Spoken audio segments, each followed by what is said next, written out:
I had a feeling you'd come back and save me from all those lonely nights and heartbreaks. And I feel misplaced without you. Why don't we go back to, why don't we go back to? Never wanted to end it like we did. I guess shit happens for a reason, but it's like something feels different from back then. Why don't we go back to, why don't we go back to? Honestly, I'm open wide. I don't feel like waking up without you by my side. I still see your silhouette. Why don't we go back to, why don't we go back to your bedroom?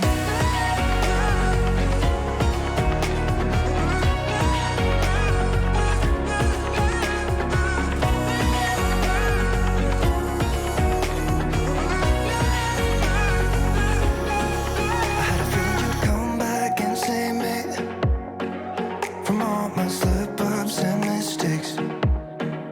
And I'm just pointless without you. Why don't we go back to, why don't we go back to? Never wanted to end things like we did. I'm sorry for all those promises I made you that I couldn't keep. But it's like something feels different from back then.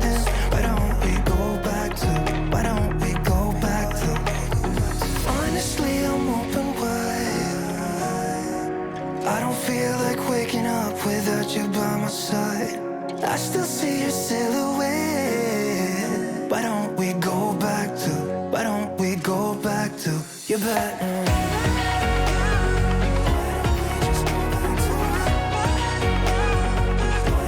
Just take me back to you. Wanna go back to you. Baby, take me back to you. I just wanna go back to you. Baby,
So, who wants to play a game? My favorite. Let me.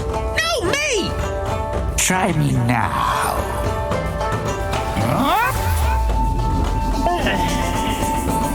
And down.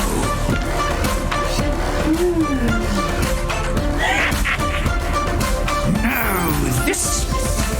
Ooh.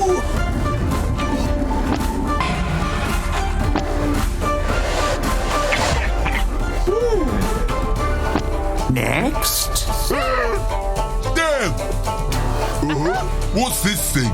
Let's find out.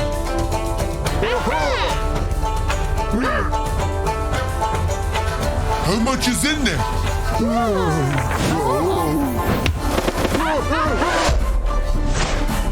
And again! Guess we better. Yep. It's just as high as we can go. Expertise!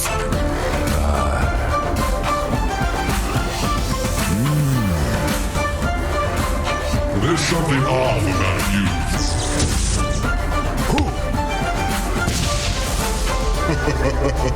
It's in the bag. Watch me now. Yoo-hoo! I always get what I want. In the bag. Nice!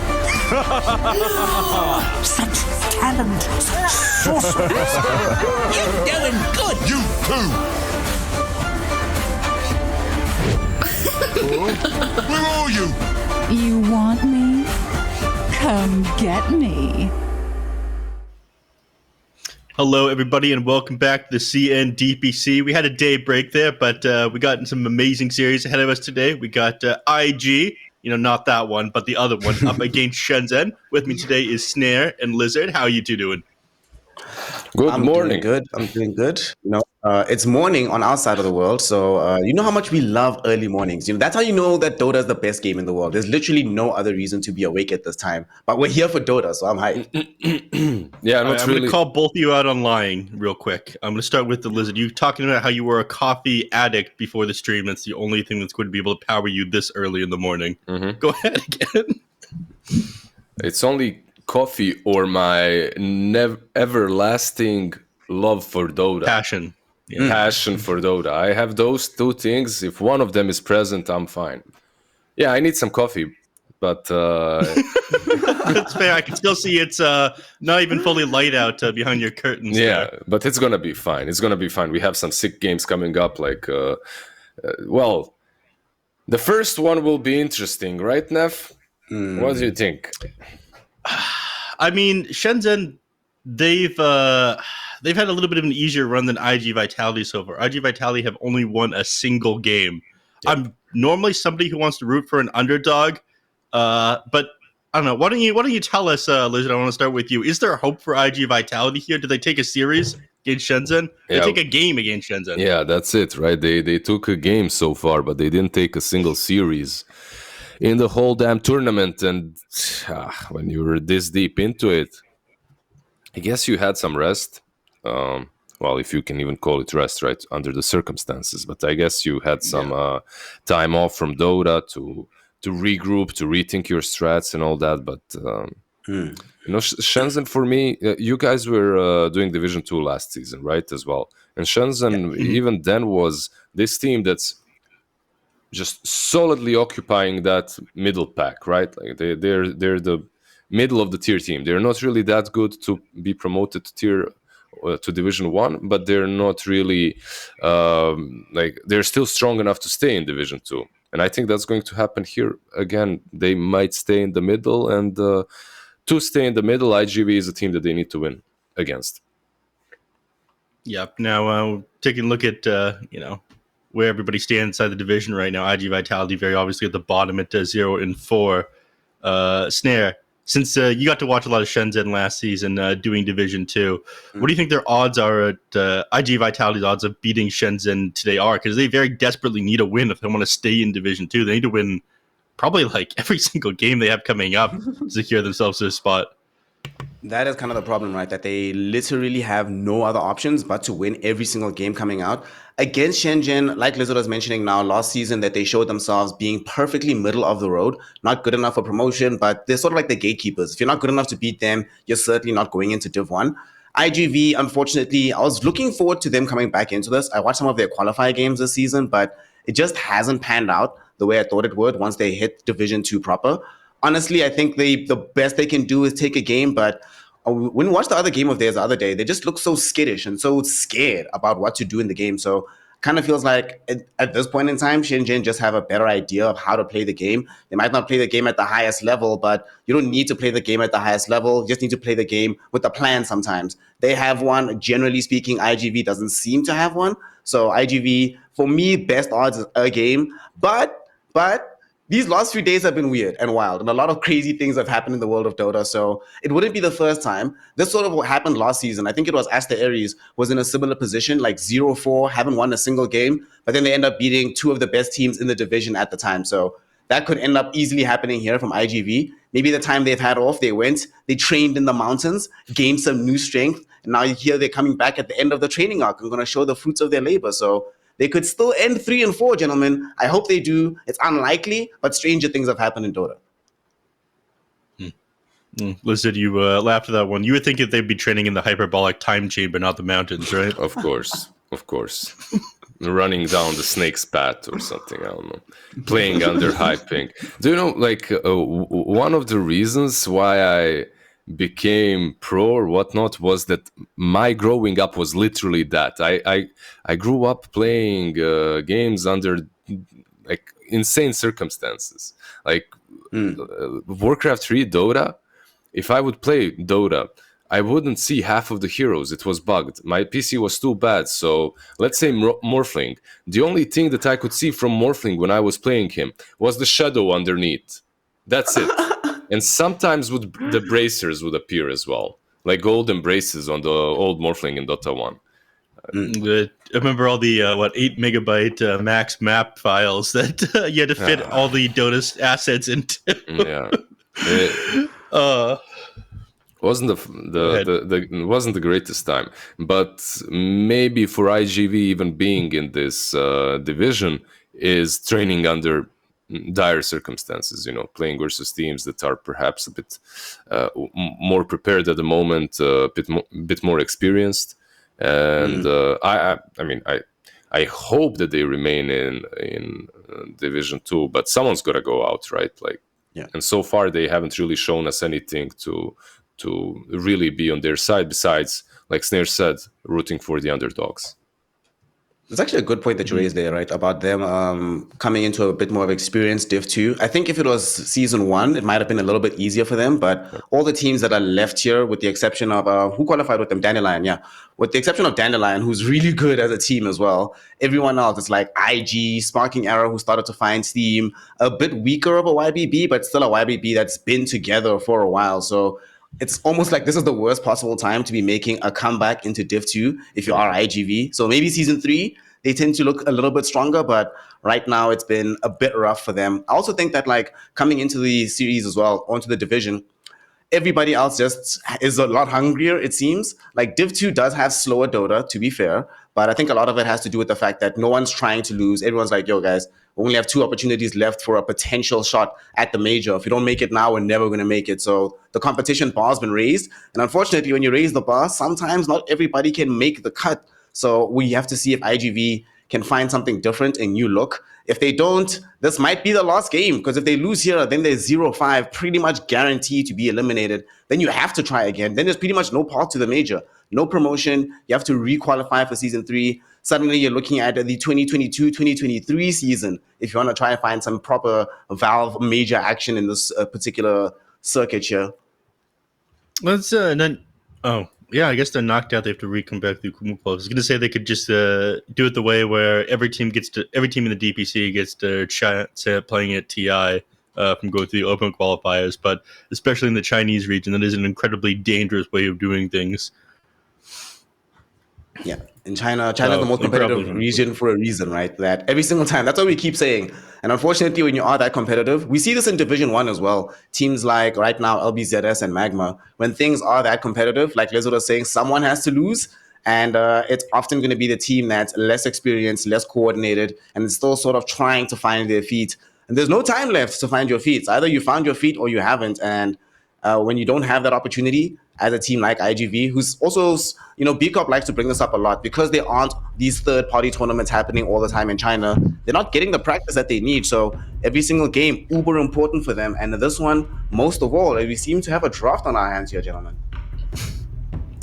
Absolutely. Thank you, Snare. It took us a little while. There's a little bit of lobby delays and whatnot, but the show is now on the road, and we start with a Keeper of the Light. Now, I want both of you to argue for and against. Snare, I want you to argue for Keeper of the Light in the mid lane. Thank God. I don't know how to go against. Okay, for this hero, push it. If you have a specialist on the hero, right? He just feels uber dominant. He can get off to an incredible amount of farm early on. Suddenly, items are coming out thicker and faster than you imagine. Team fights become more difficult than you would originally intend to take. And generally, he sits so far back in the middle of these team fights, you're just getting blasted in by damage after damage with very few ways to be able to stop him reliably. So I like this keeper middle, but I'll caveat slightly by saying it does have to be on a specialist. I don't think you just pick this hero mid all the time. All right, Lizard, how about you? You can disagree with even saying that that's probably not even to be played mid anymore. Completely defeats the purpose of us having this argument. Yeah, get wrecked, Neff. I ain't gonna play your little games. Come on, man. It's the first game. I'm not gonna go down that path. This is serious. This is serious Dota right here. Like, you can't discuss these shenanigans of Kotal mid. No, it's like Snare said, it's fine. But first, I always like to see it, like he said in the end, on a person that spams him mid. And even if you spam him mid, the problem, the greatest problem that most teams get by playing heroes such as Kotal mid, Wyvern mid is, like, it's not only the specialist that needs to know how to play that hero. The whole team needs to understand that, all right, guys, we don't have a mid laner. now we have to play in a different way, because you truly don't. Like, you have a Kotal, and you will not have a hero that initiates first, that goes in, makes space, and gets stuff done.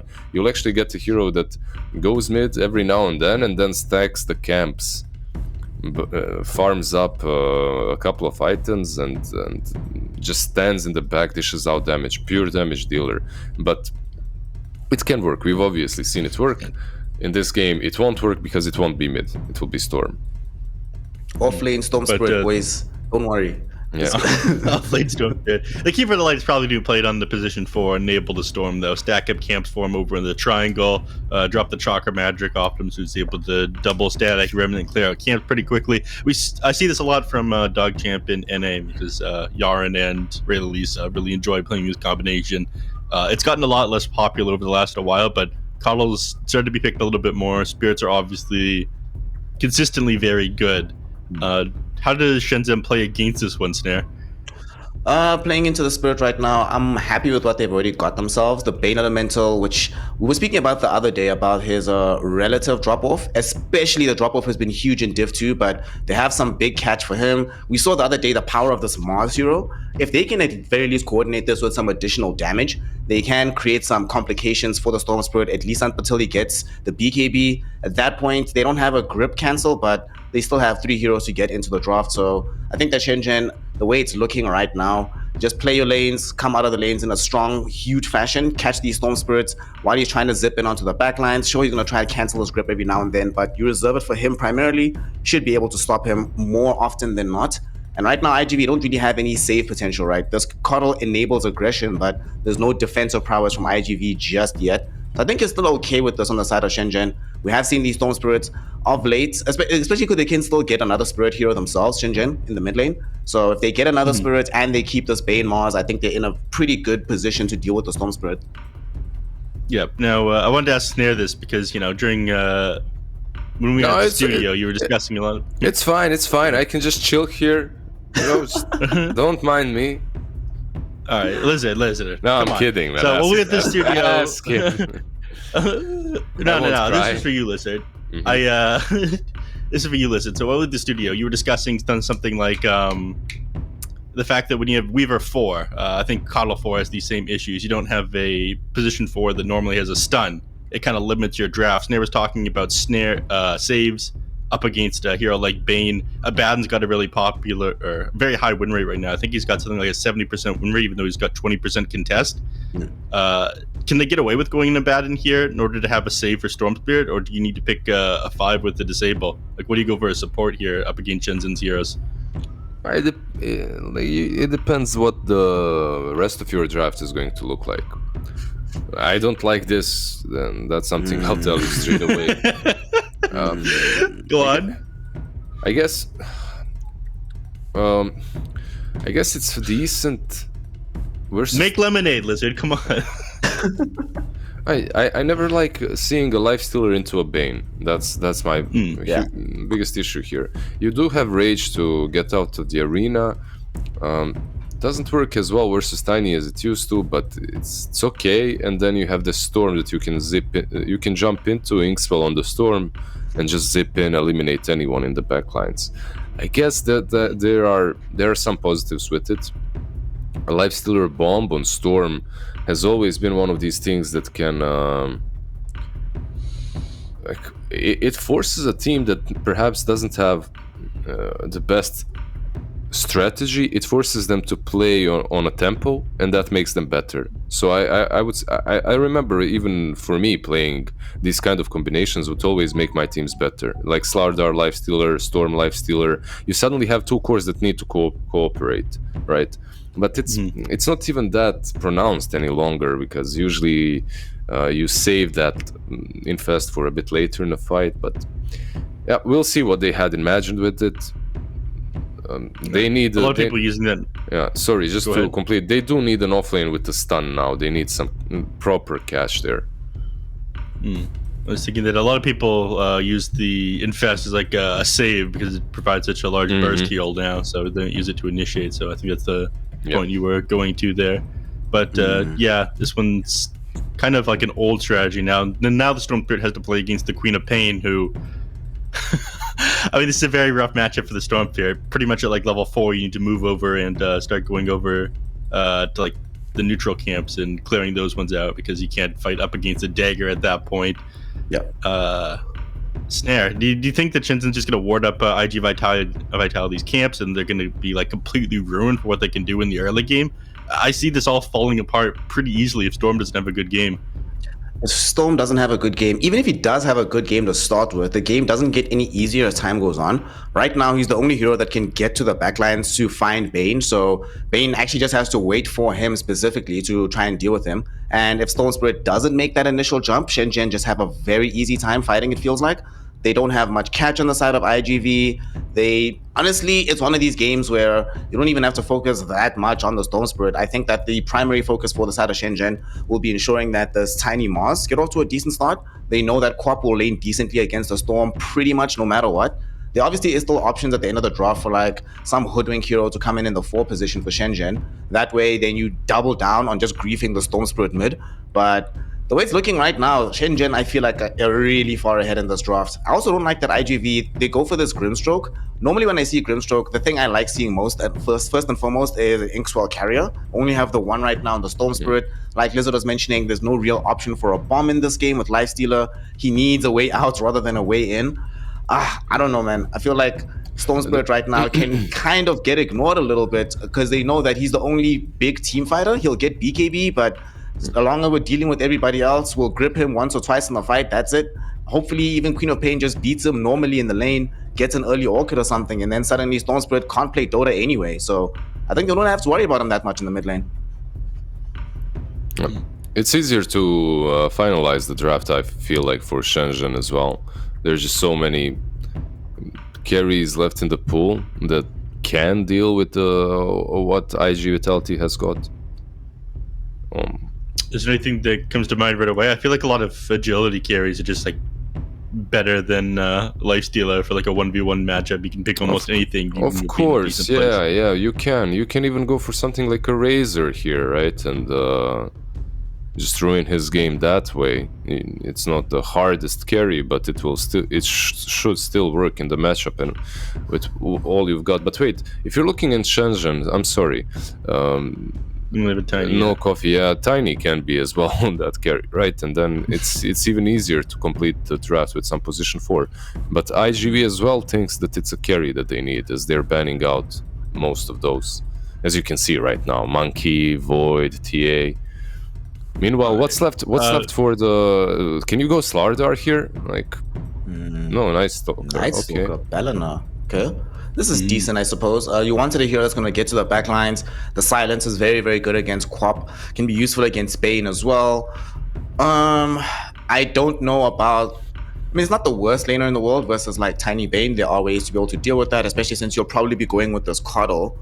But this is so good, actually, Shenzhen, with this last pick. The one way to ruin a Night Stalker's game is make sure that the Crippling Fear Silence just does nothing every single fight. And now that you have this Vengeful Spirit, you reposition him. It's like, oh, wait, I'm on the far side of the fight where nothing matters. Oh, who am I jumping on? Suddenly, Ash can jump away. Probably going to be dual BKBs on Shenzhen. Well, probably 3 at some point, but I like the last pick on the side of Shenzhen a lot more with the Vengeful Spirit, because Night Stalker, one of the few heroes that does give them some degree of laning, a way to get to the back of the fight, but unfortunately the counters are still there.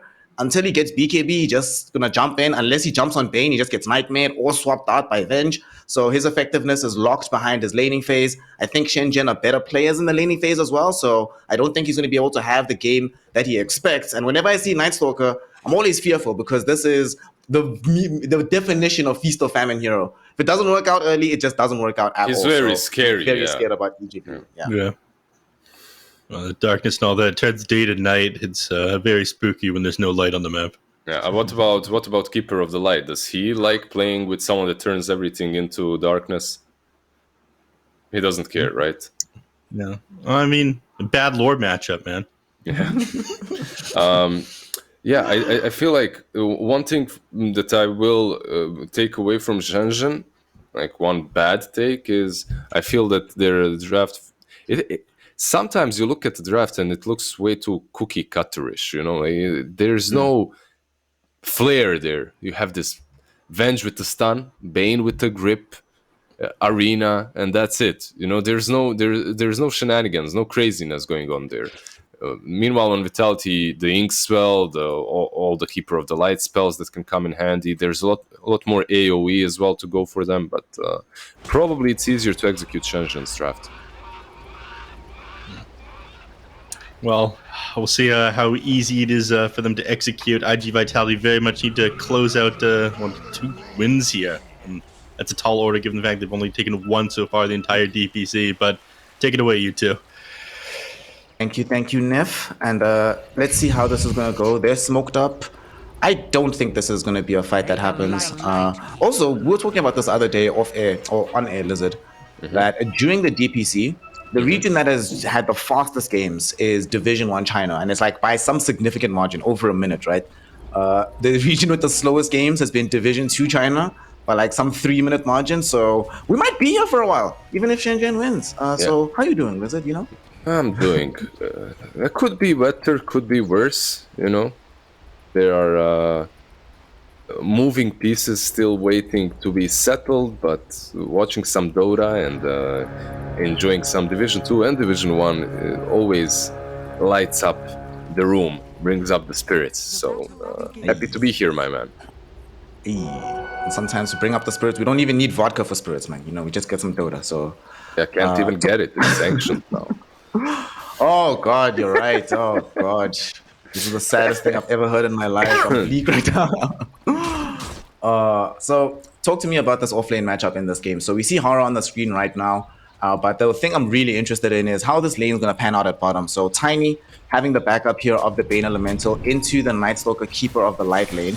How does this go? I haven't seen Night Stalker at all, if I'm honest, in this patch. I think there's something more fun. I'm sorry, Snare, for taking away your point, but we are looking at a support Mars and an offlane Vengeful Spirit. so they switched it up a little bit as well. Not something we see the first time, right? But it should make the lane harder for the lifestealer. And sorry, I can continue the monologue if you wish. What was the question? Yeah. Something about the Night Stalker being bottom with the Keeper of the Light? Yeah, I just want to see how that lane's gonna pan out. Like, we've seen the Storm Spirit crop lane so many times middle that I feel like it's gonna be boring to watch for a while. But that bottom lane, I haven't seen Night Stalker at all this patch. I think I've seen it in pubs, but not in any pro games. I'm sure it definitely has been played, but it has been. It's not something that is. I think even in Division 1 or Division 2, I watched perhaps a game. Versus a Tiny, as a Night Stalker, usually you don't contribute too much to the lane early on. And also Bane did a good thing, Drink blocked the hard camp, so they will not have that for them as well, which is pretty huge. As when you're playing Kotl plus anything, you want to be... Night Stalker might be dead here even. God, he's gonna die. One more right click should do it. Kaikyo with the tree throw will be able to get the first blood there, bringing down the Night Stalker. Alright, that is definitely not how you wanted to start, but top lane now will also have some more action as Hara getting ran down by Ukyo and QYQX. Okay, at the very least some revenge picked up, but this is not the trade you want. You get the off lane, Night Stalker on the one side, but iG.V for revenge. Only pick up a support. Like you mentioned, this is the 4 position Mars. Dolem is the off laner here, so this Vengeful Spirit is just like, okay, back to farming for me. No, look, when you're playing Night Stalker on the offlane, it's not really that much that you can do early on. You're just not a strong laner. You need those 2 bracers to kind of buff you up, at least in this patch. And but it's not only about the Night Stalker; it's about all the combos that work well with Keeper of the Light. Night Stalker is definitely not one of those. And if you aren't able to pull the hard camp, stack it, pull it, this lane, you will not win 100%. Like, there's no way. We had a quick look towards middle just now as we're following Horror around at the moment, but talk to me about, is this lead supposed to be this big right now between the Storm and the Queen of Pain? Like, he's getting bodied on the side of Ash, almost being doubled up on the CS right now by Butterfly Effect. Yeah, a couple of mistakes have happened, and Ash needed to farm under the tower a bit too much, missed a lot of lasters there. It shouldn't be. It definitely shouldn't be this high. Top lane, they end up getting a quick kill onto the Grimstroke here. Dolem and Hara comboing up quite well. And this lane, as much as things are not going according to plan for Ash in the mid lane, things are going very, very well up on top. Dolem right now, almost at the top of the CS, been involved in some kills. Things just looking on the up and up, and this does feel like one of those games when early Aghanim Scepter feels very, very problematic for iG Vitality to deal with out of this Vengeful Spirit. Are you familiar with... Oh, there's someone who's gonna flame me in the chat. It's early morning, doesn't matter. Are you familiar with Turkish cuisine? Do you know what dolma is? No, I do not. What is dolma? I think it's like meat rolled into leaves of a wine, like wine leaves, wine grape leaves, something like that. It's very tasty, and now I'm thinking about food because of Vengeful Spirit's nickname. I think it's Turkish, but 100% there's gonna be some dude from Middle East or Iran or something. No, it's actually ours. You know? It's gonna be like some story about like how the original recipe emerged in like the 1100s in Lebanon, and there was some traveler who had to go into some other country, and that's how it became a well-recognized dish. But definitely, I'm gonna try it out, man. I'm also thinking about food. Thanks for that. It's very tasty. It's very, very nice. Maybe it's even Bosnian. If it's Bosnian, I'm a traitor now to my country. I must never return. Suddenly, Lizard's gonna be the one that's bad, not the vodka. But speaking about returning, well, Queen of Pain sort of returned into the mid lane, right? There she is. Yeah. And when we were talking about CS, I'm not sure if Storm was also farming a couple of those small camp creeps. So maybe that was the CS disparity too. Yeah, right now there's a big level disparity in this mid lane though. Ash does have level 6, and there are heroes capable of making said rotation, especially pre-level 6 on Storm. If the 4 position Mars was around, probably we'd be seeing a dead Butterfly Effect, but fortunately for iG.V, it seems like he will be able to attain level 6. Who moves off first from this mid lane, Top lane. and where do they go? Yeah. Top lane, though, we see them losing Grimstroke yet again. QIQX seems to be having a pretty rough week here. Every single time he plays Dota, man, this guy's just getting targeted wholesale by the enemy team. But it's not over yet. Hara might be the revenge kill here. Ukyo able to run him down on the lifestealer. Always nice to be able to deal with these strength heroes. In the river, though, they might want more revenge. Looking for Drink. Bane Elemental getting caught out right now by the Storm. And Storm has a double damage rune. This is going to precipitate the rotation immediately towards bottom. They need to try find this kill here. And Kaikyo, does he know he's in danger, Lizard? Or does he need, is he a little bit safe? Can he afford to stay around here? He can't afford to stay around. If he does, most likely he'll be taken down. But interestingly enough, Storm Spirit didn't decide to go for that. Instead, he farms the jungle, goes back towards mid. He's going to kill QIQX, though, on the other side of the map. And he's going to get run down. Dolam and Hara doing the damage. Do they have enough to get the kill? They do. Ukyo, though, going to try to find his usual revenge kill. Not going to be able to do so this time around, though. Everybody's a little bit too strong, so he just decides to run back. Doesn't want to get speared into an awkward position.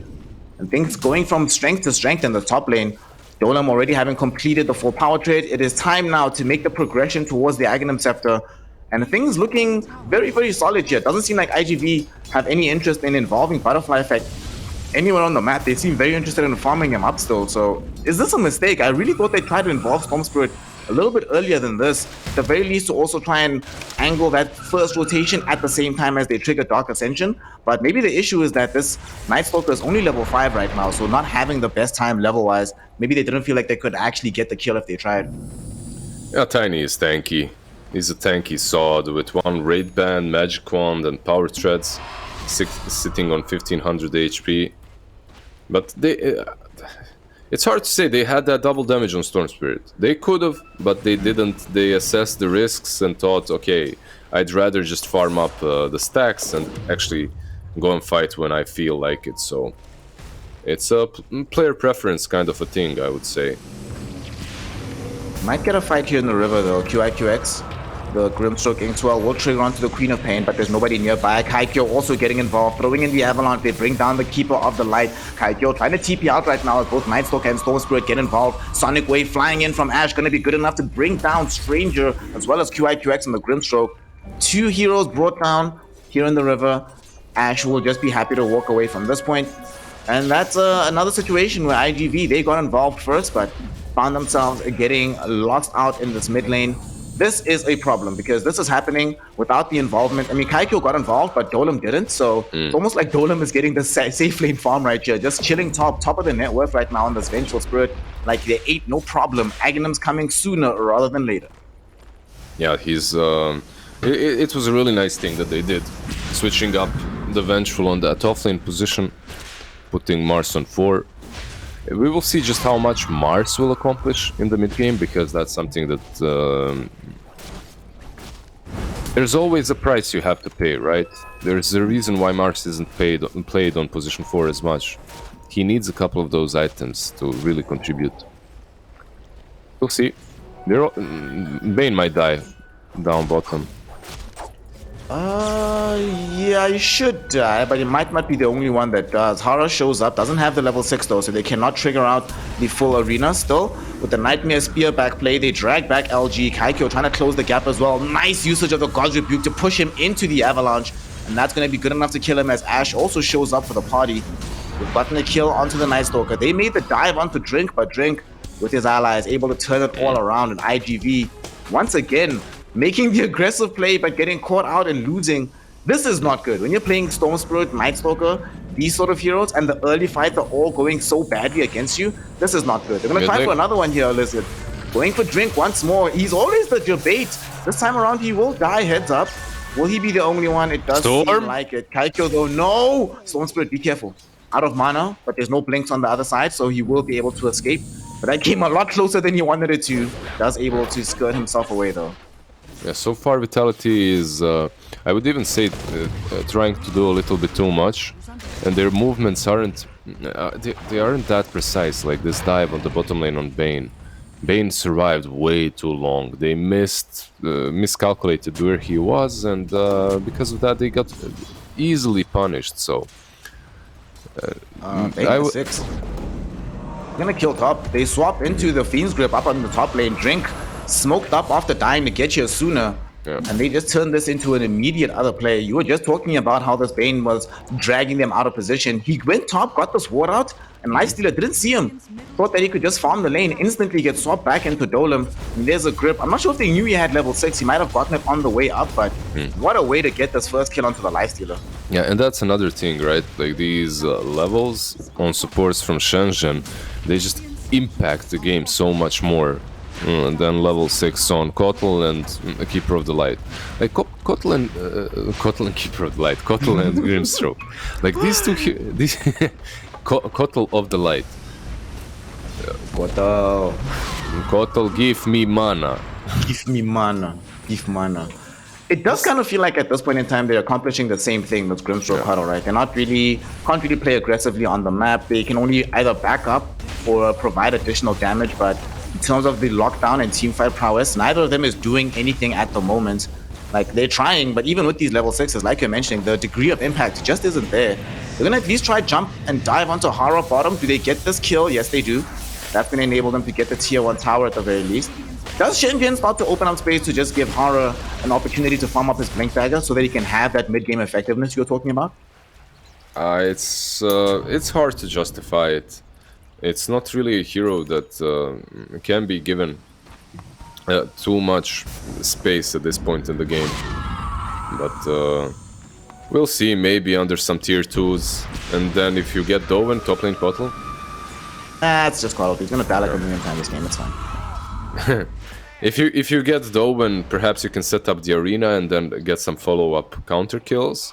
That's a nice plan if you want to give him space for the Blink Dagger, right?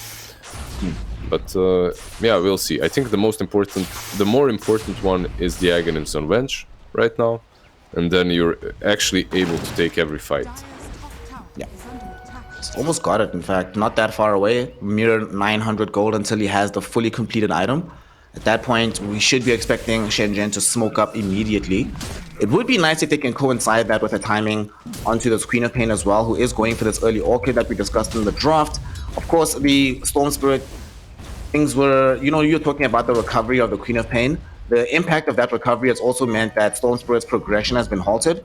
Not farther away from the BKB than I thought he'd be. And the team is realizing that, we cannot cover this gap in terms of just pure farm. We need to try and fight somehow. So they will smoke up, heading into the top lane. But unfortunately, Lizard, this is my favorite thing in Dota, I've heard you be super excited about like ward positions and rotations. I get super hyped when I see a team walk directly into a scan, man. It gets me so happy. Yeah. Bottom lane though, no scan for the Queen of Pain or for the Night Stalker, and LG instead gonna get gripped into a straight up death. Dolem yet again happy to commit the swap. And this combo is so difficult to deal with, man. Swap into grip, into spear. What are you supposed to do against this? Just die. That's it. I'm sorry, I don't have a positive outlook on life. Oh my gosh. No, but I can see, I can see your point. It's hard. It's not even that the combo is strong. It catches you from such distance. In truth, right now Venge doesn't have level 12, so it's not that huge. But soon she will be 12, and then how do you even escape from that nether swap? Now they have 2 BKB piercing abilities.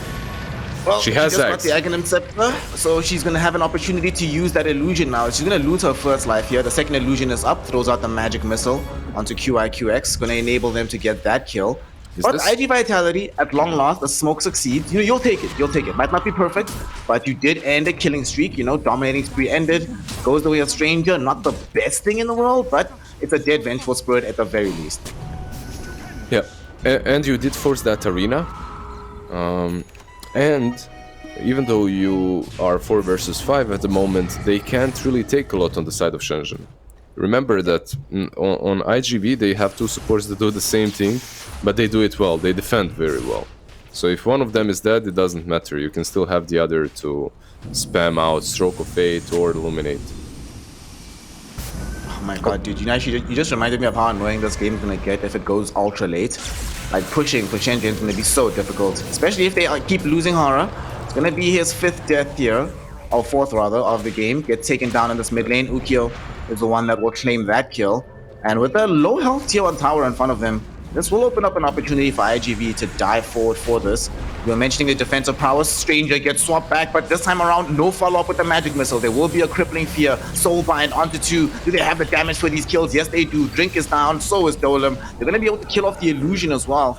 Get some bonus gold into their coffers. All right, iG.V, we wanted them to play high tempo. Aggressive lineup means aggressive play, and it wasn't working for so long. But if at first you don't succeed, Lizard, try again. And this time it works out. Also gets them a tower in the process. Yeah, that's it. You just have to believe. You just have to have faith, continue pushing, and eventually it will all work out. That's my approach in life, at least. But one of the biggest issues, remember you asked me, can they afford to give space to this Mars or something like that? The thing is, you can afford it, but it's hard to put him anywhere on the map and expect him to defend, let's say, a tier 1 tower without dying and just your whole team being punished for it.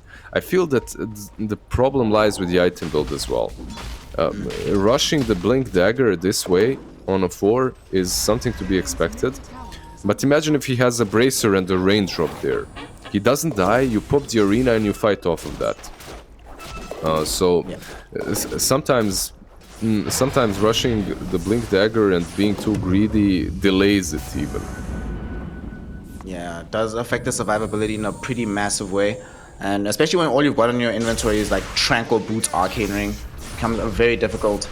And they're trying to allow him to get to Blink, but like you mentioned, where can he actually find that farm safely without it getting brought down and getting further away? So it's going to take longer. It's like an age-old thing. If you play these kind of heroes and you're supposed to be surviving that first initial attack while you're farming a dagger, let's say, it's much better to just have some survivability, as the map will shrink if you continue dying. It will get smaller and smaller. Speaking of dying, iG Vitality, they've just picked up a BKB for the Storm Spirit, so he's feeling relatively immortal right now, wants to try and make a jump somewhere on the map. They've smoked up his 4 on iG.V. Lifestealer not joining them just yet. Ukyo, you need to get involved, my friend. They come across Drink first and foremost. Can they kill the Bane? They're going for him. BKB pop right now by the Storm Spirit. He's zipping this way and that, looking for a fight on the backline. Bane's still alive, but they're going on to Ash, and they manage to bring him down. The Queen of Pain already gone from the fight. Hara will join her next after dropping the arena. Long range zip from the Storm Spirit, catches Drink on the far side of the Roshan pit. That's going to be good enough to get 3 heroes down. iG Vitality, great smoke, great initiation as well. You are almost salivating at the mouth of the Storm Spirit to come across Bane first. He gets silenced for so long that they know for a fact Grip is just not going to come out in this fight. So the BKB does actually make you immortal, and Butterfly Effect shows us exactly how it's done on this hero.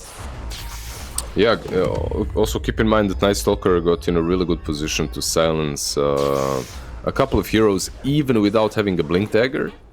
So with that Echo Saber, he was able to somehow position himself to silence 3. Really nicely done by him. But Vitality, they're in absolute control of this game at the moment because of the BKB on Storm. The only thing that you need to make sure is that he doesn't get gripped. There's no BKB right now though, so Shenzhen are going to try to take advantage of this particular timing. Smoking up on the map themselves. They're not going to come across Storm Spirit, but they will find a Night Stalker, swapping him in. We've seen this movie before. Drink doesn't manage to get the grip off though, so they might not actually have the lockdown. Blink forward by Ash does allow them to get this kill, and the grip goes on to Ukyo instead, but now involving himself is the Storm Spirit, coming in to save this Lifestealer by bringing down Drink, but the rest of the team still focusing this Lifestealer. Hara commits the full arena, but Lifestealer has the rage to run out. Stranger didn't have such luck, so he goes down instead. A buyback came in from the Grimstroke. Ukyo armlet toggling in the trees, will be able to TP out there. If Shenzhen had a little bit more belief, they might have been able to kill him, but ultimately they'll take what they can get. 3-for-1 trade here. And that was very brave from Shenzhen, but they understood no BKBs means this is our time to fight. Storm Spirit can get involved, but he'll only be able to get involved at the very end of things. And they took good advantage of the timing, and he actually did end up popping BKB anyway. So already down to a 7-second timer here, Lizard. Yeah. The BKB is... Wait, let me just see the Tiny on top lane. Is this a solo kill? Probably not. No, he's gonna back. He's gonna back. The BKB on Storm is when you get it this early on, you expect it to drop down to that 6-second mark as well very early on. So not something that you need to worry about way too much. But at the moment I said, it feels like iG.V is in control. That smoke from Shenzhen happens and they pretty much bring the game back to them. I don't know, I still feel that iG.V could have taken that fight a bit better. But perhaps next night time. How far is he from BKB actually? Speaking of our Night Stalker, very, very close. He's gonna get the recipe, disassemble the Echo Saber, and then have the BKB. They most likely smoke up again once that happens. QIQX is already sitting with the smoke. He's also gotten this very early Aghanim charge here. The Dispel, let's see, what is it good for in this game? I suppose it's going to be fairly decent against the Magic Missile. You know, you are dealing with a Bane. Is it a strong Dispel, this? Or is it a weak Dispel? I keep forgetting, it's a strong Dispel. Yeah, so you can get rid of Fiend's Grip as well. That'll be very, very nice. Feels like this Grimstroke. There's actually a very interesting contrast, right, between these support heroes. They might do the same thing on the side of iG.V, but I do feel like how they've itemized has been helping them at this stage of the game a lot better than the itemization we've seen from the support of Shenzhen. At least I can't blame the Bane too much. You know, he's trying to just survive so he can get off grips. Is he going to survive this? No way. Okay, he's dead. But unfortunately, like we just keep seeing, these supports being very useful for iG.V with the items they've gotten so far. Yeah, there's flair to them. Really. It is like we said during the draft, there's just so many things that they can do if they itemize properly, or there's just more flair to them, a bit more straightforward. Like, what can a Bane do? He's going to run in, enfeeble one target, sleep the other, and use grip, right? That's it. You can't really expect way too much from him. While you can expect a lot from iG.V, the higher skill ceiling there is on those heroes, at least, let's put it that way. But what are the big items coming out right now? Orchid on Storm. Before that Orchid, there's a BKB on Night Stalker, so they smoke up. This is weird. They smoke up like right before they were about to finish the Orchid. Well, they might as well finish the gold with some hero blood. And Drink will be able to provision that gold with his own life, and there we go. He's dead. That's going to be able to finish off the Orchid for the Storm Spirits or Butterfly effect. Much scarier on the map right now. They can't really go for the Roshan right now just off the back of this Drink kill, but things are starting to look a lot better for them. Maybe they can because of the nighttime. It's coming up in what, a minute? Perhaps. Yeah. Perhaps that allows them to go for it. We'll see. Maybe you take a fight on the high ground. You see where they're standing. I'm actually surprised they're even not deeper, like around the tier 2. You know, you were just talking about like this draft on the side of iG.V having a higher skill ceiling. What do you prefer overall? Higher skill ceiling on your team or a higher skill floor? Perhaps higher skill floor. less room for mistakes. Easier to play. Oh man, but mistakes make Dota so much fun, dude. Of course. Mistakes happen. But no mistakes happening in this fight though. They initiate perfect onto LG. Does survive though, gets off the full Dark Ascension. They manage to kill Drink, but unfortunately though, Butterfly Effect and the rest of the crew, they do take down Golem as well. Turning around though onto Ukyo is going to be Ash and the boys. They've done so much damage to the Lifestealer. The Inkswell will help him with the Dispel. Swap back though onto QIQX. They bring him down as well. On the far side of the fight, Ash was able to chase down Stranger. Butterfly Effect not done just yet, bringing Ukyo into the fight so they can run down Drink. They should be able to bring him down. That is going to be a dieback on our Bane Elemental. Will they be able to bring down the Lifestealer though? Beautiful spear back by Hara using that Blink Dagger that he's picked up. Kaikyo follows up with the Chain Stun. And with all of the magic damage and the physical right click of Kaikyo, it's enough to bring down this Lifestealer. Huge, huge fight right now for Shenzhen, and they might not be done just yet. Stranger needs to be careful here. Doesn't want to die back. But ultimately, they get a lot out of this fight around the Roshan pit. It's a 4 for 3. And only 2 of those kills are the Bane Elemental, so Shenzhen doesn't really care about that. Yeah, they bought back on both sides though. One is on Bane, right, and the other on Keeper of the Light. still, neither one of these teams going in for the kill on Roshan, even though they're fighting right next to it. And I'm actually very surprised that they didn't try now, as they have a Vengeful plus Tiny. That rush would fall in a matter of seconds. A couple of greedy things in the last fight, like Lifestealer sticking around the mid creeps a bit too long, hitting them, getting speared back, punished for it. Also, a very well executed pick off on the Night Stalker. I think you mentioned it, with the grip and everything, with the swap and everything. I mean, they eliminating the Night Stalker means a lot to this team, as Bane, Venge, all these heroes pretty much struggle against that AoE silence. Yep, they played really well around it. LG, it also is one of these situations where, as the Night Stalker, this is the sort of drawback of having a sort of rough game, such that he doesn't have the Blink Dagger just yet. If he had Blink there's no way he's the first one position and getting caught first out, but he doesn't have the Blink, so he sort of has to be the one to frontline on that one. And there's just expecting someone to always react in time to get the DKB off before the first stun hits. It's you're asking a lot. So if he had Blink, maybe things are different. Someone else can stand there. Hara? Oh, not Hara, Drink instead. He's gonna get jumped on here. This is a dangerous fight. Kaikyo shows up with the BKB as well to try and force them away from it. They end up losing the Bane. Nice spear catching Ukyo. Hara will pay for this with his life though, but he might have bought enough time for Kaikyo to escape. Not if LG can say anything about this though. Dolam able to swap Kaikyo into safety in the base, but Storm Spirit chasing. But Storm Spirit ran into the Avalanche toss instead. Oh no! Kaikyo turns around with the right clicks and they end up punishing Butterfly Effect for his greed. It's a huge godlike streak ended, and worst of all, it goes the way of Kaikyo. Storm Spirit forced to buy back immediately. I think they want to try and prevent a Roche attempt. But my god, he got so greedy, Lizard. Why? Why? You should have just let him go. That was head first into a mountain, pretty much. It happens.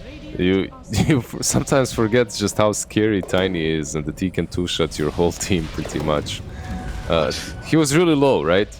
And they knew exactly where he was. There was Dark Ascension right nearby. They wanted to go for it. They got punished, which is sad because that fight was theirs. They played it well. Yep. They were like a minute. It must be so frustrating to be in that situation, and we've all been there many times. You're actually winning the game. You're one fight away from conclusively being able to go over the hill, you know? Put yourself in position to get this Aegis, start controlling the map, choking out the entire team. Then you make that one play. Just the one. Now it's like, oh crap. This game actually kind of feels pretty difficult right now. Yeah, especially when you put the cherry on top by buying back. That's not even only difficult. That's like, okay, the game is difficult. Plus, I shot myself in the foot. let's play somehow. I'm just wondering why he bought back. Those 30 seconds are gonna haunt him, man. All those decisions made in that small window of time because of how well it started, and you know that meme of how it started, how it's going. Yeah, exactly. I guess buybacks in a game such as this one for iG.V are really valuable, as you have Keeper of the Light Shard, so you can be always recalled in fights, especially if you're Storm Spirit. Full mana, full HP, you get recalled, you start fighting. It does make sense, but if it doesn't work, it's bad. Top. We'll see if this fight works for them though, as they get the jump up. Kaikyo finding LG first and foremost. BKB will be activated with the Dark Ascension, but Stranger doesn't have such escape tool, so he just dies inside of the arena from Hara.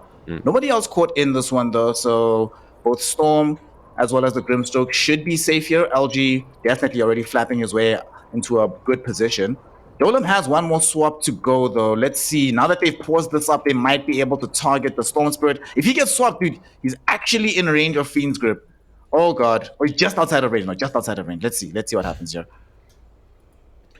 Yeah, when Tiny is like, my Bane is lagging, there was no grip on Night Stalker, please pause. He's like, what the hell is this, boys? Yeah, why is this Night Stalker alive? I'm fighting 3 heroes, my Bane is dewarding, can someone help?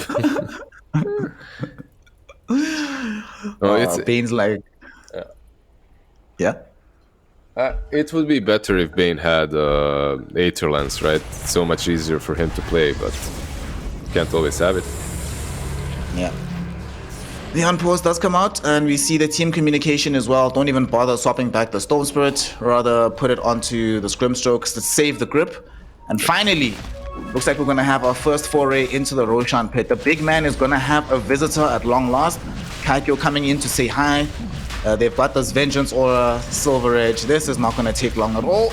And iG.V can do nothing about this. They've already used Dark Ascension. They've used their BKBs. They've got 2 supports dead. So just have to give up this first Aegis of the game over towards Shenzhen, which is really bad because you put in a good scenario, perfect world, you get this on the Storm Spirit since he's the one that bought back.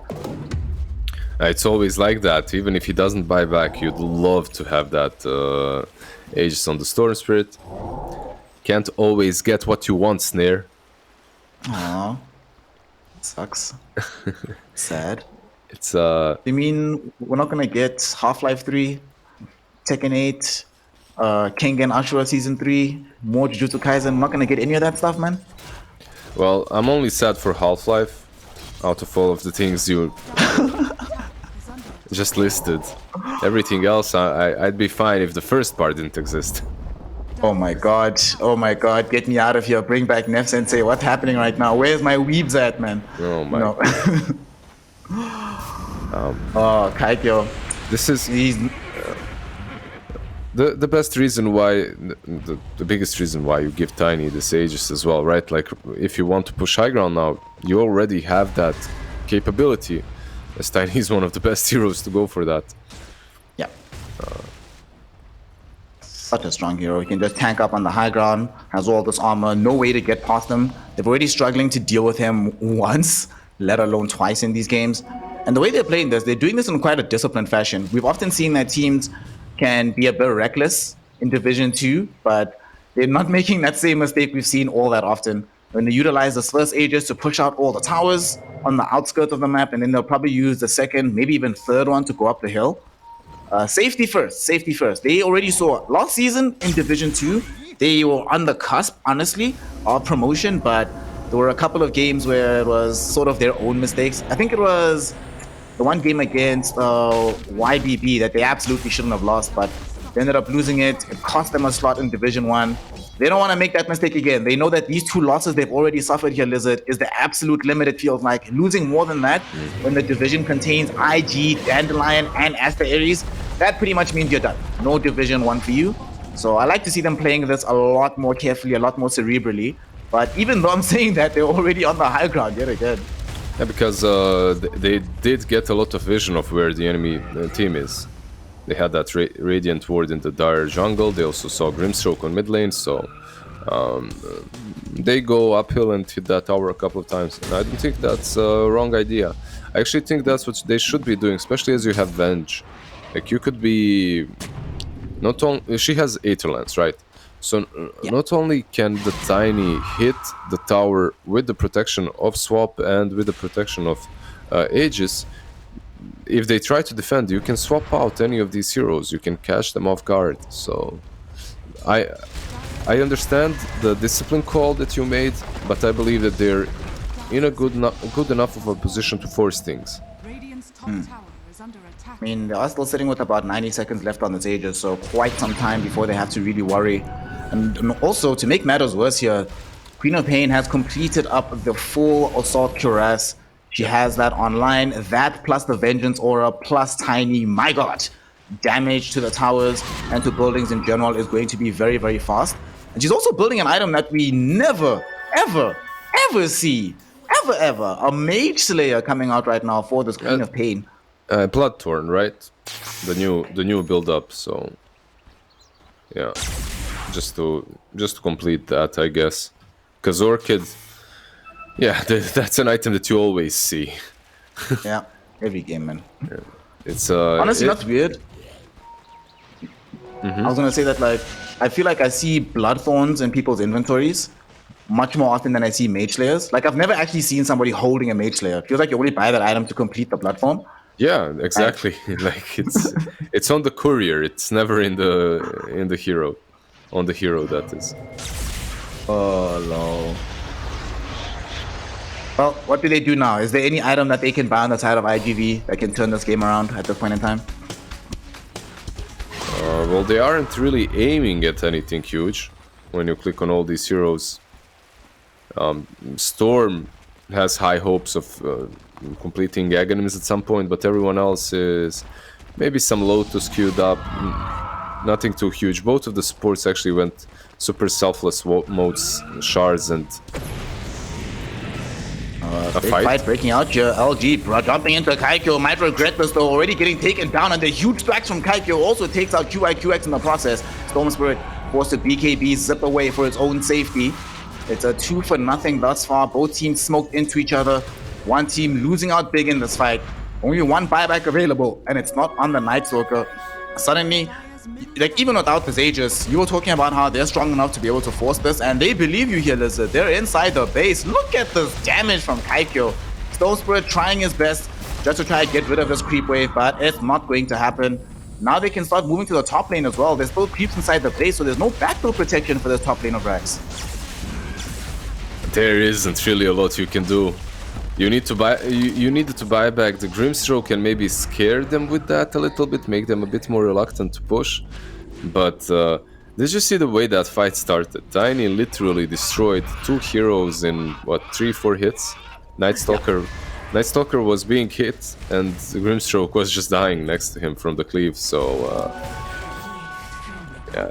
The AC, like you mentioned, the Wave of Terror, there's just so much damage being dished out by Shenzhen right now. It's so hard to play into it. Vitality, I really feel like they might have lost that perfect timing for them to do what this draft can do. Really did feel like they were reaching that timing. There was a point in time, but right now, Kaikyo, oh no, he finds 2 more heroes. You were talking about fracking past LG and hitting QIQX in the process. Well, QIQX once again going to find himself being collateral damage, getting taken out in that situation with Ukyo. No buyback for the Lifestealer either. Okay, here they come. They're going to look for not even a full set of megas, but they're going to get another melee Rax down bottom. Literally nothing iG.V can do to stop them at this point. Feeling like a GG is going to happen soon here, Lizard. There's not much they can do about this on iG.V. The moment I saw Tiny in that last fight, I knew it was coming. There we go. Yeah, there it is. After 4.7k damage being dealt in one fight, every engagement that iG.V found themselves in just getting demolished. Well, not every, but after the huge turning point with the dive in from Butterfly Effect, it turns the game around. Shenzhen take full control thereafter, and they will cruise into the victory. GG, well played is called. iG.V, unfortunately, in a similar position they found themselves after Nef, losing game number 1 and staring down the barrel of a 2-0 loss. Things were pretty back and forth for a little while. I'd say that neither team had a decisive advantage until that play ended up happening at the 27-minute mark. And I think at that point, everything went wrong. Storm Spirit popping his BKB pretty early, and he just could not stop himself from trying to dive the enemy base. And they had such a great team for diving as well. So maybe that's what motivated him to try and do that one. Lizard, I mean, you said that you have a negative outlook on everything. Do we have any positives to take away from that play there? Something. Give us a little bit of hope. I'm not. I don't have a negative outlook on everything. What do you mean? Never. You said it yourself that game. It was just. Someone pull the clip. Someone it was just banter, man. You know. In the spirit of that game, it wasn't looking. There was no light. Let's put that. It didn't help. Night Stalker turned it all off. The positive things. Like Storm Spirit buying back, delaying all their items, was it the right decision? Maybe if you get a couple of kills, but it was a rash decision, right? Like it was something that's unnecessary at that point. Even the dive was unnecessary, and then you doubled down. It was a game that you were still in. Let's say they don't buy back, they don't dive, they just go straight rush. Suddenly the game is different. You can take a couple of fights off of that, perhaps even win them. But they definitely did feel like on a clock if they dropped the ball. Like when you're playing versus Tiny like that, you could win, but you need to keep up with him or be stronger. The moment he hits that timing, like Snare mentioned, AC on Queen of Pain, he gets his Silver Edge off, Vengeful Spirit obviously adding some bonus damage, and your whole team is melting. No, Snare, they were playing IG Vitality, like, they had the map advantage. They were playing in the Roche pit from, like, the 22 to the 25-minute mark, but they weren't able to take Roche on there. Do you Yeah. think that they should have just ran different heroes that game? I mean, that must have been rough to watch for you. What do you think they should have been doing instead of playing around the Roche pit there? Or did they have to do that? I think it was, honestly, up until the exact fight you were mentioning, I think it was still acceptable to be playing around the Roshan pit. What they were hoping for was one big fight that allows them to transition straight into the pit itself. And they seem to be getting closer and closer to finding that particular fight. Maybe they felt they didn't have the damage on Ukyo. They wanted like a DD to spawn, hoping for Gaiman to be a little bit kinder. I think had they been able to get a DD or one favorable engagement, then the game is markedly different. But if you don't get that fight at that point in time, the timing just becomes all wrong. You know that you're not going to have the late game advantage in the damage department, especially.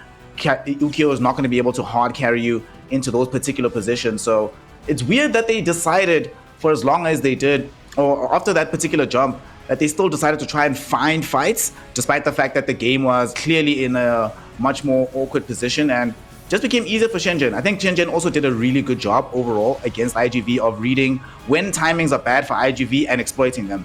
This fight is a good example. They just lost the fight minutes before this on Shenzhen. They come in, turn it around, it delays the timing for iG.V more. And each time, each little thing delays it more. Bad lane for Night Stalker, delays Blink Dagger, he dies in this fight, iG.V have to reset again. Everything starts going worse and worse as time goes on. And Dota just has this cascading effect. It's a game of margins, so small things going wrong earlier on can lead into bigger things going wrong down the line.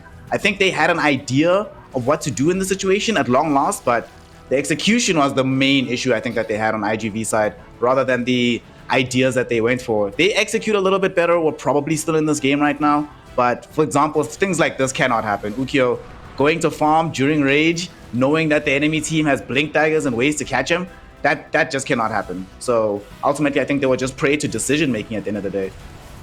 Yeah, and this was, Lifestealer coming with the save, Stonebear pop BKB, managed to survive the brutal initiation, but we're about to see the game-changing play here, where everything falls apart. Oh, no. There it is, beautifully recap for us.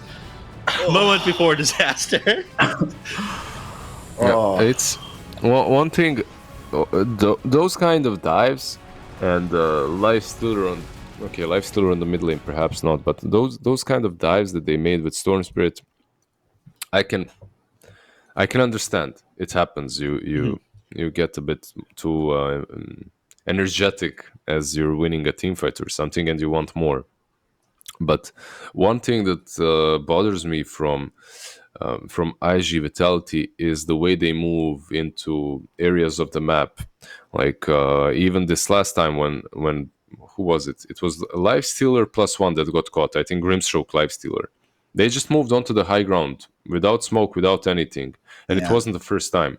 They have some moves that, for Division 2 of the Chinese region, they're just not good enough. They will always get punished. So some things to improve on for sure. Mm-hmm. Well, obviously not up to a very good start. Still only having secured a single victory so far in the DPC. No series. They desperately needing to win these two next games if they want to keep the hopes of staying inside the DPC alive coming up here. And looking at some of these hero stats, I mean, Butterfly Effect, he ended up having a solid game up in the mid lane against Queen of Pain. He was doing reasonably well for himself. Like botting her in CS, I think had double hers at the beginning of the game. But again, a couple of small misplays made the game pretty difficult. Didn't have anybody that was amazing at getting their team out once they were a little bit too far committed, I feel. We spoke about this problem that he's going to have, right? Even when you get the BKB and can't get forward, suddenly you either... Look at this damage, dude. This is ridiculous. I was looking at Tiny's face. Oh, Tiny's face chilling. He's just like, derp, 27k damage, 0 deaths. Easy, bro. What's the issue? This is like nothing. I love this hero design. The Rock, man. I don't know, man. I kind of feel like in this game, Butterfly Effect did... I was hoping that he would be able to do better, but it really did feel like there comes a point where you can ignore him and say, well, anyone who comes at us is going to die, and you're not going to kill us faster than we kill the rest of your team. And I think it's very telling that right after that buyback play we saw, every single BKB usage from the Storm Spirit was in retreat, never again in an offensive fashion, because he just can't. They don't care anymore. You can't kill anyone fast enough. You don't have the damage. If Stranger had like somehow crazy amounts of farm, maybe like Blink, E-Blade or something, this mid-coddle, maybe. But the way it stood right now, they just wait for you, kill you, and then just run you over. Very easy for them to do. Not caring about the storm at all. Yep. Lizard, how about you? Any closing? Oh, go ahead. No, like I'm just thinking if he went for more of an aggressive build, would that work? Because the BKB definitely did win them that early game. It helped them out a lot. He went 3-0 talismans into a BKB. Maybe if you get a more offensive item, then you force the co-op to be on the back foot, and then she cannot go for an early Orchid. But it feels also natural, the build that he went for on the Storm Spirit. So I really can't blame it on that. The itemization was okay, I would say. Just that maybe it's too difficult for them to play these kind of 2 hero combos on position 4 and 5, like Grim plus Kotl. Serve the same purpose. Even their items were the same. Yeah, well, maybe they'll change things up in game number 2. So we're going to go to a short break, give our cast a chance to get some water or coffee as the sun is starting to rise where Lizard is. So stay tuned, everybody. We'll be back in a couple minutes for game number 2.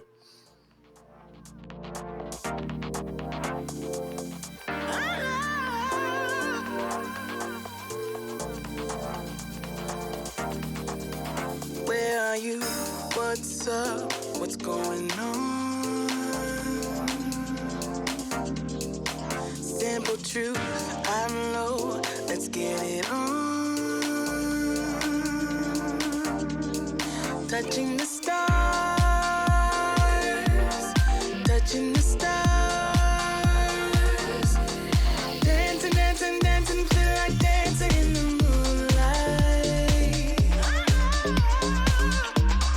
Dancing, dancing, dancing, feel like dancing in the spotlight. Depending on you, depending, depending, depending on you. Into the city where the lights are, to turn it up and turn it on. Into the city where the night starts, depending on. I love the night, let's do it all. I love the night, let's do it all. We do it all.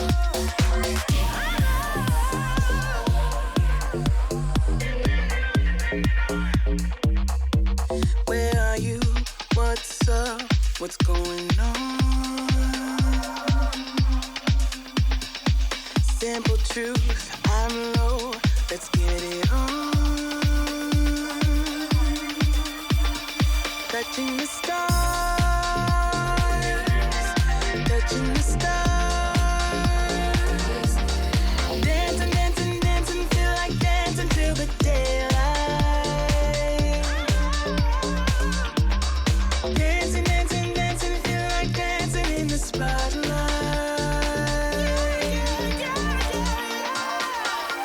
Depending on you, depending, depending, depending on you. Into the city where the lights are, to turn it up and turn it on.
And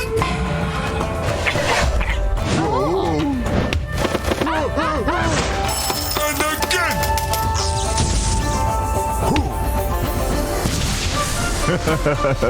I always get what I want. In the bag.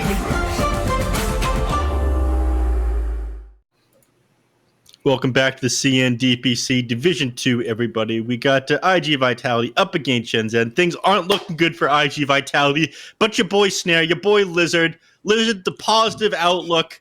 How do they bring this one back? How does IG Vitality win this and stay in Division 2? I'm just a rain of sunshine, Neff, looking at IG Vitality. How do they bring it back?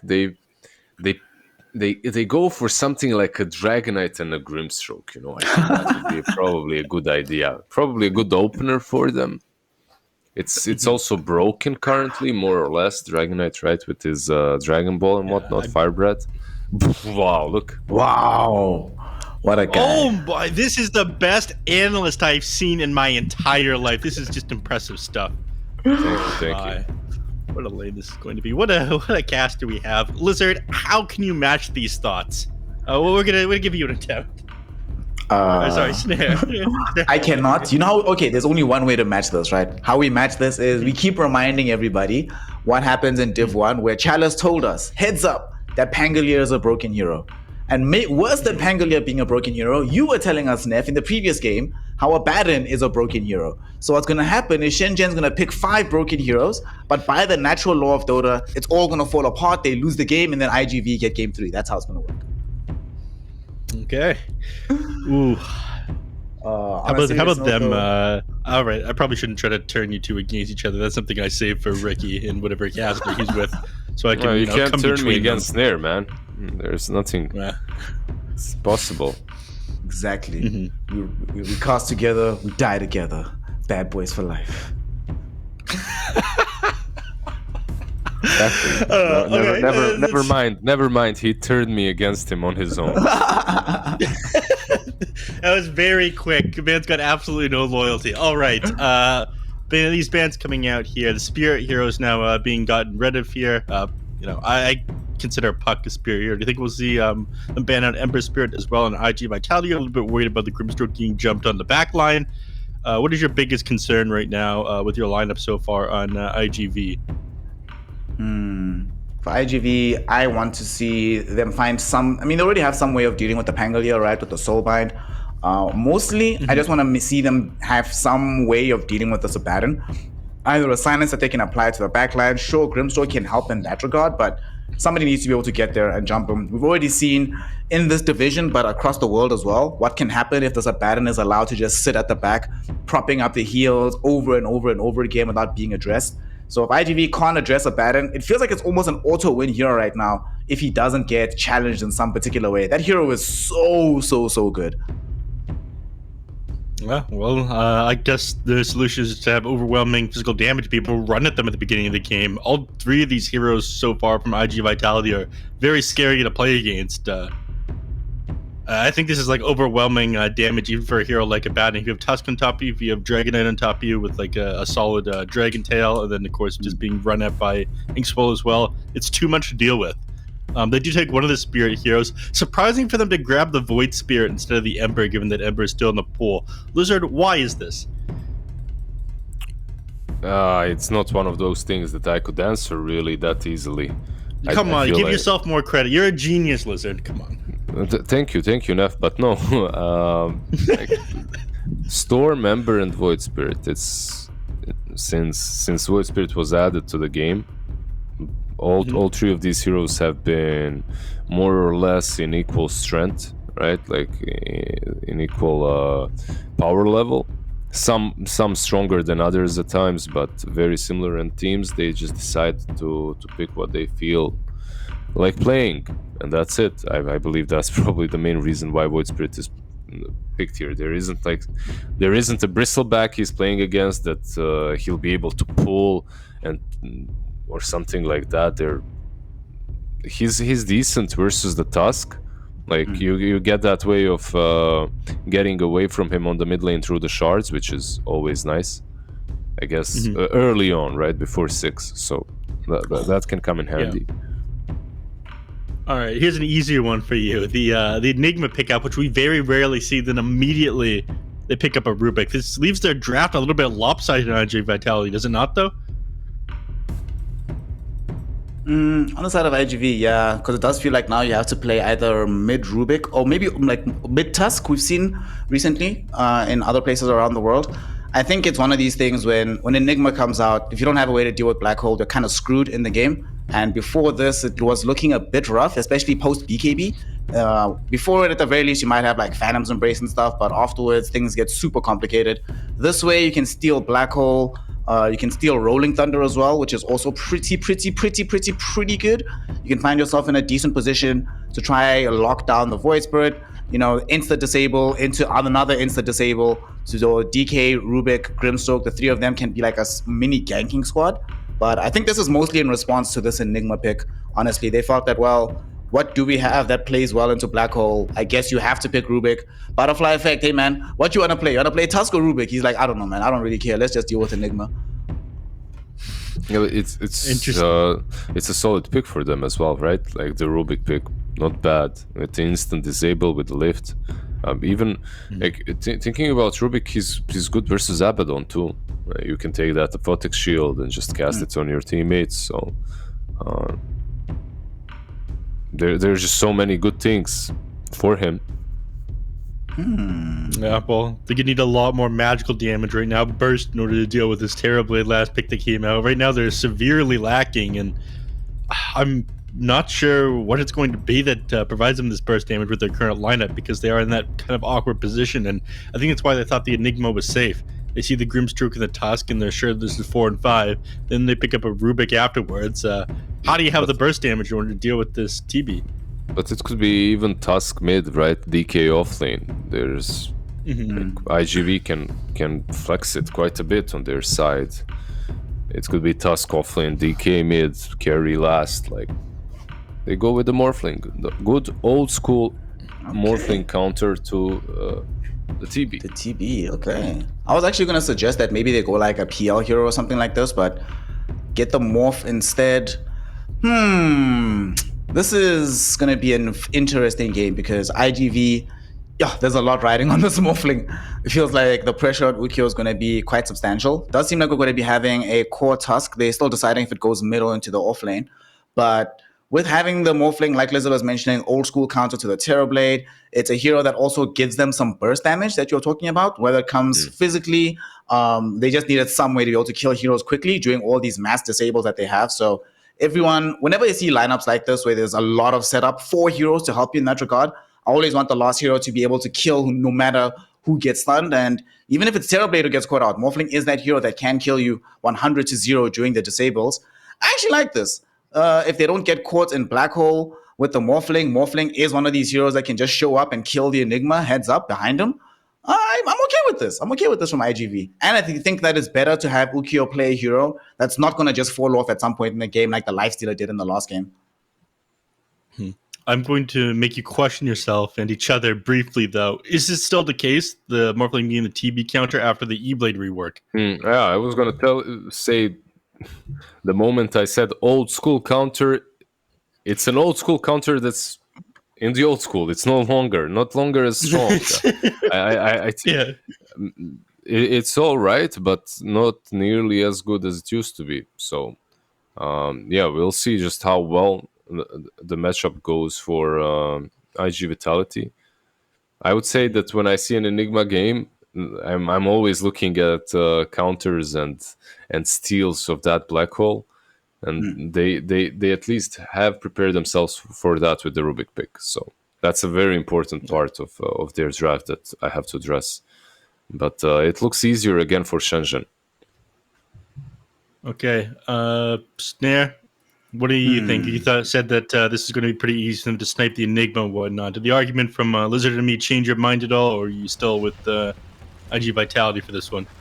Like you mentioned, it's not as contemporary as a counter as it used to be on the Morphling. Things have changed in that regard. The win rate has been steadily dropping throughout the patches, especially in the new one. But I still think like the contemporary build on this Morphling, like the more straight up hyper carry style, is still kind of good. And it's still not that easy for the TBs to deal with. You don't like just auto win anymore.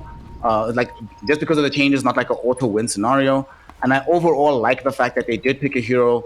You know, if he plays it well, he's fairly difficult to kill because Shenzhen don't have that much burst themselves. But we have a fight already breaking out here, and immediately we're seeing that this Abaddon is the first one caught. iG.V with an early smoke, managing to get butterfly effect of first blood, picks it up on the Tusk going middle. All right, so it looks like iG.V going to be able to play with that higher tempo. Hopefully they keep this up the entire game. Yeah, and you can't give them the tempo. If you give them the tempo, they could just crush you. Your heroes are quite greedy. You have Enigma probably on position 4, Pango. Abaddon doesn't really do well when he's forced to defend, so you need to be careful how you start these fights. I'm not sure why they gave that first blood, because they pretty much just gave it away. They saw all the heroes coming and then they decided to fight. Hey man, what if they're still hype on game 1? They're like, this will be easy. There's no problem here. What could possibly we'll go? outplay them somehow, yeah. All right, so, you know, the Nef was asking, do I think that this is going to be an iG.V game? I think I like the chance they've given themselves. I like the chance let's just put it that way. Have a pretty beefy lineup across the DK, Tusk, Morphling, not that much burst on Shenzhen, ways to play with very high tempo. And, you know, you were talking about this at the beginning of the draft, man. DK, Grimstroke, what a combination. Yep. These heroes come up in every game for a reason. No, I agree with you completely. I'm just a little bit biased towards Shenzhen after game 1, but the draft on side of iG.V, yeah, I can see everything that you said. DK Grimstroke is scary. Just not being able to defend against Dragonite early on, if he gets a good start, will be problematic. Someone on the side of Shenzhen as well has to invest into a vessel, but no one really likes buying it. I guess, well, no one really. Void Spirits used to buy it, but it's perhaps not as popular of a build anymore. It's actually a really good point that they need a vessel carrier. Like, he's probably gonna go SNK this game on Ash. Enigma maybe buys it, but even that's not great. Pango doesn't want to get it. Maybe they'll probably force Pangolier to get it, I don't know. But it is a good point that if they don't get a vessel carrier, this game's actually next to impossible. It's a very good game for the third vessel. They need it, absolutely, no matter what they do. If it was a 4 Pango, you would expect it.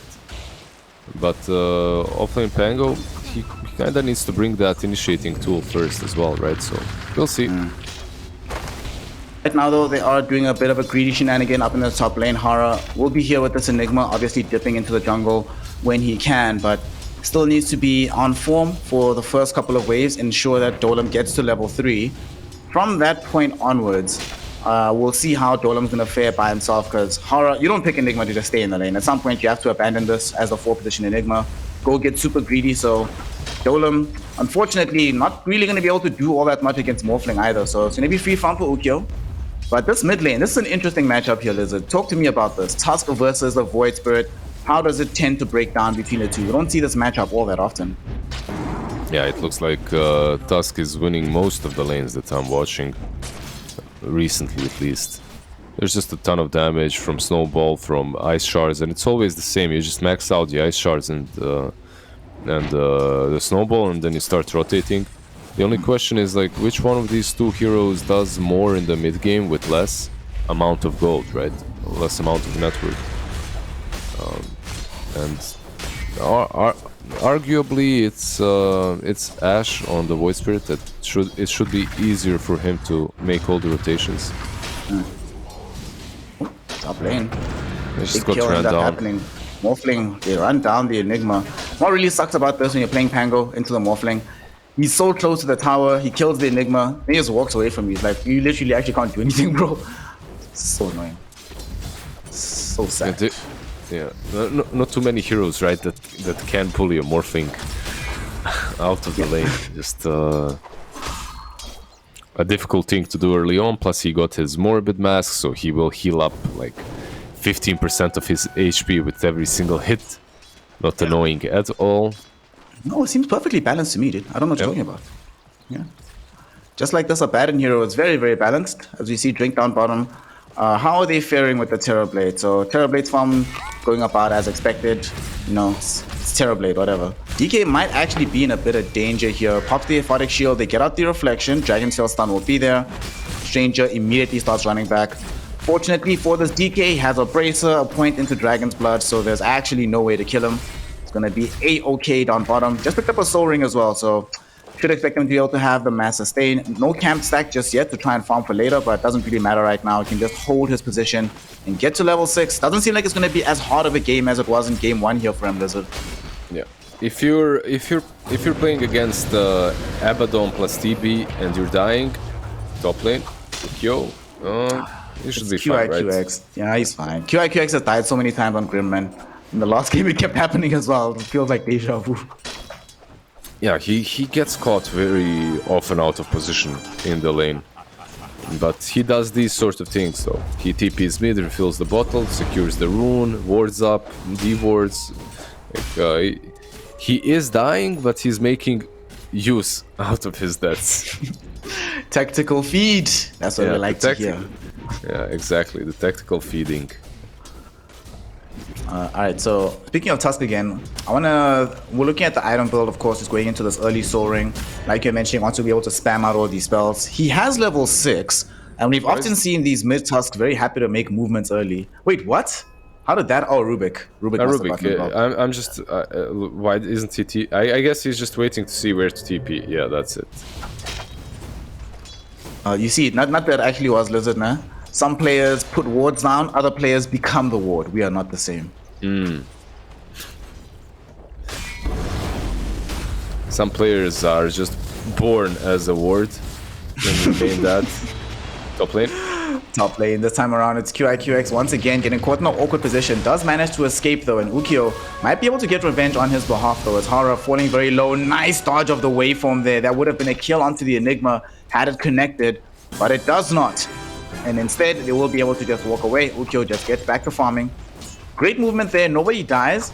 Overall, I feel like the big winner of this is probably going to be Shenzhen, because you don't kill Vitality, sorry, because you don't kill the Enigma, but you force him home. And Enigma not being on the map, not farming, given how greedy this draft is overall, I think you'll take this on the side of iG.V, especially with QIQX finally surviving an engagement. Yeah. I'm especially with him surviving. He's a happy camper right now, and refills the bottle once again on the mid lane as he was in base. So, and also makes a rotation with the Tusk. Remember, you have this snowball plus Inkswell, so something very similar that they did with Storm Spirit last game, but then decided not to and fell back. This TB is just will not fall out. They've gotten already the Dragon Tail stun. Aphotic Shield is available, but Drink will die before he can commit it, and instead Tusk, with the help of QIQX, they bring down both heroes in this bottom lane. Beautiful rotation coming in from iG.V. They knew that they had that timing with the Tusker. He shows up, they get the kill, should be able to press onto the tower as well. They do not have level 6 just yet onto the DK though, so they can't get this easy mass damage. Looks like Shenzhen want to stop them from making this happen. They rotate Ashe down bottom. The Void Spirit, is he going to try and make a jump? Instead, he gets jumped on here, Lizard. Snowball directly onto this Void Spirit.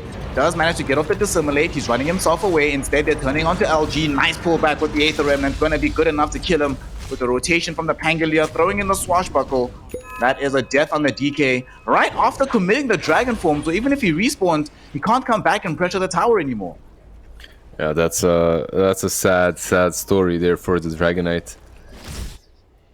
Enigma on the mid lane is caught here. I think he should be dead as well. There's a snowball coming in. Yeah, he's most likely dead. But yeah, he popped the dragon form as he just got that level 6. Plus they had a catapult in the lane, so it was understandable. But once again, they bite a little bit too much than they can chew. They go for the Void Spirit, but they don't have Phantom's Embrace. If you have Phantom's Embrace, maybe you can kill him. But without it, there's no way. Then you get punished for it. On the bright side, your Morphling is getting a ton of free space on top lane. Yep, absolutely all alone in the lane. As we watch Hara, bye my friend, bye-bye. Stranger does manage to get that kill. And I'm not too sad about the Rubik being the one to claim the kill. The more kills he's involved in, the closer he gets to level 6, the harder it is to play Enigma. So This is all working, coming according to plan here for iG.V, at least for now. Even picks up a pair of arcane boots here very early on. So we'll be able to make sure that his team is always in fighting shape. They might even decide to smoke up again. They don't have one in the inventory, but I think they're delivering one now. Okay, no, they're not. But they could easily go again. That's one of the great things about Tusk, right? Very, very, very high uptime. So you're always capable of moving up on the map and ensuring that you're in fight as often as humanly possible. Yeah, for sure. And you don't need that dragon form to rotate bottom and start pressuring it. You might find this Pango a bit of a problem to kill if Abaddon is close enough. Somewhat unkind rotation, right? With these heroes being bottom. Overall, yeah, we have to wait and see how it ends. But Shenzhen is definitely realizing that their heroes are extremely greedy, and you can see it by the way that they're playing. No one is pressuring top tier 1, no one is pressuring Morphling. They're just satisfied with defending and holding their position as much as possible. I'm not sure that's the right way to go about, as usually offense is the best defense, right? Just trade and take the enemy side of the map. The way things are looking right now, if this continues in this exact fashion, then iG.V will get to some of their timing sooner than Shenzhen. And will gain. Now they do have the Phantom's Embrace that you wanted, good sir, and they will use it onto the Grimstroke. Drink shows up to help out, and is going to be good enough to save Ash at the very last moment there. Hara also shows up with the salve, throwing into the Void Spirit. Amazingly done, but they might not be finished just yet with this fight. Ash jumping in onto Stranger, misses the Aether Remnant though. Will eat immediately a Fade Bolt. Hara can't really get in position with the Manifest Thunder. He just has to watch the Drink Abaddon go down in front of his face. Still could have been a bit dangerous situation there for Ash, but ultimately that was Shenzhen this time around, overextending when they didn't necessarily need to, and they might not be done just yet. Kaikyo forced away in this top lane. Look at this Tusk, he's chasing him.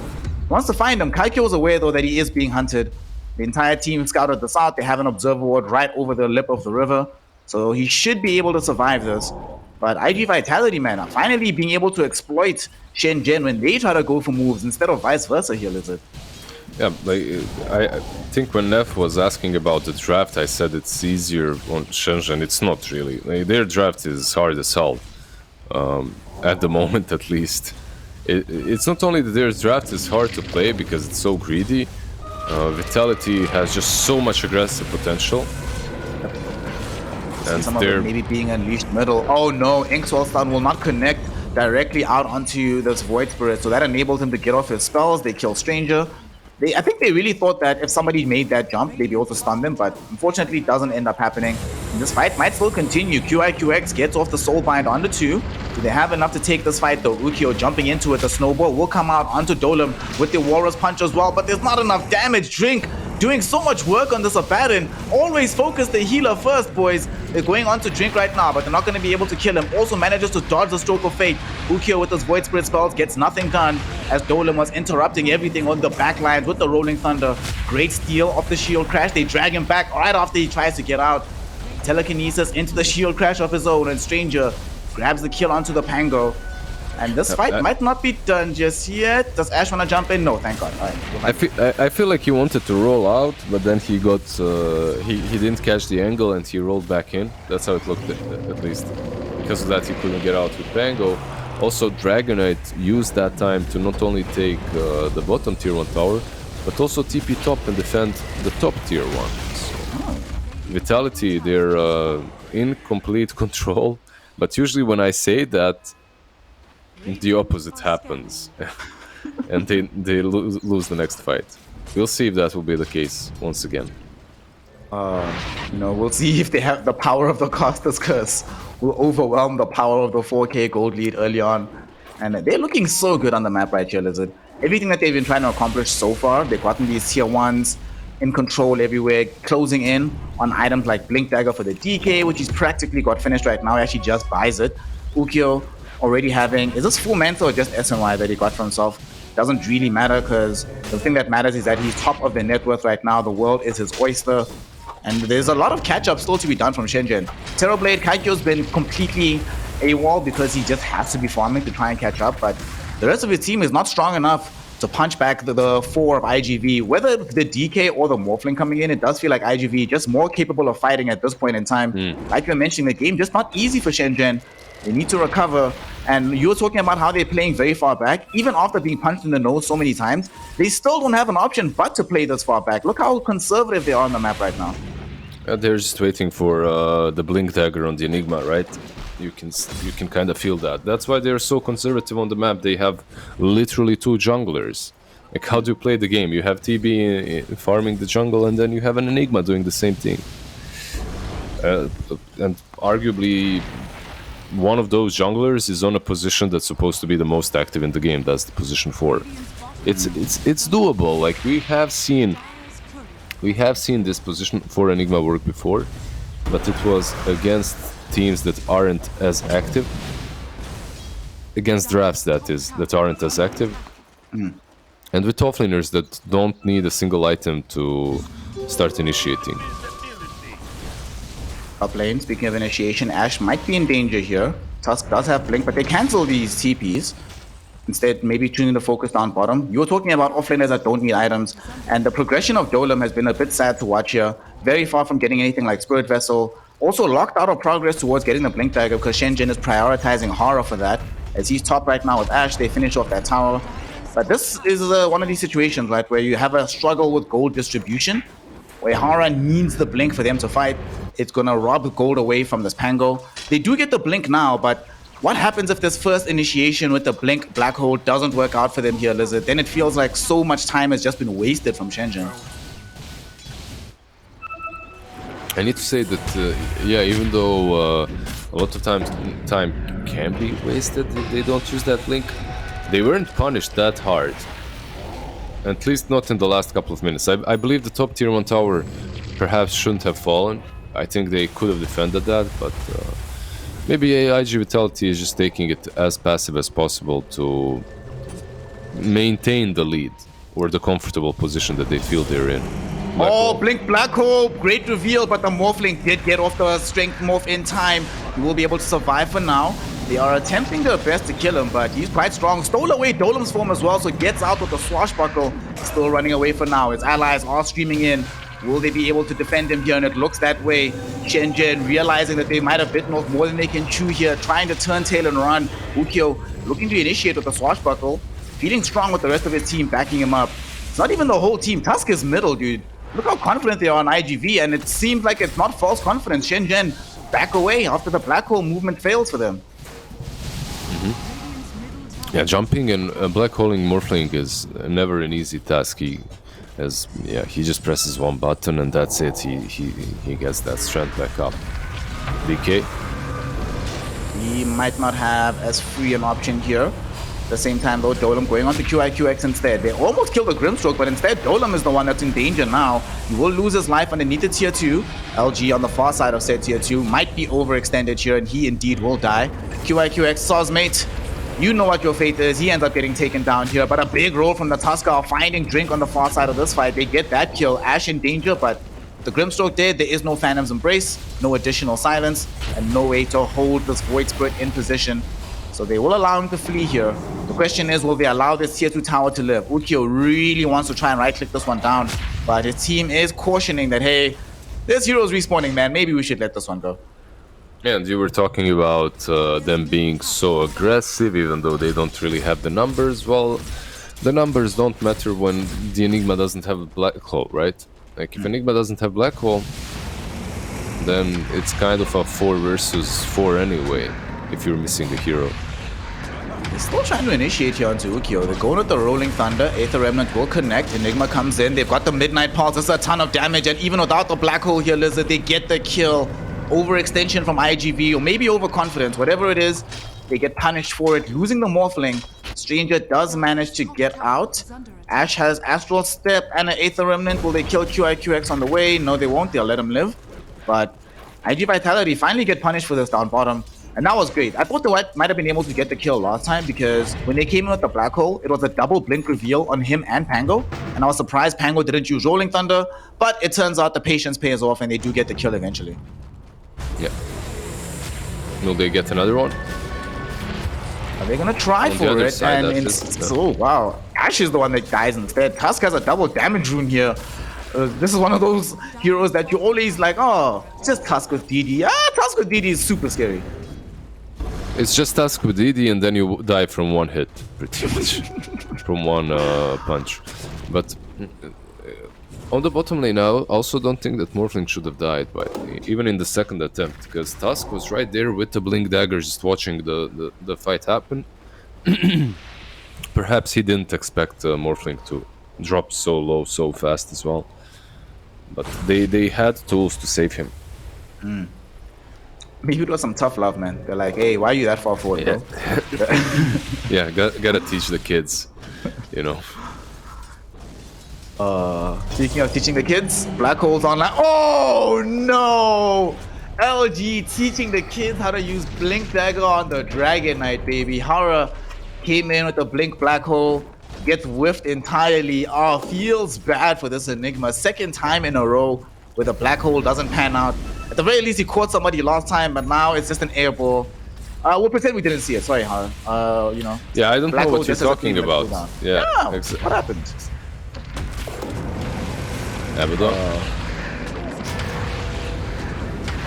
They take this fight here, Lizard. They looking like they want to try and defend Drink. Drink is falling low. He's already popped the borrowed time. Ash jumps in, gets silenced up immediately. Rolling Thunder will come in from the Tusker. They lose Rubik first and foremost, though. Ukyo realizing it's a lost fight, trying to flee. Soulbind catching 2 heroes down. Tusk, what can you do about this? Seemingly nothing. Caught between the sandwich of Dolan, Ash, and Hara, and he'll get brought down. LG now going to be the next target for the side of Shenzhen as they chase him deeper into the river, allowing Dolan to claim the double kill. No real opening for Orochi as Kaikyo has already committed the meta and wants to pop it onto the tier 1 tower instead. He doesn't have that much duration remaining. But nonetheless, good fight coming in from Shenzhen, and they're not done just yet. They're jumping onto this Grimstroke, finding him behind the tier 1. Beautiful Inkswell stun on the 2, preventing him from dying. And QIQX, tired of being the feeder on his team. Only 2 deaths this game, playing a lot better. But they still end up losing the fight and subsequently the tier 1 tower middle. And in a heartbeat here, that was IG Vitality playing aggressively, but things have started to turn, Lizard, and the damage is coming in from Shenzhen at this stage of time. Yep. Slowly but surely, Terrorblade is getting his critical mass as well, in which he'll be able to destroy every single part of Vitality. But the problem in that was, okay, they don't have a Black Hole on Enigma, let's force something. I can see the state of mind, I can understand it. But you're forcing everything you've got on an Abaddon. And that's something that, yeah, it's hard to justify. If he's there on his high ground, and you use a couple of spells on him and you don't kill him, yeah, the next upcoming team fight will be very difficult for you. Yep. They really did commit everything, even the stolen Rolling Thunder to try and bring him down. Failure to do so. Mid lane, oh, speaking of Rolling Thunder, Stranger, unfortunately not able to use the initiation with the Inkswell. They're trying to reveal this Blink Dagger to kill Ash. Soulbind onto 2. Oh no, Ash might have been doomed here by Dolan. He came in to try and save him, but instead ends up being the harbinger of his doom. Ukyo, can he catch up to Drink just yet? Will not be able to do so. Really wants to close the gap. He knows there's no more borrowed time. A Father Shield will buy more time though. Drink will be allowed to escape. But that cannot happen, man. Oh no, you have to be careful of these soul binds. And he just wasn't. Gets caught in a very awkward position. And that's 2 core heroes dead. This might open up the path to Roshan. This is a Morphling. There's a DK. They're inside the pit right now. And there's no way that Shenzhen can come contest this in time. They have 10 seconds on cooldown for the Black Hole. But there's no way that this Roshan will still be alive in the next 10 seconds.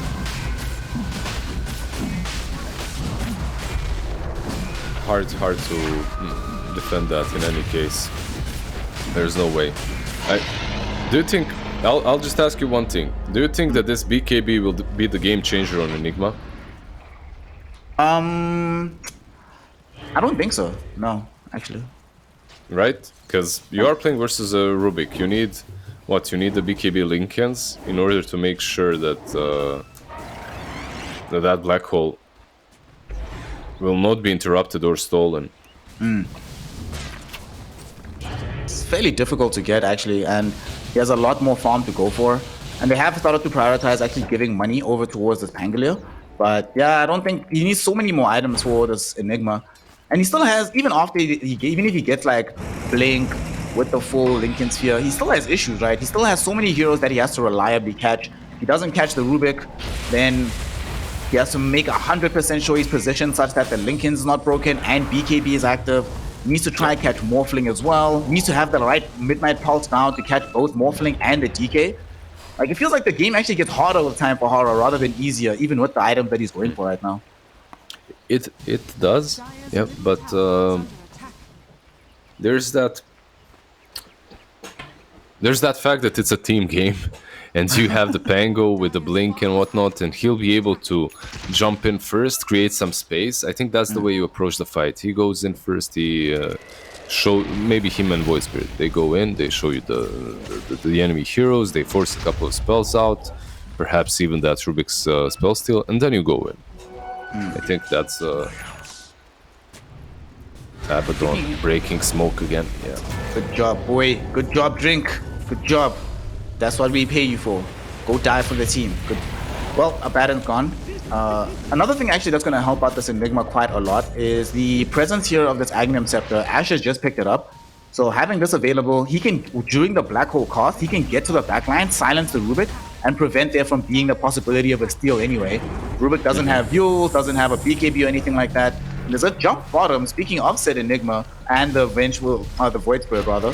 Void Spirit made a quick jump in, drew out the Soulbind, and they're gonna go for Horror here. They kick back. Aghanim Scepter finished now for this task. And look how far away they're standing from this Enigma. He BKB'd. They're like, we are not gonna give you a good Black Hole, and that's a 9-second charge gone immediately, and a tier 2 tower that's gonna fall soon. IG Vitality could not be happier with how these last 10 seconds have panned out. Yeah. I'm just I think he used the smoke first, right? And then the BKB as well to try and save himself. Oh, did he also use the smoke? Oh no. I think there was. I think there was. So overall, just being a little bit wasteful with the items on the side of Shenzhen. They still need, by the way, just one huge fight to be in the pole position once again. Like there's the Skadi on the TB. I feel that Skadi on TB is a bit more scary. Like, look at the items from Morph and TB, pretty similar, right? Almost the same. But I still think the TB is perhaps scarier for the whole team than the Morphling is. Yeah. Yeah. I'm in full agreement with that. I mean, you've got the double strength heroes, or I count Morphling as like a pseudo strength hero. So there's a lot more healing to prevent on the other side. And Ukyo, only like 1 or 2 targets. He's only really going to care about using that Skadi a little bit later if the TB does go satanic after this BKB. But for now, they're going to use the strength of the Sages. Push towards middle. Golem came in to initiate the fight. Rolling Thunder does connect, but they're jumping back in right now. LG, they found the stun onto the Terrorblade. This is the hero that cannot die first. Soulbind will be there onto both him as well as Ash. Nobody's died just yet, very funnily. LG's BKB is now going to expire. They have the Blink Black Hole, and IG Vitality are aware of this fact. Need to play this fight very, very carefully. Did Stranger steal anything cool? Yes, he did. He got the Rolling Thunder, and he has Blink Dagger. And Shenzhen, I think they are aware of this as well, so need to position and look where they are. They're like, yeah, actually, if y'all want to make this jump, we're going to try get onto the high ground instead.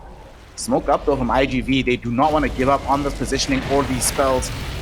The question is, Lizard, can they make anything happen? It's so rough to try and go up the hill here when you don't have any vision, but you know where the enemy team is. Yeah, versus an Enigma, it's... maybe they can catch her mid. Oh, almost. He blinks out. Well, there's only 20 seconds more. Let's see. Oh, they get the full jump. Okay. Enigma's gone. All right. Quick kill there. Nicely done by Stranger and the boys. No buyback either for this Enigma, so this will be a 5v4. 10 seconds left on this Aegis. Drink thrown outside of the pit or outside of the base by the Butterfly Effect Tusk. They trigger out the borrow time, and they should be able to bring him down on the second life. Aether Remnant, though, buys more time because Ukyo cannot throw in these right clicks. LG has the Inkswell out onto him. Stranger does get taken out by Ash, who jumps in on those backlines. Him and Dolem are delaying this push as long as they can, although they can't delay it forever. We've seen this movie before here, Lizard. Soulbind onto both of these heroes. Ash is the first one to fall. Dolem trying to make his way away. Does manage to blink deep into the river, but the blink of Tusk coming back in 1 second. Is he gonna go in that direction? No, does wrong direction. Yeah, wrong direction. It's fine.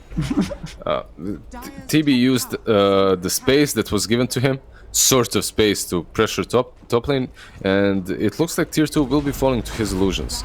So there's the bright side out of all of that, but Enigma really needs to stop getting picked off that way. As long as Enigma is alive, you can't afford yourself to be pushing or be doing any rash moves, right? You always have to be worried about that one huge black hole that can lose you the game. So the moment Hara gets caught out, Vitality's hands are free. Right? They're untied, unleashed. So honestly, if not for the heroics of Ashe and Dolem, or specifically Ashe in that instance, but if not for what they did in the situation, sure, Ashe ended up dying, but dying on the mid hero better than losing a lane of Rax, and they were positioned quite well, iG.V, to take it. So nicely done to keep the game alive for now. And like you mentioned, Kaikyo pushed up into the top tier 2, getting very monstrously farmed right now. Is saving for buyback. He's seen what this game can look like, so doesn't want to put himself in an awkward position without having that. Rather have buyback. And oh wait, never mind. Straight up buys the BKB. All right, so looks like they actually want to stack up for a fight now. Despite how things have been going, they feel like this Terrorblade might be at that point here, Lizard, where he is the strongest hero on the map. I fully agree with them that this is indeed the case, so their confidence certainly is not misplaced. We'll see where they decide to make this movement go, though, as Hara also involves himself. They want to find, for once, a good black hole. And this would pretty much be the first move that they've made in a while, right? So far, they've been on the receiving end of all the smokes and all the movements from iG.V. Let's see if they can make some magic happen on their own, too. It's always easy for them to defend with Enigma, as it gives you more vision of the enemy heroes. Look who they found here, Lizard. They found the Ukyo. They found the Morphling. You can't get off the Strength Morph in time. They don't even need the black hole. Dragonite? That was so bizarre. Dragon Knight also in danger, getting slowed up by the Ayaskadi. Dolem will make sure he's slowed up forever with this Rolling Thunder. Might take a little bit of time, though. It is a DK, but that time will come eventually. They managed to bring down 2 heroes. IG Vitality. Ukyo got uber greedy, jumping into the Radiant jungle there. Didn't have much of his team behind him. Didn't have much vision either. And ends up getting incredibly hard punished. They even get to save the black hole. So after they take this tier 2 tower, they can set up positioning around the Roshan pit and go for that fight as well, still keeping the Hara ultimate in the pocket.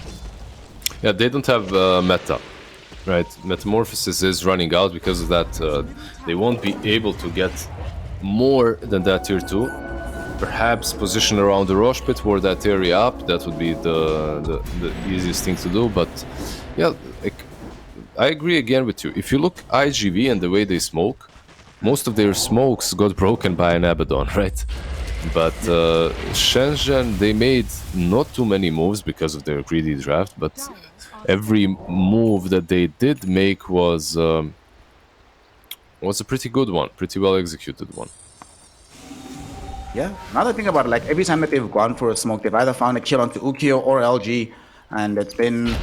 Initially, it wasn't a problem, but it's becoming a pretty big deal as this game goes further and further. And especially with Drink getting tankier. Look what item he's going for, fam. We were together in that one game where he bought this item. Yeah. We were actually casting the game in which Abaddon went for an axe, and it looks like it's picking up in popularity. There's more and more players building it. Best item in the game, man. Oh, it's better than seeing them go for Radiance. I saw that in a game the other day. I was like, really? Right, the pattern? Okay. But it was a position 1, right? Or no. It was like position 5. Okay, yeah. Whatever floats your boat, man. It was like some hour-long game, dude. It was really funny. Apparently, it wasn't the first time either that I actually got bored on the hero. It was quite hilarious. That sounds like one of my pubs. When you get low behavior score. You're like, hey, Abaddon, where's my wards, fam? I'm sorry, bro, I'm building Radiance. I'll buy a ward once I'm done. You click on him, there's like Mask of Madness, Manta, Basher, something like that.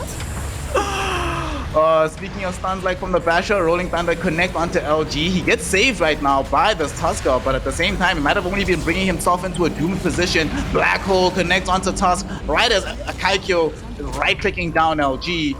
And they've already gotten 3 heroes killed because Ash was able to isolate and kill Stranger on the west part of the fight. And immediately they smoked up on Shenzhen. You were already talking about it. When they make moves, they don't have to happen often, but they're always going to be successful. And now they're inside the pit, taking the Aegis, getting the shard. Most likely going to be putting this one onto Ash so that he has the big combo of best Aghanim Scepter and shard on the Void Spirit.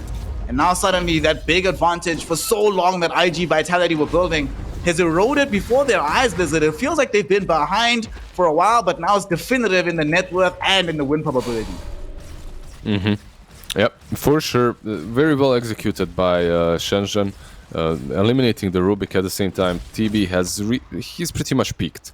He reached that point in which no one is tanky enough against him, and Dragonite and Tusk most certainly weren't. Tusk tried to save him with a snowball, didn't really work out. Wasn't really that easy. But yeah, can they fight into the Aegis? Perhaps they can until he gets the meta. Once he gets the meta, all the towers that you have on the map will fall. Also, do you think? What do you think the main reason is that Vitality isn't able to connect with their smokes and these moves? I think it's like the positioning of Drink has been pretty good, but it's not just that. It kind of feels like this is we were talking about earlier on today about like the differences between how these two teams play. I've been glad to see that IG Vitality today are playing with a bit more of a team identity, playing this like super high tempo, or at least attempting to. But it feels like Shenzhen just has their number as to where they're going to be on the map.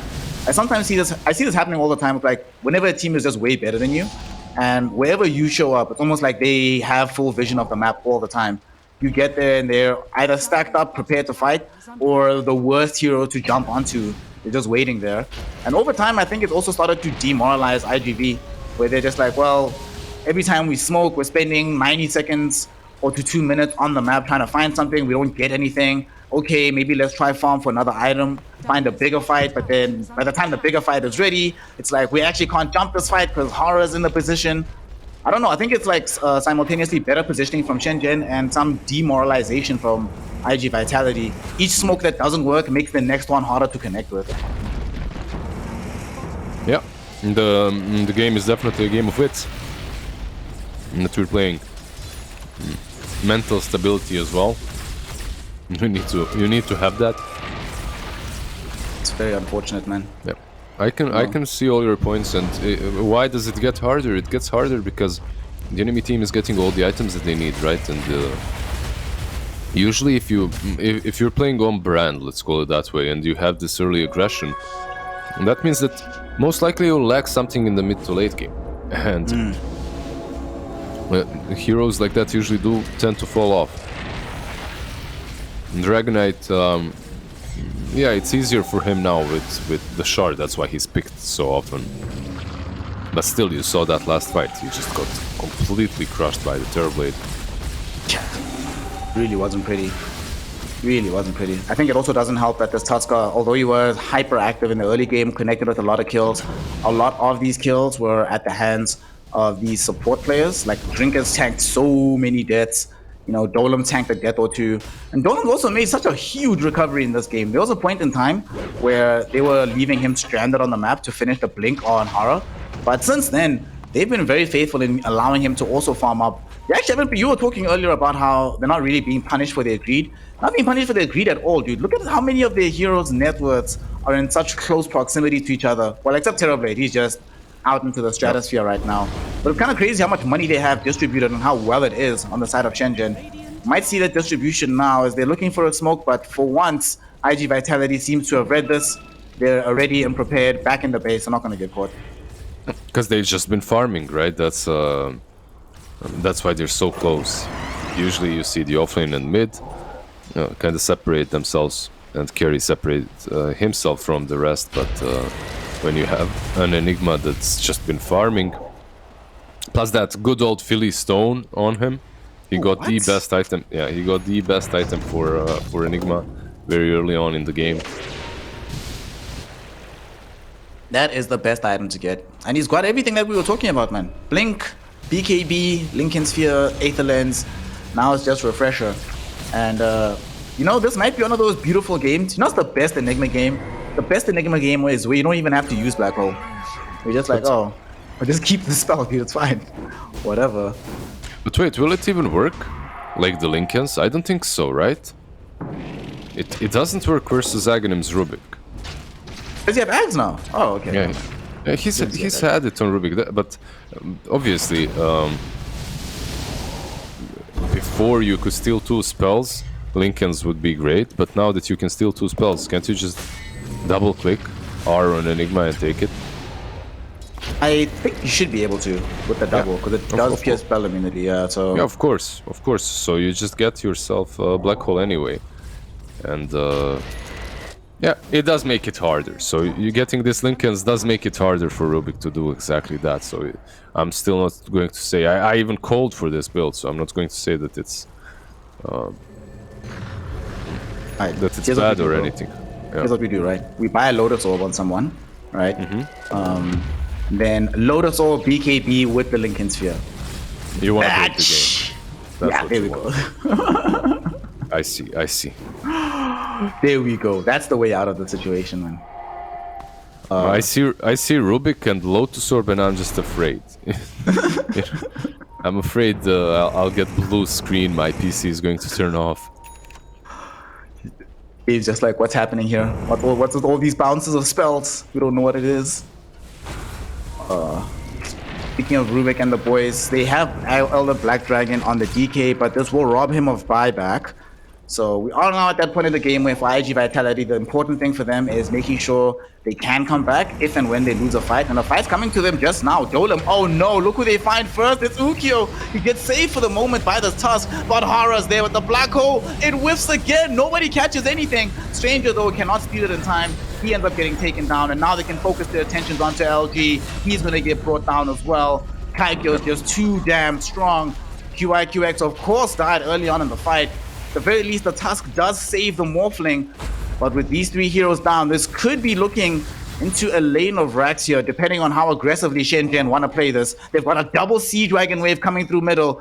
Even with meta ending in about 15 seconds, you gotta go for this push, man. Feels too strong for them right now. Yeah, they most certainly will. And did you see that Black Hole missing? They don't manage to eliminate Morphling. A nice save from Tusk happens, and it still doesn't matter. It still doesn't matter because they've given this Terrorblade a little bit too much space, and now he is just staring you a new one. Dragonite tried to manfight, didn't work out well.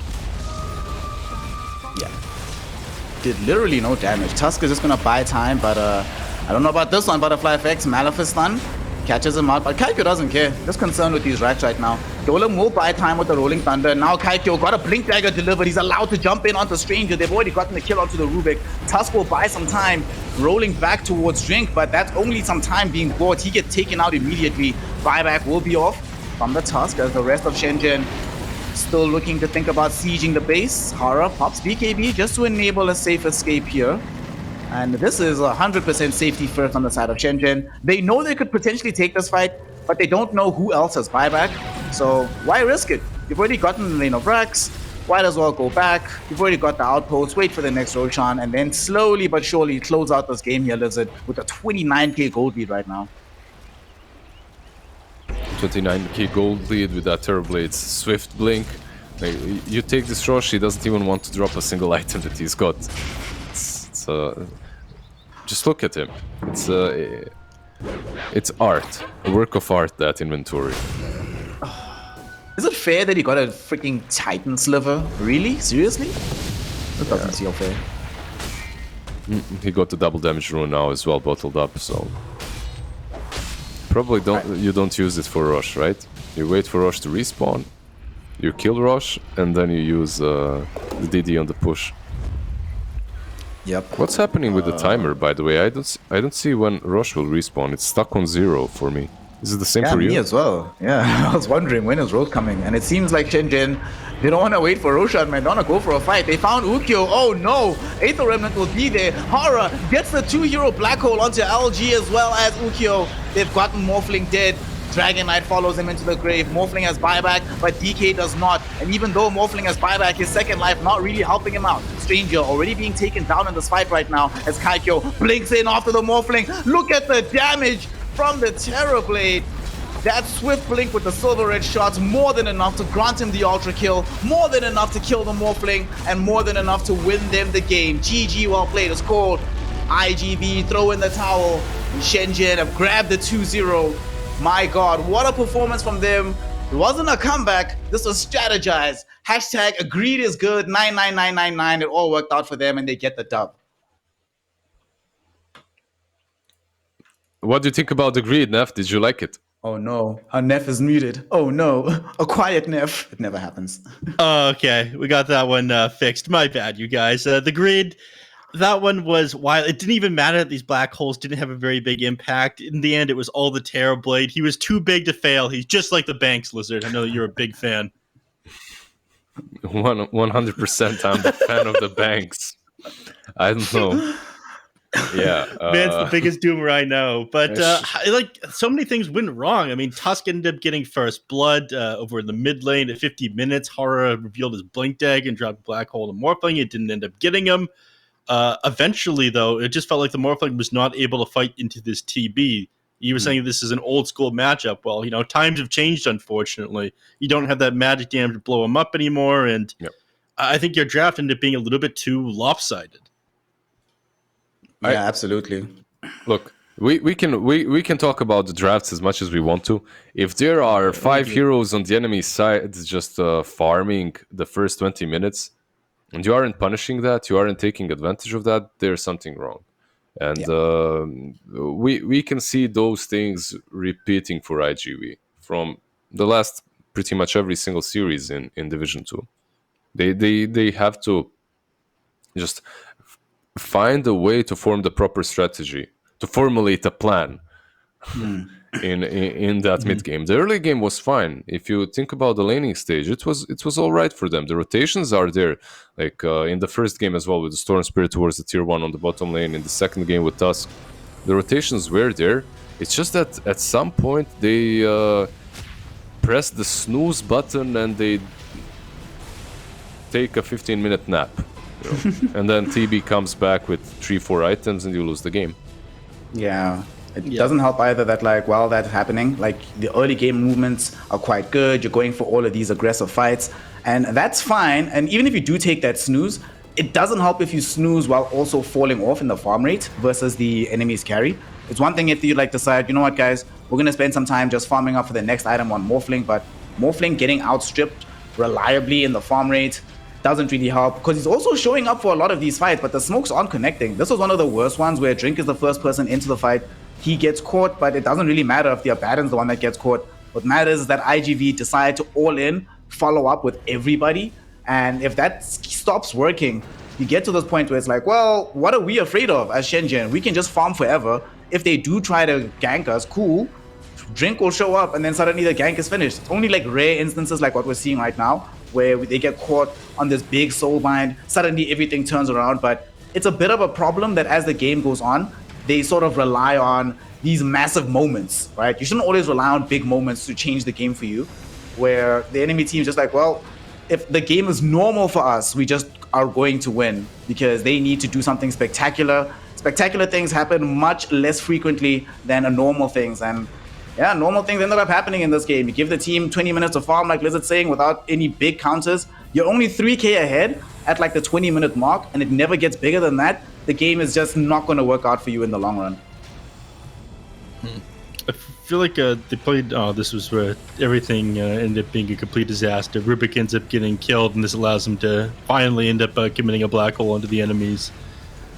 Even without this black hole, really, it's a nice black hole, but even if you don't cast it, this fight is just lost for iG.V, right?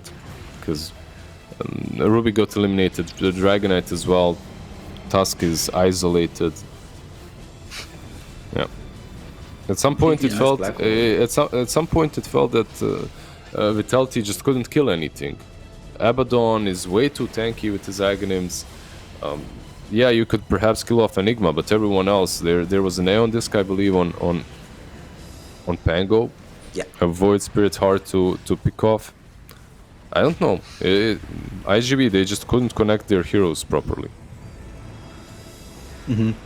So, and man, it's just a slaughter at this point. In your opinion, everything came apart when they played a little bit too slow. I mean, they did some things right. Like at 22 minutes, they took a good team fight when Black Hole was on cooldown after, that mud goal in Black Hole that totally didn't happen.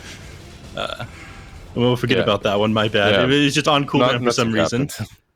Yeah, nothing happened. It was on cooldown for some reason. They took Roshan off of that one. Do you think they should have been putting more pressure on them during that downtime of Black Hole instead of letting the Terrorblade get as big as he did? I don't know, man. They had such an amazing start. I feel that when it's not only about pressuring, it's pressuring and then taking objectives and map control. Like they did make a couple of decent team fights, like you said. They did even have a good early game, but they don't convert it. They, at least in these two games and in the previous series, they don't convert it into, let's say, taking a Roshan into taking the triangle. And if you aren't converting it into big map objectives, then yeah, sure, you got kills, you got some gold, but that's it. The next team fight can go any single way. You aren't getting advantage off of those pickoffs and those early game movements. Yep. Yeah. Do you think there was some you mentioned? Sorry, Snare. The Lizard mentioned it like 17 minutes. There was a solid team fight by Shenzhen where Morphling ended up going down. Black Hole was still on cooldown, too far forward. And Lizard, you mentioned that Tusk had Blink Dagger and Snowball. It could have been able to save the Morphling. You think they lost too much momentum off of that one? I know. I don't think so. I think those kind of things do hurt you, but you can still play the game. You can't blame one single mistake. On it has to be a series of them. Like Snare said, it's a domino effect. Yep. But you were saying, Snare? I was going to say that one thing that I think really went wrong for iG.V in this one as well is, unfortunately, if you're in a situation where you're playing a hero like Tusk from the mid lane, right, you don't actually have the option to try and hold out the game. You have to be hyper aggressive. Most of their pushes, very weirdly enough, didn't come off of, we very rarely got to see DK outside of the first 15 minutes being aggressive onto towers and pushing them down. And one thing that really didn't help as this game went longer and longer, we were already talking about their lack of ability to kill Kaikyo. It became really apparent that not only is Kaikyo not dying, but it's one thing if Kaikyo himself is this raid boss that you can't kill, but if no one else is dying, then it's okay, what does our draft accomplish? Rubik, unfortunately, also found himself in a position where he wasn't super impactful, never really got to steal that Black Hole. There were some very nice rolling thunders, but ultimately it ends up not being enough. But the real big problem was this Morphling never got to this hyper-threatening phase of the game. We have seen some of these newfangled right-clicking Morphlings emerge onto the scene, but even with the itemization he went for, the Skadi, Manta, BKB, in retrospect, maybe the Skadi could have been a different item that he'd gone for. Maybe he should just try to get some out-and-out physical damage, because by the time he got to the Silver Edge, deep into the game, it's it's a bit too late. The crit effects that you're looking for aren't really going to happen. No one's dying at all. Liz was mentioning, they got these Ags onto Drink, which unfortunately I think we've all been converted now, forcefully I might add, against my will, that I have to admit that this is a viable build on this hero, but it works. It's okay, they don't actually have damage. If we look at the build that the Tusk went for as well, he goes Ags into BKB. Okay, is he gonna kill anybody anymore in this mid game? Not really. So the only person who can kill people also went Skadi into BKB. Is not the itemization to help you kill people. If no one dies and no one's ever concerned about any of your fights, and to make matters worse, like Lizzo was mentioning, the few times you do get kills, you're not getting the Roche, you're not getting the tier 2s, you're not getting the tier 3s. They did a great push in middle, but they weren't able to solidify that into a tier 3.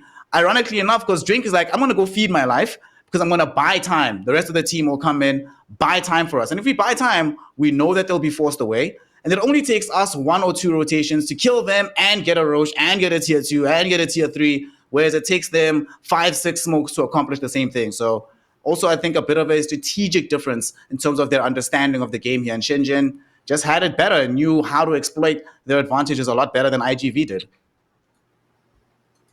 Yep. This does put them in a pretty difficult position as far as where the standings and whatnot go, as we just saw earlier. I'm not sure we can pull that one up again, but 0-5 at the moment for iG Vitality. not not a great place to be. Shenzhen, I mean, they're looking a little bit better. I mean, things end up going right for them. They could see themselves promoted. IG, I don't think anyone expected to lose to Dandelion. Lizard, you were on with me for that one, weren't you? Yeah, I believe I was. I didn't expect a loss, but I don't even know what to expect from IG any longer. They can drop out of a division or they can win the major at any given day. They be wildin'. Yeah.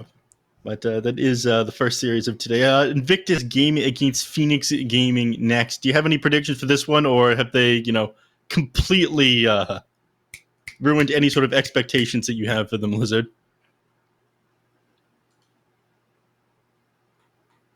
Oh my! He's broken. He's a broken man. What about you? It's something new. There are thoughts in my mind. I'm not just spewing some. Gonna have an aneurysm, man. Anyway, no, I just want to see Invictus Gaming in their former glory. Magma is looking strong. They're looking solid, but I actually want to see. Wait, it's not Magma. It's Phoenix, right? Yeah, Phoenix. Hot, same thing. Hot, same thing, right? So I just want to see IG in their former glory. I stay with the statement, no matter what the source of heat is. Exactly. Snare, what about you? Phoenix up against IG. Any predictions for that match? I think, unfortunately, that Phoenix struggled against iG.V, right? That's the one game that iG.V was able to take, was against Phoenix Gaming. And that does not bode well because IG Vitality right now at the very bottom of the table, 0-5. Game is super hard for them. If everyone else is 2-0ing iG.V and Phoenix can only 2-1 them, I really have to think this is going to be a swift showing from IG, going probably 2-0 against Phoenix Gaming. And I think it'll be quick games because I have a feeling that iG.V on a bit of a revenge tour after that loss to Dandelion. They probably know that they don't have another loss in them to be comfortable for promotion. So they need to channel the energy that I hope Chelsea will channel after the loss to Madrid, man. Just come through, shake it all up, beat everybody. So quick 2-0. Yeah. And on that sports ball reference, we are going to probably close that one out. So taking about a 40-minute break before we come back for IG against Phoenix. The casters for that one will be Nomad, Black, and Lizard. So stay tuned, everybody. We'll see you soon. Where are you? What's up? What's going on? Simple truth, I'm low. Let's get it on. Touching the stars. Touching the stars. Dancing, dancing, dancing, feel like dancing in the moonlight. Dancing, dancing, dancing, feel like dancing in the spotlight.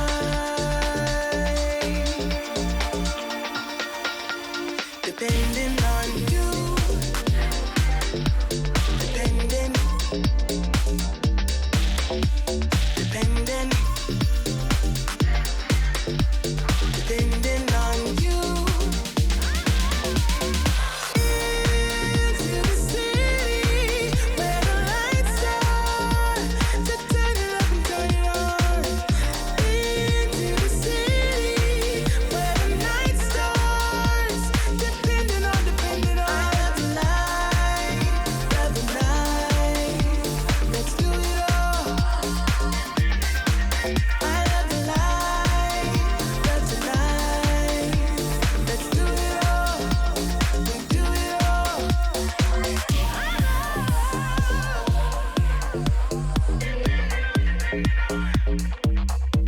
Where are you? What's up? What's going on? Simple truth, I'm low. Let's get it on. Touching the stars.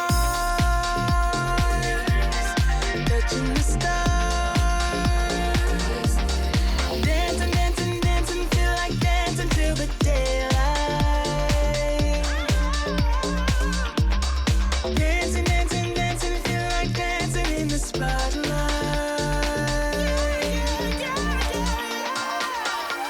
Depending on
my swag and play the fool, babe. Just play the game and hold on, maybe. But I'm done with the waiting, done with the waiting. I'm done with playing nice. Now look me in the eyes. Tell me, tell me, tell me what you see inside. Not gonna ask you twice. Not looking for your lies. Tell me, do you wanna go?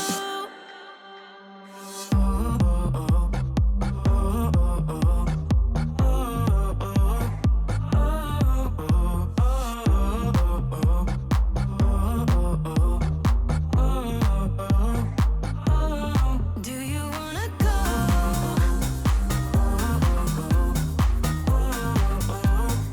Do you wanna go? Do you wanna go?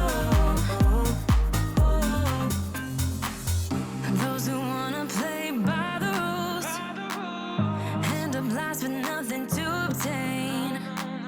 So let's level up to remain. 'Cause I'm done with the waiting, done with the waiting. I'm done with playing nice. Now look me in the eyes.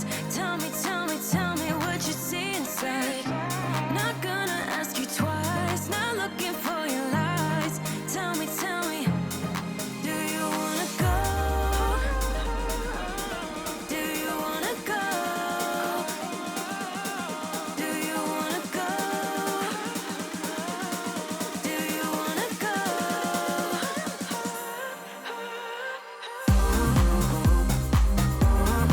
Do you wanna go?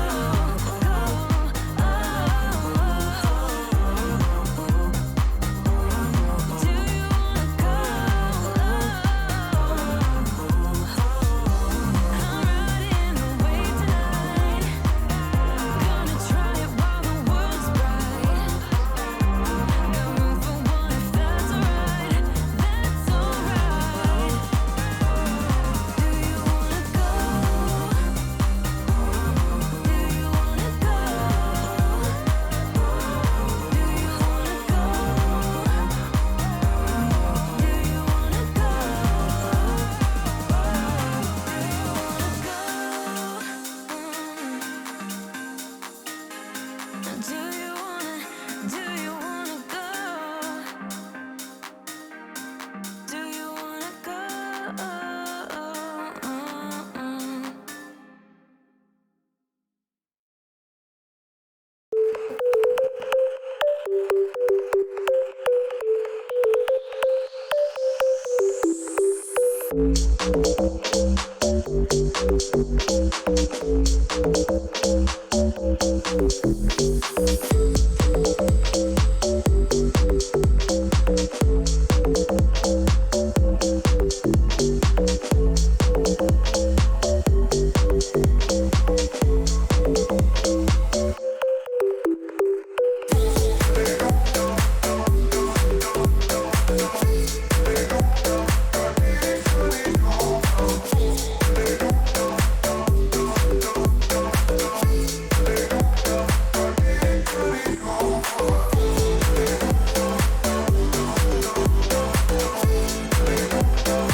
from the turf. I never switch sides, like even when I die, I'ma ride for the squad. Let her ties in the hearse. I've been on the vibe, kinda hard to describe. I'm in between, I'm good and it's fine, but I'm tired of the grind. Then I come alive in the night to realize I'm in the middle of the time of my life. I'm never so packed for the stack, never lied on the rap. Got a bag from the way that I write it. Queen looking Tyson, do that ass survive, doing 80 to the house. Then I hit it to the sky, change haters on a tirade. Talking to their crib in the face, be still, let that hate stuff fade. We all want the same, we all want a meal in the safe. I wanna live like I'm trying to reach enlightenment. Trail spill from my lips, feel big from the bib. Take a sip till I pass out. Try and get grit, but it don't make sense. Cause you can lose life on this fast route. Yeah, turn thoughts to a cash cow. I might flip that to the glass house. I don't need the accolades, I'm in love with the chase. I just wanna eat, save a spot at the table. Beast with the slap, pin myself on the map. You long with the wind, but we knowing that it's cap. 5-hour flights, couple nights at the flat. To be real, couldn't see me making moves while I'm at. I'm still on the grind, limit time when I chat. I'm burning down sage, keep the demons away. When I write it, give a piece of myself to the page. I don't do it for the praise, love, that's just how I'm made. Truth in the glass in the mirror. Yeah. Do it at me, old man, tryna pass in the fear. You're the first one to talk, but the last one to hear. Eyes blurry, but I couldn't see the ass, and he cleared down. Start to feel like I'm on one. Settle in, I'll be here for the long run. I'm a slave for the cash, got snakes in the grass, no brakes on the ad, but it's all fun. We done seen it all, heard it all. Heard enough, give me space before I murder y'all. 10 bad bitches here, I'ma curve them all. 12 missed calls, and I still made a curtain call.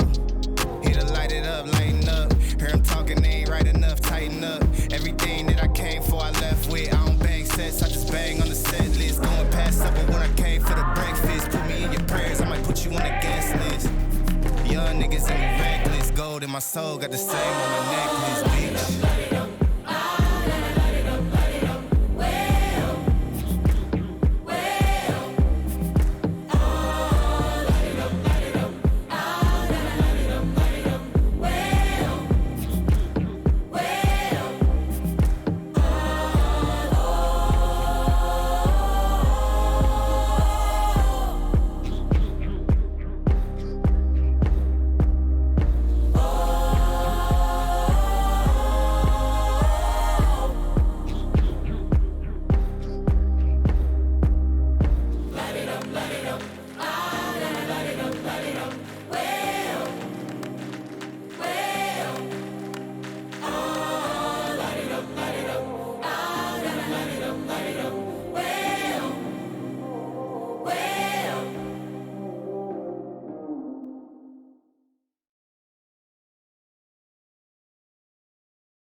Shouldn't have known if I was the one who's drowning in your flood. It's overwhelming me, but I guess it's clear to me now.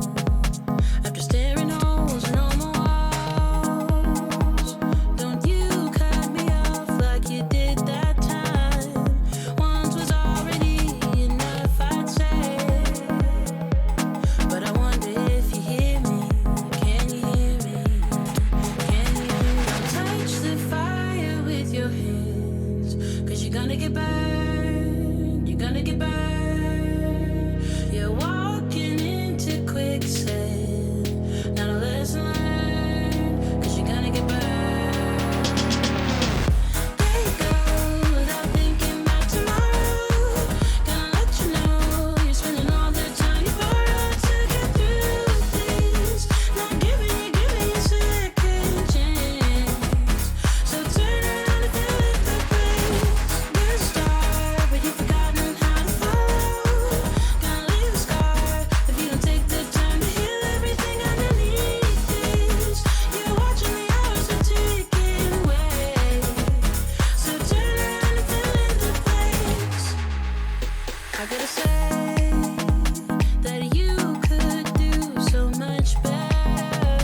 Here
So, who wants to play a game? My favorite. Let me.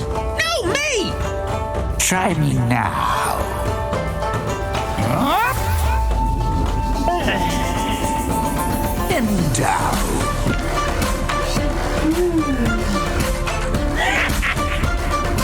No, this.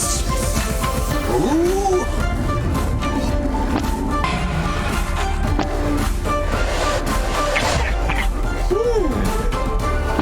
Next. Damn! What's this thing? Let's find out.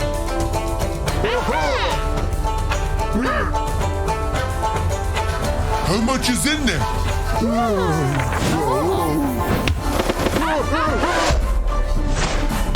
And again! Guess we better. Yep. It's just as high as we can go. Expertise!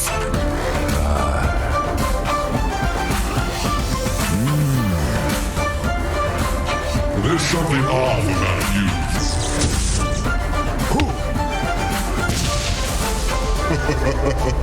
It's in the bag. Watch me now. Yoo-hoo! I always get what I want. In the bag. Nice! Such talent, such sorcery. You're doing good! You too! Where are you? You want me? Come get me. Hello and welcome to the China DPC, brought to you by Perfect World as we move into the next series of the day. And this one is going to be IG versus Phoenix. And here to bring you the action, you got myself, Nomad, joined by Lizard and Black on the panel. Guys, how are we doing? Doing fine. Is that your new house? Nomad? Yeah, this is my flat. This is my flat. Yeah, it's that nice. looks amazing. I'm jealous. Thank you. Looks Thank great. you. There's a very big room, that one in particular. Yeah, well, there's only 2 rooms, so I'm glad this one's big. And the cat came with it as well, as you can see there in the back, just enjoying the sunlight. Having a little bit of a sunbathe. Yeah, Cats love cat. I see it. I see it. Yeah, cats love light for sure. This one definitely does. Yeah, enjoying the sunshine, the morning sun, as hopefully the teams are going to do as well. Because of course, Phoenix, IG battling it out in this best of 3 matchup here in the Division 2. I want you guys might be thinking, IG Division 2. Well, you guys haven't been paying attention because they didn't have the best start to the season. But moving into the Div 2. It's been an okay start. I mean, the fact they've dropped the series is probably a little bit surprising, but things happen. Of course, we got Team Aster versus Team Magma coming up to finish off the day. That is a Division 1 series. But I mean, why don't you guys talk to me about Team IG and how they really ended up down here? Do we really want to talk about that, though, Lizard? Because it's somewhat of a sad story. Okay, yeah, it's not really... That's kind of short, right? So they removed Kaka, added Fade, and things have never been the same since then. Like, they've been trying all sorts of different things. Their drafts just aren't on par. Their decision-making in-game, their leadership is just not there right now. And as you said, the fact that they drop a game in the Division 2 is not good at all for them. Not a good sign at all. Yeah. The games weren't as frisk in the first season. Nomad. Woo! Wow. And they faded away into Division 2. It's not only him. Everything under one player, I love it. Put all the burn. Yeah, it's not. They flew away to Division 2. There. Hey, might be early, but Lizard is definitely literally the best player. Like, Emo said he's the best mid player in Division 1, and then they get relegated. That's got to raise some question marks about the team, really. I mean, has it felt like they've kind of come together a little bit in Division 2 or not really? I mean, they dropped the series. I mean, Dandelion have looked good, but you still don't expect that to happen. Yeah, them losing the series was a surprise. I expected IG. Okay, we dropped down to Division 2. We're going to go like clean sheet, win versus every single game, every single series, and then they play versus Dandelion and they get kind of wrecked. So unexpected already, and now I'm wondering if they'll even finish off with only 1 loss when it comes to the series. I think this game in particular should be easy for them. Should be on paper, right? They're playing versus Phoenix Gaming. They played with them against them in the past. And Phoenix Gaming isn't doing too hot right now anyway. Mm-hmm. And they've had 2.5 weeks or so since they lost to the Dandelion. So there is a lot of room for improvement potentially. Like, we haven't seen them for quite a while. So, maybe things finally came together. We don't know. There's so much potential in that team. The fact that they're even here is kind of stupid, honestly. They should not be here. But, I mean, to be fair, even if they don't have things together, it should be okay. You're playing against on the pure individual level, right? Yeah. I mean, it is still, I would say the hardest Division 2 out of all of the regions. Like, this Division 2 looks ridiculous. I mean, just going through the player list, you can tell that there is so many good teams here. Obviously, you've got the entirety of IG. You've got D-Stones and Flyby on Sparkling Arrow Gaming. I mean, there's so many good players just kind of hanging around. White Album's down here, Ulu, Red Panda. And then, it's scary. And you've also got the record setter, Shylock or Summer, on Dandelion as well. And he's been like one of the shining stars of the Division 2 region. He's setting records across the regions. He's got the highest GPM record on his Medusa out of the past 3 seasons of the DPC, out of across all regions, Division 1 and Division 2, that record belongs to him. Like, that's insane. That was versus IG where he set that record as well. So that gives you an idea of what level these players are on and how IG can't really let the ball slip here. So hopefully IG are on it. And of course, Phoenix Gaming, their last match was against IG Vitality, the underdog team. And they were able to pull out the win at 2-1 there. But they're doing okay. Maybe it's a case if they beat up the little brother, and now the big brother's coming to pay them a visit. But talk to me a little bit about Phoenix Gaming. This squad. Where are they at? How are they doing? And what shines about them? Shining. Stop it, Nomad. Shining is shining. Yeah. Stop it. It was your fault. Mean, how do we describe this team, Lizard? I think. Average is a good term to describe the team. Like, everything I've seen so far from the team is very, very just average, which, is enough to get to Division 2, potentially even stay in Division 2, but you can't really hope to get to Division 1 when you play like this. Like, all the players are very average, the positions they play, and the draft is very average, the decision-making overall. It's nothing really that outshines another team, I'd say. Like, as I said, they're very comfortable in Division 2, but can they make it to Division 1? Not unless something heavily changes.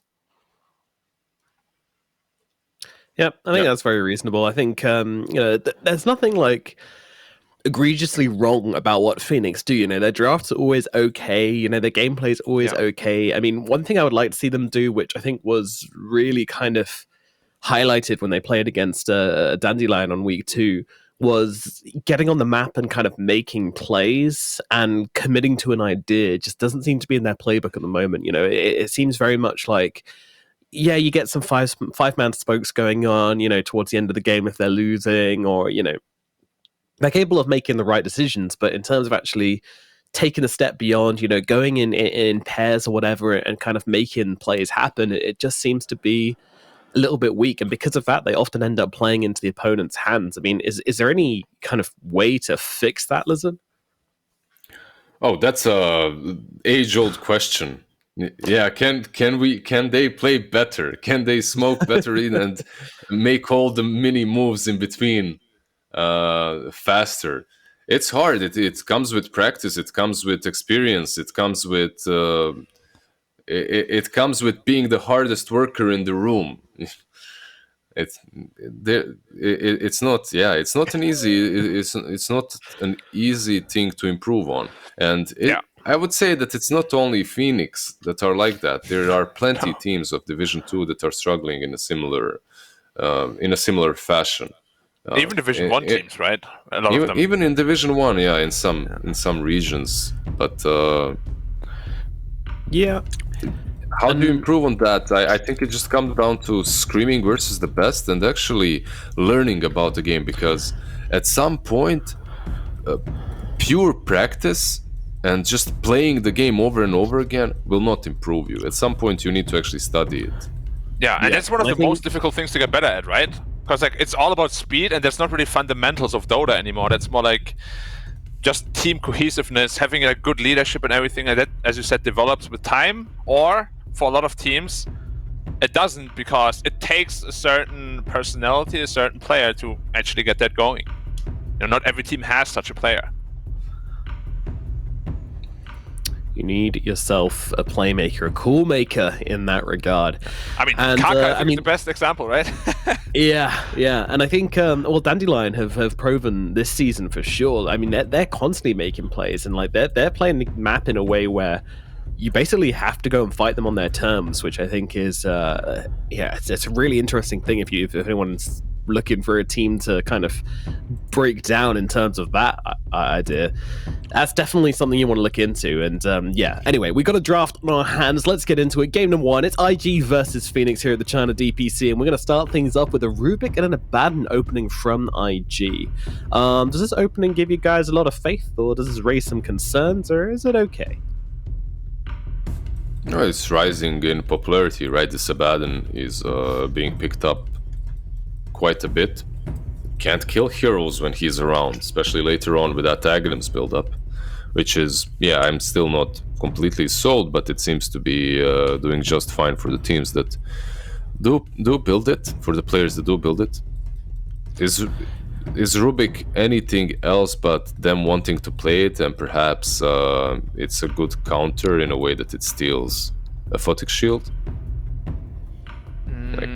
I can see the Abaddon White's pick, but not really Rubik this early on. I feel like Rubik has just been... first of all, it's like a specialist hero, and Frisk plays it pretty damn well. So in that regard, it makes sense. And it's just there as like a block pick sort of thing, but it doesn't really do that anymore nowadays, as you can see. They just pick Tidehunter anyway. Because the hero... Like, people used to be very bad at playing against Rubik, like many years ago. Just because they're not fast enough to press spells, they get their like Ravages stolen and all that stuff, but that doesn't really happen nowadays anymore. You know, like to even be able to steal a Ravage, you need like an Ether Lens, you need to be in a perfect position, you need to be at the right spot and wait for him to blink in and steal it instantly, because otherwise you're not getting it.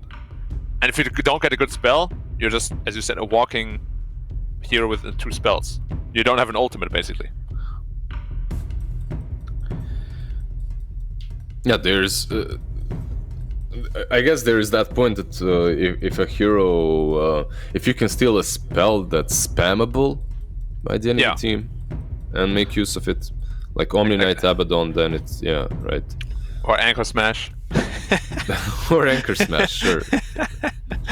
But Rubik, I mean, he has more utility now, right? With the shard, you can lift your teammates out of danger and stuff. So in that regard, it's not a terrible hero anymore. But I still like other +4 heroes quite a bit better if you just pick it like blindly. Yep, I agree. Does make you also open up with 2 supports on the side of IG, pretty much showing your hand. I guess they are flexible. We've seen Rubik's on mid lane, we've seen Abaddon on off lane as well. There's just even safe lane carry. Yeah. But most likely not this game, right? I don't know. It wasn't it JT who ran it in the off lane last season and kind of impressed us with it, with that kind of Blink Dagger Manta build. Maybe on off lane, but not as scary for sure, I think. No, not as scary. Yeah. We played like budget anti-mage where he just blinked in and manted on someone and silenced them immediately with the illusions, applying the Curse of Avernus. That was cheeky. That was something refreshing. That's more of the IG I want to see. But yeah, it's... I mean, they also... Did they lose that game? I feel like they lost that game. Maybe they didn't. I think they actually won that game. Did they? Because he also went into Basha after, I remember, and he just like solo killed the carry. I think they did end up losing the series though. Right, yeah, that might be it. That might be my dodgy memories coming from. If you talk about IG in the last season, you should always put your money on them losing the series. True. If you're trying to remember if they won it or not. The statistics just are on your side. The stats. Yeah. Do you think they're losing because he's drinking Coke instead of water, Lizard? Well, it depends if he's used to it or not, but water is definitely preferable. Yeah, I don't know about you, but whenever I drink a lot of water, my brain works better for some reason. Of course. Yeah, of course. Because all the water goes in there and brains, they love swimming in water. It has a water party up there, yeah. Yeah. Dry brain is a bad brain. Maybe we should replace small brain and big brain with dry brain and wet brain. It would make more sense. Give me some of your wet brain ideas, Nomad. Come on. All right, wet brain idea is Doom Tidehunter. There we go. Jobs are good. No Ravages. Hooray. But that also means that Rubik can't steal Ravage, so kind of griefing your own team there. But I also think, I don't know, is this a good lane, Doom Rubik? Is that okay? Yeah, honestly, like Dubik. Damn, it's so good that you're already making them like a pretty good couple lane. But Doom, I think, is an incredible lane. I noticed with all that armor. Level 1, you have like 6 armor after you devour a creep, instead of what you used to have 0. So most of the time he can sustain by himself even, and Rubik is definitely a hero that can bully out a support like AA by himself. So AA Void though, that looks like a 2014. Let's go. Yep. When Chrono had 1 minute AOT. cooldown. Back in the days when what is ultis were this? the only thing that mattered. The lane is not good. Like, Doom is just gonna free farm there. So Later again, on as well, you gave him just an additional target to Doom, right? Void. yeah, like they It's a showed their perfect Doom, target. and they're like, okay, enjoy your free like minute 7 Midas or whatever. Plus, I please expected do it to my take an carry. Actimate or something. Yeah. Something actually pressures the Doom. Oy, oy, oy. Everything is looking pretty rough already, draft-wise for Phoenix. So Drow Abaddon, they own Tidehunter easily, right? No problem. And Doom Rubik, they're gonna do just fine bottom as well with free farm. Yeah, I mean, I can see what they're doing with the mass team fight, but I think it's too cooldown dependent already. Yeah, and IG have the last pick on mid as well, so they're not going to be kind of caught out by this final pick from Phoenix either. So, yeah, a little bit rough in the draft here by the sounds of it. This AA pick. I mean, where did this come from? This AA pick? Is this just an answer to like the fact they've got Doom and Abaddon? You know, two pretty high regen heroes. Obviously, Miscoils. Is that the idea? Because I still consider Abaddon to be pretty damn good against AA. I guess you get that wombo combo. You know, you activate your Void, you go into something simple, and you play that. You get the damage in the Chronosphere. I mean, that's how I justify it. Do I think that it's amazing? Not for the longest time now, but maybe they have something in store for us. Maybe they'll prove us wrong. Prove me wrong, at least. Couldn't they just pick better lanes then, though? Because AA is still a pretty weak laner. Like, why not just a Skywrath or something like that?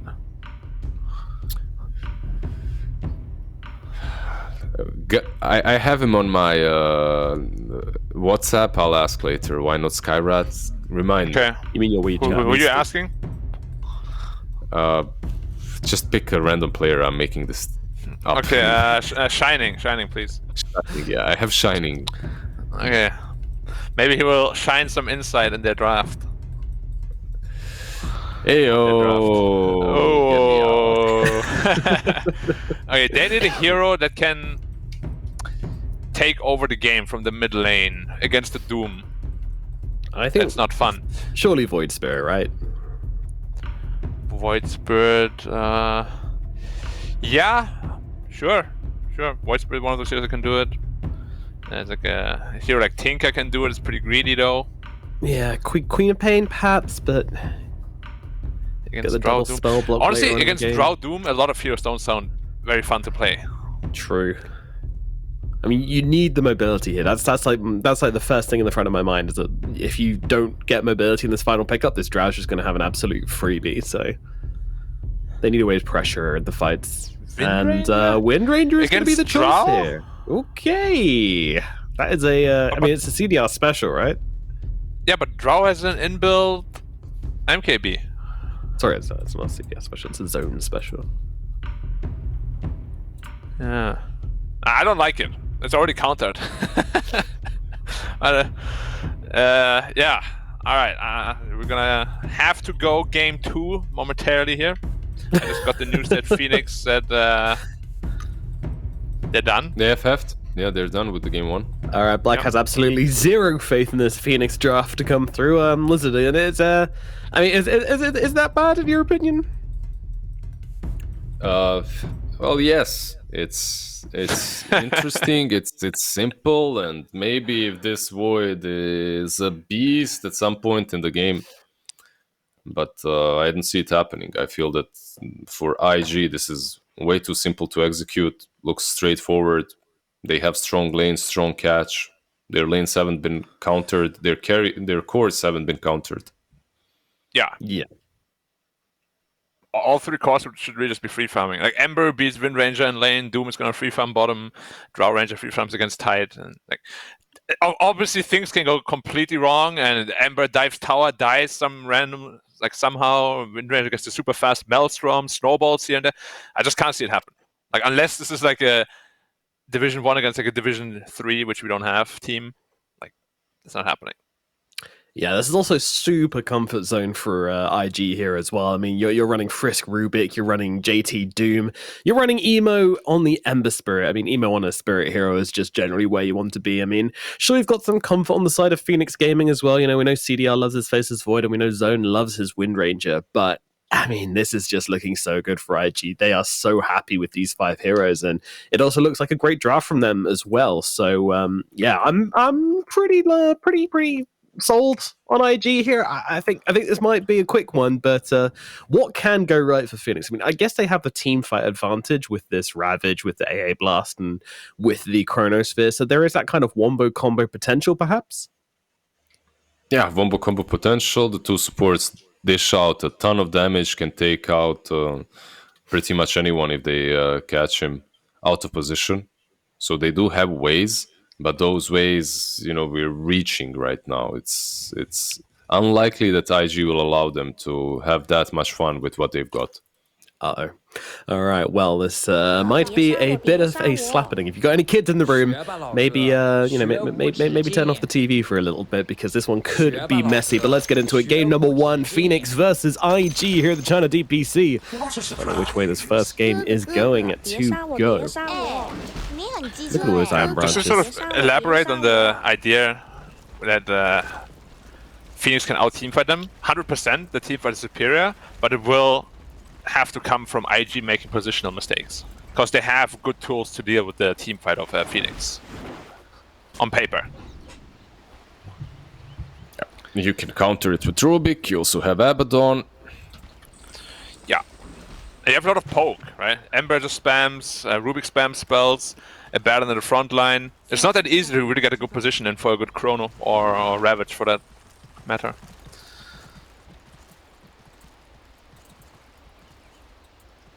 And how did they kill Ember Spirit this game, actually? Shackle him for 10 days. Yeah, then Chrono of course, him. but like, how does he get shackled? Like, yeah. they have no instant stuns or silences.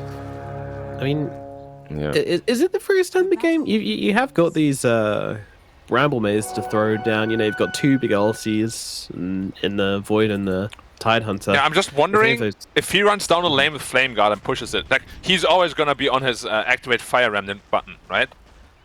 And if you don't have an instant stun or anything, he will never be afraid. Like, he sees the Bramble come down, out. He sees Void jump in, out. Like, it's just so difficult for them to recatch him. But it's Emo, you know. We know he likes to overplay his hand, so maybe I will come into play here later on. True. The biggest danger to the biggest danger to IG is IG, right? Yeah. True. Very true.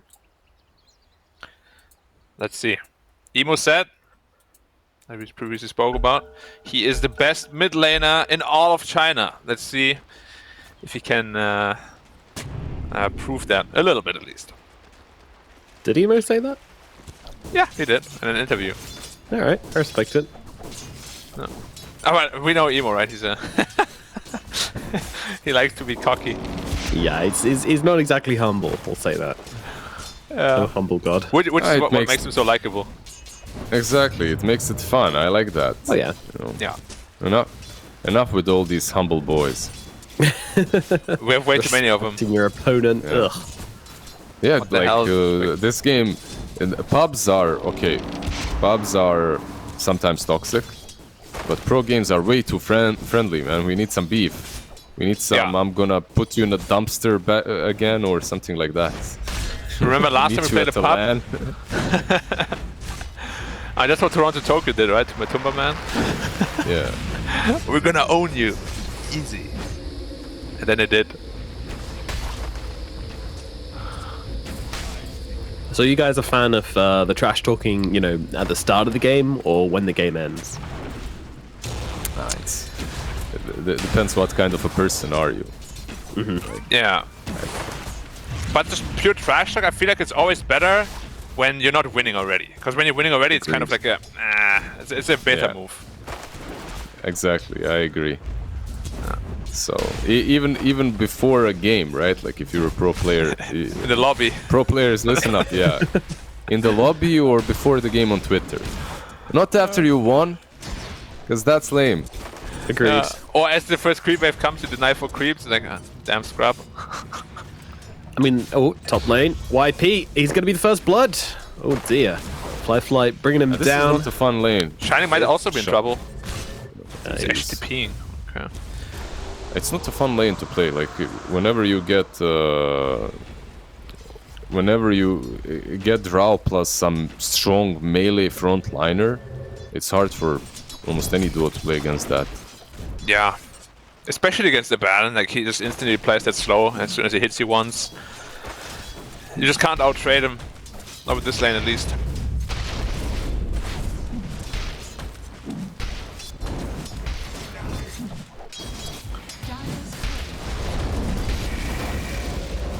How's our Doom doing?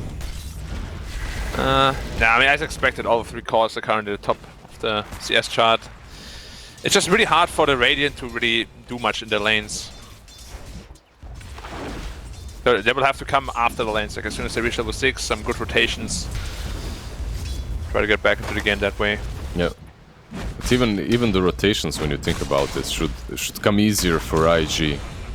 Like December, one good rune. But we are, you know, we gotta be a neutral lizard. They got this.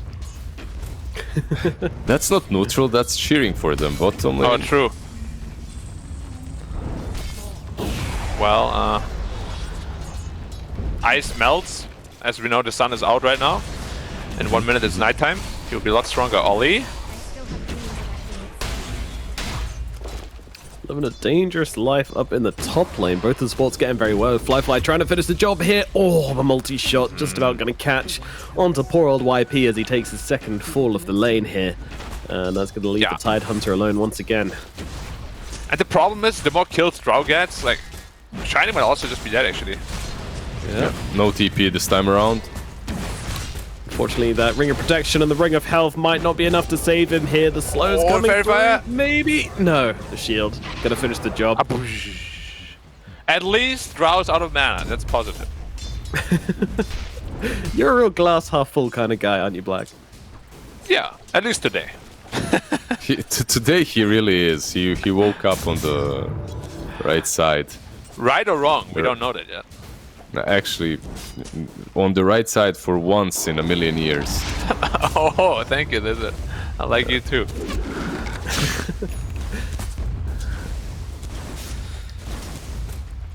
Alright, Wind Ranger. As soon as Wind Ranger has a Javelin, I think he's gonna get some rotations done. The side lanes aren't going well at all. Why do you pick Wind Ranger in a draft? What does this hero achieve? Bottom lane. Oh, LWW in some trouble here. Can they finish the job? I think they can. The right clicks come through, and down goes the Ancient Apparition. Oh, the good old speed aura.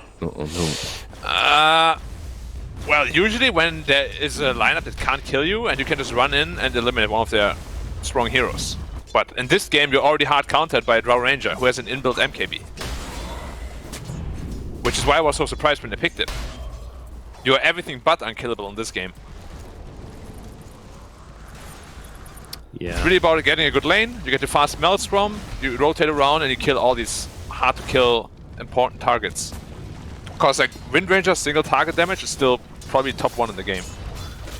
You can piss off Slacks by picking it as well, so there's that Nomad, a little bit of fluff. True, I appreciate that. I appreciate that. Yeah. But yeah, oh, does he actually hate it? I guess he does. I think so. he's making it up. He actually loves faking it. Yeah. And it's such a strange hero to choose to hate. Like she's not that popular, and you know she's just. I find it pretty satisfying to play against because you know for half the game she just runs around and kills a bunch of people, and then at some point she just runs into a brick wall where you pick up an MKB or something, and then she just dies every fight. It's great. I guess that's why he hates her. Bottom lane, JT. Ooh, he's getting pretty low here, but just kind of face tanking them at the moment. LWW's the one in trouble as they rotate Ollie in for this one as well. LWW getting very low, but as a JT, JT's going to die. Oh, but he gives the death throw to his team. Huge play. Just kidding, it's not great. 2 bashes in a row, man. That was if there was Gorg stream, 3 bashes in a row, man. Brah! Brah! He had Thunderclap on Doom, dude. I feel like maybe he could have used that. No, he Yeah. just creep for the death throw there. He knew he was going to die and wanted to give his team the 50% base attack damage bonus for 5 seconds. He would have slowed the Void and also maybe gotten closer to the A. Not sure, but the range isn't that great. I can't do Thunderclap anyway, even if you want to give him the death throw thing. You can, why not? Right? Yeah, exactly. Can. Yeah. See? I'm saying it Some was on his clap. mind. He was just going like, I'm going to die and give my team so much damage here. There's going to be. I heard a Doom. Yeah, zoomed. Because he's used it. I think this Void might be dead, but he's turning around. He wants to kill into JT. He wants a little bit of revenge. And I don't think he's going to find it. JT's just going to run himself away. Not a care in the world. Yeah. No bash and no deny this time. But that's just the equality, though, right? The equilibrium has been restored. 3 bashes last time, no bashes this time. That's how it should be. Balance in all things. So do we go from scratch now? Is it again 3 bashes in a row? Yeah. Yeah. But he'll probably use it on creeps. Ooh, JT Oh, diving zone. Clapped by Ancient. Mid lane as well. Yep, they're going on to zone. Can they bring him down? That's a question. The answer does seem to be yes. She turns around with a focus fire, but that's not going to get diddly squat done. Then they'll go towards the Dark Willow as well, but she has got that Shadow Realm to keep herself nice and safe under the tower. Emo, he's not done. He wants to finish the job, but might not be able to do so. Frisk looking for the kill, but YP will be safe and sound and gets himself out. Yeah, I'm surprised he isn't diving. Yeah. What have you done with Emo? Who humbled him? Must have been in a pub. Hashtag not my Emo. Yeah. Do you ever feel like players are affected by their pub experiences before a game, which kind of like inflicts some bias on them or affects how they play? Yeah, I think so. Of course. Yeah. I mean, you get a lot of bias and a lot of your ideas of what heroes can work and cannot work come from pubs. Yeah, I mean, when you play pubs, usually bottom lane onto a bad one. All right. He's not even dead Dude, yet. he's not even gonna die. Oh my god. LWW, no boots. I hate AA, by the way, just saying. You hate him? Dude, he has 1700 net worth. Where is boots? Why do you have a Blightstone and a magic one? Did you say you hate AA? Yes. I'm telling B-Cop. I told him many times. That's why he hates it. No, I actually hate it because it's just so weak. He started with a Blightstone, which made sense, but then completed the full wand, so no boots. But he does have level 6 now, so maybe. But no chrono. Maybe they can get a pick off. Yeah. There's Ravage, I guess. Shackle. Yeah. They're how looking bad for does the it draw, feel? but he just walks away. How bad does it feel to chrono the +5 and not kill him? Very. Thank you. Very, very bad. Especially how it ended up being, you know, he had like 30 health. He was about to hit him one more time, but then he gets lifted. That's tilted. For some reason, AA did go back. I guess so he doesn't get picked off by Doom, which he did get anyway. But AA could have hit him once or twice more, and that would have been enough. AA blast? Where's the AA ulti? Okay. Alright. Okay. Practicing, making sure he's got that aim right, you know. Important to do so. Where did it go? I didn't see it. It looked like he wanted to ravage in the middle lane onto Emo, but Shining didn't commit to the idea. I feel like if I gave you a guess, out of 50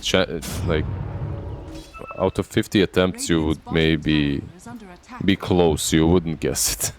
It's the weirdest place to put the ulti. I expected as much because I was clicking around wildly as you said he blasted. I was like, haha. No, there was an Ember Spirit in the middle lane attacking the tower, and I think they were thinking of TPing the Tide into the trees and dropping the Ravage, but Shining didn't feel like it. The next level play sort of thing. Yeah. But at least they're dodging a smoke attempt here potentially. Yeah, you don't want to like. The easiest way to throw away your lead against a line like the Radiant is give them a free fight on their terms. And if you want to kind of poke them and force them to use their abilities in suboptimal positions. And IG recognize that and don't throw their bodies there, which is good, because in Season 1, even sometimes in Division 2, they did that. They just run up the high ground, they're like, hi! Yeah, they just feel overconfident for no reason in the place that they are. Yeah. It's the major winning syndrome.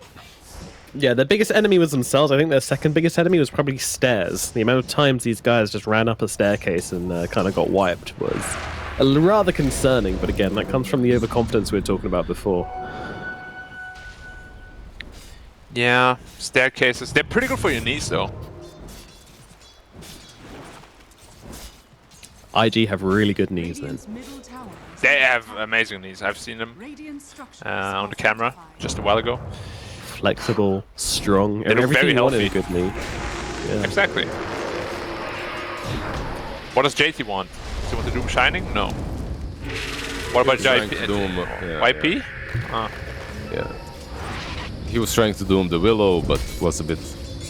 got a little bit surprised when she ran into him. The gank squad is online. CDR and LWW smoked up and ready to go. They've got their ultis. They've got a game plan.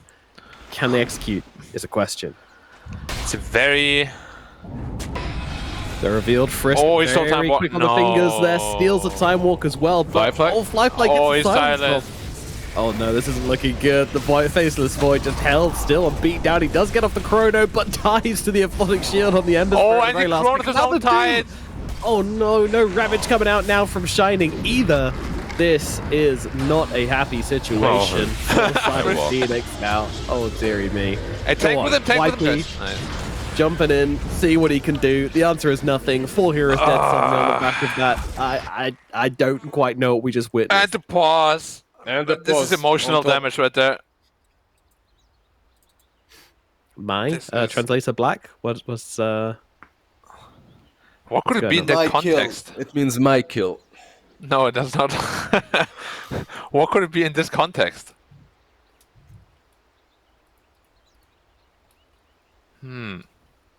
Oh, wait, I do not know. I do not know. Oh.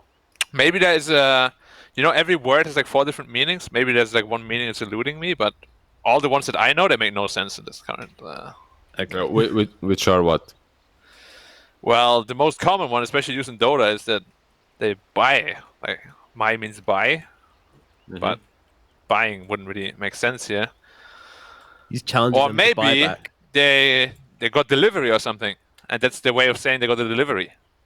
Because they are still in the lockdown, right? Yeah. Yeah. I'm not sure. I actually don't know. But quick recap on the fight. Everything went as terribly as possible.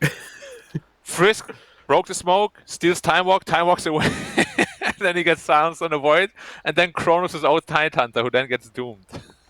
It can't get worse than that. It's impossible. Yeah. Oh man, you're gonna feel for them. Pretty miserable. Probably one of the worst teamfight executions we've seen in a while, unfortunately. And so sometimes it just be like that, you know. We were talking about stairs right beforehand as well, and Phoenix unfortunately getting caught out on the stairs there. But again, just kind of unfortunate with the point in which they came across the Rubik, where he had the vision on them and they didn't have the vision on him. So it's sometimes it just be that way. Back to the drawing board, guys. Yeah. It felt really forced too. It's like, oh, we have Chrono, we gotta use it. I'm okay with them forcing that though. You know, I'm down for them to make those kinds of plays, especially when it's only committing 2 heroes for it, to take the time out to make that rotation. But then, yeah, when it starts to go wrong, it really goes wrong. I'm just very concerned when Voids feel so pressured to make a move like that, especially when they're under farmed. Because Void's never really a hero that plays well from behind. Like, getting back onto the net worth chart is really, really hard for a Void. He doesn't have his Maelstrom yet. Do you not want to see him making plays like that to get himself back in the game? I would like it, but as soon as they didn't find anyone bottom, like running up the triangle, that was too much. Yeah. Okay. Like, I know what they were looking for. They were looking for the draw, of course, but IG, like, they're all super knowledgeable and experienced players. Like, they also knew that. Void didn't show for like a good minute. Yeah. The moment they started running towards that triangle, Drow already started bailing, like moving out, and Frisk started getting into position. Like none of that thing is luck. They were positioned just like they're positioned right now. They know what's coming. They saw this they're smoke preventing on an observer ward. You see that observer in their jungle. They spotted this whole thing. Oh dear. Yeah, I mean the net worth lead is already 7k at this point. It's rough. They haven't even been able to use a single Ravage yet. Because as we said, iG just not giving them the chance to. Look, now they want to gang the Doom. Yeah. He's tipping out straight. Nothing is working out. They're being played like a fiddle. Do you play any instruments, Black? Do I what? Play any instruments? I used to play keyboard and I play guitar. Oh, very nice, very nice. Yeah. I always wanted to get into piano, but yeah, I haven't really gotten the chance to yet. So I just learned the mini one instead, which was a keyboard. The easy piano. Yeah, the easy piano. It's for me, it's the ultimate instrument. We know. Piano, that is. Oh. It is. Piano. I thought you were going to say harmonica. Everything with it. Yeah, it's the ultimate instrument. Everything else is... It's alright, you can get some cool sounds, but... Yeah, I agree. Piano is just the best thing ever. Really? I think I'm more guitar. I think I prefer guitar. Hey, CDR, go ahead. Ooh, careful. Maybe counter chrono. Nothing. Guitar is great. You can get a lot of cool sounds and whatnot, but... did you ever see a guitarist double tapping Nomad? Yeah. It's like when he plays on the board with both of his hands, right? Yeah. Oh yeah. Oh, he didn't pop Bigamy. Bottom lane, we got a Ravage coming down. This might be a little bit. Stolen Ravage from Fred turns it around on its head. Just as I thought something was going their way, it goes terribly, terribly wrong once again. Phoenix just cannot catch themselves a break right now. That is unfortunate. Yeah, that was on the back of a big mistake from JT. He got shielded but didn't pop his BKB. Fly? Should be fine, right? They have a chrono for him. Whoa! Yep. Which one is it? He gets it. He's played whack-a-mole, this man. He's played it all his life just for this moment, and he kills off Fly. That was, again, very unnecessary from iG. They want to fight bottom, which is very great, but then Fly wanted to, like, one-up that. I can solo kill too! Well, no, he can't. This is just, like, something LGD would never do, you know? Which is why LGD is so consistent. Like, these kind of low reward, high risk plays, they will never do. Yeah, there's not a lot of discipline with iG. I think we've come to terms with that, right? Like after season 1 as well. Even with Kaka, there wasn't too much of it. Remember when they would GG out like 20 minutes in? Hey, don't ruin the narrative, okay? iG with Kaka was god tier. Nothing can ever stop them. Best team Preserve in the the world. storyline, yeah? Yeah, at all costs. Alright, now they're smoking the triangle. Alright, found him. To the void. Doom comes out. I don't think he's surviving this one, friends, as the Doom is going to claim the kill on CDR. I mean, credit goes to Frisk. That's going to be an easy pick-off for the side of IG. Yeah, and Ravage is up in 40 again, too. And picking Void into this Doom, it just feels hard, right? Like every single point in the game. I mean, the lane is not great, and then you just get Doomed and you die. That's what I'm saying, like 3 of the heroes I really completely didn't understand.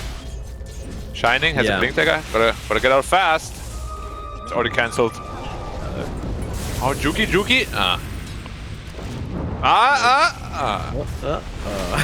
That was always like half a second. Provision 7. Do it! If it was Chelsea, we would have definitely done it. TP out. True. They could go for Rush, right? Yeah. If they want to. Emo's looking for YP. Barely off the mark. Zone's coming over. If he oversteps here, he could be punished, but just goes back for it didn't really look like he's in a zone today, though. I mean, this Wind Ranger has not been, has not really done anything, if we're honest here. Yeah, which is kind of expected. Like, it's not a great Wind Ranger game at all.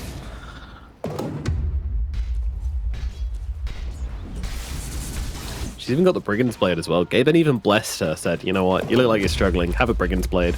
The best possible item you could ask for. And the item is just generally broken anyway for tier 2. It gives so much damage. Yeah. What are they thinking? What is it, 98 total if you're at the lowest health?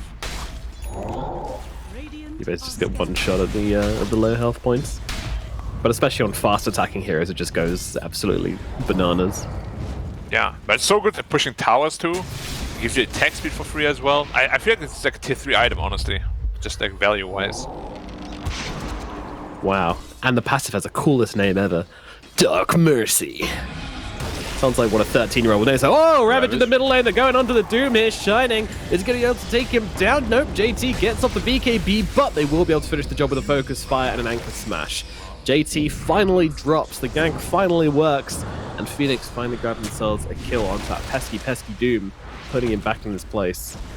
Yeah. What happened to Bad, by the way? Do you see the Lizard? Did he get clipped as well? On the he popped ult. But was it before Ravage hit him? Or it must have been, because he was still stunned by Ravage. I think so, yeah. Slight misplay then. A really nice thing for Phoenix is, like we said, they have this sick teamfight combo, but they don't have to use it all at once. And now you have the Tide with, his Ravage is off, but there's a Chronosphere that you can perhaps use with an A and get another pick off. Which is probably easier said than done. Oh, Wind Ranger. Yeah, just no BKB yet. Ah! Oh. There's a sentry! Oh no! Oh! Ah! That's the saddest death right there. The mist coil. The mist coil death is the the one that hurts the most, and now IG are into the Roche pit. Wind Ranger on the sidelines for 35 seconds. Very unlikely that the side of Phoenix will want to contest this. I mean, they do have that Chronosphere available, but knowing that, you know, IG, they're not a team to leave themselves undefended for a Roche pit. They're going to have wards up, and they just don't have the time to safely approach the pit. And that's going to be Nagus now in the hands of Fly. Yeah. Aegis so powerful in this game as well. They're invading again. Shining. Didn't blink out. Oh, he's chilling up in the backlines. We have a BKB and a Chrono coming down onto the Doom here. JT taking some heavy hits. He might be losing his life, but he does get off the Doom in the very last second. He's still Chrono. It's getting absolutely obliterated. And yeah, Rubik has the Chrono now as well as they finish off Shining. YP falls at the same time as well. It is 4 heroes dead on the side of Phoenix Gaming. Wind Ranger just he's looking for the Wind Ranger. Yeah, he's got the Chrono. He knows where she is now. Yeah, there we go. Still Wind Run 2. And Zone on the run. Chains come out. BKB's there from Zone. Zone just wants to escape. I think he wants to escape not just this gank, but probably the game as well. It's going to get himself away, but no, he's not. Frisk comes in, finishes what he started. That is style points. Yeah, with the Wind Run. And that is the reason why Wind Ranger is so strong. GG. Oh my god.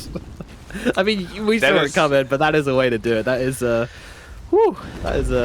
That's an iG.V right there.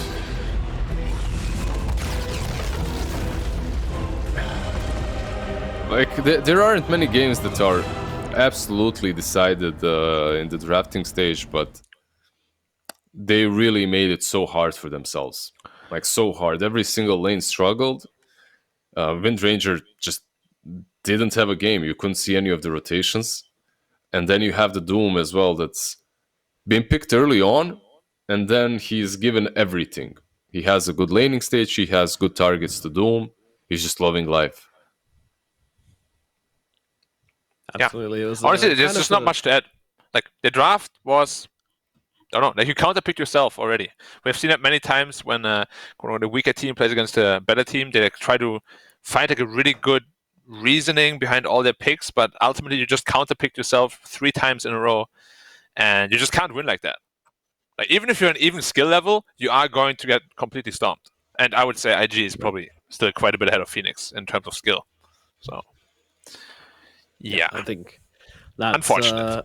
Very reasonable, very apparent in this game as well. I mean, Phoenix, they had some moments where they tried to make things happen, but IG just seemed to have a very good read on them. I mean, is there anything Phoenix can do to make their kind of movements more concealed? Is it a case of warding? Is it a battle of the fives we're looking at here? Nope. I think it's just fundamentals, right? Like, when they smoked, the lanes were not pushed out. It was really obvious for IG. They were literally just waiting there for like 30 seconds. It's like, oh, top lane is not even pushed out. Well, no one's farming there. What could they possibly be doing? And then they evacuated bot lane, protected the triangle. It was simple.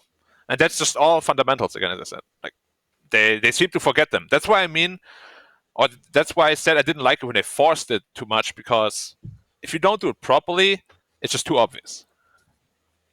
If A hits his 6 and suddenly A and Void are missing off the map, kind of know that something's coming. Where could they be? Maybe here. That's it's not hard to figure out, is it? Yeah, the side of Phoenix, making the moves a little bit too well known, but as we said, it kind of comes down to the draft here, and the side of IG just had their number. They didn't game really losing miss fight, a by the beat way, in here. This game. This probably decided the game pretty early already. Yeah, Shining actually walked into that chrono, unfortunately, so wasn't the Void's error there. It was actually Shining's error to I think he probably didn't expect him to get the chrono out, because he was like really low health. Yeah. So it's like everything just went as poorly as possible, which is a shame, really. If that team fight goes well for them, maybe they have a chance, but it just wasn't going to happen. Yeah, I mean, things were already pretty bad at that point, but that was kind of the chance at redemption there. That's why you picked the Void. That's why you picked the Tide Hunter. Get those big ultimates online and see if you can make a play, but just didn't end up working for Phoenix. Getting run down every which way. And yeah, Windranger, she felt like she didn't really want to play the game until she had the BKB. She got the BKB, and then... And now she really didn't want to play the game. Then she realized that it wasn't a BKB issue, it was a Windranger issue. That was really unfortunate at the end, and Frisk just definitely forcing the GG out of their cold dead lips at the end there with that last little play under the tier 4s, just getting the Fade Bolt off. Beautiful stuff. Really nice job from IG. Kind of what we expected from them, but they did deliver. So Game 2, Phoenix, it's time to switch up the draft, I think. It's time to switch up a couple of these heroes they've been picking. And, I don't know, anything they want to get rid of on the side of IG, and anything they want to ban out here, or do you think it's not really a factor? Anything to ban out on the side of IG? Phoenix. The Rubik looked really annoying, right? Like, he's 8-0-10 as well. Like, if you change anything, it's probably you ban the Rubik, because we all know Frisk loves his Rubik and he plays it pretty well. Especially if you go for these, like, if you plan, if you come into the game, you're like, oh, we got this really sick team fight draft planned. Are you really not going to ban Rubik against one of the best Rubik players in China? Because he stole Ravage, he stole Chrono, he stole so many good spells. He's just way too good on the hero. But I would even say that Abaddon is scary. Yeah, like both of them, both of these supports. Like Abaddon just makes your life harder. I think maybe Abaddon is one of the hardest heroes to play against if you're not the same skill level as the team that's playing it, because all your moves just get negated, and all these high ground pushes as well are met with an Abaddon that has an ulti, so you can't even go on him. It makes the game much harder for you. It's just just the way the hero works. I Feels agree. fun for you. It's an amateur slayer. I mean, I am actually a big AA fan, is the thing. Like, I think the hero does have a place, but yeah, picking it into the Abaddon just seems really weird. Like, one of the main things about AA is that sometimes, you are just able to finish off a hero when they would have normally died, but you add Abaddon into the mix and suddenly you've got this damage block shield, which is one of the very few ways in which you can actually save people from the AA blast. It negates healing, so the only thing left is damage block, and that's something which Abaddon can do. So I thought it was a very weird game to pick the AA in, and as I said, it does force you into the situation where the Chronosphere and the AA blast has to be used in tandem, and it has to get you kills. And that's why when they hit level 6 on AA, they go running around the map together and they run into the enemy triangle looking for a kill, because they have to make that play work. It's not a case of if. They must make it work, and if they don't, they're in a very, very bad place. And unfortunately, did go pretty damn wrong. And unfortunately, that's going to be game number 1 in the bag for IG very convincingly. We'll see if Phoenix can pull out something a little bit more special in game number 2 right after this short break.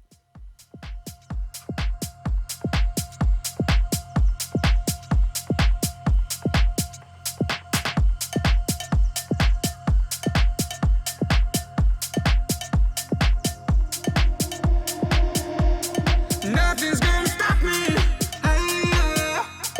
Nothing's gonna stop me. Feeling so right. Nothing's gonna stop me.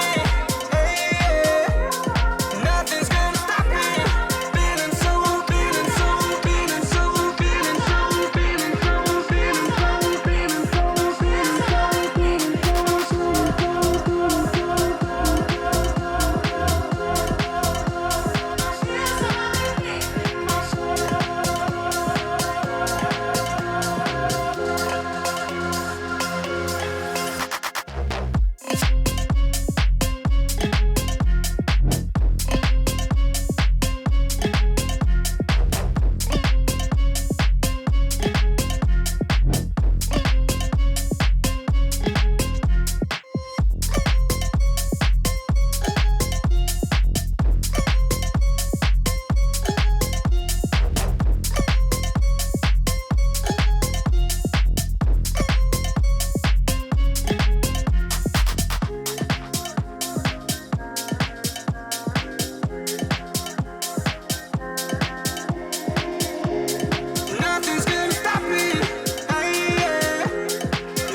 take it too far to say that we cannot pretend now?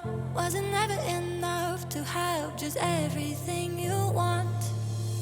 In your shadow I found a place to hide me from my own thoughts. And if I ever got lost, you'll find a way to bring me home. And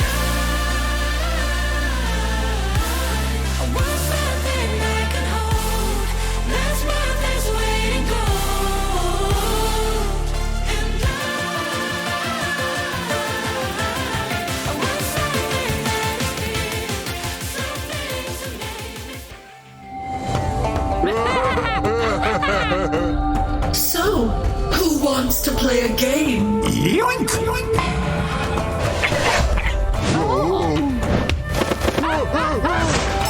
And again!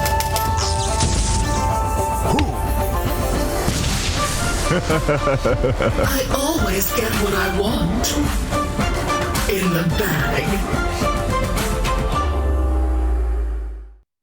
Hello and welcome back to the China DPC, where we are now into game number 2 of Phoenix versus IG here at the Division 2.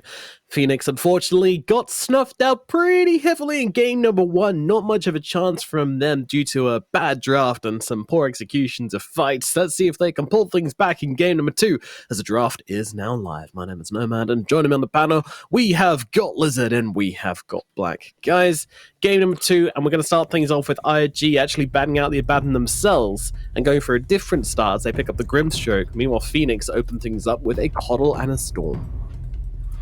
Yep. I guess they just don't want the first pick of Abaddon's mark their second pick opening, right? So they ban it instead. Yep. Obviously valuing him very high.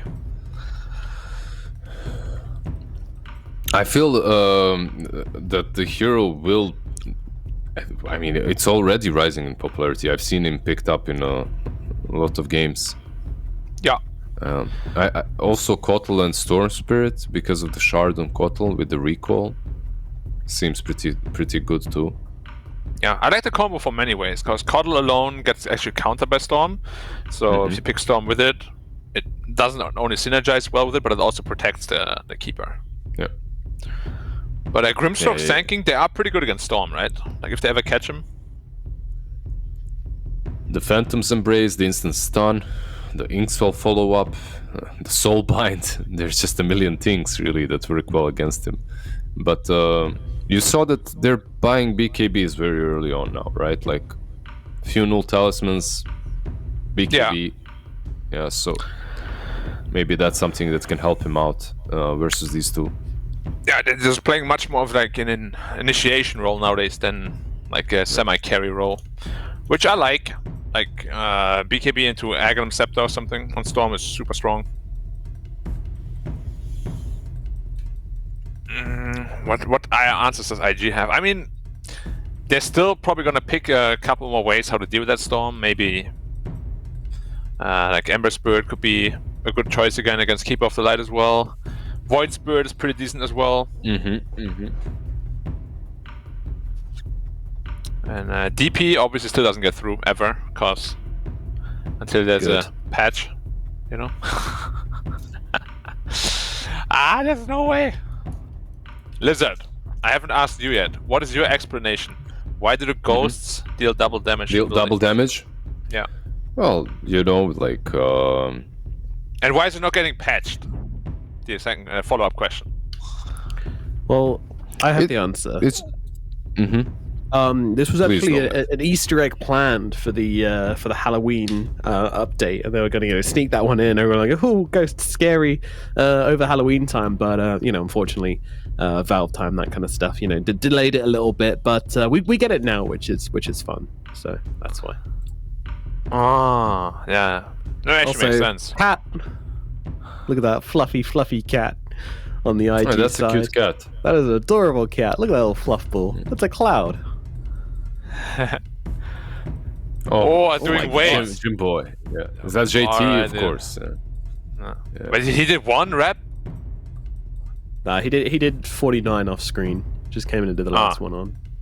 Right. I like it though. Dumbbells are so good. Do you have dumbbells at home, Lizard? Yeah, of course. Yeah. Do you... But tell me, did you ever feel that too much training can actually hurt your performance as well? Yeah, for sure. It's not always good. Yeah. Yeah, if you don't recover properly, that goes for anything, then you become worse rather than better. We call that overtraining, guys. Yeah, but even in Dota, you know what I mean. Like you can. Yeah, for sure. Like mentally, it's so draining. And then you take 1 year break, you come back, and you win another TI. Oh wait, that was Anna.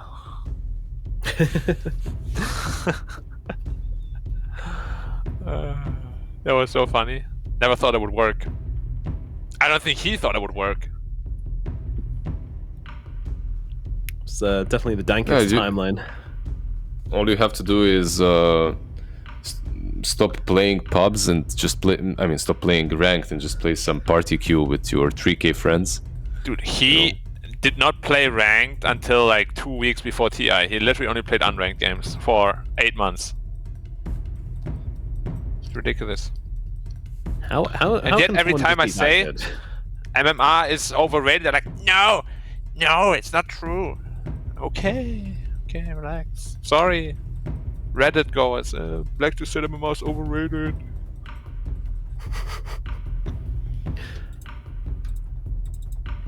I mean, do you think Ana would have been? Do you think Ana would have been better or worse if he had played like more Dota through the year?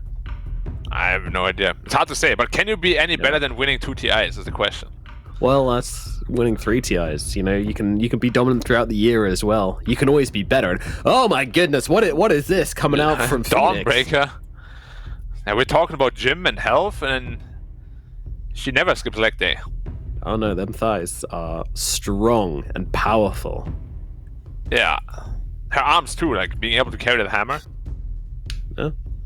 And Lizard and I would be hard pressed to even be able to lift that thing. No, I wouldn't be able to. Yeah, like, but together we would. Together maybe.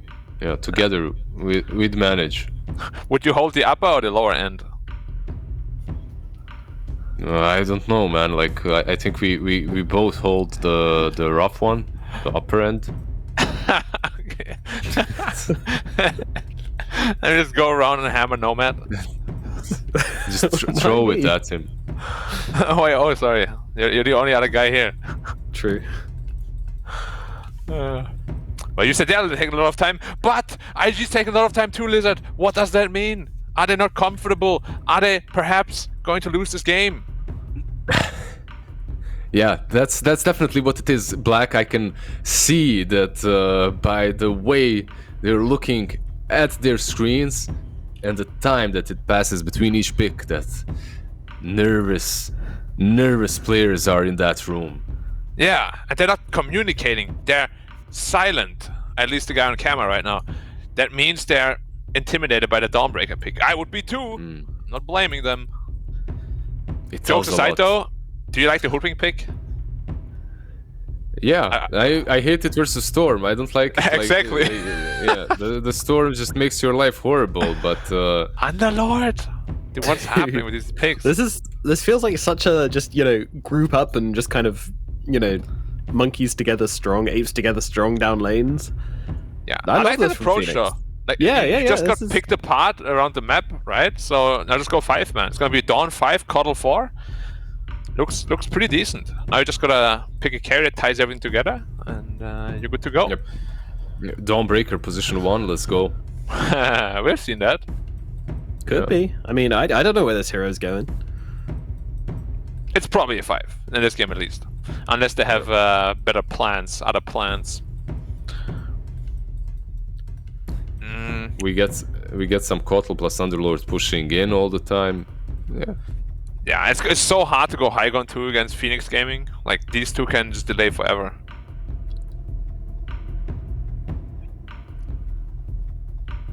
Why are Underlord's arms so short? I just realized. not enough stretching. He's so long, but his arms are so short.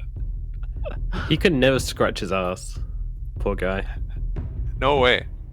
Yeah. Have to use a tree like back hoofs. Yeah. Does he have a tail? Can he use it? I don't know. No, he can use the portal. Oh, true. He can stick the hands through the portal. Through. Stick the hands, yeah. He does have a tail, by the way. It's got a pretty long tail, actually.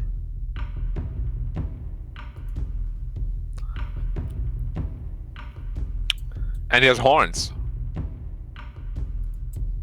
And a badass belt. He's black belt.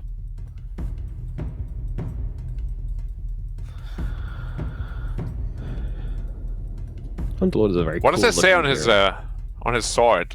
There's some... Can somebody decipher that? Oh yeah, it's got some little inscriptions there. Yeah, like some runes or... What do we think of the new Underlord ulti? I like it. Have you guys seen the thing where Chen Underlord, you just get like 7 trolls together and just back to the whole base? I saw that. Leshrac! Interesting. Haven't seen super much Leshrac, but I think the hero is actually really strong in this patch right now. The new items help them out quite a bit as well. One of Emo's favorites. Klings. Okay, I like that a lot actually. Klings is very good against these heroes that run in and want to act tanky. And Klings just destroys them. What is up with the IG hero player portraits? You know, as they appear over the hero, like it looks like they're forming some sort of spell together. Oh yeah. Yeah, you're right. They're summoning something. They're summoning the wind. There's definitely summoning something, yeah. Summoning Division 1. Well, they yearn to be back there.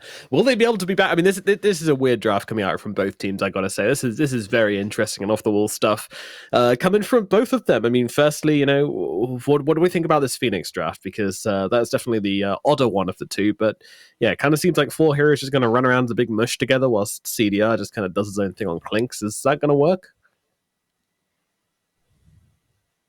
It might.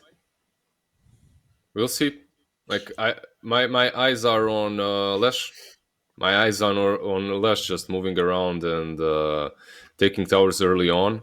Sand King and Grimstroke, if they have a decent laning stage, they can follow up with that and just make plays while TA farms up. Do you think that Klinks will be able to get his items on time to dish out that damage and make the Lash not as tanky? That's a big question mark, because like on paper the lanes should be much better this game for Phoenix. Like they should win both side lanes, mid lane should be even. But just purely based off that, I actually do believe that overall that draft is actually coming together quite nicely. No, I think a good team fight. honestly, yeah.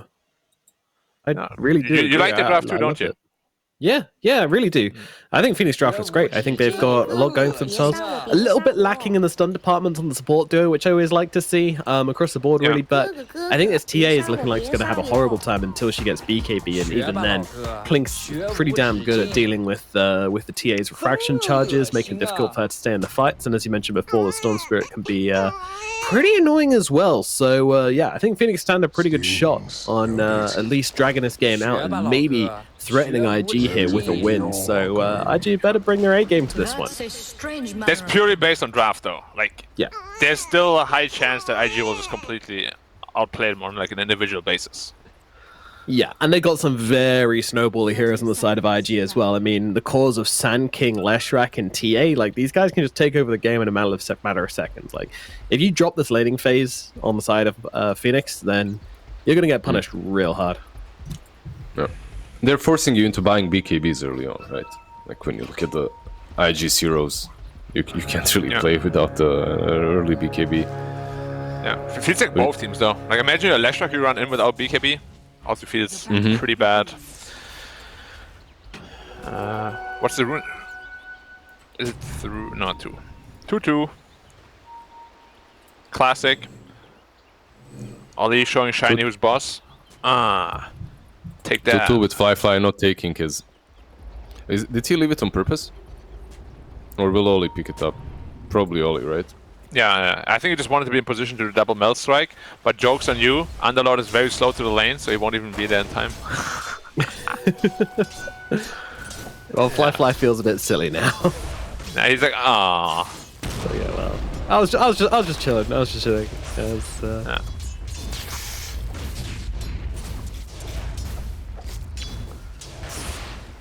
Alright, I think though the most important lane will probably be the mid lane. Like if Emo has a fantastic game, he can really pick up the pace of the game for his team, and vice versa as well.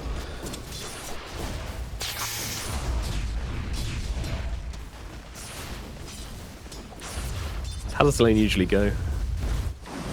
It is a very, very skill-based matchup. Like, if you can hit a lot of flash stuns on the Storm, you can make his life hard. But in turn, if you can dodge them, then the lane is pretty easy for you. You can beat Leshrac, no problem. Because like you want to reach level 6 before Storm does, because otherwise you're in big trouble when you just ball lightnings on you. There's like no counterplay for you. Hit stuns, win lane. Got it. Yeah. Which isn't super hard because Storm is a pretty slow hero. And he needs to get close, right? There's also that. Exactly. It's not that great.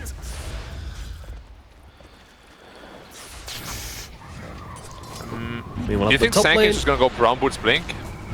Because this lane should be hard for him. He's currently got the Tranquils queued up. Yeah, or Tranquil Boots Blink, or Tranquil Boots Soul Ring Blink is probably what he wants to do then. Seems like it. Yeah. Okay, I'm on board with that. I like that. Gives you a little bit more lane presence. Never a big fan of Brown Boots. Yeah, you need someone to initiate for you as well, right? Like you have no other ways, no other real ways, so getting that blink on Sand King as soon as possible makes sense. Yeah, I think there's quite a lot of responsibility on Emo this game. Not only to catch heroes potentially, but also to run in and give his team information. Because TA and Sand King won't be the ones running in this game, until they get their BKB on TA at least. Yeah. So yeah, like Emo is gonna have a lot of work to do. Yeah, I'm already the lanes are looking much better for Phoenix, right? Definitely. Definitely, yeah. It is looking good, and I'm really glad that they did decide to put this TA in the safe lane and make it the carry hero in the draft, because obviously she can't really play until she's got the BKB, and you don't want a mid laner who's just going to be out of action for the first kind of 15-20 minutes of the game. So yeah, big fan of that. But no, Phoenix are doing great. Their start to the game's been excellent so far. Gonna grab Emo, taking some hits from zone here. Just a bit of harassment coming out from him more than anything, though. Punishing him. Yeah. They're actually winning mid lane right now as well, which is exactly what they need. Yeah.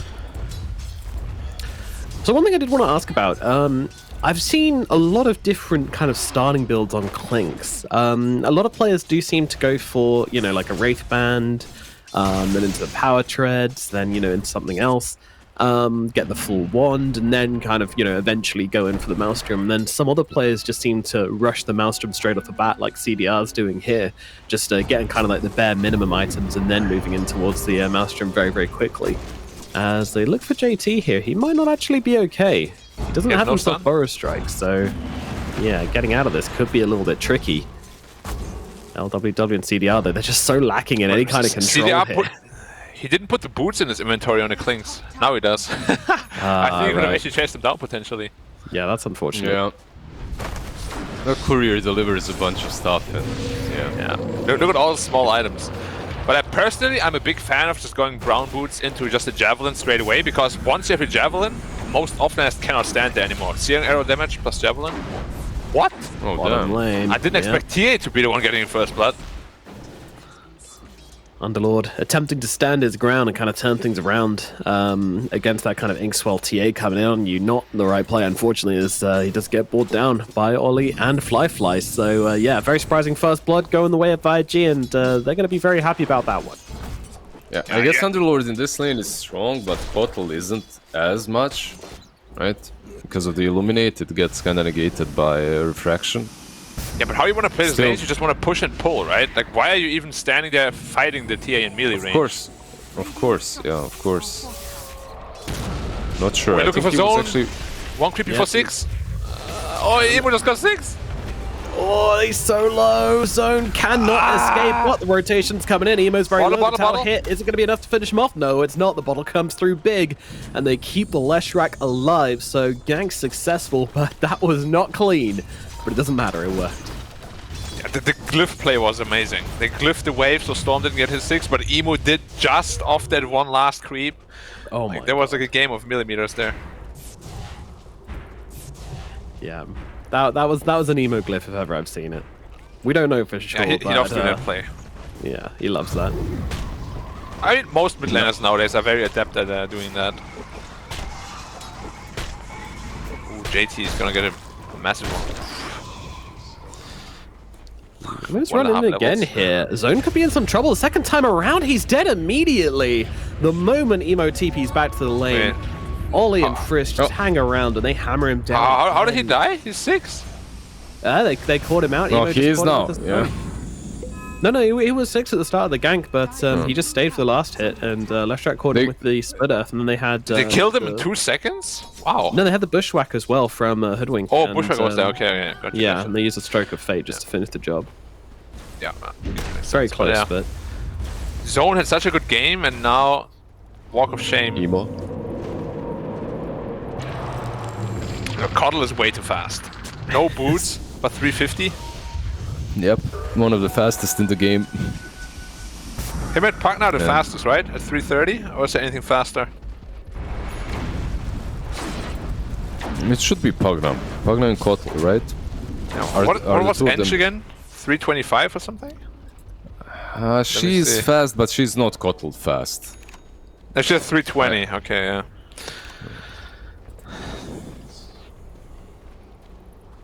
It's funny how the Dawnbreaker's only 5 movement speed faster than the Kotl, who has no boots.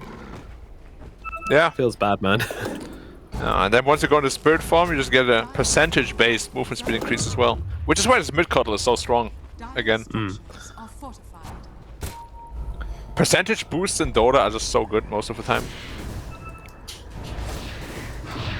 Ooh, we have Fiends skated up.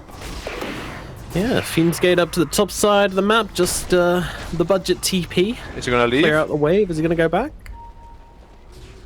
Yeah, it doesn't seem like it. It's running out. Yeah, I do wish I had a timer on it. I've tried to make many cheeky plays with Fiends skate and just ended up getting cut off and dying. No, I'll just calculate. I need my bars. my easy mode. What's the travel through location? Not location, sorry, the travel through duration. Or like cast time. How long does it take? Or you just go through instantly? No, it's channel of about 2 seconds.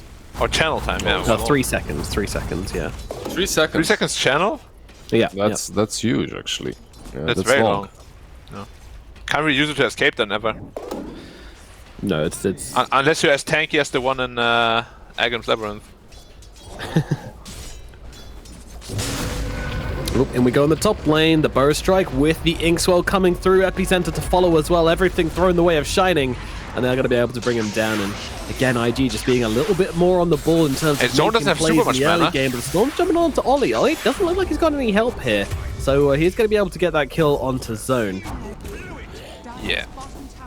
Easy peasy. Look at the stacks of the triangle from IG as well. Is JT going to get some?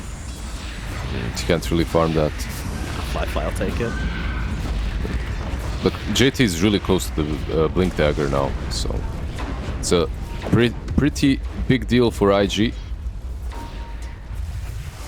Yeah, the fact that he was just allowed to cut waves for so long really brought him back into the game. He did not have a good laning phase, but now it's top of the net worth, or at the top of the net worth rather.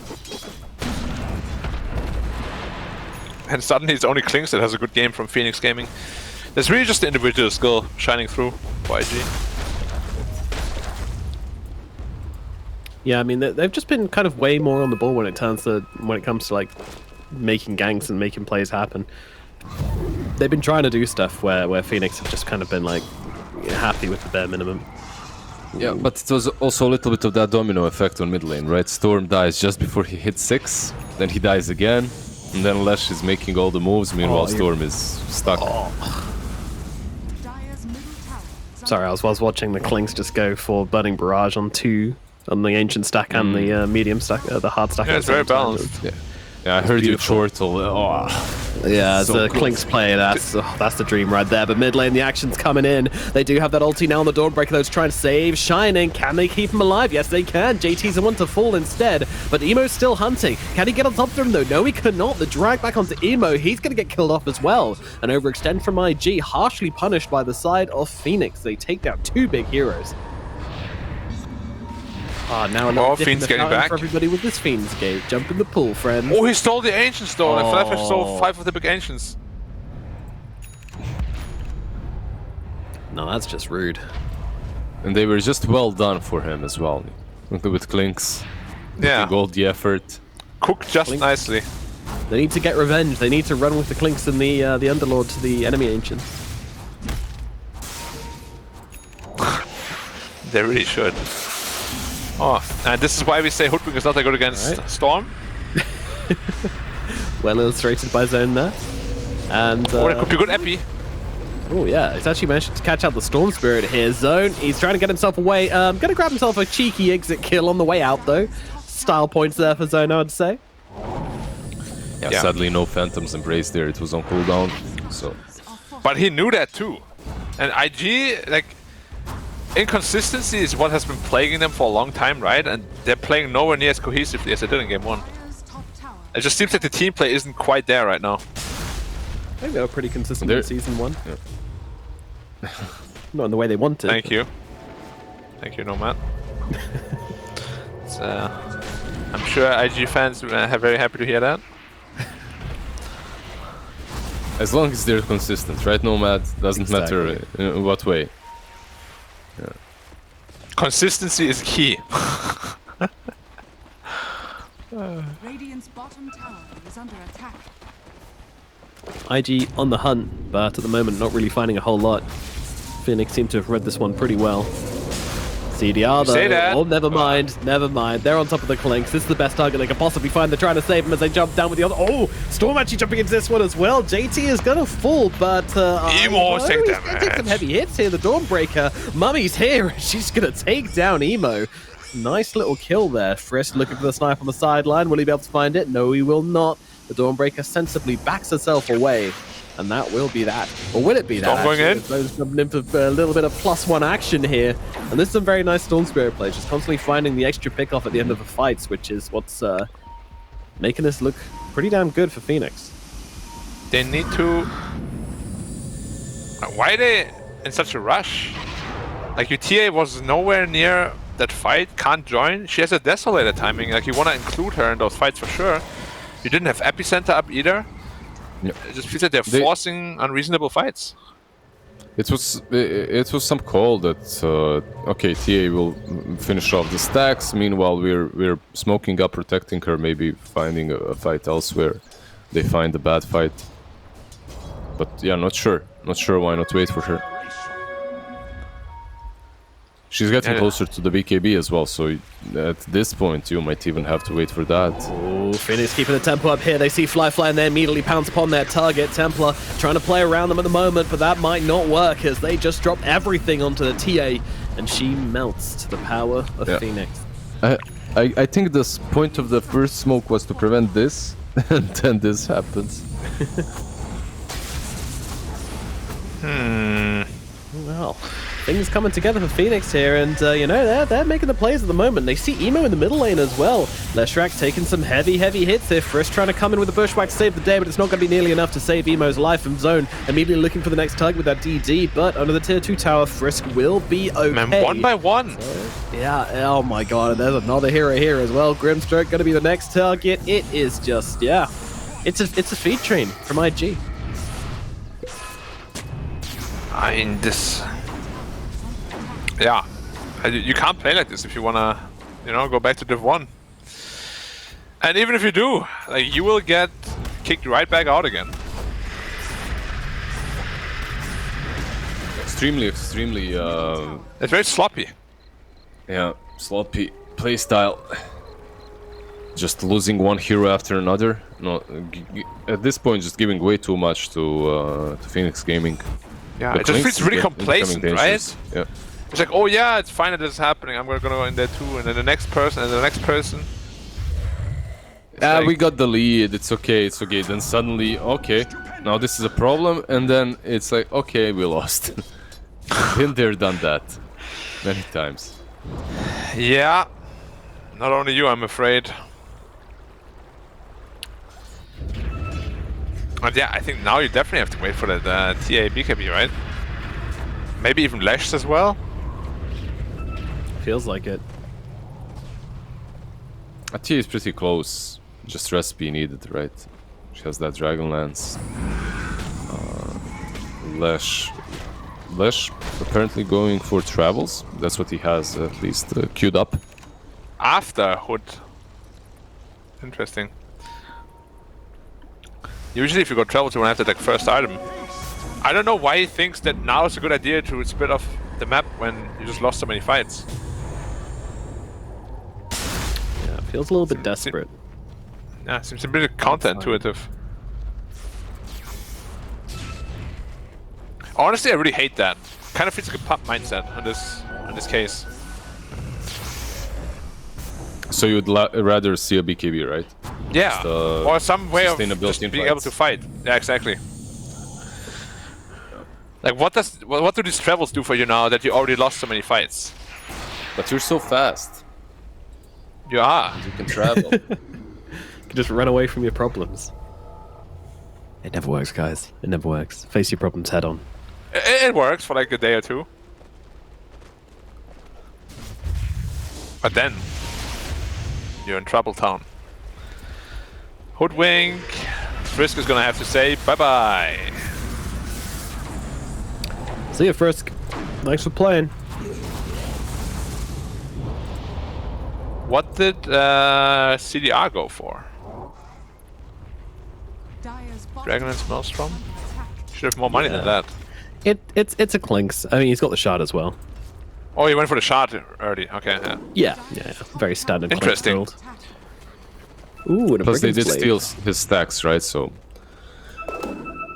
Is it common nowadays to go shard this early on Clinks? Like the skeletons, the damage scale with your damage, right? He doesn't have like a whole lot of it yet. Is it maybe because of TA? Maybe, Right. yeah. Helps I out mean, a bit. Searing Arrow does remove 2 refraction charges. So. Yep. The skeletons Maybe will also do overkill that. then. Yeah. 3 even I if you kind have of like it Maelstrom because with the skeletons from Skeleton Walk, it means that you can get rid of her refraction before you unleash the Burning Barrage, which I think is pretty key. If you can melt her with the Burning Barrage, then that's kind of what you want to be doing. It really sucks playing Clinks against TA if you have to open with Burning Barrage because she basically just tanks the entire thing. She takes like the last couple of hits, but it's not nearly enough to do any significant damage. Yeah, no, I get that, but then you kind of get baited into taking the Skeleton Walk cooldown, which he did. Because 20 Searing Arrow damage is quite significant. Yeah, and smoke. that They also got buffs that your BKB. skeletons from Skeleton Walk as well, right? So, kind of feels like Searing Arrow's damage. It's very, very good. It is. It's just like you get kind of baited into it, right? But we see a smoke here from IG. What are they looking for? This time Emo isn't there, and he has no resources to fight. Like, if they take this fight, it's gonna be 4v5. Yep. The travels are nice, but if you want to travel into a fight, you need to have mana. But what I did like about IG is they didn't force it. They did smoke up. They realized we caught nothing. We caught. They're seeing him under the ward though. Goodbye, Emo. Yep, here we go. Everything been thrown. Leshrac now movement Man, across. this is exactly why I hate his travels. Like, against the Storm, this is just so counterintuitive. Not only that, they just brought everyone here. Like Storm zips in, Dawnbreaker comes with ulti, and Shining goes there also with Fiend's Gate. So yeah, a little bit too much, split? perhaps even. Yeah, you wanna split? Here you go. Yeah, wanna do that again? Huh? Come. Some serious hate right there. Yeah, I mean, I like the you ward buy positioning. travels versus a team with 2.5 global transport spells. Just gonna say, his BKB would almost be there if he went for it. That it would, Black. That it would. Well, you're playing Flanking PA as well. Like, surely there is nothing in your team which makes you want to kind of take this too late. I don't know. I'm so confused. Yeah, I don't know. I mean, I literally also just said Emo has a lot of responsibility of like just running in and tanking, you know, and then he goes like for the complete opposite. Like, he went for the hood, I was like, yeah, exactly. And then travels, I'm like, ah. Like, I feel like the perfect build would be BKB, and then just to like a casual plate mail, something like that. Just tank up. Because if you die, a lot of your damage output is gone. Yeah. 5-man smoke again. I'm feeling a little bit desperate. But it's obvious, all the lanes are pushed in. This is an amateur smoke.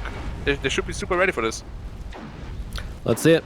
Phoenix, they have got their Underlord ready to break this one. He's literally just sitting where it's needed. But JT's going to jump there. Actually going to throw everything onto the Underlord here, and he is going to get killed off pretty damn fast.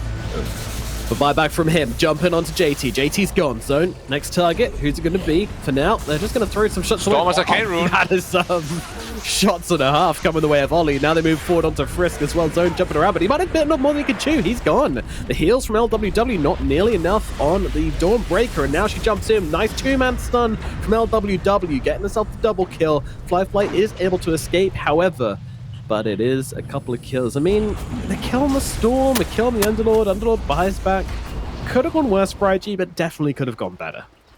Yeah, the Storm kill was massive though. Like, he only died because he overplayed his hand. He didn't quite kept zipping. He had like half mana still.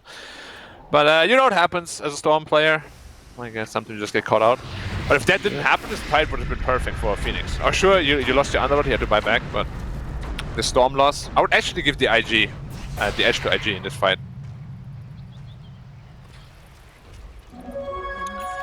Just a tiny bit.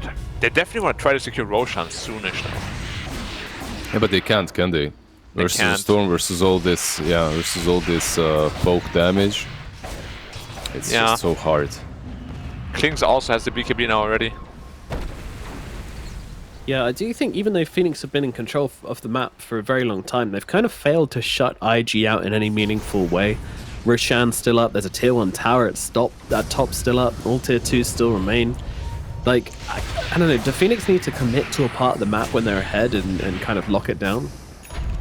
They should have, but they didn't. Now they have 2 BKBs though, so hopefully now they will do it. Maybe they just felt a little bit scared and they didn't know how far they actually were ahead. But yeah, as you said, that gold lead is dwindling. Yeah. You know, 16 kills to 8, it should be more. It kind of shows that they've really failed to shut IG out here and maintain that economic lead. It's a recurring theme in all Division 2 teams that aren't considered the top. They can get a lead. They can even have a better draft to even get a lead, but they don't always know where to go on the map, how to transfer that lead into map pressure, into preventing IG in this situation from farming up and cashing up. Yeah. Do you agree with the Yule Scepter on Underlord? I feel like a Lotus Orb would be so good this game. What's the use for though? I'm trying. Yeah, exactly. Like, if you have a plate, you don't die there in the jungle either. It's a setup, I guess. Maybe just a way to keep the Leshrac out of fights, like pit him, Yules him, try and keep him. I mean, it feels weird. 100%, it feels weird. Yeah, it's more like a mid Underlord or something. Flyfly has been spotted by that ward. But they should be very aware of Phoenix positioning. Emo, BKB, how close? 1 creep. Yeah, we'll be getting the wave here at bottom. BKB, get. Yeah. Game equals now he's easier. Pretty hard to kill, especially with the apple as well. But that will change once Klings gets into his Skadi, which is still very far away though. Long way away, yeah. He got that BKB. The moment he got that BKB, I expected a smoke. And they smoke without him because of those travels. But the tier 1 on mid lane is standing, and yeah, you can see they have a good idea where everyone is. Yeah, it's way too late for this tier 1 to be standing. This needs to be gone. Ooh, JT, he's tempted. He's banging the drums. Phoenix, they're scared. Or are they actually? The zone just tries to jump in on Flyfly. Flyfly blinking away in time. Maybe not as scared as I thought. Oh, he was like, can you go already? There.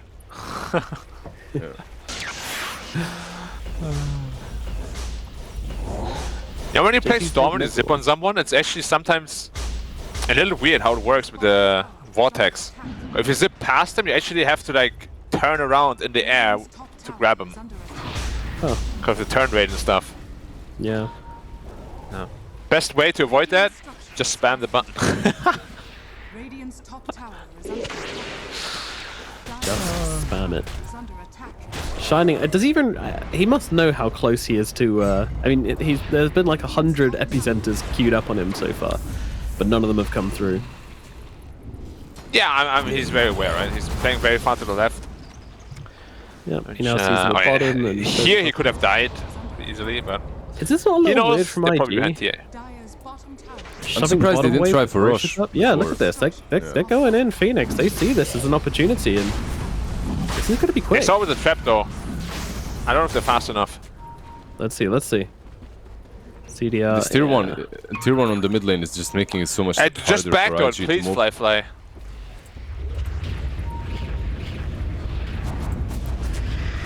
Emo, gotta be careful. If Emo gets stunned before he activates BKB, he can get bursted. And in we go, zone straight away onto Frisk. He's taking a lot of damage back himself, but it doesn't matter. 2 heroes just dropped straight off the back. IG on the defensive now as they move up to that high ground. LWW able to keep himself alive as well, so no casualties for the side of Phoenix, except that Storm who just kind of overplayed once again, and he doesn't actually have buyback, so he just got soulbound instantly. Like, he went in, got soulbound, and couldn't get out. Which is a shame. He had a region rune too. Like, if that didn't happen, I think they would have crushed that fight. Look at the Storm's damage as well. Literally just entirely right clicks from the TA. That's all it took. That's all it took. Yeah. IG bought back on 2 heroes though. They feel in a rush to get something done here because of it, but they can't. Yeah, this is awkward. They can't fight this Roche. There's just too much poke and prod available from the side of Phoenix. And they don't want to commit to a fight by the looks of it. Do you guys like the axe on Dawnbreaker? Very much. Yeah. The evasion it gives is super good against TA. Yeah. It also increases the heal, right? Mm-hmm. Quite substantially. Yeah. I feel like if you pick 5 Dawnbreaker, like that is pretty much the only item you can go for. That or maybe Solar Crest. He's actually pretty farmed for that 5 Dawnbreaker. She got money. JT has been pumping the whole game, but nothing came out of it. Wrapping around the side here. Oh, that smoke is way too good. Oh my god. In they go straight away onto Fly. Though gets off the BKB, but they take down Ollie in a matter of seconds, and Frisk is soon to follow him to the grave. Zone will finish that kill, and now we look over towards Fly as he tries to escape all of these heroes, but I think there's just too many upon him. JT tries to go for the double stun, but BKB out from CDR means he gets nothing, and now the TA will drop, as will Ollie. Once again, JT trying to run himself away from this one. I don't think he's going to be able to escape this pit as he gets rooted up once again. CDR with the triple kill. 4 heroes dead on the side of IG, and it is Phoenix who take the victory, and into Roche they shall march. I'm so surprised that IG got so easily caught out by that smoke. The smoke was good. They came from a really nice angle, but again, you expect IG to at least be putting 1 hero somewhere on that high ground, preventing the smoke from happening. You know, like a Hoodwink could be standing there, or anyone.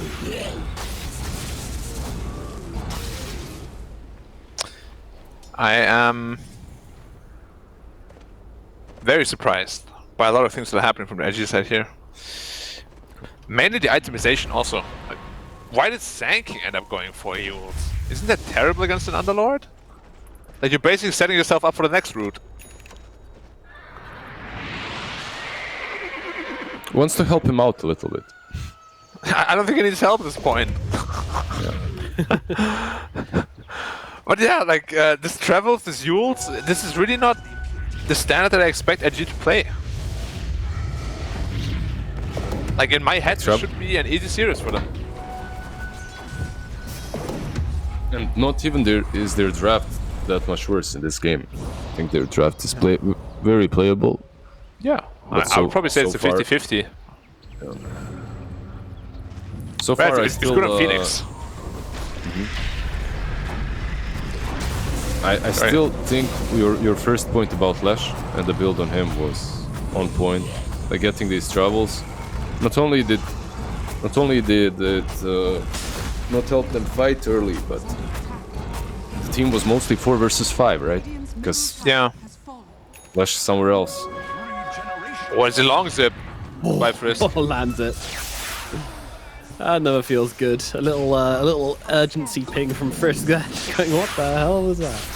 I mean, he was literally on him. That was very well done. Good speed knowledge. Oh, what was that, guys? You wanted more global presence? You wanted more relocation abilities? All right, we'll get the shard on Connell now. The global recall also available. So, yeah, this is one hell of a maneuverable team. Yeah, and now Klings with the Skadi also against the Leshrac, so he can't really be running in and tanking up anymore. Doesn't feel that great for TA as well. Yeah. What's even the comeback play here for IG? Like a massive epicenter? Massive outplay? Yeah. Somehow. Hard to see that happening though. They have so much sustain now. The Cuddle Blast will heal them. They have Pipe, they have Dawnbreaker Axe, so much damage mitigation and heal. I think the Dawnbreaker needs to be the first kill in the fights, honestly. She's such 2.6k health though? Yeah, it's... Killing What if on Fly is never easy out there. BKB TP is available, so we'll probably just do that. Bye-bye. JT's also in the vicinity. Or they're looking to go for it. What's Shining doing? Just going back and forth. Playing his own I feel like game. the JT for a minute I was like, shall I follow? And he was like, no, I'm just gonna take the green wave. Just to reconfirm, you can, like, enemies can go into your portal too, right? Yes.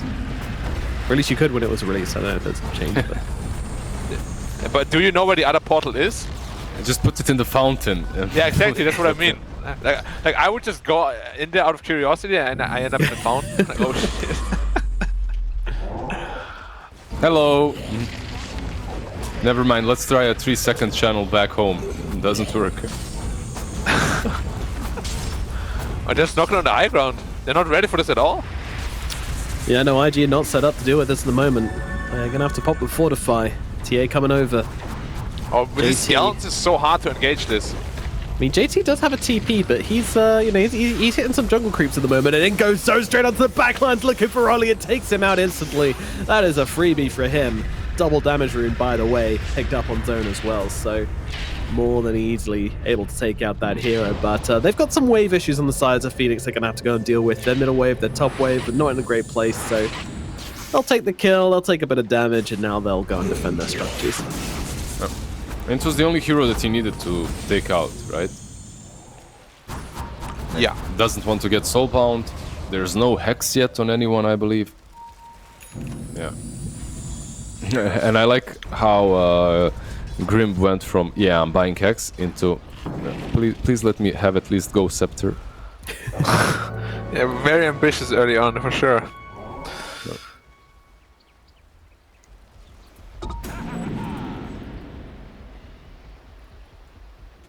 Soon there's going to be a Daedalus now on Clinks as well. The Aghanim's completed. Oh, Storm has a hex. Yeah. He's rich. Filthy rich as well. TA is like the last hope. You gotta hope for some good Daedalus crits. And just be able to burst the hero too. Yeah, I mean, one thing we can say about this game is that hex on Emo. No, it's gone. Oh dear. Oh dear. That's a dead goat on my screen. And now they look over towards Frisk as well. Frisk trying to escape to the tree line. That's not really going to work against these heroes. Or is it? Maybe. For now it is. Ooh. Up on the cliff now as well. He's gone. Alright. Yeah, the blinding light even helping a little bit. I swear, JT has literally just been pumping for 5 minutes. Maybe he's maybe he has that barbell, dumbbell. I mean, in the other hand. I like one, he's singing and two, and three. Just annoying the hell out of his teammates by being like, "Oh, sometime." Oop. Or a content hex. But immediately yields up. The hex is gonna get wasted now. Fly turns around, gonna get a bit of damage up, but not before JT just gets imploded by CDR. just right clicks there coming out from the clinks there as well. That wasn't even a burning barrage. That was just a fat crit coming down. I don't know actually what you do now. When you're IG, you can't go anywhere. Storm solo kills anyone on the map right now.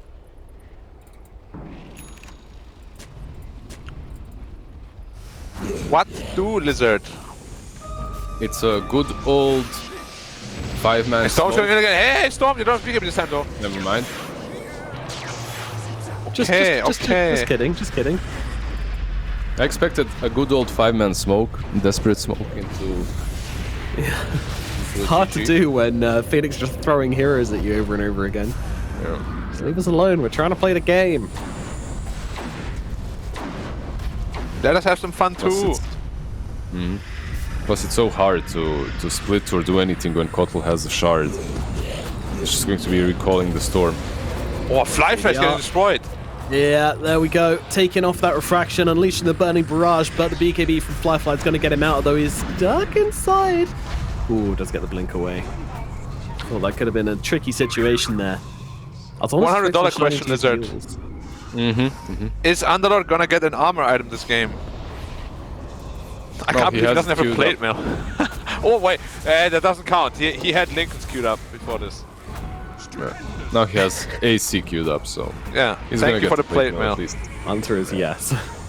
He's literally gonna be 100 unkillable. gold. Oh, Timeless Relic on Storm, first item he found.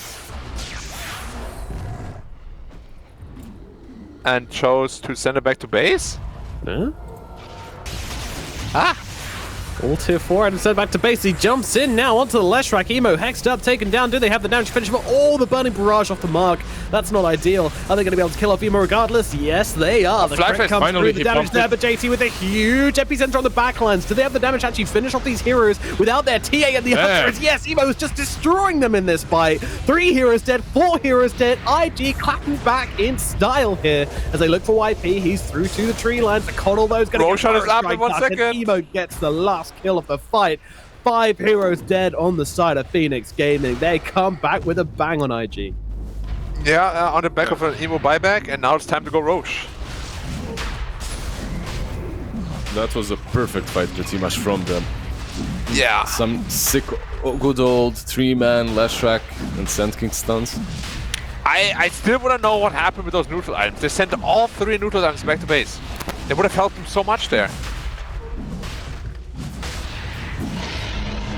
That's a question. That's a question. Okay. He still doesn't have it on Storm. Take the Timeless Relic, please. Now. My guy's staying with the Enchanted Quiver. He wants that. Did you guys see that caustic finale on Klings? Like when he exploded, the entire team blew up because he had 4,000 health. Oh dang! I was wondering what that was. Like 1,000 AOE. They can't really, can they? They can't really force this, right? They can maybe get the tower. Yeah. Actually, the Rex potentially, all the cores are dead for quite a while.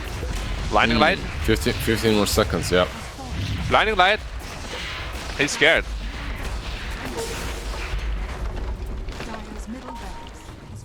Alright, suddenly the entire lead is gone.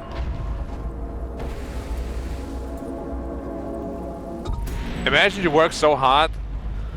You know, you play get so far. Game. You have 15 goals ahead of the enemy team. The enemy team scores 1 goal, suddenly it's 15-15. You're like, huh? What happened? That's not fair, referee. That's Dota. It is. She'd be a cruel mistress. It's always the same effort to put a goal in football, though. The goalkeeper doesn't get bigger during the game. Oh, imagine if he did that. That'd be sick. Yeah. That would be amazing, yeah. When a player scores, his legs become stronger. Yeah, he gets like a stats boost temporarily. Dawnbreaker thighs by the end of it. God. Imagine if Dawnbreaker played football. She would not miss. She just blast the ball through. What do you mean? Imagine she did. What makes you think she doesn't? True. Well, I mean, it doesn't say in her lore. You know me. Yeah, like but lore. you know, we don't get to know about heroes' hobbies ever. True. I hear Sand King loves squash. I'd imagine the only football she plays with like people's heads. True. But, I mean, she looks very scary, but you know her people were slaughtered by Io of all things, so... Io? Yeah. Why Io? What did he do? Wait, isn't Io like an actual, like, super mean guy, even though he looks cute? Oh, yeah, he's an ass. Huh. How do you know? Who told you? Dawnbreaker. He read the lore. Yeah. Ah, okay. Yeah, makes sense. Checks out. Yep. Kling's 25, by the way. Now all the broken talents are online. Now you deal 9 times 90% of your damage in 2 seconds. Very cool. 9 times 90% of your damage. Okay. What's Sounds the good. math on that, Lizard? 810% damage in 2 seconds. Let me check the math. It's a lot of damage. That's a lot of damage, that's right. It's a lot of damage. Like, I feel like the Lash is literally just going to implode instantly. I feel that too. Yeah, this is a danger time for Clinks. So, sorry, for anyone who isn't Clinks. I don't like the Mjolnir that he's queuing up. I want to see more damage on the Clinks. Just pure damage. Yeah. Attack speed does nothing for the hero because 90% of your damage just comes from Burning Barrage. I mean, quite literally. When you get this late into the game, though, like, yeah, you want to blow one person up with Burning Barrage, but then sometimes if you can't get, more than one hero in the Burning Barrage, it is an 18-second cooldown. You need to be effective outside of that, don't you think? It is, but at the same time, can you burst heroes down with it already? Like, is there enough damage? Yeah, that's the question. I mean, for TA, probably not, right? Yeah. For everyone else, probably. And IG are very literally on Phoenix's high ground at the moment. Look at these sneaky little guys. They're jumping onto the storm. They found a great target here, but very quick reactions from the Dawnbringer there to get off that evasion. They are in trouble. They need to get out. And now they turn around onto JT. JT has been left for dead completely by his team. IG just turned their backs upon him. Storm is full HP, full mana. He could zip in, but no BKB anymore, so... So do it. So he'll do it, yeah.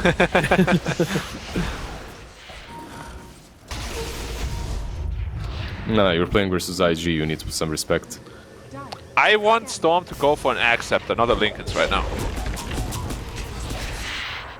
We have seen how Axe Storm just completely tore games apart.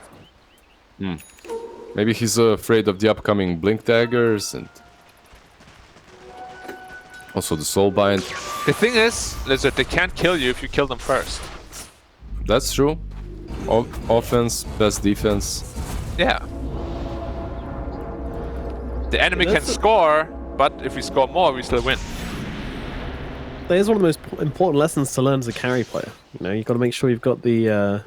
don't just always go for defensive items because you're worried about them killing you. Dude, make sure you can kill my them. Morphling with Ghost Scepter, Linken's, and Manta style begs to differ. He's like, no, I'm doing a lot of damage in those fights. Like, no, you don't. Yeah, screw that guy in Black's pubs. Yeah. Whoever ruins my pubs, I'll call you out all day, every day, bro. Although I didn't give a name, of course, because I'm a nice guy. Very nice. Yeah.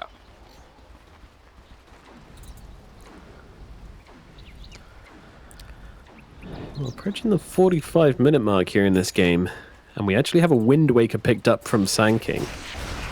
There's some interesting stats on this item, but I don't have my stats pages open, so give me a minute. Fill for me, guys. I want to see a Nullifier on Clinks. Completely counters Sand King's net worth. Instead of 15k, he has like 3k net worth. And it gives you a lot of damage as well that you need. Yeah. So, helps out with that. But I wonder what the stats are on Wind Waker, because I often hear people say, oh yeah, this item has 80% win rate, and it's like, yeah, of course it does. It's 9,000 gold. If you can buy it, you're probably doing well. Yeah. Well, and we go with the Storm as he finds a target here, trying to just bring down the Grimstroke, and the Burning Barrage will put an end to that Grim, but they found the Clinks on the backlines here. Clinks, he needs some help. CDL forced off the way. BKB will come out from him, and now he turns around. The damage coming out of He's destroying Emo. Severe, but he pops a Nihilism. Is that going to keep him alive? No, it is not. CDR Emo, you can't do that. Now turns his attention towards the TA being torn apart. It's another one for CDR. You couldn't kill the Clinks, and now he shall kill you. That is unfortunate indeed. They tried to jump him. I don't think Emo played Leshrac with his Aghanims before. He pops BKB and then Nihilism. It's like, oh no, I'm not ethereal.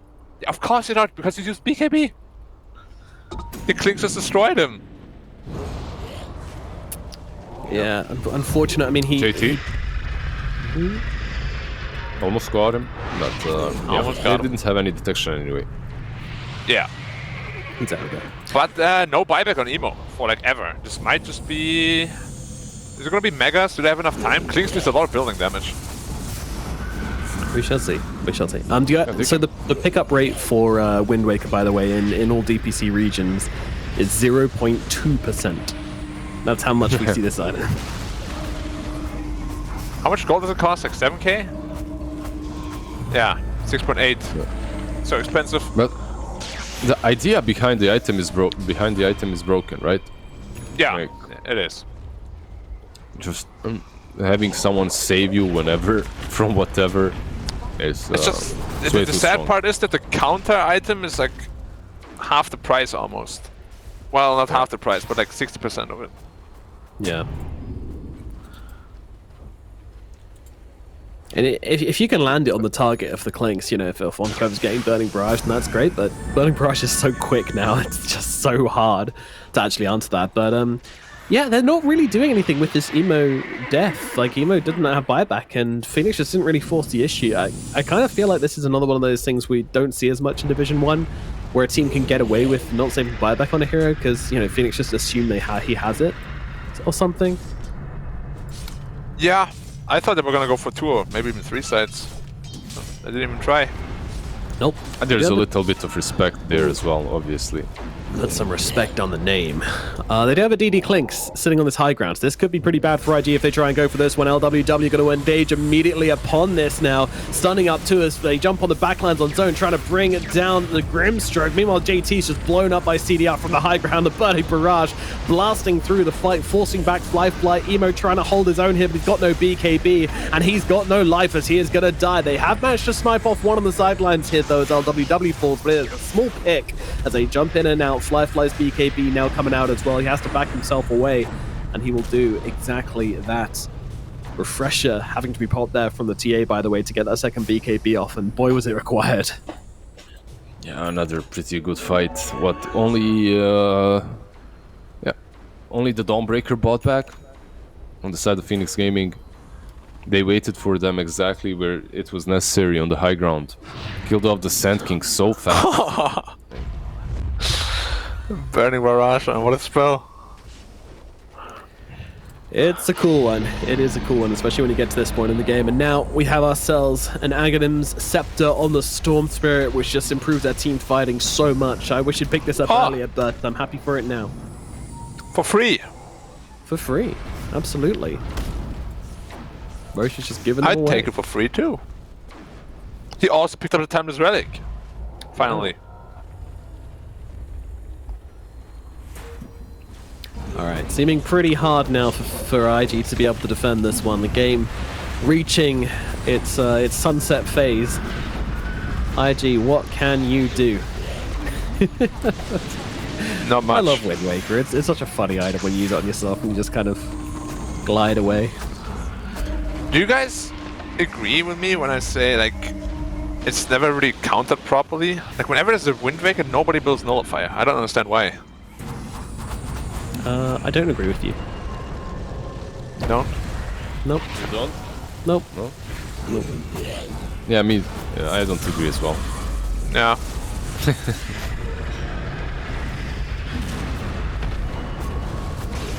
Me too. Fly. At least there's Lash Stunts. Setting the trap. Yeah, there's a lot of Lash Stunts. It's a very don't go here kind of area right now with that shard. I love this shard. The area denial. CDR says, "Hey, I can sidestep it. You know, I've been practicing my my bullet hells." But unfortunately, has he though? Has he though? He hasn't. Oh boy. It's a lot of stun. Oh, hello, Zone jumping on this one and jumping out. And jumping back in, finding Emo. Emo with the burning barrage. Oh my god, he just absolutely melted. Roast goat for dinner, the CDR. As they take down the Leshrac, 100 seconds on the sidelines. Flyby now being seen as well, but he just get the blink away, but JT jumping in with the epicenter going through, but just taking so much damage. CDR takes another, just A-clicking in this fight pretty much. The GGs are called, and Phoenix will take game number 2, forcing IG to a third match.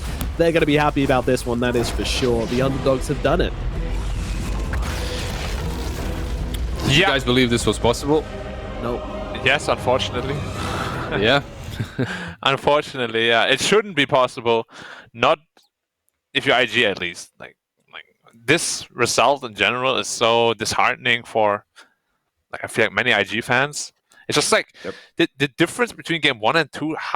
How is that possible? How can one team look so impressive and cohesive, and the next game suddenly everything is so individual around the map? Yeah, the amount of pickoffs that they gave Storm early on, it's like it almost feels like if they win, if they win super convincingly, they're bound to just be clowning the next game or not being as serious. Yeah. That's how. Even the major that they won, when you think about it, IG were actually losing hard, and then they came back. It's like it's in their blood that if they're losing and if it's rough, they'll bring their A stuff. But if it's the other way around, it can turn into a little bit of a mess sometimes. Can indeed get messy, and I mean, honestly, this game, it's so surprising to me because, like, the laning phase went pretty damn well for IG. By 10 minutes, like, TA was top of the net worth, followed by Clinks, followed by Sanking, followed by Storm, followed by Lesh, followed by Underlord. So very, very even, but favoring IG by a decent margin. And the fact they weren't able to do anything off that is really worrying. I think JT, for me, had probably the biggest underperformance this game. Like, I've seen what Sanking can do this patch. He's very, very strong. He had the teammates to make it work as well. Like, Sanking Grimstroke just is such a broken combo. You just need to run around together and get stuff done. And again, they just kind of struggle to get things done. Meanwhile, Phoenix, they weren't super active themselves, honestly, in the early games, but they just kind of held on. They just kind of found their timings, and they were able to come back really, really solidly. Yeah, I can't remember if it was Black that was also saying this, but Sand King in hands of Chinese teams does not look like, the strongest offlaner. Yeah. I completely agree with that. I've seen it a lot. Like, a lot of success came from, I think, NA and EU regions especially. Like, when the hero looks the most broken, at least for me, is when I saw 33 play it. Like, he farmed super fast, the impact he had in the game was amazing. Sand King is a very special hero where if you stun at the wrong time, like you just blindly initiate, you will die, because you can't get out. Yep. You really gotta pick the moments you fight very well. But JT, every time he saw something, instantly. Never cast an epicenter. He did pump it a lot, though. He pumped it. But then he cancelled it and just stunned instead. I was like, all the pumping practice for what? In pub games as well, in at least the majority of pubs, Sand King is extremely popular. He's the 5th most popular hero in 7,000 plus MMR games, with a 54% win rate. So in pubs, he's doing very, very well. It's a force to be reckoned with in competitive Western games. We see Sand King being very highly prioritized and doing so much work. And in this region, we just don't really see the same Sand King coming out. It looks like a different hero, and JT, unfortunately, this game was really struggling to find success in the hero. Meanwhile, this Clinks looks like an absolute beast. I think Clinks is super underrated. Like, we see it picked up every now and then, but like really late in the draft. And I think teams are definitely gonna start picking the hero up more again. Because with the recent changes to the talents, like his 20 and 25 together are just way too good. He did too much damage. Did you see that Leshrac at the very end there? He didn't even have a damage item on Clinks. Roast goat. He had no damage items on the Clinks. But yeah, overall this game, like IG's late game scaling is just nowhere near as good. But played like very.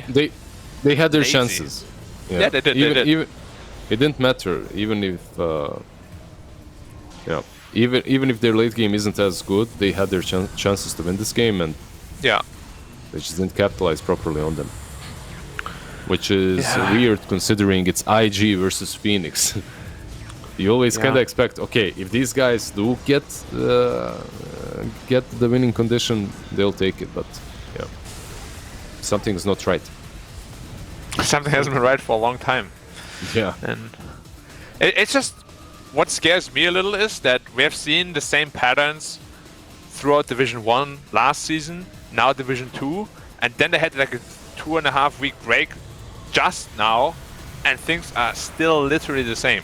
Like I don't know what's happening. Like if you have a name like IG and you have a really good coach behind you and everything, this should not be happening. I don't think it's allowed. Like actually not allowed. It's illegal. Yeah. It is indeed. It is indeed.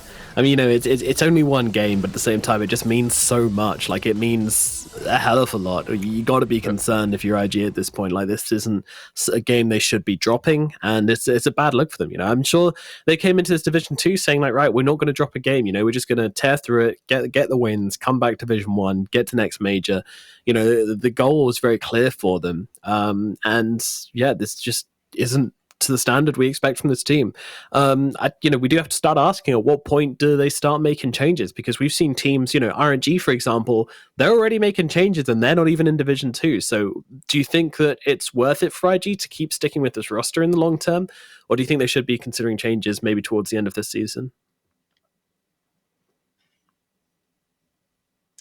Perhaps towards the end of the season they can think about it, but yeah. It's still likely that they will go to Division 1, right? Yeah. Like, hopefully. Like if they win this next game. This season needs to conclude first, but yeah, in theory. Wait, so right now they're 2-1. There would be 3-1 after. I mean, they still have some pretty tough opponents ahead of them. So I don't know. It's a tough call. It's a really tough call because I don't know what their plans are. Like, obviously they're working on something, right? They're not like wasting their time. They're trying to figure out what's going on. I don't know if they're trying to like mold a player into this captain role, or if they're like sharing it, or what the deal is. But like something needs to bear fruit soon, because it has been a long time coming with the same roster. Yeah, I mean, their upcoming matches for the side of IG they've got the match against Phoenix today. Then they're going to play against Aster Aries, which is going to be an absolutely crucial match for them. That is kind of a do or die moment, because Aster Aries are the other team which is kind of threatening to be promoted, and then SAG will be their final matchup. And again, SAG are on a good path at the moment. If they can keep up this performance on Sparkling Arrow Gaming, then they'll also be threatening them. So no, it's not guaranteed they're going to be promoted to Division 1. If they, if they're playing like how they're playing today, I would say it's maybe even unlikely. I think another team could be putting in a better performance than them. But, again, it's one game. Maybe they drop the ball and they get back on it. They've also coming off a break. Maybe they were just taking it easy and trying to get themselves in the right mental space. There could be a lot of things going on right now. Reading into one loss in the series maybe is too much. But nevertheless, we'll see how they're able to do in game number 3. We're going to throw it over to a short break. Then we'll be back with game number 3 of the series and find out which way this one is going to go. We'll see you soon.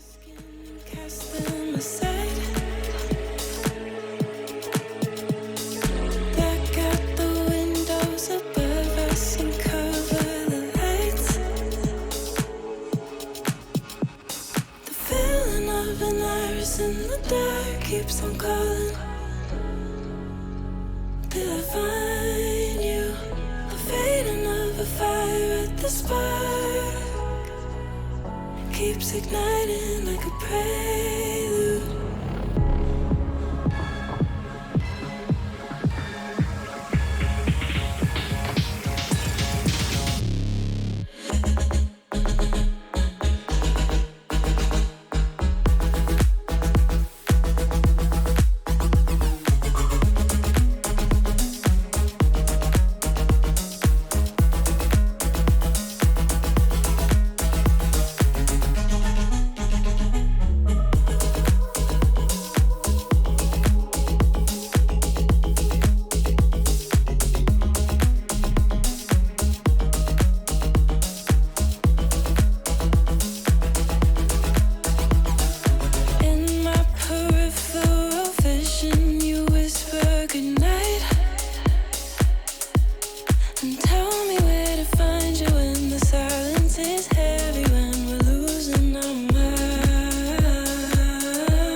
keeps igniting like a prelude.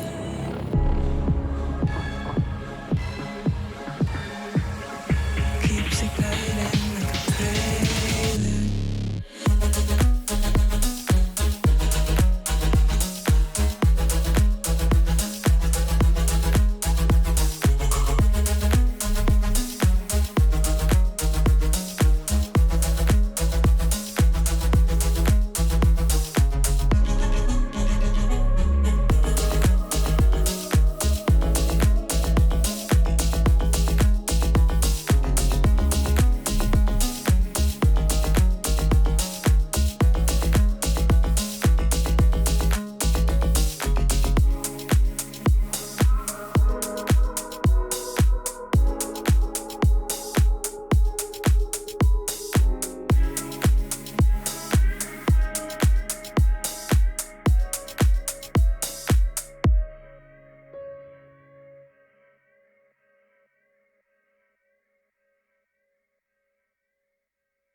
Clouds are stirring up the sky. I was always in denial of what I saw right in front of me. And every time I'm so damn lost to what I loved and what I lost. But let's get lost in love tonight. Hear a second voice inside my head. It's telling me to say the night again and hold on to the words we always said would be forever, forever. Wait another day to clear my thoughts, so jump into a love that won't be forgotten. Forever, forever. Let's run away together. Let's run away together. Let's run away together.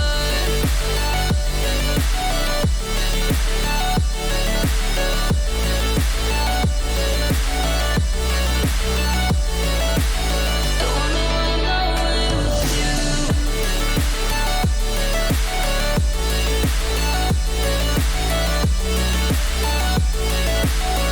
Let's run away together.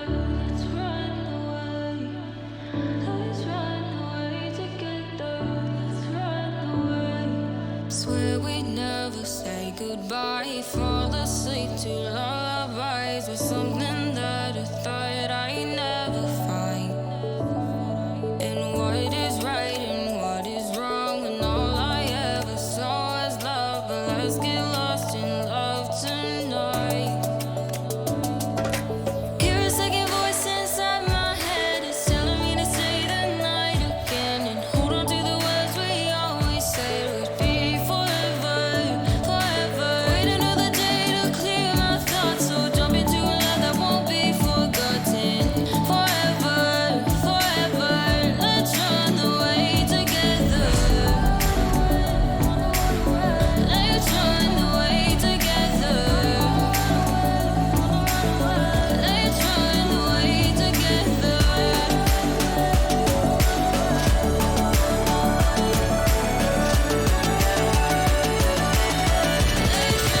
away together.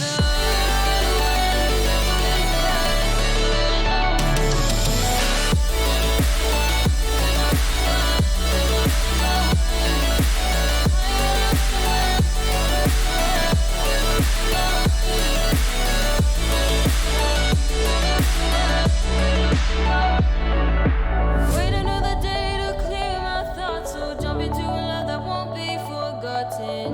Forever, forever. Let's run away together.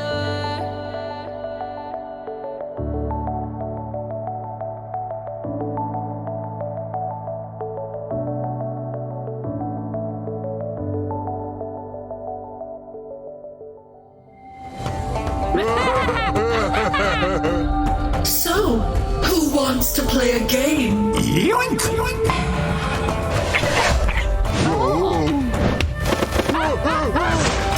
And again! I always get what I want. In the bag. Hello and welcome back to the DPC China region, brought to you by Perfect World, where we are into game number 3, the deciding matchup between Phoenix and IG, as the side of Phoenix has forced them to a third and final game. And guys, we are so far into this draft already. These guys are just ready to play some Dota, which we love. So we're going to jump straight into this one and see exactly what we've got picked up. Lizard, why don't you guide us through this draft so far? Well, if you just joined us, Phoenix pretty much stole the opening from IG in game 1. So they took their stuff and now IG is mad. They're mad boys. You can see it on their faces. Look at Emo.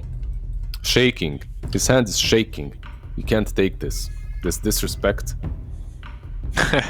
So they open up with Shadow Shaman and Penguin. Yeah. Which I think Pangolier, you all know it by now. Absolutely broken. Hate the hero. Hate the hero very much. You just hate being disarmed and missing CS. I also hate being stun locked for 6 seconds. Which now they have Shadow Shaman as well. So they have stun locked for like 12 seconds. So this Rubik pickup after the Abaddon, then it's to protect him, right? I guess. I don't see why it would happen 2 times in a row. I guess no one wants to play versus an Abaddon versus a Rubik and then deal with his Aphotic Shield. Or yeah, the cast range is way too big on that. Yeah. Question though is, do they have a Rubik specialist like IG does? Because I don't know how good YP's Rubik is. Probably not as good as Frisk's or Fates, but all these guys are good enough to play an annoying Rubik. If nothing else, an annoying one. Yeah. It is his most played competitive hero, to be fair. It is in fact more okay. Okay. Yeah, tied with Spirit for YP. But that doesn't mean much, unfortunately. Well, I mean, it's still compared to compared to the likes of Frisk, you know, it's not a major winning. Yeah, Rubik. Exactly. That's what I mean. Like, Rubik is such a high skill ceiling hero that every little bit counts so much. Now they're eating into their bonus time. Oh my god, once again, Lizard. Could this be the difference between victory and defeat? If they take more than 3 more seconds, it's below 1 minute. This could be GG right away. You know what it means if it goes below 1 minute. Oh, it's done. But IG said 41. I just noticed that. Oh, it's ticking down though. It doesn't matter for IG. It's only for. Okay, who's gonna flinch first? 41. Yeah, who's gonna flinch first? 41. It's a mental victory. It's over. Huge mental victory for IG here. Huge mental victory. Emotional damage has been caused. He's picking his nose because he knows they won. That's all you can do. It's all that's left. Fly has outdrafted CDR under the table. CDR's crying in the corner because he couldn't just come to up make with sure, IG still has Super as coach, right? Yeah, I think so. Because I haven't seen him on any of the cameras. Well, anyways, Storm Spirit once again had a lot of success with it, so they're like, okay, round 2, but this time around they have a lot more lockdown for him already. Yeah, even like Storm picked into Shadow Shaman. Shadow Shaman used to be picked into Storm. TA again for all the lockdown.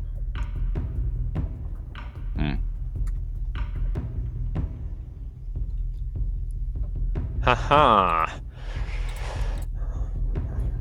Phoenix. This looks like some old school IG. So it's like 5 Phoenix? I suppose so. I hate 5 Shaman. Yeah, it should be Oli playing the Phoenix. Why would you give Phoenix any gold advantage? You say that, but then you see Syncue and he's like 15-0 and you're okay. Yeah, but you're also playing it to. Not sure. Both of these heroes struggle versus Abaddon, I guess. Underlord into Phoenix? So they're valued really highly against TA and Pango, I understand that. But isn't Phoenix considered a hard counter to Underlord? It's pretty strong versus him. What do you mean by hard counter? By the Sunray and just following him around? And Yeah, and you can't kill the egg. Just team fight overall. Underlord doesn't... Like, your goal usually is you want to like root lock people in your pit, right? But Phoenix doesn't care about that at all. He just puts his egg on top and suddenly you are the one who has to disengage. Yeah, that's true. That's true. I guess you just have to play around that. What do you think about the Storm shot against Phoenix? Everyone gets plus 40 attack speed. It's like a mini troll ult. mini rampage. Yeah. You think it can work, or is it like too gimmicky? Why wouldn't it? Like, I think it could. Just it's like such a tough call to make. Storm has to tell his team. You have to be on the same page and you have to be thinking about that. That's like... Yeah, it's... Unless you scrimmed that, you probably won't be doing that. No. I do want to see it though. But, I feel like it makes a lot of sense. Yeah, I think it does too. Because like every hero just needs like one hit, right? Yep. And it's pretty much done already. But yeah, emo hero this time around. No. I just to say, I don't like Phoenix and Shadow Shaman into Abaddon at all. Like both of these heroes. I mean, Photic Shield is just too good versus them. Yeah, I agree. And Ruby can also just become a better Shadow Shaman, right? Yeah. Like the draft again, I don't dislike Phoenix draft. No, definitely not. You'd be a fool to. I mean, it kind of combines like what IG did so well in the first draft and then what Phoenix did so well in the second draft. You've got that global potential of the Storm and the Underlord combined with just the great opening of Verbad and Rubik. Yeah, and last pick for the carry again. So I'm not for another Clinks I don't want to see another Leshrac. No. I want to see more of a like mobility kind of spirit or something like that. It's much more emo. You want to see a spirit for IG? Why on earth's name would you want that? Give me what's even left. There's only Void Spirit. There's Void. There's only Void. Yeah. I think you take the Void boy. Ursa, the dude, Pango middle. No, TA middle. TA mid. Yeah. I am a big hater of TA middle. Oh. I feel like you pick a hero now that just counters both the TA and Ursa, like a troll warlord, and I feel you're in a pretty good shape. They want to crush them on the side of IG. Like, look at this draft. They just want to end this game. Yeah, but that's what I did last game as well with like the Leshrac TA draft, and it didn't work. Yeah. That's true. I guess the Ursa is pretty solid versus the Underlord, right? Okay. Wait, is that good? No! It's terrible against TA and Ursa. What? Why would you pick that? I said pick a hero that's good against both core matchups, not bad. Oh, they didn't get the memo. Damn it.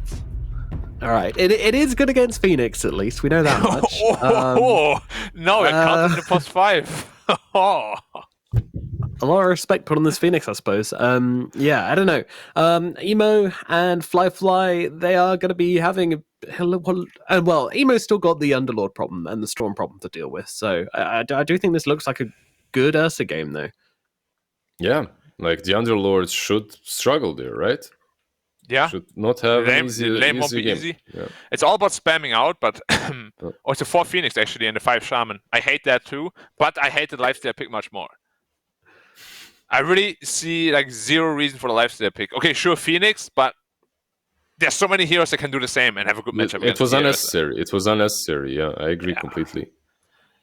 Man, like I really like their draft, and now then they do this to me. Now I have to say iG's gonna win again. Do you feel betrayed, Black? Yeah, very, very betrayed. Oh no. This can't be CDR's call. If it's a CDR's call, next time I meet him in a pub game, I'll be like, yo, bro, what was that about? Noted. All right, well, I'll hold you to that. Lizard, out of the two drafts, looking at it from a purely drafting perspective, as we probably should, as these teams have proven they can both take games of each other, which way are you leaning? No, I asked about the Lifestealer because I didn't like it, and I'm leaning towards IG. I'm leaning towards their drafts. because of the Lifestealer last pick. I think they had better solutions. Really? Some Okay, troll, all right. like some PL troll. I don't even know. better picks. Better picks on the cards, perhaps, but that's what they choose to go for. I mean, I still think that the 4 heroes they picked before then is good enough. I think the Lifestealer does have some use in this game, like the Infest bomb with the Storm Spirit's very nice, saving targets from the TA, whoever she chooses to jump on, or the Aster. You know, these are 2 heroes very based upon just killing a target off at the start of the fight, right? That's their entire kit. And you can save them with Shield, and now you can save them with Infest as well. Like, yeah, that's not really what you want from your carry, but I'm defending the pick. I don't think it's good, but I would have preferred something else. But at the same time, I don't think it's bad enough to stop me preferring Phoenix's draft over iG's draft. So yeah, I'm going Phoenix for this final game. Screw you guys. I'm the play-by-play is breaking out on his own. The host. Whoa, Screw you guys. whoa. I'm going home. Yeah. What a thuggy attitude over there. Right? It's fine. It's fine. I can see your points. I don't disagree with those at all. It's just I feel there are other heroes that can have a similar impact for your team, but also have good matchups instead. Yeah. That's the only reason why I dislike the pick. But they were running low on time, so that was probably a factor as well. The time we memed about before came back to be a real impact in the draft. Yeah. Curses. Or like a Terror Blade, man. It would have been an auto win here. I don't know if it was banned or not. I don't remember the draft, but... Some good old hero that just crushes physical damages. Fly is getting a lot of damage already, about 200. He can't recover from that financially. The blow. That's 1 tango gone. TB was the very first ban for IG, by the way. Just check the story. Oh, yeah. They banned TB Clinks as their opening too, actually. That's a shame. I would love to see another Clinks game. I don't know why. I love watching Clinks. I don't know what it is. Like, that hero just makes me... Because Burning Barrage is a fun spell to watch, honestly. It really is. Really? Because it goes so fast, too. It goes...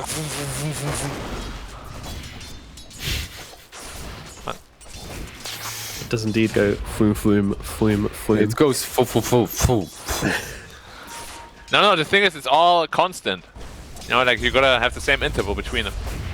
Ah, okay. Yeah. I see. Exactly. That is the magic behind it. The magic of Clinks. It's technically called a spell. All heroes in Dota are magicians. Alrighty, so starting things up in the mid lane, we've got TA versus Storm. And so far, it's just going to be a trade for now. I reckon probably the TA gets a bit of advantage in this mid lane, just building out a Storm for a bit. Then when the Storm gets 6, you got to be very, very careful. Yeah, it's actually a pretty skill-based matchup. Like, I've seen both heroes win this matchup before. But, like, if they just both play passively, the TA will ultimately end up winning. And then Storm and TA will both go to the jungle eventually. Like, if Storm wants to win this lane, which is a little bit risky, because it can also mean that you will be in danger of dying, then you're going to be really aggressive. I've seen a ton of times just Storms living on 1 HP because of all the side blades. Just risking everything. Storm's life is very risky in the lane for sure. Meanwhile, up at top, we got JT and Frisk on the Pango, and the Phoenix versus CDR and LWW on the Lifestealer and the Abaddon. So, I mean, you know, if I've ever seen a lane which probably isn't going to get kills before, it's definitely this one from Phoenix up top. Yeah, unless they get dove under the tower or something like that. Yeah. I'm seeing some CS issues right now though for the Lifestealer already. Only sitting at 5. Ooh. I expected him to be free farming in this lane. He's just been missing. That has also happened, but the Frisk did manage to pull the wave once behind the tier 1 tower. Yeah, must be pretty annoying too to last it when you're under Fire Spirits.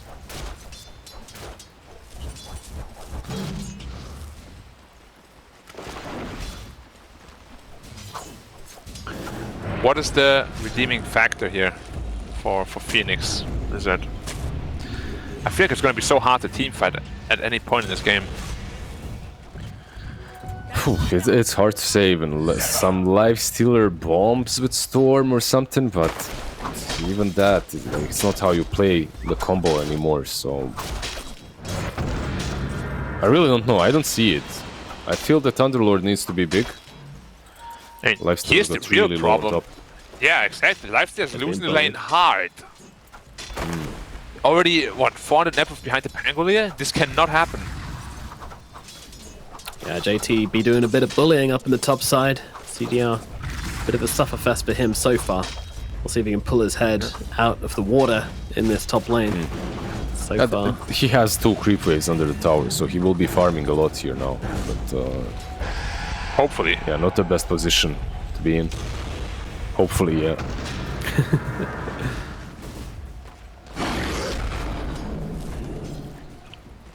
But Friska's making the pull here.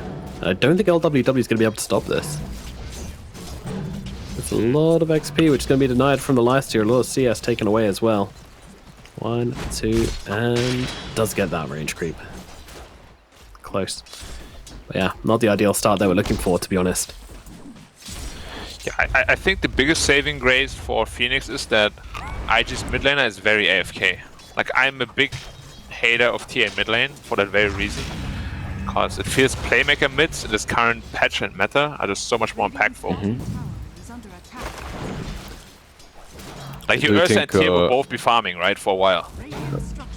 Do you think that they can kind of split the load between the two of them, Ursa and TA? Yeah, depending on the item build. Yeah. Like, I'm expecting Emo to probably go for a faster blink, or like one of the two will build into a more like active way. You can't both. What do you think? What do you think about Diffusal on Ursa? Is that viable? Like, yeah, you could do that. The new one, yeah. Maybe even like a blink basher just to counter out the lifestealer. But yeah, one of the two will have to bite into the bad part of the juicy apple. There's a maggot hiding in there somewhere. Yup. And you're the one who will have to tank it for your teammates. Have to see who it is. Somehow I don't think it's gonna be Emo. Yeah, same. Freaking out at mid here. His Zone jumps across looking for Ollie. This is going to be his target, and I think he's got the damage to bring him down. Fairy Fire comes out, but won't be enough to save the day, and that's going to be first blood going to Zone. Doesn't have much mana, though, as he gets down the cliff, and that should save him. But Emo, he's hunting. He knows his target right now, but Zone is able to bottle up and get a little bit of his mana back, so should be fine. Rude spawning, both teams trying to fight pretty hard over it. Friska's going to be the one to take that DD and actually turns his attention towards YP, who's going to TP himself away back to the fountain to heal himself up.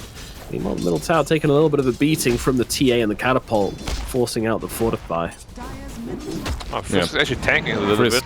Yeah, doing the right thing. Tanking a lot, actually, with Storm in the game. Risky move, but seemingly paying off. Second salve. Yeah, but Phoenix is putting a lot of emphasis on just defending that tower, which is the right move also. You can't be losing this tower. Yep. One great thing is Ursa can completely solo lane, so Shadow Shaman is free to do whatever the hell he's doing, rotating around mid, picking up bounty runes. They are crushing the lanes so far. And besides that, Storm Spirit, obviously. Zone has been doing all right. Yeah, with a nice, juicy first blood as well. Flyfly is sitting pretty low down here. He just stood in a firestorm for the full duration. Usually not the best idea. Yeah, it's a lot of damage.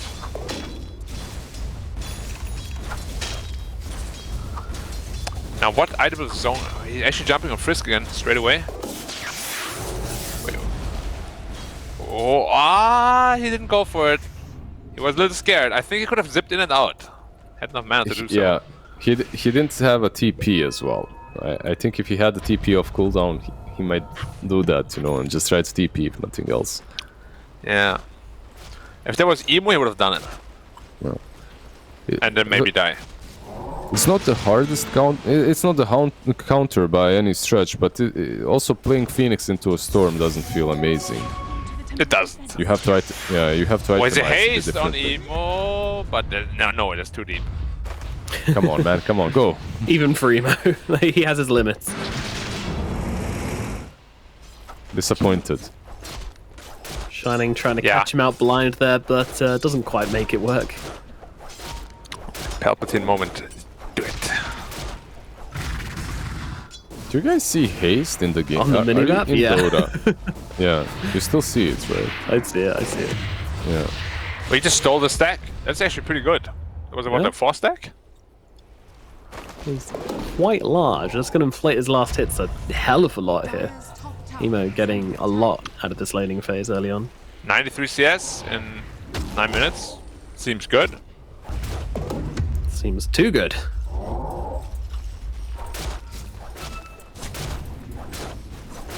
Lifesteal recovered nicely. He's on his way to an armlet, so he's looking to fight relatively early with his team. Ursa, no item queued up yet. Neither. They want to keep us guessing. Yeah. Am I gonna buy Blink? Am I gonna buy Battle Fury? Am I going for a Basher? Who knows? Am I gonna be useful or will I be AFK? Pretty much. But Emu's saving up a lot of money. Like if he wanted Dragonlance, he would have already bought the small components. So it's either a Blink first or a Deso first.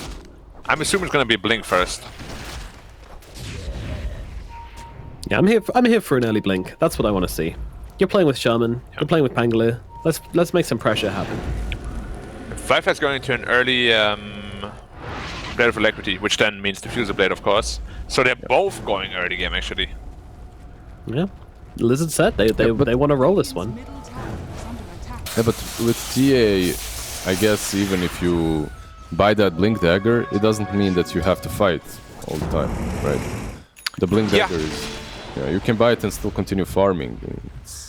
But if you want to go that route, I would much rather prefer you buy the Desolator, because then you can also fight, but you farm much faster. Yeah. So let's see what he does with the Blink Dagger, which he has queued up now. Yeah, I mean, I think the Desolator we usually see if you can farm safely, which might not be the case if you're playing with an Aster, right? Because the Aster's going to be contesting the safer farm as well. If you go for the Blink Dagger, without refraction, you can blink out of danger a bit more reliably, I guess. So could be a part of Emo's factor of thinking, or he just wants to run at people and hit them. But no, builds the hammer, wants the Detto.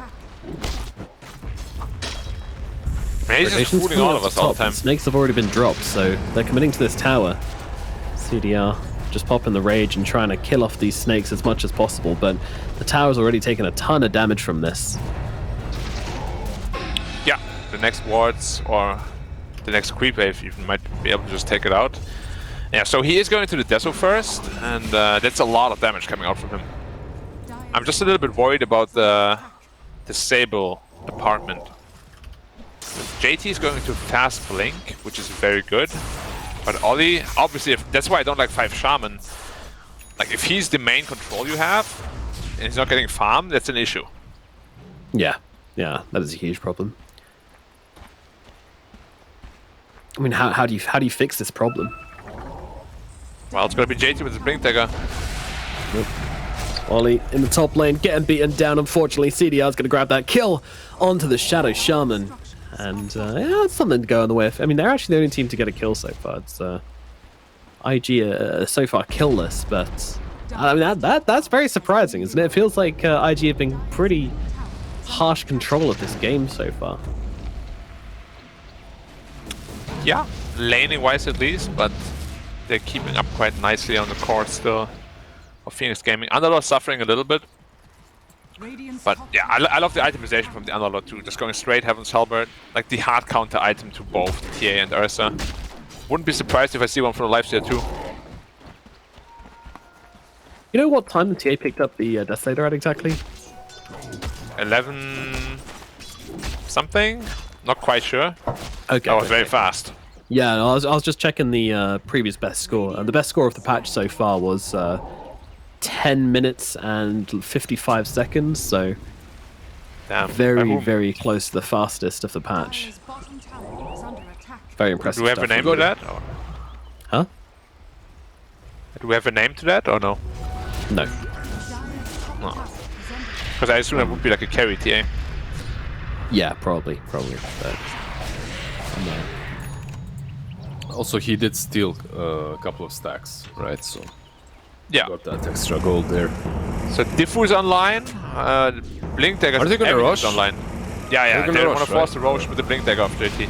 Oh no, JT's got another hero he can spam cancel. Oh, never mind, he's actually going to commit to this one and immediately start the stuns coming through onto the Underlord. They just want to come out and take this guy down. The Infest save comes in. Is it going to be enough to keep the Underlord alive? It is for now, but he's going to drop soon. Oh, there's a good egg. Shackle comes out onto the Lifestealer as well. He can't do anything. The egg's going to come crushing down, stunning them up on the side of iG. Is going to make a difference, though. It's really, really not. CDR is gone.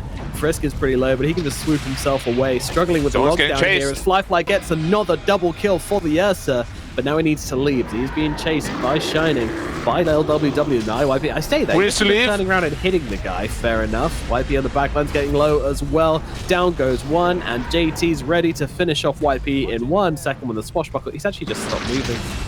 Oh my god, the style points from JT.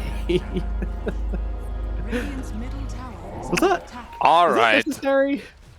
No, it wasn't, but he did it anyways. Man, this is like the perfect example of all the timings coming together at once. Like Diffu finished the same time as the Blink Dagger did on JT.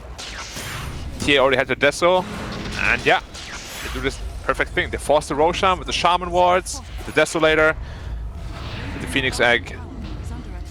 Again, it's like a night and day difference between iG game 2 and 3. They're so decisive suddenly. Yeah, this is the iG we wanted to be seeing this whole time. Tower. All right. This whole tower, yeah. Yeah. Give the freebie away. Lovely thing. But again, Lifestealer did jack shit. He can't fight. That's the problem. There's a lot that comes down to the draft as well, right? Like we can talk whatever about iG being convincing and in game 1 and 3, but in game 1 and 3 they had much better drafts than in game 2. Yeah, there's that as well, right? Like it's much easier for them to play this game. It is. I've yet to see really where, like, if they pick this Lifestealer to Lifestealer bomb, they should be starting it sooner rather than later. Yeah. Because this game is falling out of control quickly. Ursa picked up his Blink Dagger already. Who is he looking for? I just walks up, no problem. LED ward, nice. Oh, he saw the... Yeah. Rubik should be dead. Here's late, but... Oh, Underdog can't afford to die again. He just bought back and died before that. Yeah, I think he's okay for now. I mean, JT's staying on him pretty well. Flyfly's actually jumping on this one, so I'll have to infest this one up just to give him the health back, but Shining will be blasted up to full HP from that. Yeah. Thank you, Lifestealer. So, now your Lifestealer also builds into a Halberd, which I said I wouldn't be surprised by, but who's gonna deal any sort of damage now? I think that's okay. I don't know. I feel like you've got the Storm to deal damage, and also you're playing Underlord, right? The longer the fights go, the better in that regard. Yeah, but as soon as BKBs come out, what do you do? Like, the game is literally just over, it feels like. You have to like bait them and disengage, which is really hard to do when they're actually on top of you. Yeah, yeah. And they're the ones actually hunting, jumping. Yeah, like what you said makes sense, of course. Like long fights with Underlord, the percentage damage is really good. It's just against a particular lineup like this, where there's so much burst physical damage, it's very hard to actually make that happen. Yeah.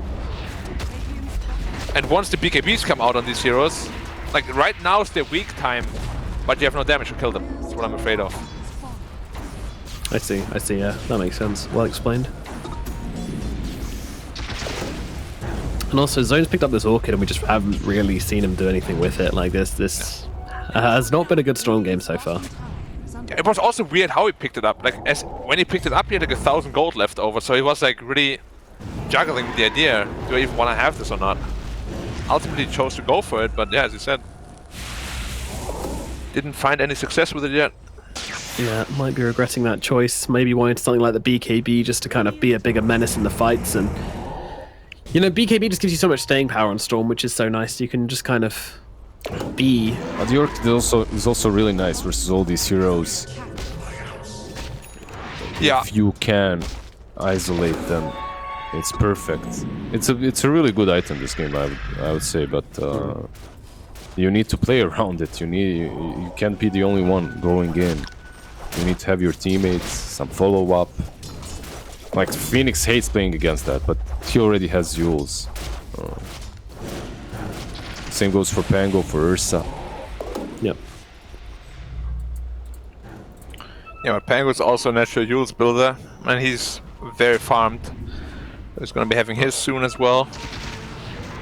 That's also the problem, right? Like, if you buy an Orchid when you're winning, it feels way more impactful than if you're buying it when the game is even or you're kinda behind. Yeah, for sure.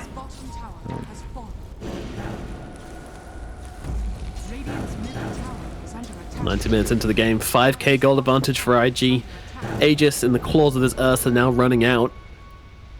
But they still have taken firm control of the map. And this is kind of what I want to see Phoenix do a little bit better last game. Like, I know they won last game, but when they were ahead early on last game, they failed to really kind of focus their control on any part of the map, which is what IG are doing very excellently this game. They had a small advantage, they took advantage of that and just kind of excelled themselves. Yeah, what I'm kind of noticing with IG is they're really good when they're ahead, but they struggle hard when they're behind. Yeah, very mental team by the looks of it. Yeah. I mean, we've always known Which that. is not a good thing, because usually good teams want to be able to play from behind. That's the hard part.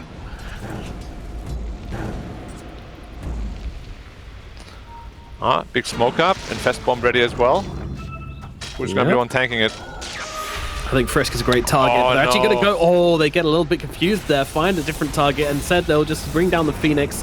And now, well, CDR is going very hard on this one, but they're able to take down Ollie. JT, can he do anything in this fight? Ace, it's I think really it's too five late. guys, careful. I think you need to leave. Yeah.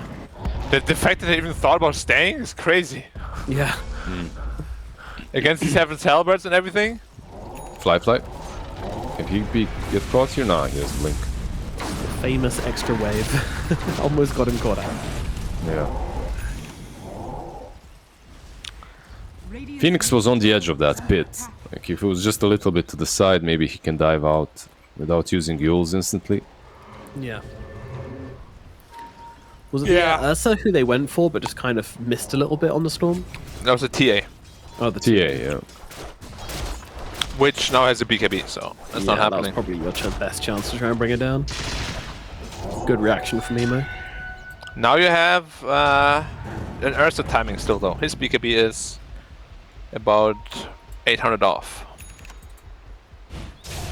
But it doesn't seem like they will be able to capitalize on that. And then when the BKBs come out, then it's really difficult.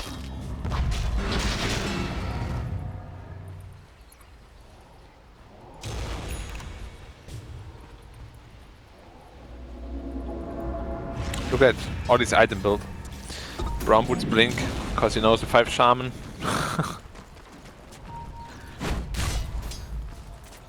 He doesn't mind dying for his team, as long as he can initiate. What a hero. Yeah, it's definitely the right play.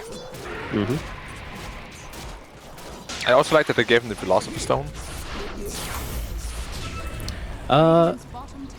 Yeah, Abaddon's got one on the side of Phoenix as well, so balancing all things, and he's able to afford himself a Ghost Scepter with that, which is cute. Share the Very wealth. good item this game. Roshan, wow, minimum respawn time on Roshan, about 10 seconds that was, so that is very, very real good for that IG. just now. It's a debate though. Ursa needs 100 gold for his BKB. If they go for it right now, there could actually be an anti-timing. Let's see. They're in the pit. 50 They're trying to take gold it down. away. God, it is There's so no way. quick. Oh my god. Okay, they're getting away with it. So Yeah, quick. Too Let's fast. see. Can they get into the pit in time? They're going to take out Ollie on the sidelines, but Roshan has fallen. Aegis in the hands of Fly now. As, yeah, they're just going to settle with this Phoenix. I say, all right, we got ourselves a little side kill. It'll do. But yeah. Typical man. DD rune. Typical DD rune, just deciding this this portion of the game. Very cool. They would have Give actually... themselves They would have had time, right, if there wasn't the DD rune? Yeah, probably. They were close enough, they were fast enough. It's just the DD rune made it that much faster. And now you Does have anyone Shard else and an feel Ursa. like bottle shouldn't be able to hold runes for that long. I feel like a minute is justified.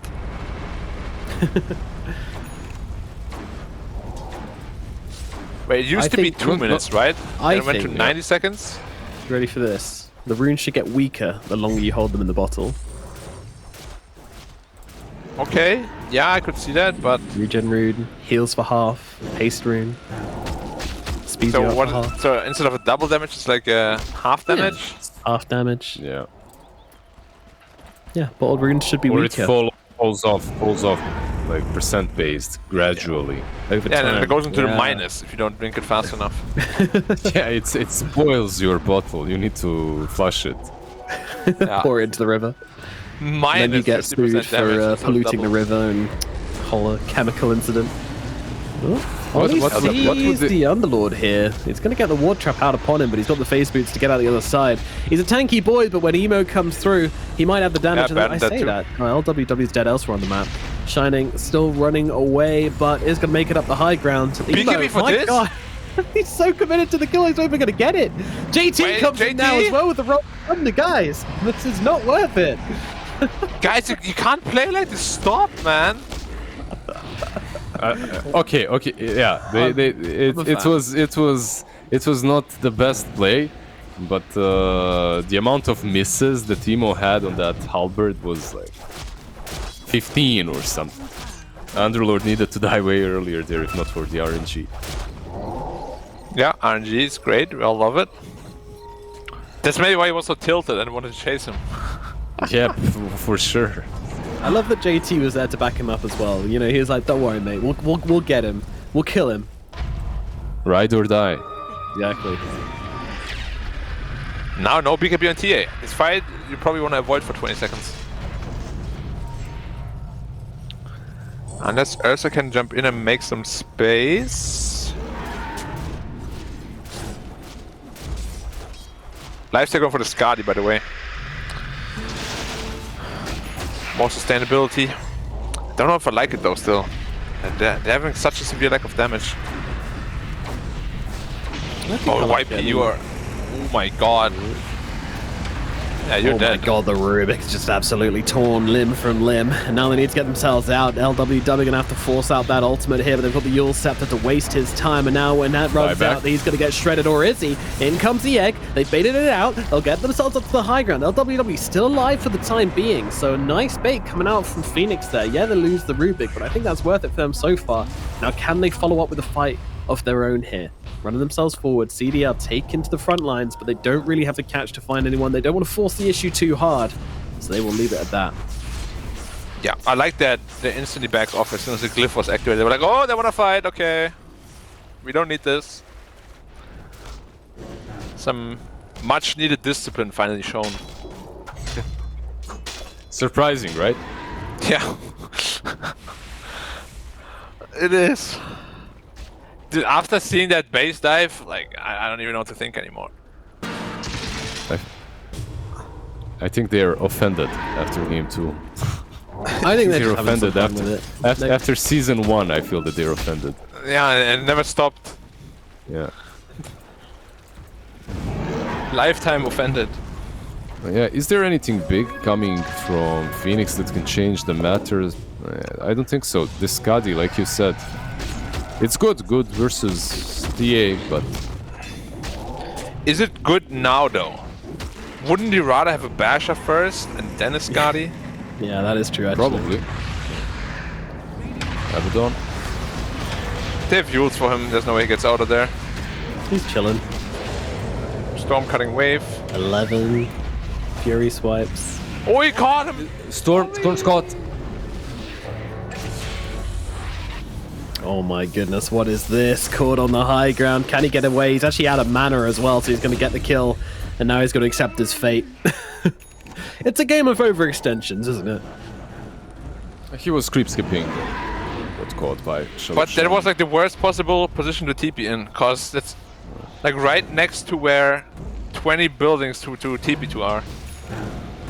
JT is following him through the rift. Go in! Where's the rift actually? In the Oh, base. base. It's very much in the base. Or they can see it? They get vision? No, they know it's happening because of the noise the thing makes. Oh, it makes noise. Yeah. He found another thing that he can fake pump. Yeah, he's so annoying with his noises, man. He's a noisy boy, JT. I feel like he's a noisy person in IRL as well. Have you met him, Black? He is very noisy. In pub games as well. Checks out. Yeah. He definitely gives those vibes as well. On New Zealand? Is it Australian or Kiwi? I don't quite know, actually. Black. Terrible friend. I mean, you know, I got so many friends, it's hard to keep up.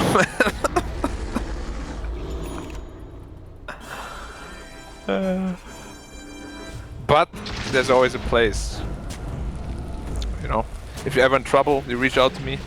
I'll handle something for you. Yeah, I don't need friends. I've got Twitch chat. Which is like anti-friends. Yeah, it's pretty much just like not bullets, enemies. isn't it? They're not enemies. They're just Twitch chat will anti-friends. make sure when you're down, they'll kick you down further.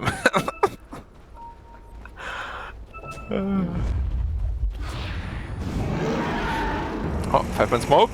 Looks like a fight's about to break out. The Rolling Thunder come through, but LWW is going to be the first one to be targeted here, so he just pops that ulti and rides right on through. CDR looking for a target, trying to fight with Fly here, but I'm not sure this is a fight he can win, especially with Emo backing him up. The damage to come through is just too much. LWW is going to lose its life. Storm comes zipping on through, though, takes down Ollie. Now looking for his next target, as they're just going to turn on the TA. They're ripping her apart. The TA's going down. They're going to get this kill. And now they look for more. JT is going to be that target, as he doesn't quite get the swashbuckle down to the low ground. It does end up going down. However, Flyfly's still doing stuff on the side here, but this might be a little bit too much for him to handle. And it is Phoenix who take the team fight. 4 heroes down on the side of IG.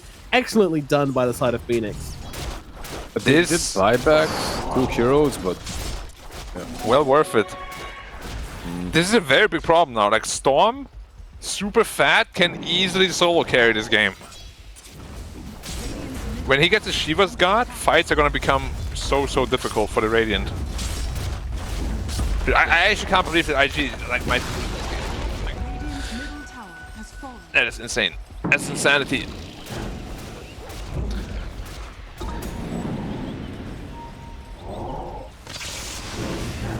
Well, still 15 seconds until Roshan. I mean, if they stay in this pit for just 10 seconds more... LWW is staying. If they get this Aegis, that might be a free Scepter for the Abaddon. They literally cannot lose teamfights anymore.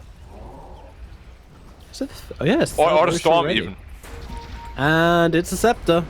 Oh my god, man. This Scepter could be so game-winning. Yeah, I'd love to see this on Abaddon, honestly. I'd love to see it on him. Like, Scepter on Abaddon is highly underrated. It's so strong. They're all ping in straight away. Damage reduction. It's really good on Lifestealer too. Yeah. You know, Lifestealer, Axe goes through. Oh, they're not finishing it. Oh, they're holding. The patience here from Phoenix is... He infested Storm, and I think because they had this cliff ward, they saw TA. Maybe they wanted to jump her. I'm not sure. Well, but there's an arcane room bot, but they don't want to get it. He got bashed. He got bashed by Roche instantly after infesting. Couldn't move. Alright, he gets the arcane rune. This is a very strong Storm Spirit in this fight. He has buyback too.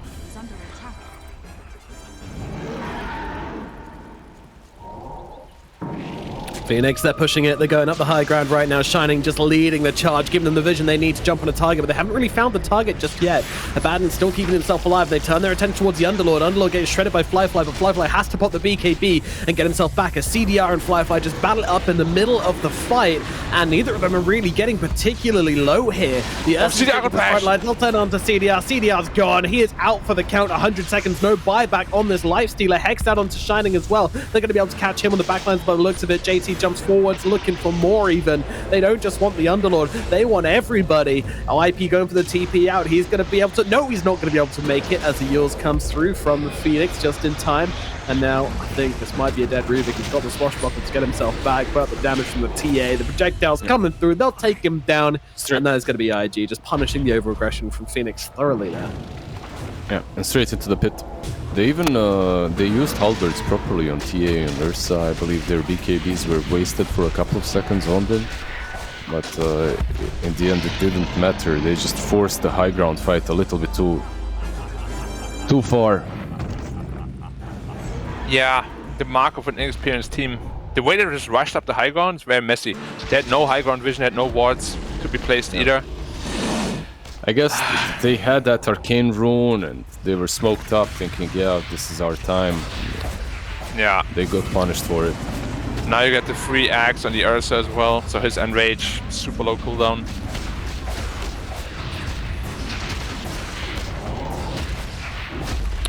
Raises the question, if he actually didn't have a lifestealer, you know, but a hero can stand his own. This pick is gonna haunt them if they lose this. Yeah, I think so. Halberd used to defend the barracks for now. Yeah. Forcing back the Templar Assassin. I want to see a Bloodthorn on TA. Okay, he has one. Nice. Bloodthorn is so good against all these halberds. How come? Because you avoid the evasion. Very nice. Which is like a very, very big deal. Doesn't Lifestealer also have an evasion talent? Yeah, 20 he does. 16%. Did that used to be at 10? Am I thinking of something Used to be 20, but then it got nerfed by 20%. Alright. Like they did this patch where they nerfed every talent by 20%. By 20, yeah, and some talents got destroyed. Yeah. In they go, IG unleashing everything they've got onto the side of Phoenix. They are going to be able to take down Shining after a bit, though he does yield himself up for the time being. When he comes down, it will be with a bang. And now they move across towards LWW. He's going to fall as well. 2 heroes dead. Clean initiation from IG. Yeah, they did not expect that at all. They were not ready. And yes, BKB. He's taking some heavy hits here. He does have that BKB and that ultimate though, so he should be okay. And actually, the Storm. How is the Storm caught there? Has my back. But Shackle didn't pop BKB. The Shaman. Oh, Shaman Hex. Yeah. Like, if you fight like this against instant hexes, you always have to pop BKB preemptively. Yeah. Because, as the name implies, you can't, react to instant stuff. It's just not possible. Well, he's not buying back, interestingly. 60 seconds still before he's going to respawn naturally. And that's going to give him another lane of barracks. Site. Yeah. Phoenix heavily on the back lines now, heavily on the back foot. They did have a very, very good fighting chance, though. I actually thought before that Roche fight that they were in the lead, with the Storm being that massive.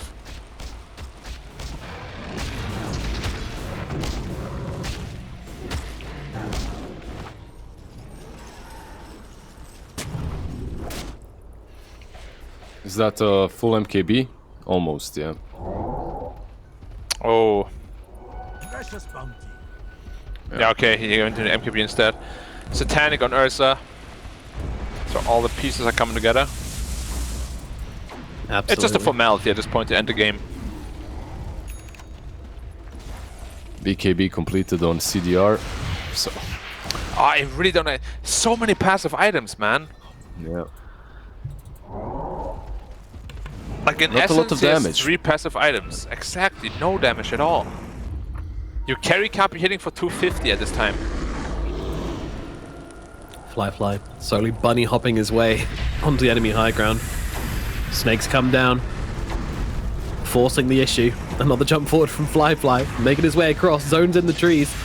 He's going to have to go as he jumps on the backlines, looking for the Phoenix, but the Eul's comes out from the Phoenix immediately to keep himself safe. So instead he moves across towards the Ollie Shadow Shaman. Meanwhile, the front lines of the fight, PDR is just gone.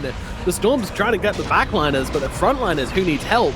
And now Ursa just looking for more targets, staying on top of LWW. But meanwhile, TA, she's just doing the dirty work. Emo's ending the game, and now jumps in for the extra damage coming through. Zone jumps across, looking for the TA. Vortex is out, damage is there. They'll take the first life of the TA, but meanwhile, Flyfly just absolutely shreds LWW, moving towards his next target, who will be Shining. Shining's going to make it back to the fountain at least, but I mean, it's your base which is in trouble. They need to do something about this, and there is nothing they can do. The GG is called. Game number 3 goes away off IG. It wasn't clean, but they managed to pull off the victory here and secure themselves another series here at the China DPC Division 2. Yeah, they get it done. Much needed victory for their chances to advance into Division 1, hopefully again. But yeah, I feel a little bit for Phoenix. It was not an easy game. It was not an easy game. No. Yeah, I don't know. I mean, Phoenix from the start, you know, they had this issue with the life stealer. Do you kind of understand a bit more about why they picked it through the game, or do you still think, you know, it was just a bad move? I feel the way he played, right, Lizard? Like, he played like he had a chance at fighting them. I feel like if that life stealer is a troll, he has BKB, runs in with his ult activated, TA and Ursa actually can't fight him. Makes perfect sense. But the way he played, he runs in and he's like, oh wow, I actually can't fight them. Tries to run out and I think dies. He hits like 2 or 3 times. Like, he literally dealt no damage, itemized purely defensively, and still got bursted anyways. It's everything definitely went wrong regarding the pick, item choices, everything. It was rough. I feel really bad for them because I do think if there was a better pick, they would have had the edge. Yeah, we were all in on their draft until that last pick, really. And the life stealer kind of all... Just to kind of emphasize on that, yeah, I'm sure we're going to see that again soon, but he dealt 7,000 hero damage as a +1. Wow. That is nothing. That is really bad, yeah. I mean, you can see why he went for the Skadi, because he felt the need to just be able to stick on heroes, to be able to stay on top of them and do some damage. But yeah, I mean, I still feel like the Basher could have been better for that, but honestly, just a better hero would have been better for that at the end of the day. It really didn't work out for them, unfortunately. And it's a shame because a lot of other aspects of their draft look really good, right? No, it was pretty solid. Like, and they proved to us that they can win the game and perhaps even the series if the drafts are in their favor. Like that second game, they cleanly took IG, and this last one wasn't that easy for IG as well from the get-go. But they managed to come back into it, but mostly on the back of a much stronger draft. So. Yeah, Phoenix actually surprising me with their play in this series. I'm not sure. Is Phoenix surprising me or is IG? Or is IG surprising you? Yeah. I mean, at least, you know, IG kept the composure. Like, they had this one really strange base dive, but other than that, they did show a couple of instances of discipline, which is what they were severely lacking previously. So that's a good improvement, but I'm just going to say the same thing. Like, this series should not be close against Phoenix. Like, no disrespect to Phoenix, but IG's aspirations are so much higher than this.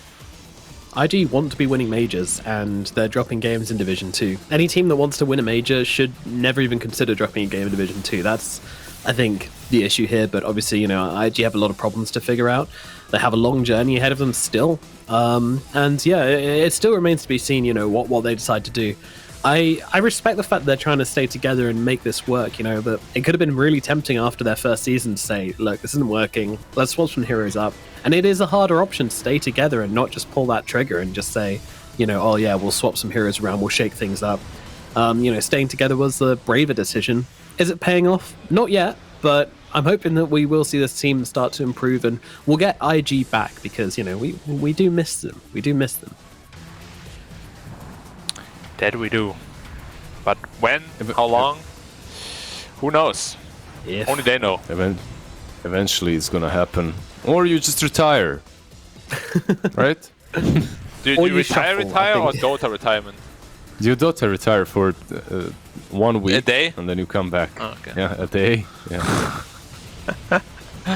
I love those retirement announcements. And then it's hard. 1 week it's later, hard than me, guys. Yeah, X it's player hard than me, guys. joined Team X. You're like, okay. Back from retirement. I'm very glad to play for this team. I've taken a week off and I've found my strength to play again. My love for the game. Yeah. During my time in retirement, I realized it wasn't my time to go yet. Yeah, I have so much more to do in this world, guys. Good old esports.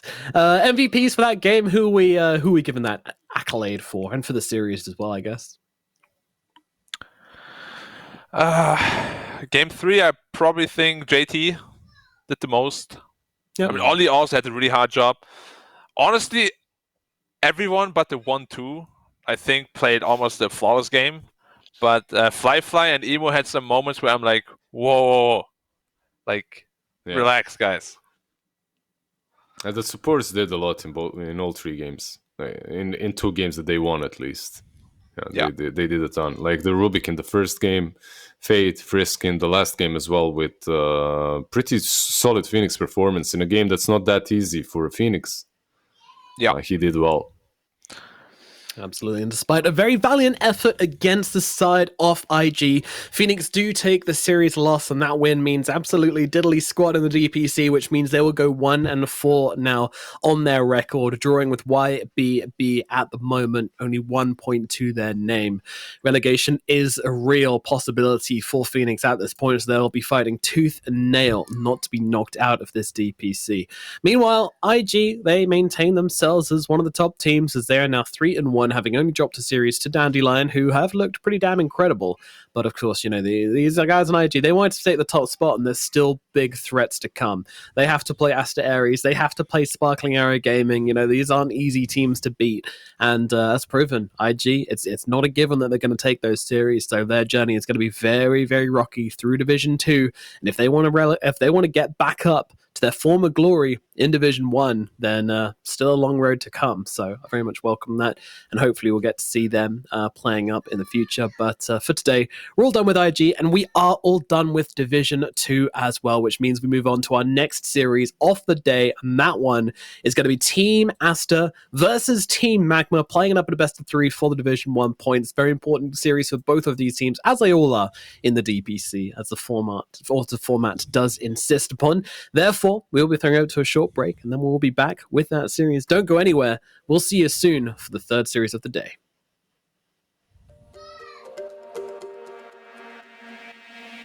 We're not okay. I look into your eyes and see you fade away. But we're not the same. It's like we're on 2 sides of the Milky Way. Somehow we got used to the problems. Baby, we got used to falling. I'm tired of feeling blue when I lose myself to love. Yeah, I just wanna lose my breath.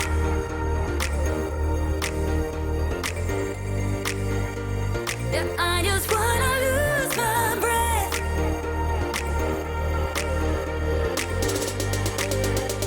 Yeah, I just wanna lose my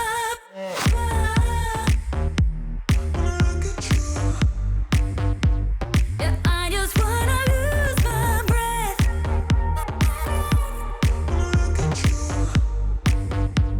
Yeah, I just wanna lose my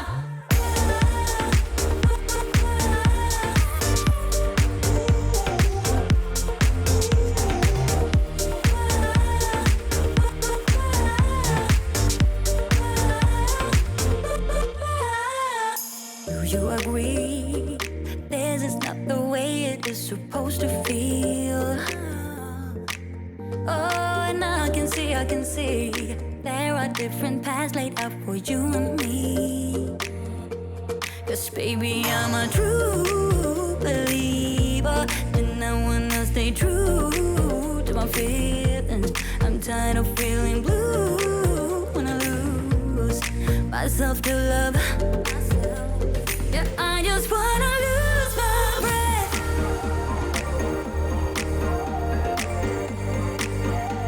Yeah, I just wanna lose my breath.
talk anymore.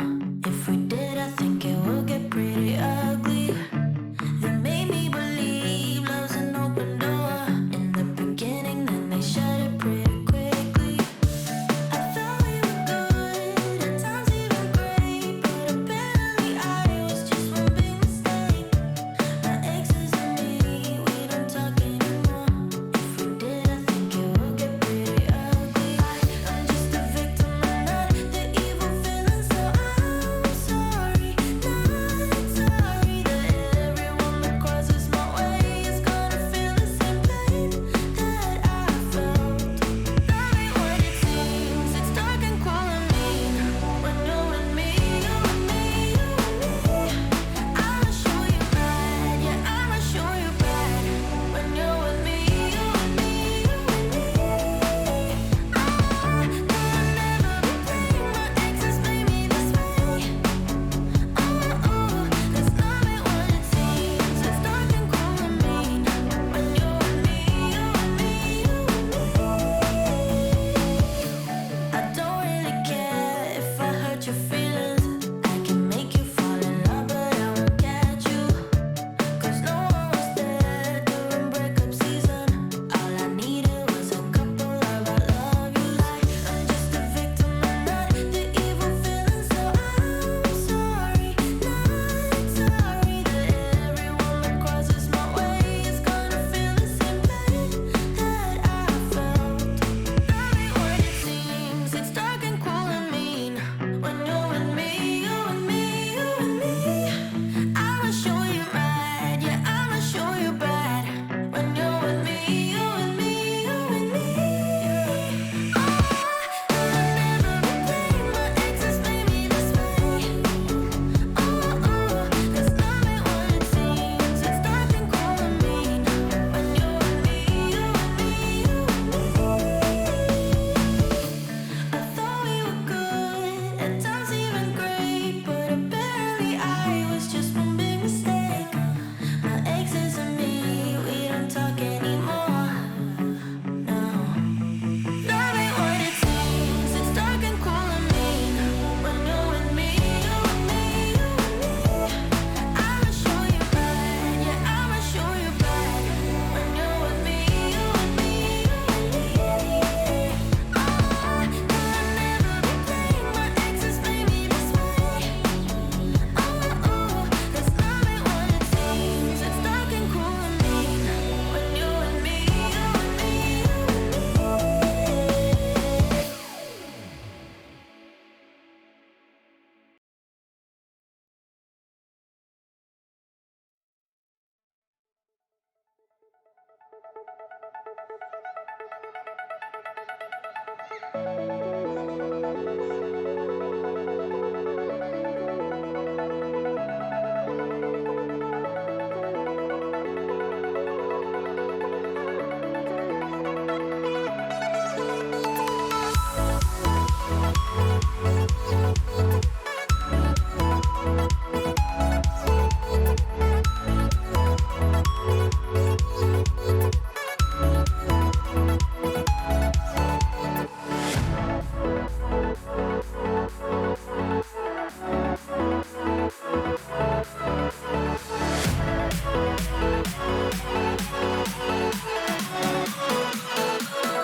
So, who wants to play a game? My favorite. Let me. No, me! Try me now.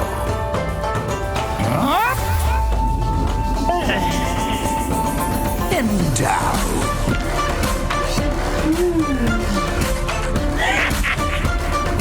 No, this. Ooh.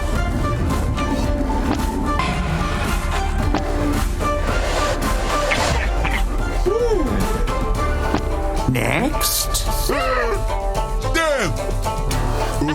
What's this thing? Let's find out.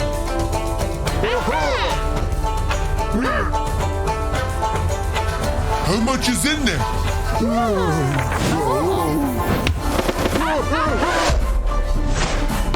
And again! Guess we better. Yep. It's just as high as we can go. Expertise!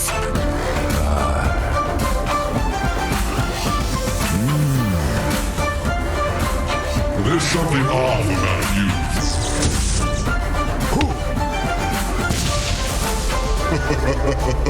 It's in the bag. Watch me now. Yoo-hoo! I always get what I want. In the bag. Nice! No! Such talent. Sorceress. You're doing good! You too! Where are you? You want me? Come get me. Hello and welcome back to the China DPC as we are into the third and final series of the day, and it is Aster versus Team Magma on the cards. Two teams battling it out to get out of that relegation zone. Aster somewhat in the middle, still a ton of games for them to play, but they're probably not in the spot they want to be right now. And joining me to talk through this game, we've got the wonderful Ricky and the lovely Neff. Guys, how are we doing today? I'm wonderful, not just lovely, but go ahead, Ricky. I'm doing great. Yeah, I'm having a good time. Watching this last game was a little bit interesting.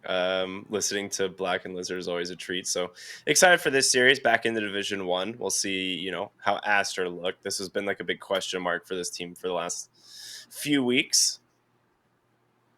It's been quite the night, you two. I got to catch the first game that you weren't here for, Nomad. I was hosting that one. It was a complete disaster. Shenzhen versus iG Vitality. Well, I thought you the meant game hosting. or you hosting? Me hosting. For iG Vitality, it was a little bit of a disaster as well, though. Okay. Well, meanwhile, their brother team, their big brother team, iG, they did okay in the last series. I mean, dropping a game against Phoenix is not what we've come to expect from this team, but yeah, iG just constantly kind of, I don't know, like they feel like they're a team on the edge, but hopefully they can get it sorted out and they can make it through to the upper division because we missed them up here. But let's focus in on the series we've got on the cards right now. It is Team Aster versus Magma. Magma, unfortunately, have not been having the best of times so far, have they, Neff? No, they have not. They're sitting at the very bottom, no man, at 0-4. I thought, maybe we'd start this on a little bit more of a positive note, talk about how Aster's at 3-2, but we're just going to go right down to beating into these teams, are we, huh? Yep. No mercy here. Yep. Man's a hater. Can I say that your favorite team, LBZS, is currently 0-5 as the direction we're going in? Hey. There's always darkness before the sun comes out, okay? My sunny boys have got this, all right? They're just biding their time. They'll be fine. I believe in them. Yeah, but it is very surprising is having a lackluster performance here in the DPC, though, because just a little while ago at the OGA Dota Pit tournament, they ended up coming in second to Extreme Gaming, beating out all these other teams that, they're currently facing off against and struggling to play against. Yeah, they beat LGD, they beat RNG, they had a fantastic performance in that online event, but it was during the break period, and unfortunately it seems like the other teams just weren't taking it as seriously, and now that we're into DPC mode, they just can't hold their own. Team Magma are struggling, despite having some excellent players on their team and, pulling out some decent performances in the past. I mean, for you, where does the strength come from Team Magma when it comes to the individual players? Who are you looking at when you're looking at this team, Ricky? I mean, honestly, I feel like Dust has been like a pretty solid mid laner, but I don't think there has really been like a huge like standout like individual performance on this roster. Unfortunately, like I think most of the time like they've been like a decent like steady consistent team here from Division 2, and then like on the brink of Division 1, and then they go back into Division 2. Like they've that's kind of like the spot they've been in. So it's not all that surprising to me to see them at like the bottom of Division 1 here. And I don't think it's, like I said, it's nothing to be like ashamed of. This is like one of the most stacked Division 1 regions, but yeah, this is kind of where I would have expected Magma to be. Now I have a loaded question for you, Ricky. Mm-hmm. I'm just going to completely throw you under the bus at the beginning of the broadcast. Do you think that Magma is better or worse than Dandelion, which, by all rights is considered a team of Magma rejects? I would say Dandelion is better. Damn. With how they've looked, they are, I would say, like the next extreme in terms of like DPC. Like they're just going to come into Division 1 this next season and probably place in the middle or the top of the pack. Like I think it's very likely that we'll see Dandelion like competing for the top 4 in the next DPC season. Yeah, all right. I think this is, they're on a hot streak. I'll give you that, but I don't know how long this hot streak's going to keep up. I mean, let's not forget, this is Division 1 China. Even in the middle of the pack, you've got the likes of eHome, you've got Aster, you've got VG Gaming. Like these teams are real business. I think I'm waiting to see Dandelion perform against these teams before I make that kind of play. But I absolutely appreciate your optimism, and I'd love to see them being, a big contender in the region. Some new He's blood crazy. coming You're through. right. He is nuts, but I always respect some positive insanity. Absolutely on board for that. Let's talk a little bit about Team Aster then, because they didn't really play many games at all in the first half of this season. Then we had the lockdown, unfortunately, in China, meaning they couldn't play at all for a while. Then they come back and they immediately end up dropping a series to VG Gaming, which we simply didn't expect. Are you worried for this team at all? Oh, this is a question for me this time. Oh, for Ricky again? No, Rick. I'll Ricky, take it. go ahead. I am the higher rank. This would make more. This is a good question. I would say. I would say part of it is I think VG Gaming is finally kind of hitting their stride, whereas last season, this season, at the beginning of the season, we're like struggling a little bit, and I think this is kind of like a little bit more what we would have expected out of this roster, whereas like Aster have had a bumpy road since the beginning, since like before last season have had a bumpy road with like getting their team together, being able to actually like practice and scrim and play these DPC games. So I think Aster is definitely underperforming, but I think part of it was like VG Gaming actually performing to expectation. All right, Ricky, if you know so much, what anime is Monet's profile picture from? I'll have to like look in game. There's no way for production to pull it up. Can't say I would know that. Yep, can't say I would know that. That is my dress up, darling. So obviously your rank doesn't mean anything as you aren't able to answer any important questions. Back to you, Nomad. What my dress up, darling? I mean, is that Netflix? We're not going to get into it. I know better than to engage in these kind of conversations with Neff. I'm just going to accept that this is a thing which adult men do with their time and move on from it. Are you worried for Aster at all, then, Neff? Do you agree with Ricky that we should be concerned, but also wait and see? I think they're in an unfortunate position, given that these teams that they're playing against have more time to prepare for them. They've got more games to play against more people. These other teams don't have as much to worry about. But again, they've consistently shown in the past that they're stronger or perform very well against teams inside the Chinese region. Yes, the VG Gaming thing was a little bit of an upset, but I think this one tonight will go about how people expect them, crushing Magma under their heels. Yeah, time to make a statement. Time to make an example of poor Magma. If only they could have won that series against VG Game, and then Magma could have had an easier time with it. But unfortunately, Aster not going to be messing around with this one. They need those DPC points. They need those points to get into the top 4 and make it to the major. That is all they care about right now. And Magma are merely an obstacle in their way. And Magma need to fight their way out of relegation. Let's find out which way it's going to go as we jump into game number 1 of Aster versus Magma. Let's get into it. We're still pretty early in the draft. Standard bans is what we're talking about, not the picks that these two teams are going to grab. Come on, Ricky. Let's try to snipe some picks here. We see IO and Death Prophet ban on one side. What is Aster going to open with? I would say it depends if, like... No more fence sitting here, Ricky. Answers quick. Come on, Monkey King is like definitely something on their charts if they don't ban it. The first phase Monkey is always something that Aster can do just because they play it in 2 different roles. That being said, like Monkey King is not nearly as strong as he was in like say the last patch. So it's a little bit of a comfort pick, but Aster might be needing to slip out of. I like the Abaddon ban though. The Abaddon ban is interesting. This hero has a very small contest rate and a high win rate, so it's surprising to see people pick it up right away and not ban it in the second phase after they grab a couple of things that Abaddon happens to be really good against. But you know, they end up taking the Bane, which Abaddon counters out amazingly, so I guess that's why they got rid of that one. Bane is picked up first despite some amazing heroes still inside the pool, like Ember Spirit, Medusa, Tiny. I don't like this. The meta shifted again. The meta shifted again in the 2-week break that we had. Bane is just like always first picked if he's available. Yeah, but it was like Tiny and Ember is the beginning. Bane was last patch. Oh, yeah, I think so. First picking Tiny was like really good at the beginning of this patch, and then people were like, "Yeah, you can't get away with first picking Tiny anymore," because then they just pick Mars and like into your lane, and your lane is really bad. Yeah, Bane is actually below 50% contest rate across the DPC. He's at 42%, so he gets through the draft quite often, more than half the time. Surprising though, honestly. Like we do see like a lot of Bane, but yeah, well, feels like we do.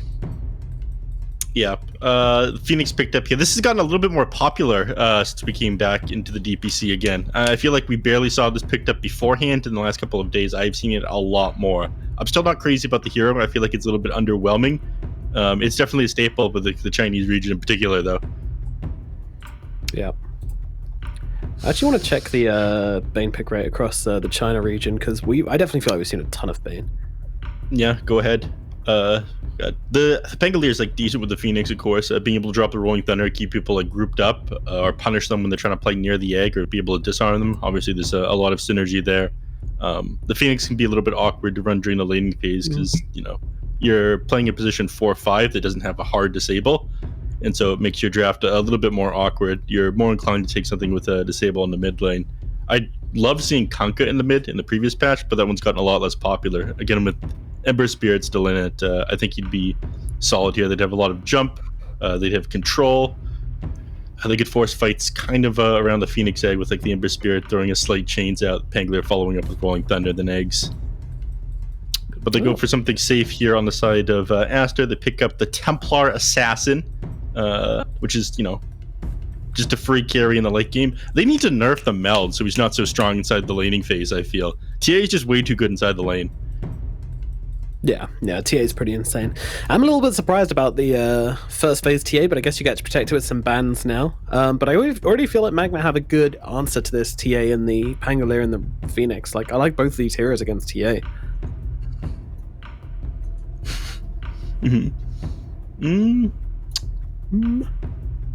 Agree? Disagree, Sniff?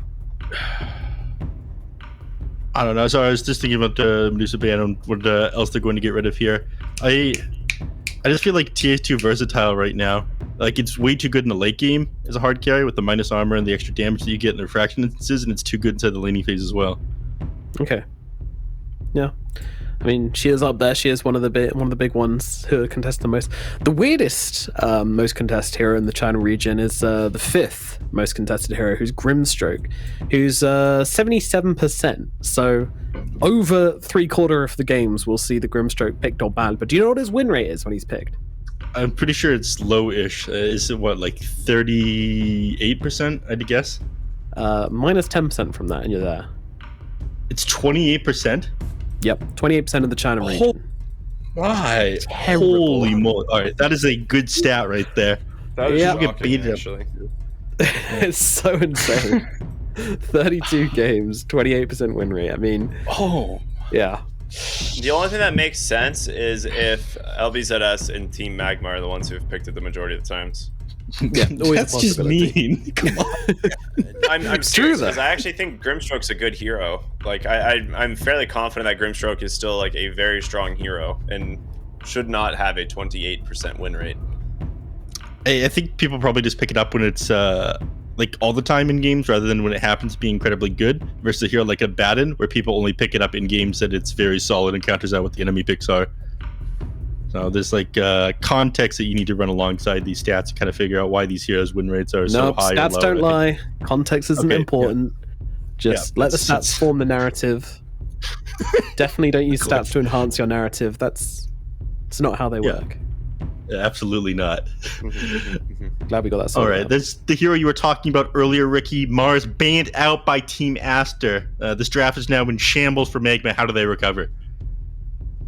I mean, I don't think they were necessarily going to be running the Pango outside of the off lane, but it's definitely a possibility, right? You can still take the Pango mid. The TA is flexible, mid are safe.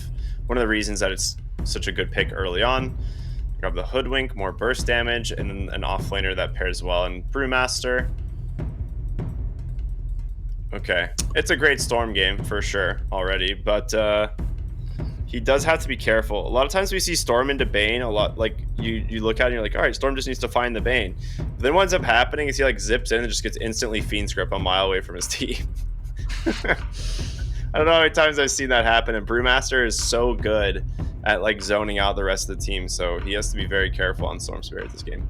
I think the best thing about Brewmaster here, well, there's two things that he's very good at. One, the fact that Air Panda Dispel actually applies to allies, so he can dispel overgrowth on his teammates. It's pretty sick. The second thing is they need a hero that is able to put a lot of damage into Aster, whatever comes out next year, and Brewmaster's going to be able to toss that hero into the air repeatedly. So there is no perfect solution here for Magma. Anything that they pull out, Brewmaster's going to deal with, and they're going to need to build like Lincoln Spheres or BKBs in team fights, which of course means you're not building as many damage items and things become a little bit more difficult. I love Brewmaster in this patch, but the only real solution for Brew in the lineup that Aster has right now for Magma is if Dust pops off here in the mid lane. He does do that. You were mentioning that he's like kind of the star player for Magma, Ricky, because, you know, you're crazy about mids. I mean, Dust has always just been good, though, I think. TZY is a really solid player as well. I think the two of them have been probably some of the more standout players. I'm a position 4 guy myself. Mids, they just get too much credit. Well, what are you thinking, though, Noel? How do they round this one out? I think that there's like no perfect hero for Magma. The problem... God, I don't know what they take at all. Maybe a Clinks is their last pick? I'm looking at it, and yeah, I'm seeing very much selected with Clinks. I think, I mean, they might even want to go for something like the Anti-Mage now that the Leshrac comes out. Oh yeah, decent. Not amazing, but decent now that the Leshrac is here. That's a fair point. I mean, you're always thinking really liked Invoker.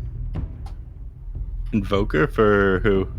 For Aster. I think Invoker would have been nuts. Yeah, it would have been decent. The Leshrac is a little bit of a surprise to me, especially given they don't have any defensive heroes on their side. No, usually killing want to the see egg is going to be a bit of an issue as well, right? Like, they didn't really address this egg, which was picked in the first phase. This happens so much, I swear. This was like a big thing yesterday. Were we casting yet? The day before yesterday. You okay there? You just saw Phoenix is completely uncontested, and it was like a first phase Phoenix. But I mean, do you know where you are, right? Much higher damage is the thing, right? Like that's why they picked it. Yeah. Invoker is pretty good, but you don't have any like real setup for Cataclysm or anything, so there's no real reason going that route. And Quas Wex with like a Vessel, I think was going to be like the build I recommended. But you have a Brewmaster who can also build the Vessel, so it just kind of depends, I guess, on what Aster's more comfortable doing. But they opt for the damage out of the mid lane instead. I'm curious what their safe lane pick is here, though. It's got to be a Clinks. I'm calling it right now. I'm putting all my Bugattis on Clinks. I think that's crazy pick. Let's go Anti-Mage. We should have known. It's the China region. We should have known. The region of the Morphling. Alrighty, that'll be the final pickup for Team Magma then. Do we like it? Let me tell you, game number 2 of IG Vitality versus Shenzhen. The Morphling got absolutely dismantled and provided very little. I think people still aren't used to, changing up your item build and E-Blade not being core on the hero anymore, and it falls apart compared to what it used to do. I have no faith in Team Magma. Let's go Aster, my favorite team. Uh-oh. Ricky, shine some light. What's going to work for Magma this game? The Morphling can actually pull away with this game, I think. If he goes for like a decently timed like Lincoln Sphere, or like a BKB, like he just picks up a BKB and plays like a fighting hero, goes in with the Storm Spirit. There's not a lot that Aster can do to actually kill it. Like he's super high armor, Monet doesn't do much. The only thing he realized to do is just burst down Ori and then the fight is theirs. So if the Morphling has a good lane, which it should against the Brewmaster, I really like their chance in terms of like taking this one, but I think Aster is probably just going to outperform in team fights. And that's ultimately what's going to matter the most. Yeah. I kind of agree with you, guy. I mean, I agree with Ricky. I'd say I think it doesn't look like a bad draft for Team Magma. Like, I kind of like the heroes they're putting down, but at the same time, Aster's just going to Aster them. And I think that's what it comes down to, really, like the outperformance here. So, it's time to get your dancing shoes on, Magma. Show us a tune we haven't heard before, and I'm ready for it. Let's get into game number 1 of Aster versus Magma here at the China DPC. Find out if Magma can pull off the impossible and beat down the China Slayers themselves, Team Aster, or if it's going to be another clean series win for Aster. I mean, they are 1-1. It's not like they're owning right now. Aster need a win, and yeah, they definitely want to be taking down Magma as cleanly as possible here. Yep. We don't talk enough about the amount of armor living armor gives you. That says a lot about society, Nomad. See the numbers on this thing? I don't really care about numbers on spells. I only care about stats. Stats on stats of living armors. Morphling's actually a first blood action happening bottom. Sometimes it's 1v5. And you're just a poor oh my god. After all of that, trying to give the kill to Ori, Bobica is just like, whatever, I'll take it. This is high-level gameplay, everybody. Don't be mistaken, okay? He was trying to give the kill over to Leshrac. Don't make fun of him. Yeah, Aster just getting off the dust there. You know how it is. I actually saw... This might be a little bit too headcanon, but he did morph Agi at the very end there. Did he morph Agi to give the kill to someone else to mess up who they were going to give the kill? I don't know. It's possible. This is tinfoil hat stuff right here. Find out next time on CNDPC. That's the kind of interview question I would ask. Incredibly niche, not very important, obscure thing that happening at the very beginning of the game, and the player just says, "Oh, yeah, I guess." Yeah, I did that. Did you see Monet starting items, by the way? This is very, very poggers. Who's? Money Monet. Monet. The Templar assassin in top lane. Yeah. Oh my god, we saw this the other day. Someone just ended up going 3. Were you there? I think so. There's a Clinks doing it. I forget who it was, but they ended up going 3 Iron Branches and Magic Wand. It was absolutely insane. Yeah, it's pretty common, honestly. People really digging the stats right now. Regen's just terrible now. Like, it's so bad, and like people just opt for stats instead, and then they just like ferry out tangos. Yeah, starting with regen is bad, is that what you're saying? Yeah. Yeah. I mean, you just get bounty runes, and yeah, by the time your tangos arrive, you generally need them. So, makes sense. Checks out. I think people just love sticks. That's sort of what it is. Magic sticks, Iron Branch sticks. Just give me them sticks, baby. Go sticks. That's going to be an adult about this one, I'm sure. Yep. As I am about most things. But, this is very easy to punish this. You see the guy come to like, oh, all right, never mind. He's going to be just fine down there in the bottom lane, right? Oh, the bounces. But he's fine. Everything is okay. So anyways, when you see someone come to lane with just like no tangos and they send themselves out 3, I feel like the number one thing you want to do is just be as aggressive as possible and try to shove them back out of lane and punish them, and that's what they're doing now up in the top. Monet is sitting at almost no HP, but Bane is probably just going to drop a salve onto him. Please remove using salves on allies, thank you. 13-second nerf is not enough. Carries are too demanding. And what I do love about is that a salve is a potion in which you rub on your body to heal yourself, right? As a salve is. So technically, when a support is giving a salve to a carry, they're technically stopping to give them a nice oily massage in the middle of the laning phase. That is canon. That's not. That is canon. That's how it works. Well, that's how I know salve it's going to be on the Dota Reddit later. It's true. You can't hate me. I'm right. Wait. How? Stop booing me. I'm right. How do you apply a salve to Morphling? It was water. Where does it go? Pour it on in there. And, I don't know. It becomes one with the body. Exactly. That'd heal him. Give him more body substance. Perfect. Yes, I have increased the volume of your body. Good luck. Yeah. All right, here's a question for you, Mr. Statsman. If it's an oil that you rub on somebody, how come it's dispellable? I mean, you just dry them off. It's You a towel. just throw a towel at them, you know? Dispels are towels? Yeah, more or less. Someone gets hit by an arrow from Mirana and you throw a towel on them and they're all good. Pretty much Get it. back pretty in much their it. sport. Yeah. Arrow clips you like, oh man, all this salve fell off my body. Gosh darn. All right, carry it up. Go ahead, no man. No, I mean I can explain salves. I can't explain tango still though. I still find that like the weirdest thing, which we just take for granted. Like everyone I introduce to Dota as well, they're always just like, oh yeah, so this is tangos and like you use them to eat trees, which heals you, and they're like, sorry, what? And I kind of Like, forgotten. wait, did you say eat trees? Yeah, right. Like we forget through thousands of hours how goddamn weird that is. Like it's so strange. It doesn't make any sense, and we just take it for granted.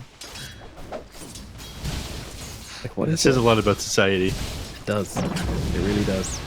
We're just so willing to accept that which makes no sense and be controlled by Big Tango. Yeah. Nobody questions how the tango gets eaten or how it's made. Just that it gets eaten, and that's fact. I was hoping to loop that into Kazi getting gone on, but didn't end up happening. Instead, it's been a pretty slow game. This guy ended up going what 0-1-1. I don't know why he doesn't have a point in Nature's Grasp. I feel like it's super solid inside the lane for harassing the enemies out, but maybe he doesn't want to trade with XSS at all. Instead, just wants to kind of keep Morphling topped up or punish the enemies for committing on to him and heal them with Leech Seed if they try to do that. Yeah, I think the main idea is like he just wants to give Morphling as much solo XP as possible so he can support from afar, right? Rather than being like in the middle of the lane, and he's just going to be spam pulling here. And he's getting away with it, so. Ooh, missed the Harpy though.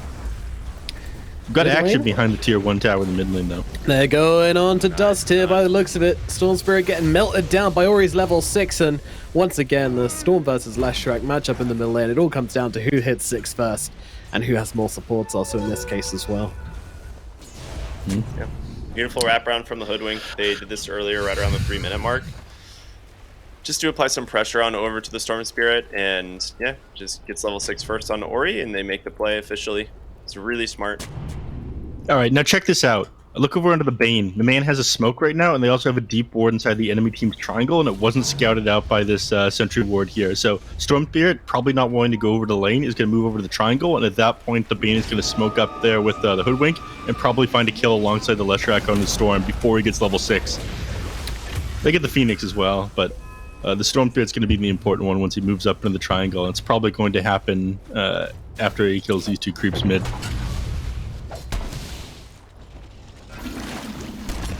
This man is kind of in trouble hanging around here. You're going to try to stand his ground and fight Ori, and Ori's actually, I think, pretty low mana, but hold back off. Kazi comes across as well, and that slow's going to scare away the Leshrac. I'm surprised the sports didn't stick around mid for that play.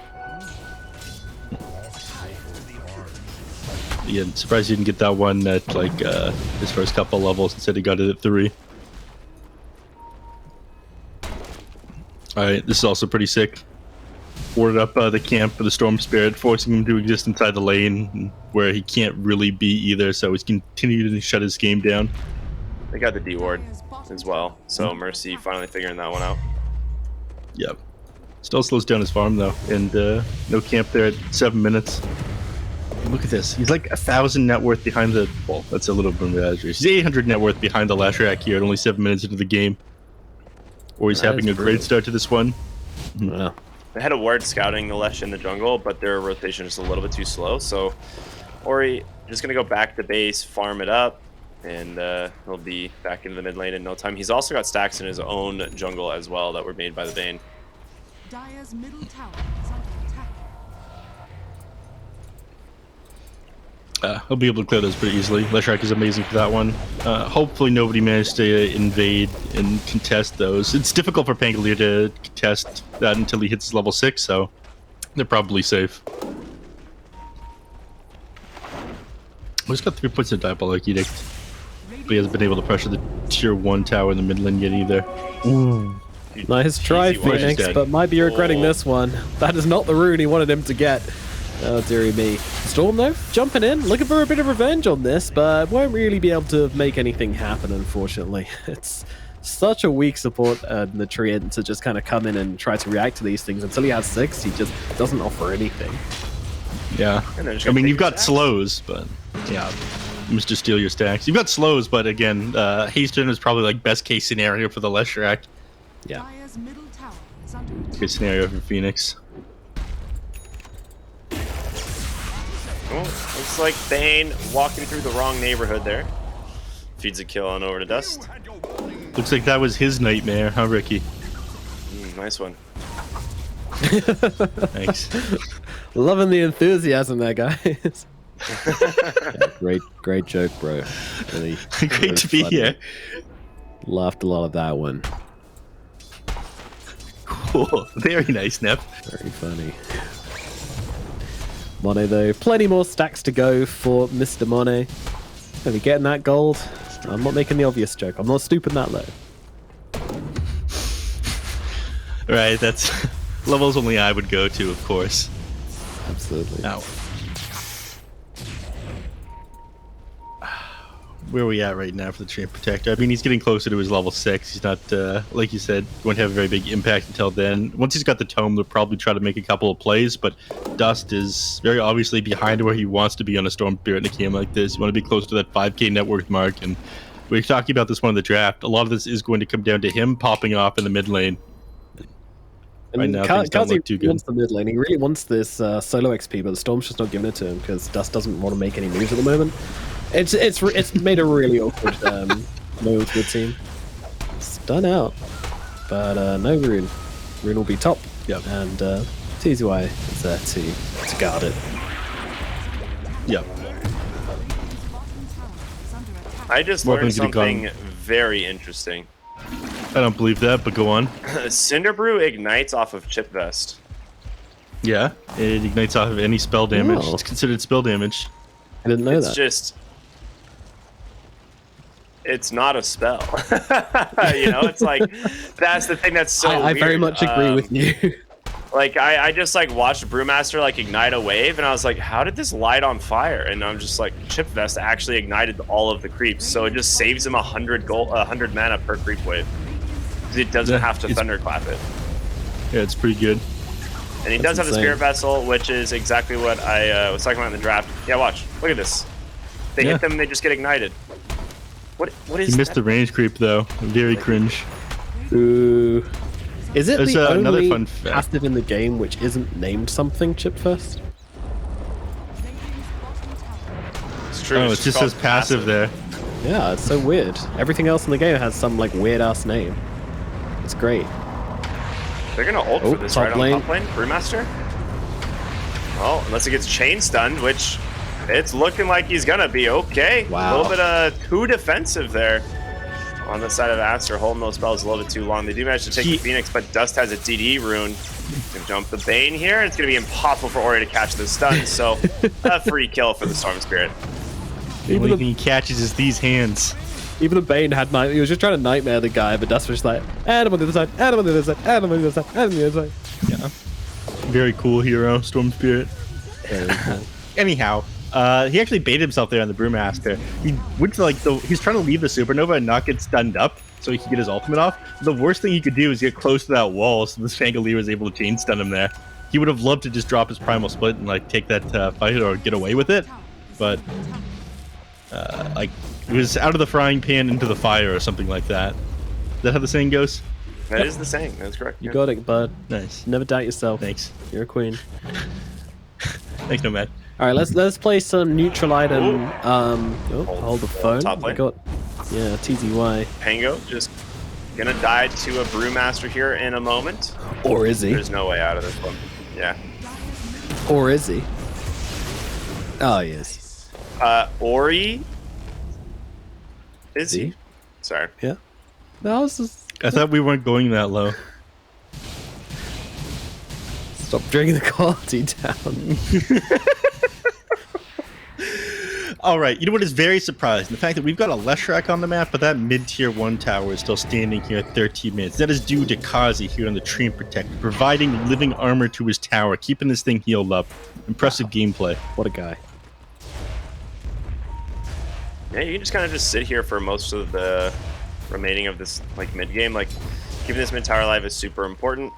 It's really slowing down like their ability to take objectives. They could just opt to try and take top, but like top tower is so like kind of pointless that I think Ori would rather just farm at this point.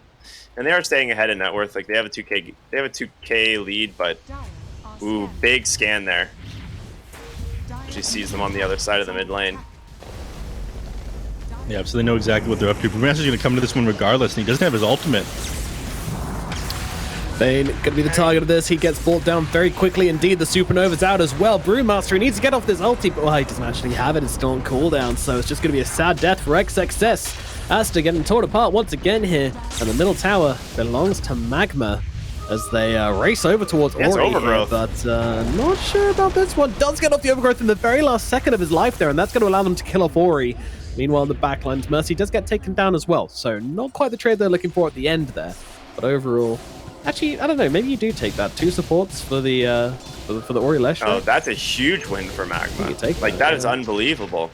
I'm so confused. Like they got the scan, they knew exactly where Magma were and like what they were making this play for. And they TP in the Brewmaster who like doesn't have ult and he just dies.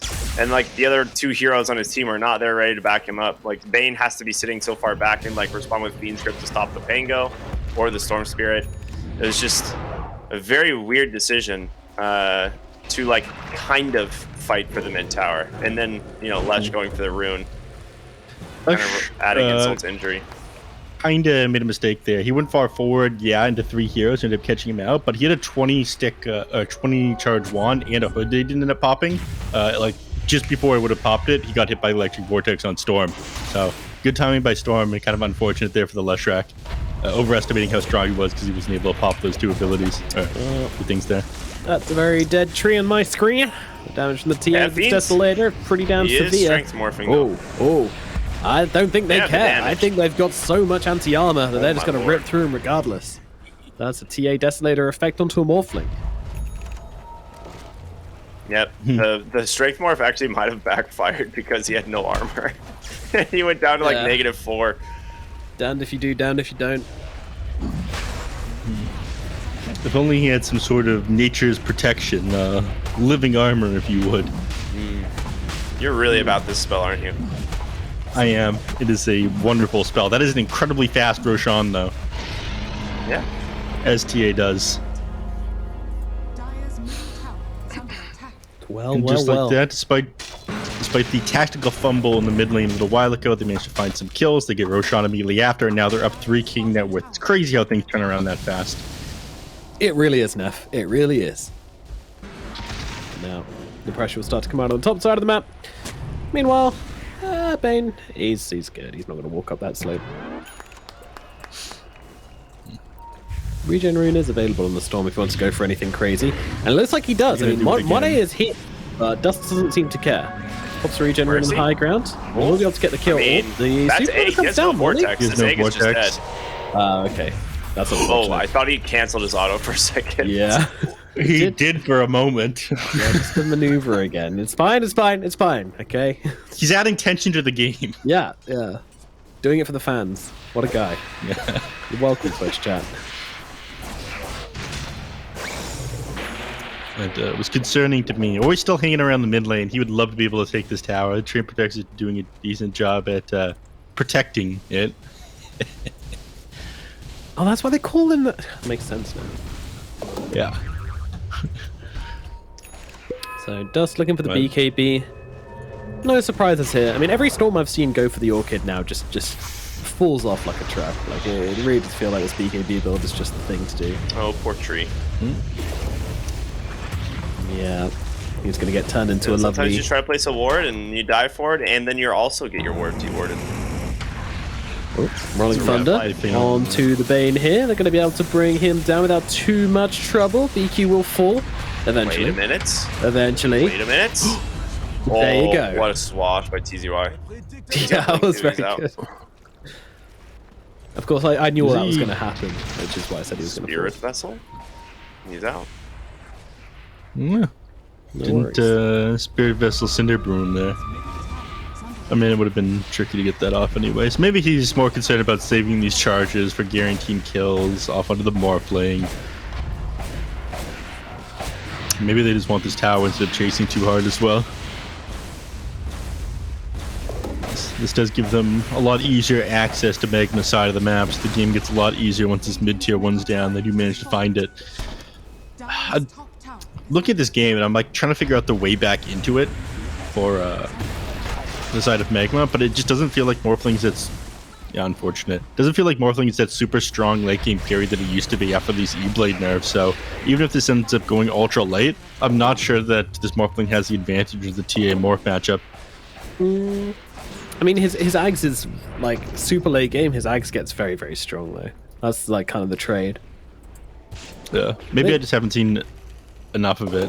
Yeah, I haven't either, to be honest. I mean, I've seen him do very, very well in like 2 games maybe, so it's clearly not a high enough sample.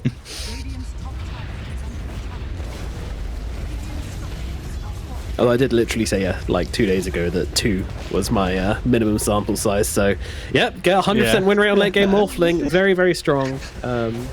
Unbeatable, 100%. Unfortunately, it wasn't the case for that Shenzhen game earlier. About to get gripped, about to get punched. Oh, Dust comes saving him. Can they keep him alive? I don't think so. XSS comes in the back and gets a kill, and Dust is going to TP himself away from this one. Or is he? Oh my goodness gracious. That was fine. He knew. All right, Nev, I'm gonna give you this one. You know why he lived?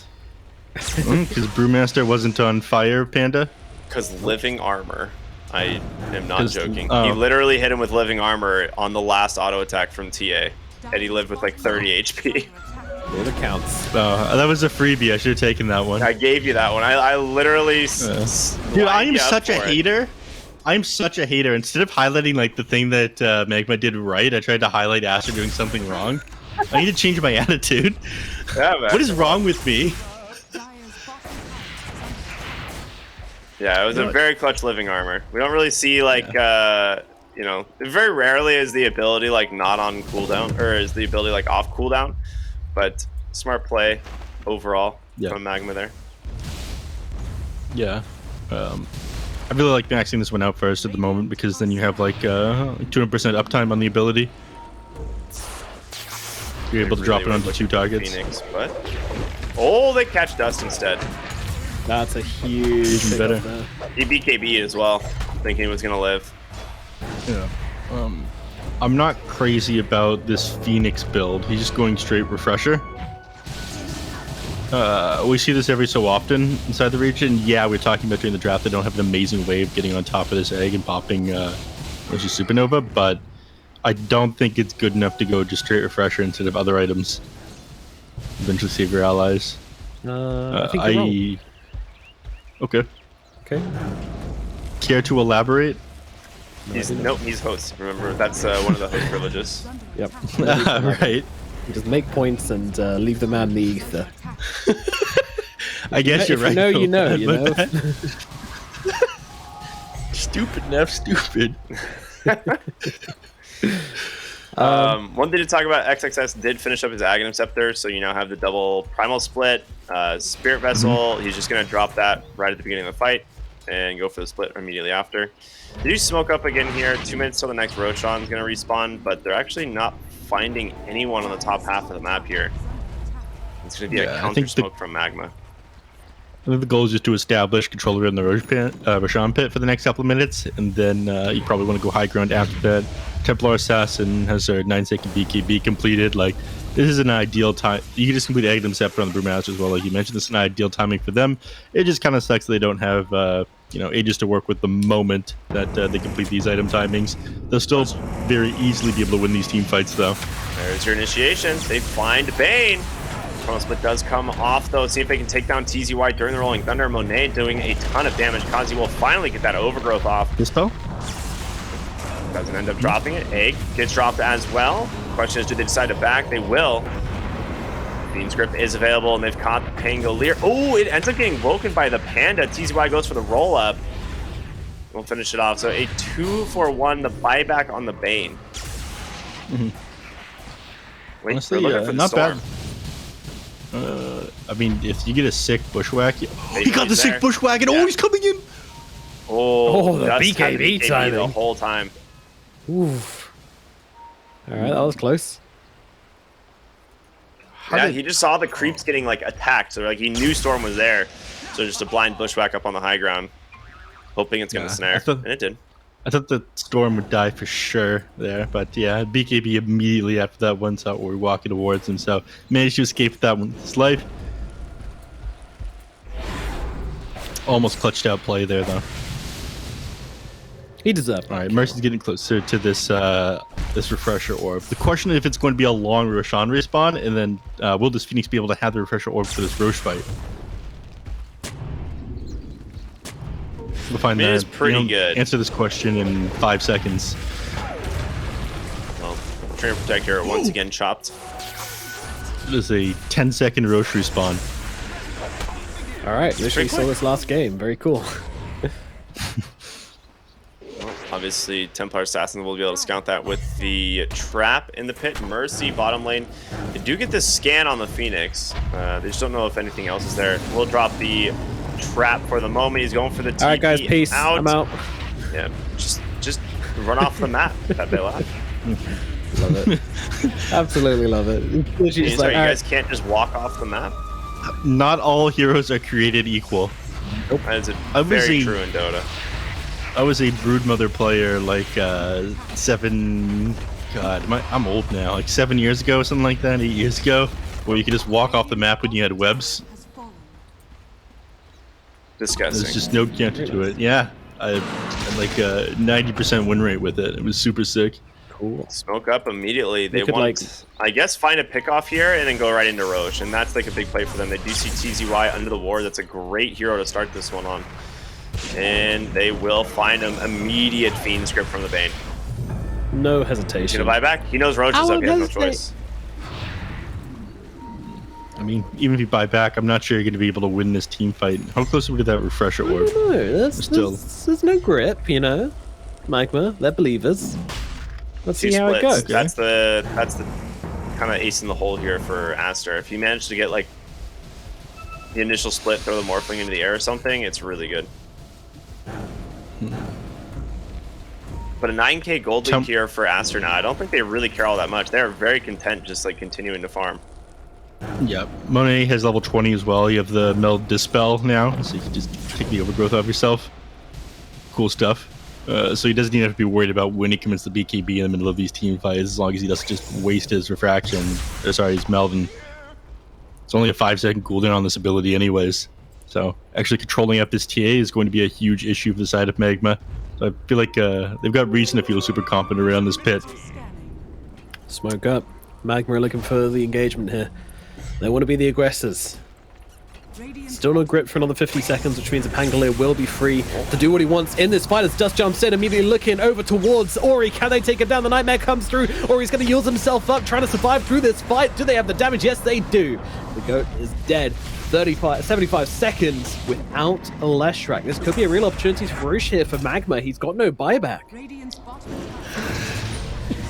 Yeah, you really need a BKB on this last year. Like, he's gone for like this like Yule's, Eternal Shroud into Shiva's. Like, it is going to give him a lot of armor and be a little bit tankier, but I don't know how he plays this game without a BKB. They can contest Roche. They think they can, but Second without final their Bane, split. it might be a little Dust is tricky. out of In mana. comes Monet, though, onto Dust here, but Dust gets the zip away to keep himself away from Monet. And now in comes Kazi, drops that ultimate, might pay his life for it, though, as Monet pops for BKB immediately to dispel it and takes him out. Meanwhile, Kazi buys back into the game, TZY and Mercy back towards the pit along with their Morphling. Yeah, I'm gonna actually you there, Nomad. He actually popped his level 20 talent to melt the spell to just take the overgrowth off him. Oh, very cool, very cool. Yeah, he used the overgrowth after the BKB to try to like counter it out. Kazi being like, "Hey, I got you," but you know, Money Monet with the last laugh. Classic. That's in a lot of trouble. Bushback Here he's gonna get doesn't taken connect. down. That's brutal. Dude, this is just free Roche. They can't do anything.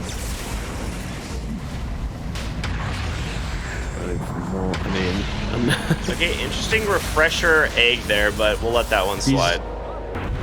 He's guaranteeing that the Templar Assassin doesn't try to come into the Roche and fight against him. They know the BKB's on cooldown, so it's just making it extra dangerous for them. I'm not sure if it's actually worth committing the refresher war, but that's a logic there. Yep.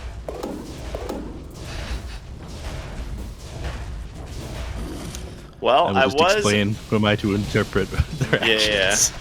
I was pretty confident that Aster were like in a really solid lead in this game, but Storm Spirit just running at Leshrac and Leshrac having absolutely no way of dealing with it. He does immediately queue up the BKB after dying, so I think this is by far the best choice. This plate mail is not like doing anything for this hero right now. I mean, it'll turn into a Shiva's Guard, and that's very useful against both the Morphling and, you know, the Phoenix being able to deal with the Sunray and whatnot. But you're a long way off that one. It's not really physical damage that's melting him, is it? No, it's like he just got vortex He's just and getting stunned. like, stunned up and owned. Enemy teams are being owners. Ooh, ceremonial robe found by the Morphling. You think Phoenix takes that? Or does he hold on to the money orb? Yeah, Phoenix is taking it. Morphling, you pass it on to him. Please amplify my magical damage, Mercy. He's not equipping it, though. This man's keeping the Philosopher's Stone. He's like, yeah, when a fight breaks out, I'll swap him in. Let's just hope that, you know, we got a nice 7-second boundary on that fight. I respect this, yeah. I do too. Get that bag, Queen. Go off, Mercy. Go off. I mean, he is more farmed in the offlane at this point. Yeah. It's what he deserves. What an absolute gamer. I don't think we see any action down here on the bottom. I mean, top tier 2 is going to be taken. This will open up outposts for Bacon to take. I mean, doing a great job of controlling up this map, and I don't think Aster want to fight into them while they still live in this Aegis. Like, committing on the Morph, like using like a single or two primal splits while you try to deal with them and coming back to life actually makes these fights so much harder for them to take. Storm's found the Lash. This is huge. Ricky. Yeah, nice Yules. Pepe left. You're an angry man today, Ricky. Everything okay at home, buddy? He griefed his game so hard. He griefed his game so hard with this plate mail. Like, if he just had a BKB this game, they actually don't lose the Roche fight. It's pretty rough. Like, he put himself in a really bad position. Tactics. Why didn't he just dodge with his roll? Why is he equipping so much armor?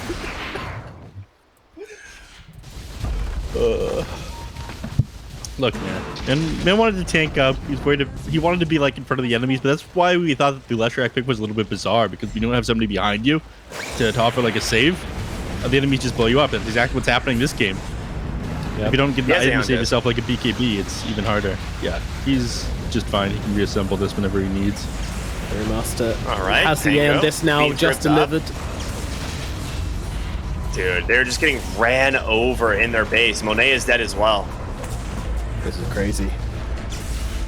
Is this enough, man? They're pretty deep. Storm has absolutely no mana. They have a refresh Phoenix. There comes the egg. Monet tearing people apart right now. He's got himself the double kill. and kind of forcing Magma out of the base. Aster claiming the defense here, but it has cost them a Monet buyback. If they can get away here on Magma, they'll consider this a big win, and I think they're going to be able to. I mean, you get out on your Morphling, you get out on your Phoenix, the Storm does die, but yeah, I don't know. Break this one down for me, Nev. Like, where do you sit on the valueometer of this play? Thankfully, I can pull up this fight recap, and it makes it very easy for me. We see a 1.5k XP swing in the favor of Aster after that last team fight. And you know what? I'm going to use every tool I have. And about 600 gold going their way. But as my job as an actual analyst, I would say that it's more about where they sit in the grand scheme of things. If they go down again on Monet in the next couple of minutes, they just straight up lose this game. They have no way to fight into them without this. I mean, Leshrac, without his BKB, feels pretty useless. If Monet goes down, they lose. So Magma have now offered. Magma has now been offered a clear win win condition. Sorry. Objective. Now I think they're in a decent place at the moment, but they're probably going to be wanting to make a play in the next couple of minutes here. They don't want to wait for the next Roshan. They would want to be as active as possible on the map.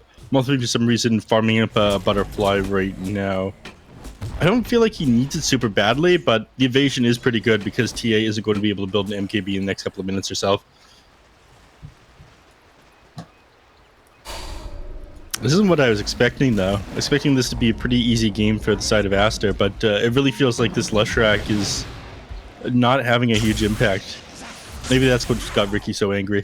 Yeah, I was going to say, Ricky, why don't you share some opinions about this Leshrac, actually? I'm interested to hear what your take is. So sometimes you're like top net worth, you know, in the game, and you're like doing really well, and then you like don't buy a defensive item, and then you like die twice, and like when you do that, you halt your momentum. White Mail's defensive item. Sure. So it says it on the flavor text. It says it defensive enough the entire for upper Ricky. body. So here's what I will say about that. Leshrac has 4 legs, so there is a lot of lower body that's not protected here. Oh! Yeah, I think it's less value for that reason. Checks out. It also says avoid dropping on feet, and he's got 2 extra feet than most people, so it's twice the. Yeah. Never read that flavor text before. Really? Yeah, Never. It says avoid dropping on feet. No, the fact that Nomad's never read that flavor text before. I'm surprised. I played Dota for lore-related reasons. Yeah, but I think a part of it is like they just kind of misplayed their timing. I think Aster was actually like in a pretty commanding lead. I mean, they were what, like 6,000, 7,000 gold ahead, 10,000 gold ahead actually at one point. And then like obviously kind of botched that fight near Roshan, and then follow up with like another death, a couple other deaths like when they probably shouldn't have. And from there, like Magma have a real avenue back into the game because Morphling, like we talked about early on, is a really strong hero as this game continues. And like Storm Spirit just finished up the. I disagreed with that. I think he was very weak compared to how he used to be, but I need to be nicer to you, Ricky. Maybe this is what's got you angry. He's gonna own him, dude. He's gonna own him. And we'll see. Yeah, 2 contradicting opinions now, right? Like that's pretty much all you do when you play Morphling. You just screw the E-Blade, you just build damage, and Morphling has a lot of damage. That he does. A lot of stats to play around with as well. Let's see. Aster making themselves a bit of a target in the middle lane as Baboka actually throws down the sharpshooter just to blow up TZY's. They have to come back. Their base has like 2 catapults on it. Yeah. The fortification actually dealt with that, so backing out on the Pangolier might have been a mistake here. It's like, oh, they try to go on the illusion from Baboka there. Caught out pretty damn hard. And there's also Supernova going off somewhere. Don't exactly over by the ramp. Yeah. So split for Supernova, he does have Refresher. So it ends up being kind of, I guess, like you could argue like a slight favorable trade there for Aster. I believe they got the BKB as well. Oh, no, they didn't. No. It was too difficult for the Templars to get in that team fight because he controlled the outpost right now on the side of Magma. Otherwise, you would have TP'd it, and I think they might have tried to take that team fight, but This tactic that Monet is going for, just moving down to the bottom lane, try to like force a 4v5 and chip away the tier 3. Like, none of this chip damage on the tier 3 matters. It matters if they can threaten Roche on, right? If they can pull them away from Roche, it's really important, because I think that's what they're most worried about, because taking the fight into Magma at Roshan is like borderline impossible. So this is the big goal is setup, to, like, though. try and trade here. Yeah, they're like training the Stormbear, thinking that it's just Monet down here by himself. Meanwhile, you have the Bane who's about to drop the Fiend's Grip off into dust. And there it is, exactly. Oh, wait a minute. Wait, what? What, what canceled it? what He happened? just canceled Fiend's He Grip. canceled his own Fiend Grip? Okay. All right. Yeah, I guess, Mercy just tips him. I'm like, what? dude, that's Mercy. You know what my girl Miley says? Everybody makes mistakes. Everybody has those days. Who? That's really inspirational. I'm gonna get that on my t-shirt. No, I mean, real recognizes real, right? So Mercy was like, "Hey man, you cancelled that. You showed mercy. I respect that." And he tips him for it. So I mean, I'm just like stunned that happened. That storm was 100% dead. yeah, You know, there was a great setup. It was a great job, training the Storm Spirit there. But you made a mistake. Things happen. Go for the tier 3. this is such an awful. Roshan just respawned after they gave up on What the is good old this? Roche attempt. What's happening? So the long respawn actually favoring the side of Aster here. All right. Storm jumps in, catch the Leshrac. Leshrac put to sleep, and Luster's gonna take it instead, and they'll both back themselves away. Nothing happened except a tier 3 falling. Yep. Be able to heal this Rax back up as well. So pretty. I don't know. I'd say it's a fun team fight. Both these teams now going to set up around the pit. Obviously, this does favor Magma quite a bit with the refresher orb on this Phoenix and no hero that's amazing at spending the time to hit it in these fights. So this team fight probably going to go the way of Magma. Popping the Supernova over by the Rax a lot less effective because Aster just sort of able to like wait, come back, and do it again another couple seconds. But obviously they don't have that option when they have limited time to defend the Roshan. Storms in, finds the Bane. Great way to start the fight. They do have Overgrowth, and there's going to be the Egg holding down that Templar Assassin. She does get the BKB off, but just chased in pursuit, and it's going to be the damage from the Morphling more than enough to help finish her off. So double kill goes the way of him.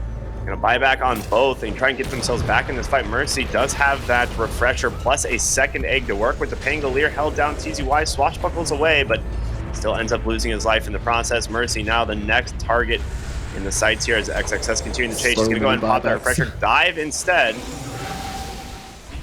Looks like he's going to be fine.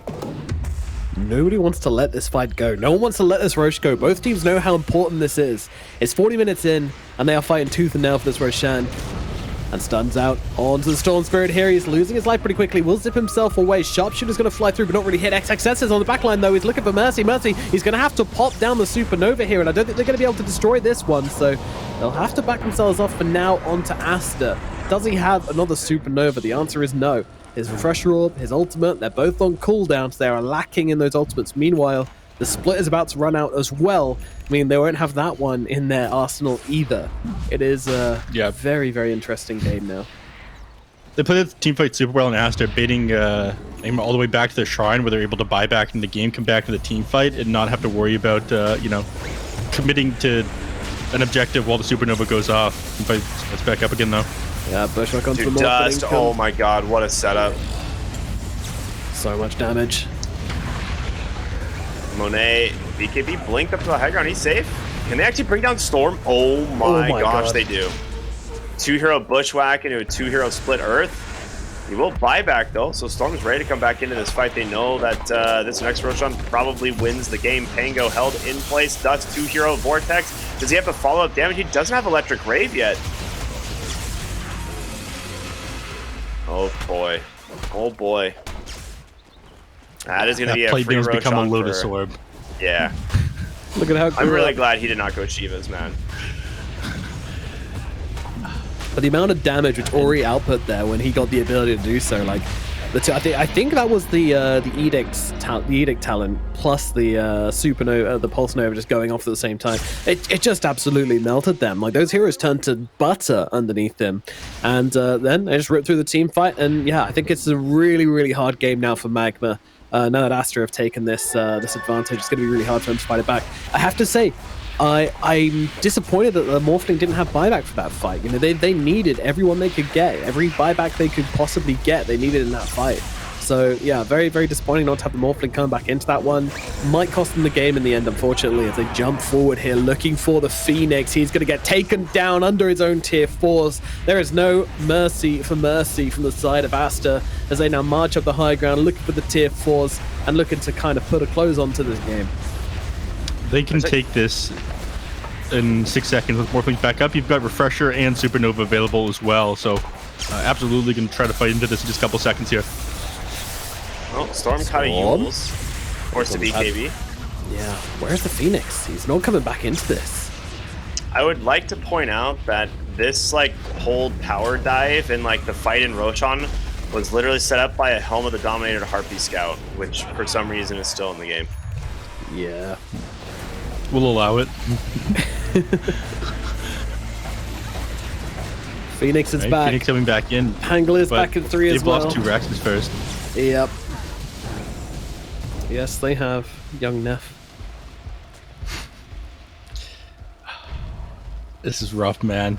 Oh, talented domesticate. All right. So your game all of a sudden a lot more difficult. You have 1 set of racks left. It's exposed. You're playing against a Templar assassin who does massive amounts of damage. Their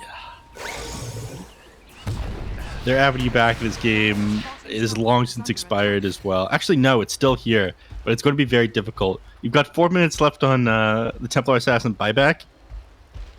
And this Aegis is lasting another 2 minutes. I don't know. You've got like a very small window where the Templar Assassin Aegis is going to expire. You're just going to be dead without buyback. You could try to close out the game, but even then, you don't take buildings incredibly quickly. This game is so difficult for Magma at the moment.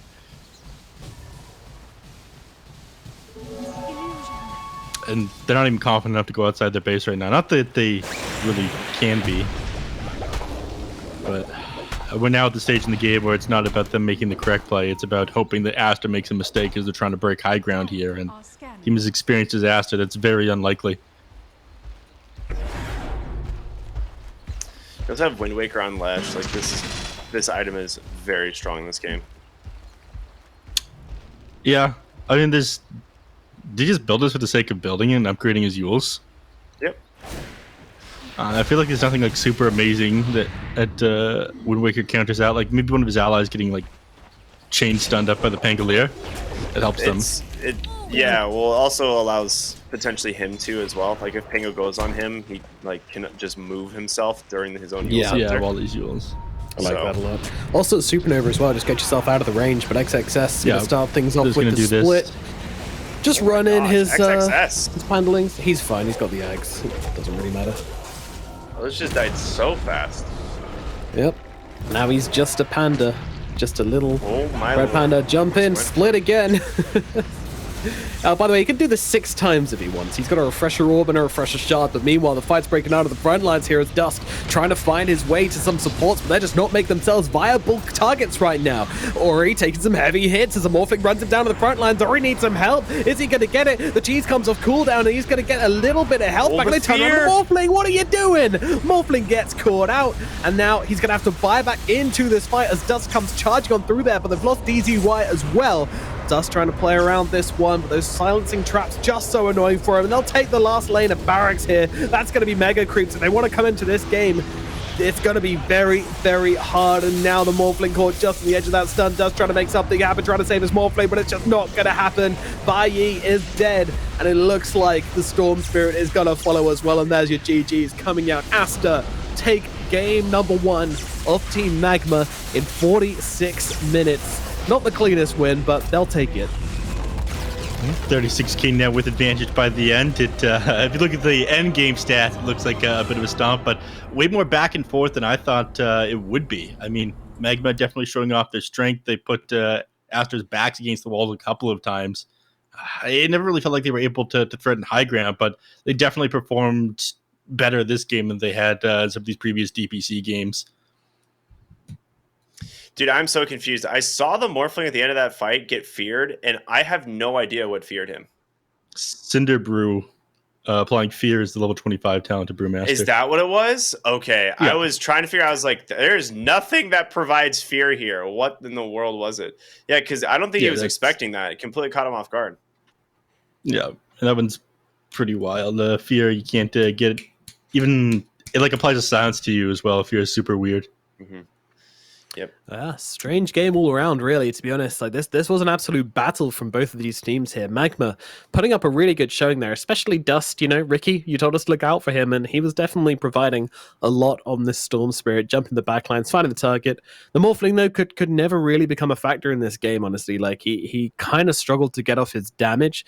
Let's see, 23k damage. It's quite a lot, but compare that to the Leshrac with 36k and the TA with 36k, and you kind of start to see where the hero was limited in this game. Just being able to survive in the fights wasn't really an option, especially with the Brewmaster just constantly splitting, throwing him up into the air, stunning him up. Like, so annoying on XXS this game. Mm-hmm. I think part of that comes down to being a draft issue. I was mentioning this one, but they picked like their 4 heroes that they had, and Brewmaster came out afterwards. Like, okay, no matter what you're picking up last, it needs to be a carry that does a lot of damage. So whatever it is, we're going to control it up, and Brewmaster happens to be like the perfect pick in order to deal with that. We throw you in the air a lot of time. We see that even in this fight here, when he's on the ground, he gets hit by Spirit Vessel, which is a natural pickup on the Brewmaster as well. It counters it out very well. I still don't feel like Morphling is super strong, but this is also kind of unfortunate circumstance for him in this game. He wasn't able to be that super hard carry that they needed to because Brewmaster is so good at controlling up a singular hero. This game felt a little bit weird in terms of like the support duo. Like, you have this Tram Protector Phoenix, and Tram Protector, like, one of the things he's so good at is like slowing down tower push to like make space so your heroes can farm. But like Phoenix was the one who was taking advantage of that farm. Like, he's the one who like ended up just being able to like sit in lanes and like find tons of farm, whereas like normally you'd want that to go on top of like your off laner, different hero. So I feel like it's very strange. Like, TZY played a super sacrificial role here on the Pangolier. Meanwhile, like the Phoenix, which arguably didn't have like the most game impact as well, was like this hero that they threw all this extra gold onto. Yeah, like the Supernovas were kind of annoying, but it's pretty impressive that the fights were long enough where 2 Supernovas weren't enough. Like, that's genuinely the stage where we're at in this game, where these fights were so damn long. Like, the Brew had like 4 splits, and he was getting through all of them in the team fights. Like, it was getting absolutely ridiculous. Thankfully, he didn't end up using the shard and having to use 6 splits at the end of the fights, at the end of the game there. But yeah, man, that was really ridiculous. I mean, who would your MVP be, guys? Who are you highlighting for this game number 1? That's a hard one. I would say probably the Brewmaster. Or I thought you were going to say Leshrac. That'd be very funny. Redemption arc, woo! Dude, like right here, we're gonna see a 2-hero bushwhack. Dude, this was so good. Like Bobica just ready and waiting, just snipes 2 cores like that is just insane. Mm-hmm. Wow. I mean, Bobica had a great game as well. He really did. Yeah, Exorcist for me, for sure. I'm a huge Brewmaster fanboy. I absolutely love seeing this hero, and he did a pretty good job this game controlling up the people that he needed to in the team fights. Monet also ended up playing incredibly well. Always having like the meld available to get off either the auto attack routes or the ultimate routes from the Tram Protector. Pumped out a lot of damage in these team fights. Yeah, you guys are close. At the end of this fight, go ahead. Sorry. Yeah, you nearly got there. The Harpy was in fact the MVP of this game, actually. Yeah, all that vision in the last couple of fights. I mean, when they were going into the Roche pit, there's just a Harpy that they had that just revealed the entirety of their team fight. Like, it was pretty wild. Yeah, you need a Harpy. Like, you genuinely need to build a Helmet of the Dominator in competitive Dota right now towards the end of the game. Otherwise, like, you're just going to get outvisioned by the enemy's Harpy. Like, it's the point where it's Harpy Wars now. It's pretty nutty. It's pretty nutty. I mean, I don't hate it, honestly, as much as the people seem to. We all remember the old, like, Night Stalker Ags, right? Where it was just, like... Good Keeper of the Light. Yeah, or I guess the IO Bottle Spirits. Ags, too, yeah. Like, there's just, like, you get an Ags and you just have, like, the best vision control in the game. And, like, Harpy is kind of the same thing. It's yeah, but the only ridiculous. difference is the Harpy has 100% uptime. It's not about day or night on the hero. It just flies 1800 day and night regardless. Yep. Oh, it has good fun. stuff. Good stuff. I imagine that one will be addressed probably before the major. Hopefully before the major. One would crazy do you think if you think we're getting a patch before the major? Maybe just the Harpy patch? I don't. Maybe. No. Come on, a little bit of optimism. Shout out to my boy Kazi on the Treant Protector, 0 and 11. Life is rough. Treant getting chopped down quite a lot. I guess Aster have a really nice new set of furniture now. Some nice tables, some nice nightstands. Maybe you need desks. Brewmaster's the carpenter that made it all, or who on that team, made all the furniture? Hoodwink. She's a squirrel, so she's the teeth to carve it down. I see. Okay, Yeah. I believe it. Bobica seems pretty creative. I think one of them said someone got into carving wood during lockdown. I feel like that was a Bobica thing. Maybe I'm talking nonsense, but I feel like someone got into carving wood in lockdown in the China scene. Anyway, pretty crazy first game here as Magma get defeated, though they put up a very, very good fight, some crazy long team fights, and a lot of fun in this first game, and hopefully we get a second game which is quite similar, as I did enjoy that one a lot. Stay with us, we're going to throw it over to a short break, then we'll be back with game number 2 of Team Magma versus Team Aster here at the China DPC.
I'm slowly, I think I'm crazy.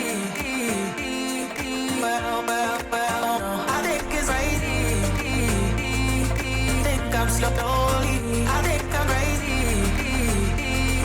Well, I think it's crazy.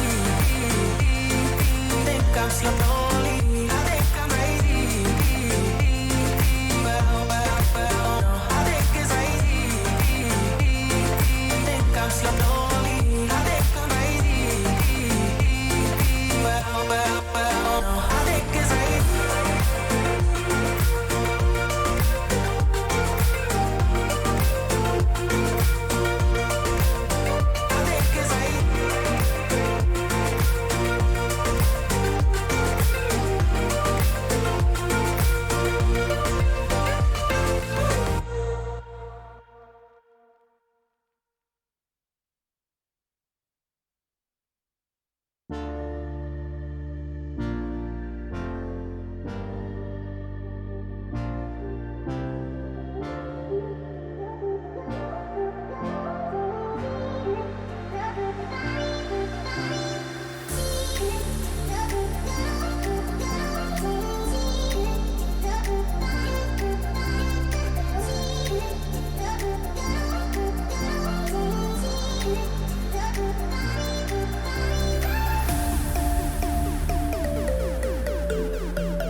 So, who wants to play a game? Yoink!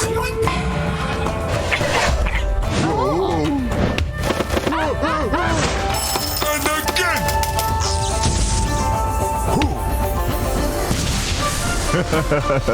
I always get what I want.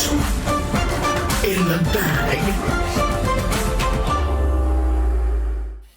Hello and welcome back to the China DPC, where we are now into game number 2 of Team Magma versus Team Aster. Game number 1 was closer than one might expect, with the two teams battling to the ground. I mean, it was an absolute brawl last game. We had team fights lasting multiple minutes. It was great. It was great, honestly. It was a fantastic match. Hopefully, we get the same thing in game number 2. The draft is already live, so I'll waste no time in getting into it, as Ricky and Neff are here to take us through it. Guys, what's going on so far? We got some quick picks. We got some quick bans. Only 1 second reserve time used. My goodness, these guys want to play some Dota. We got the exact same thing we got last time. They felt like it wasn't an issue with the Pangolier or the Storm Spirit. They run it back for game number 2. Meanwhile, on the other side, we see Grimstroke and we see Ember Spear. I don't know, this doesn't bode well for Grimstroke here. Why don't you tell everybody real quick here, Nomad, what the stats on this Grimstroke win rate is? Come on. It's not good, to the guys. people. It's very, very, very, very not good. Yeah, we're looking at a 28% win rate, unfortunately, in both the China 28%. and all regions combined. So it's terrible. All right, so let me tell you why he's about to have a 29% win rate. So already the Ember Spirit v Storm matchup, actually Ember Spirit favored nowadays. I think it's at least it's even. It used to be definitely Storm Spirit favored. You have the Grimstroke, fantastic counter to both the Pango and the Storm Spirit. And Grimstroke Ember, one of the strongest Inkswell targets in the game. So I really, really like the opening here from Aster. I think they're already setting themselves up to be in a good spot. I mean, I'm sure that's what a lot of people thought, and they were only correct 28% of the time, Ricky. That's true. Back for Bobica Hoodwink, one of the strongest 4 positions in the game right now.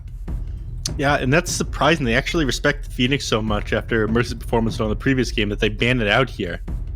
Not what I would have expected, but, you know, power to them for that. So they've got they've got decent damage between these supports, I gotta say. You have okay scaling to the late game with your supports as well. I feel like Hoodwink and Grimstroke are pretty high impact as the game goes on. I like the start of Aster's draft quite a bit. I'm not sure how Magnum responds. Obviously, Spirit Heroes are amazing. Pango is amazing, but you're going to have to reveal a little bit more with your draft here. Do you think it'll be TZY on the Pangolier again for game number 2, Ricky? I imagine so. I think Pango is much stronger as a core than he is as a support. You could opt to go 4-position Pango here, since you are a little bit countered by the Grimstroke, and then pick like a better 3. So that's always an opportunity, or rather always an option. But you have a Storm Spirit, and I think the reason those two bode well together is they want to just like go in and play aggressive. But this could be a 3-position Tusk. Yeah. We actually saw I saw a mid Tusk earlier tonight. Yeah, believe it or not. Tusk is very popular. It lost. I'm not surprised. I said it's popular. I didn't say it was good. Okay. Go clear that one up. Nomad, I know that you're the number 1 Tusk supporter here. What are your thoughts on mid Tusk? Obviously not for this game. You think it's potentially being put in position 3, or this is guaranteed on a 4? I like it mid. I like it more as pos 3, but yeah, I do like it mid when it's played there. I think it needs to be the right draft for it, where you can get a lot of value from the kick. I think versus melee carries is when you want to run it mid, because that's when the Ags becomes hugely valuable. Kicking people out, it's just as good as kicking people in sometimes. If you have like an Ursa or Sven, something like this, and just blast them out of the team fight and they don't have a way to get back in, like you basically just ruin the team's damage potential. And then by the time they've made their way back into the fight, you've probably got kickoff cooldown again. So yeah, as a resident Tusk expert, it can work, but it needs to be well considered. What is well considered is this draft so far coming out from Magma, honestly. I like the Shaman. It fixes a lot of their issues. It gives them an answer to the Ember Spirit. I'm a big fan, but Aster, they're going to respond with the Medusa. This one, it's a little bit scary. Yeah, it's one of the better heroes inside the patch. It's incredibly tanky, and they don't have a ton of damage for getting through the Medusa either. I don't know what they have planned to be their last core, but I don't know. This is incredibly tricky, actually, because Shadow Shaman, like, if you're playing a 1v5 Medusa game, you're going to be able to control the Medusa by yourself, but you have a hero, Ember Spirit, that is amazing at catching out heroes like Shadow Shaman on the back line, so you're not going to be able to just catch Medusa uncontested in these team fights. And I think regardless of who you pick up now, you're not going to have enough damage for the Medusa. I don't know what the perfect solution for this one is going to be. especially given that they've already like banned out anti-mage themselves, and Aster have 2 bans on their own to come up with here. It really doesn't feel like there's any perfect position 1 carry that you can run here. Most things that were like decent before against Medusa don't feel like it anymore. Terrorblade was, to me, was like really the one last hero that made a lot of sense. Pango is, I think, probably a support in this game, which is even better for Aster because he's not going to be able to go for a diffusal. And yeah, they have to opt for the Ursa now because there's really no other diffusal heroes left in the game or things that can actually fight up into the Medusa with the Terrorblade Drow being banned. Okay, Ricky, what's your counter to the Ursa? We see a Centaur War Runner like we saw the other day? Because I honestly do think that Centaur absolutely blasts, or sorry, Ursa blasts Centaur, especially with these lane supports. I think if you go Centaur, Ursa's game is unplayable. What do you mean? Like, Unplayable I think for Ursa Centaur, just, right? I think if you go Centaur here, like this Ursa just gets destroyed in lane. I don't even think No, the Ursa destroys the Centaur. You got the Disable this time. You got the Shadow Shaman. Last time the issue was the Phoenix. The thing is like Hoodwink Centaur is a lot of damage is why. But they opt for other forms of control. So Ursa, he's just going to be Cyclone in most of these fights. They do end up going the 4-position Tusk, 3-position Pango. So we'll see. I think this time Aster has a far superior draft. Very interesting stuff coming out. Yeah. You don't sound interested, no man.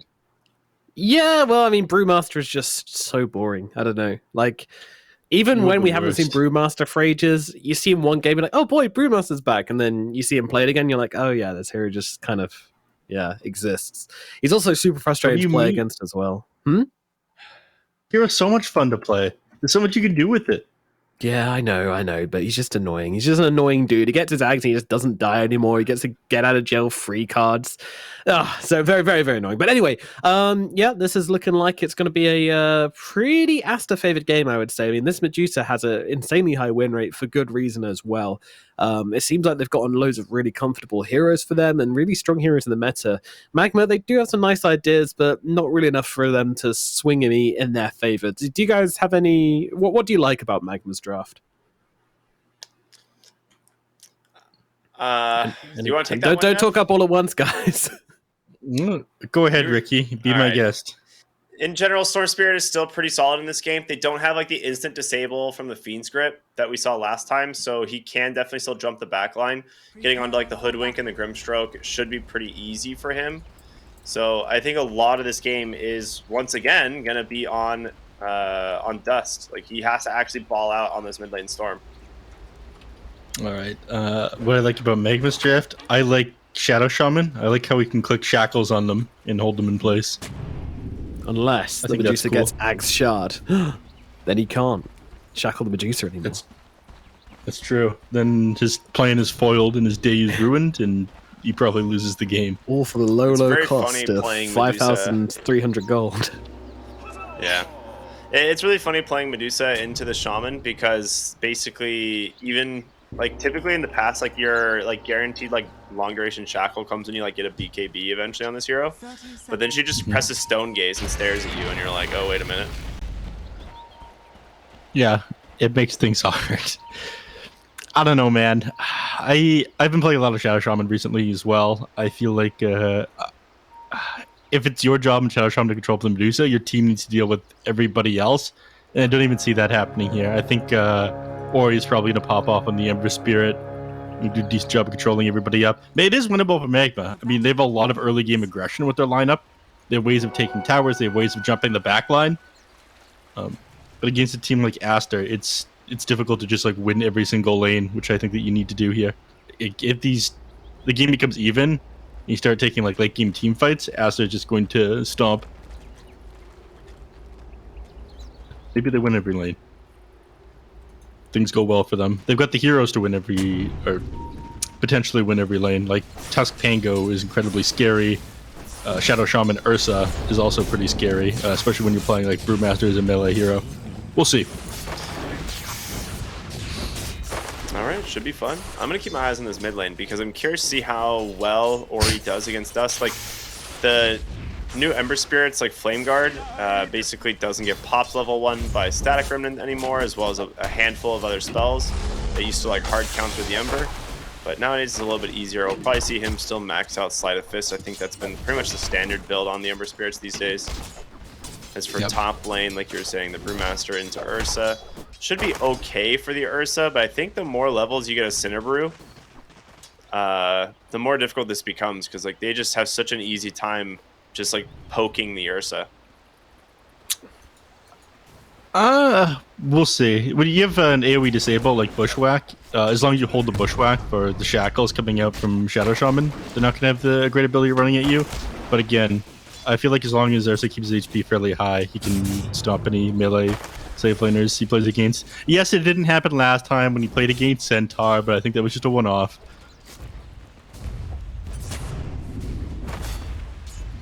I have a feeling you're not going to let me live that one down. I'm telling you, man, I don't feel like Centaur loses to Ursa, but it definitely is still dependent on the supports as well. Mm-hmm. When they have a lot of disable, it becomes much easier. Yeah. Oof. Well, already CS about even for the most part between the lanes.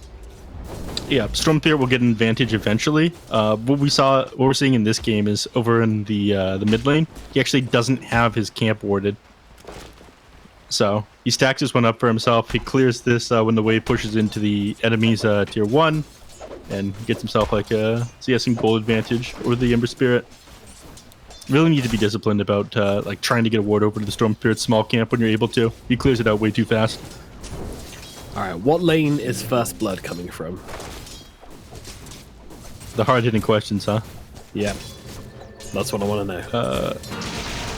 It might be mid here. Yeah, Grimstroke Ember, man. They are good. on the case right now, and they are going to be able to bring down Dust, and that'll be your First Blood. Nice rotation in from PQ as they are able to blow up Mr. Dust. Dude, that's such like a sick, simple rotation. Like, he just TPs mid instantly and just pushes Inkswell. Like, Ember, just really good call there. Ori, like, definitely would have been like TP mid, just realizing that Dust was too far forward on that Storm Spirit.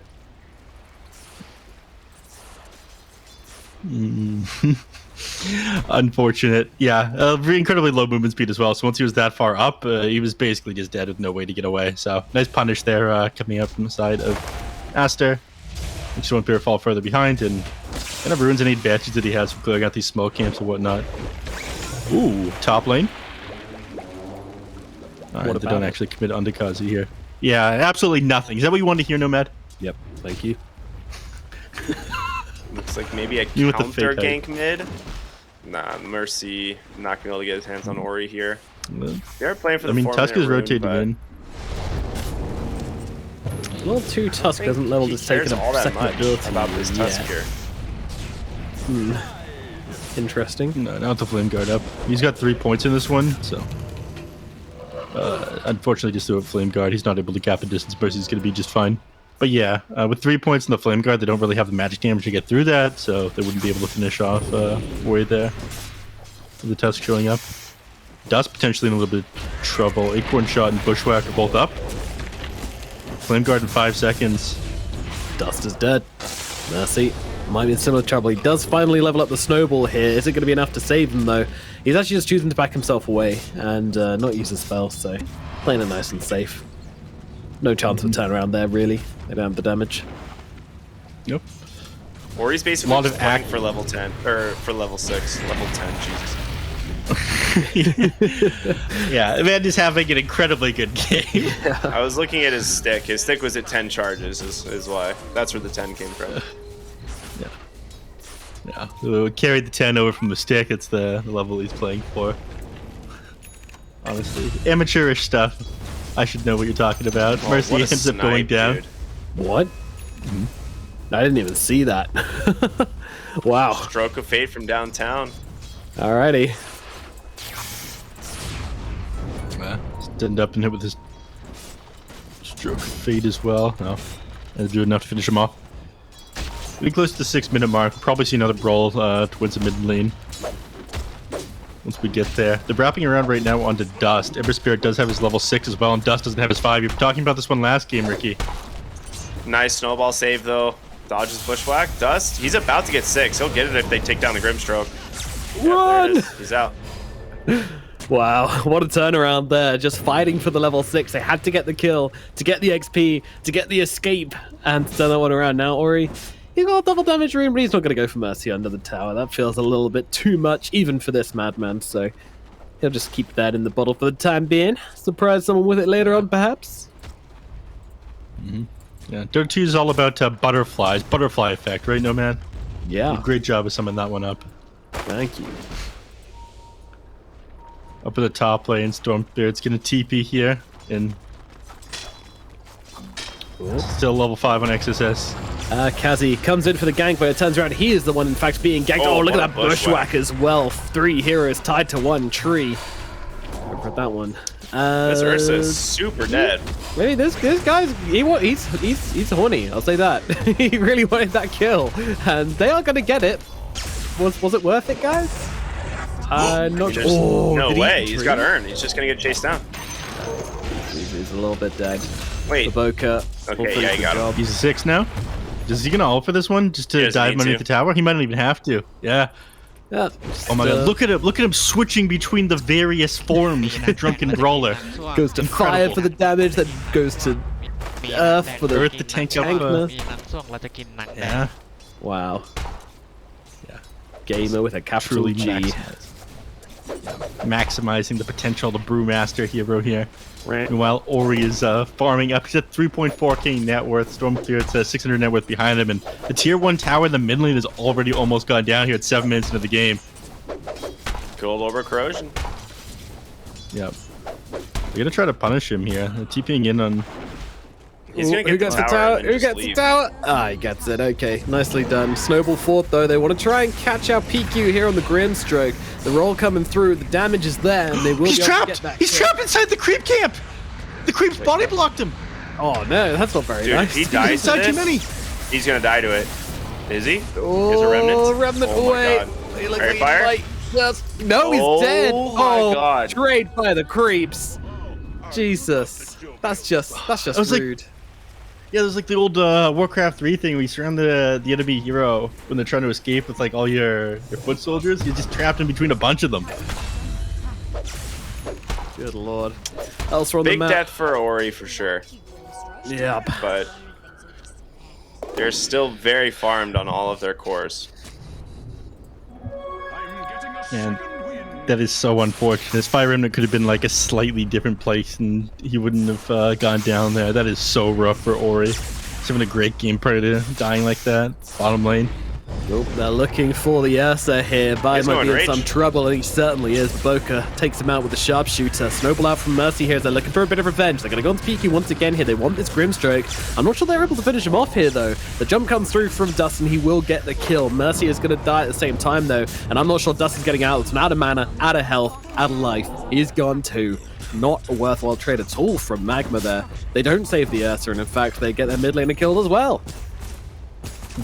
Now you're up 3k net worth here, 12-5 here at only 9 minutes into the game. I mean, very easy for the Imp Spirit to make these kind of dives. He did end up going down. If he dives twice in a row there, it's kind of miserable for him, but they feel so much stronger right now, and Aster going for those kind of kills really isn't a problem. And now you're in this position on Magma where you probably wanted to win the lanes based on your lineup. You can't really play from behind that well with these Aster heroes, and you're not going to scale into late game nearly as well, so coming back into this one is tricky. Maybe they sneak a Roshan or something like that, but it's a lot harder all of a sudden. It's not easy to sneak the Roshan in this game either, because there's so many different ways for them to scout it. TZY mid lane, not for the moment. Sharpshooter interrupted. Will end up dropping it last second against the Storm Spirit.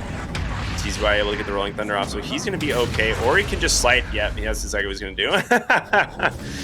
So you just slight the ball and kill it. So Ori fighting a trade there. And this game opting for a first item BKB.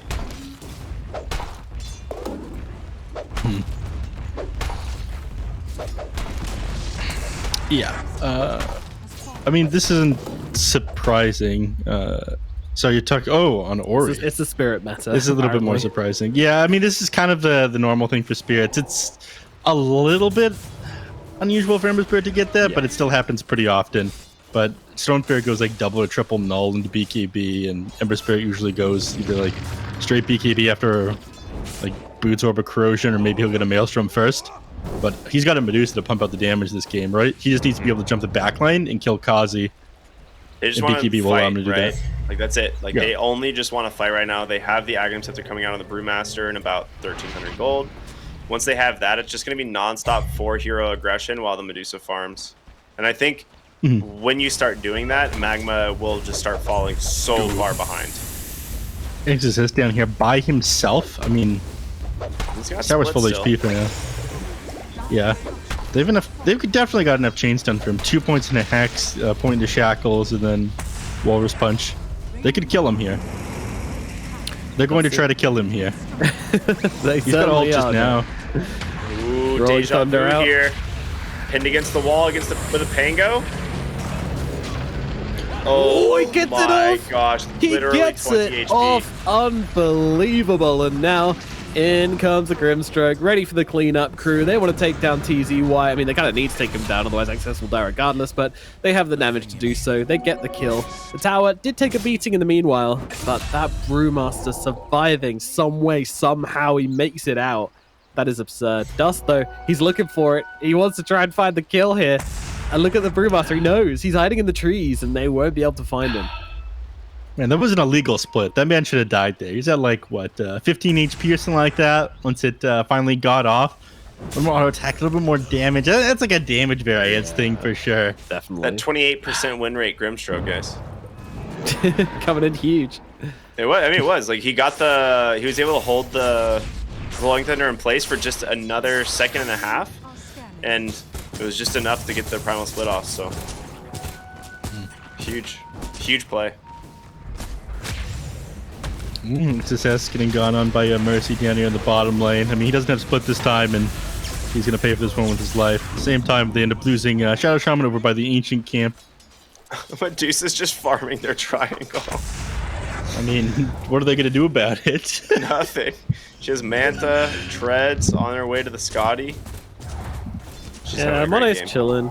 Mone's got the AirPods in, you know, just jamming out lo-fi tunes to relax and farm to. Lo-fi tunes to relax and slaughter animals in the jungle too. Exactly that. Living his best life. Yeah. 7.8 key net worth. Not bad, not bad. Let's get the Scotty to be even better. So, it's no Dandelion Summer, but, you know, it's alright. Dandelion Summer sounds like lo-fi tunes, to be honest. It really does. Storm's sound like a dead bottom, by the way. Wait, what? Caught by a Bushwhack Inkswell. Damn. Gotta be careful with that Bushwhacks. This is the thing, like, he just gets slight changed into, like, Bushwhack Inkswell, and it's like, there's just so much chain control. And he's, again, rushing BKB on the Storm Spirit, because he knows he has to have one in this game, but it's just not there yet. Yeah, he's still 1,400 gold away. All right, Battle Fury completed on the Ursa.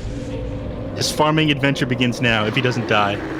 Yeah, he does manage to just get off that enrage there, which is going to help a lot. So he is going to be okay for the time being. Now it's time to play catch up with the Medusa, but yeah, I'm not sure he's going to be able to, unless something dramatic happens to this Medusa's farming.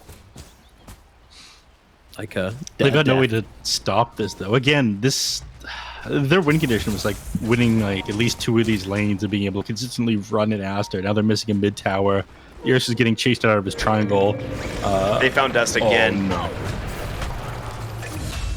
That's bad.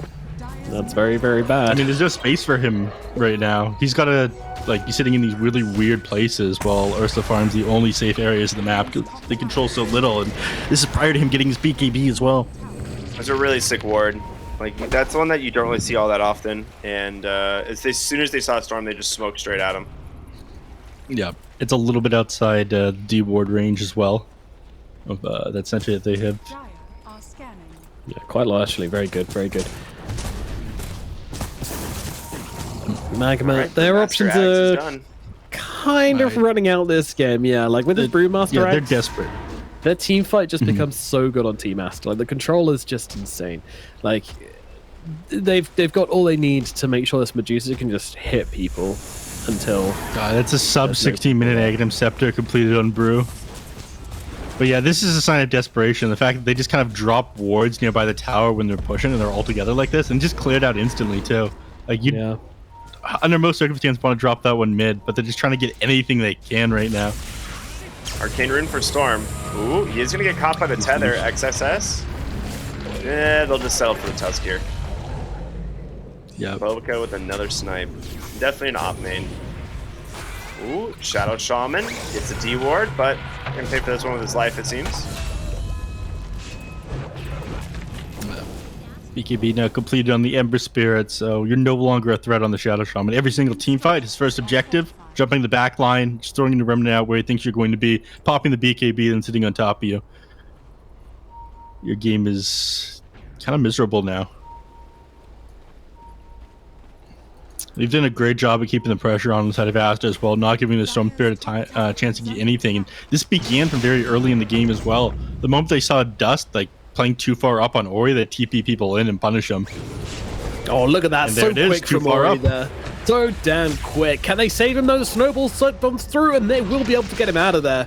Whew, that was close. Mercy just grabbing him in the very last second there on the snowball, which bought him the time he needed to get away.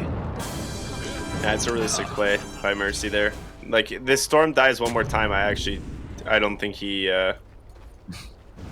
becomes a factor at this game. But he will have his BKB hopefully before his next engagement. No, I mean, not if Aster have anything to say about it. There's the next engagement, TZY. Dude, Grimstroke Ember is just such a good combo. It is so hard to play against. Especially if you're behind. Oh, look, the Harpy is back. Interesting. Dust. He just wants the farm. He needs the Mithril Hammer. Radiant's middle tower is Alright. under attack. He's safe in the enemy team's triangle for now.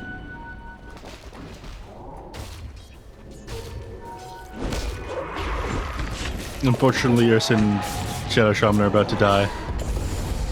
The Ursa has Enrage at least. The Shaman is certainly dead. Wait, maybe not. Pressure going on to the Ursa right now as they'll just throw him up into the air, and this is the biggest problem with Ursa versus Brew. He pops that Enrage, you just throw him into the air, they will kill him off, but the Shaman does escape, so good job guys.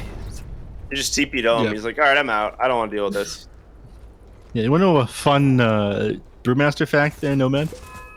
I would love, you know I love fun facts. Don't tease me like this, man. Come on. Yeah, okay. The Whirlwind on Brewmaster is different from the Yule Scepter Whirlwind. And so it is actually reduced by the status resistance on Enrage. Damn it. That's unlike Yule Scepter. Yeah. Nice play by Dust, that isn't a but fun one. that BKB just completely offset by the Stone Gaze, so not a whole lot you can do. And of course, the Harpy flying nicely above the trees, giving vision all the way into the enemy base. Very cool. Look at, yeah, sees the Pango up on the high ground there. Cool stuff. You know what the most messed up part about this is? It just says flying movement. It doesn't say anything about flying vision on the takeoff. So when the patch hit, I didn't even think about Harpy Scout being like insanely busted, because I thought like there's no way they add flying vision to this thing, right? Yep. Right?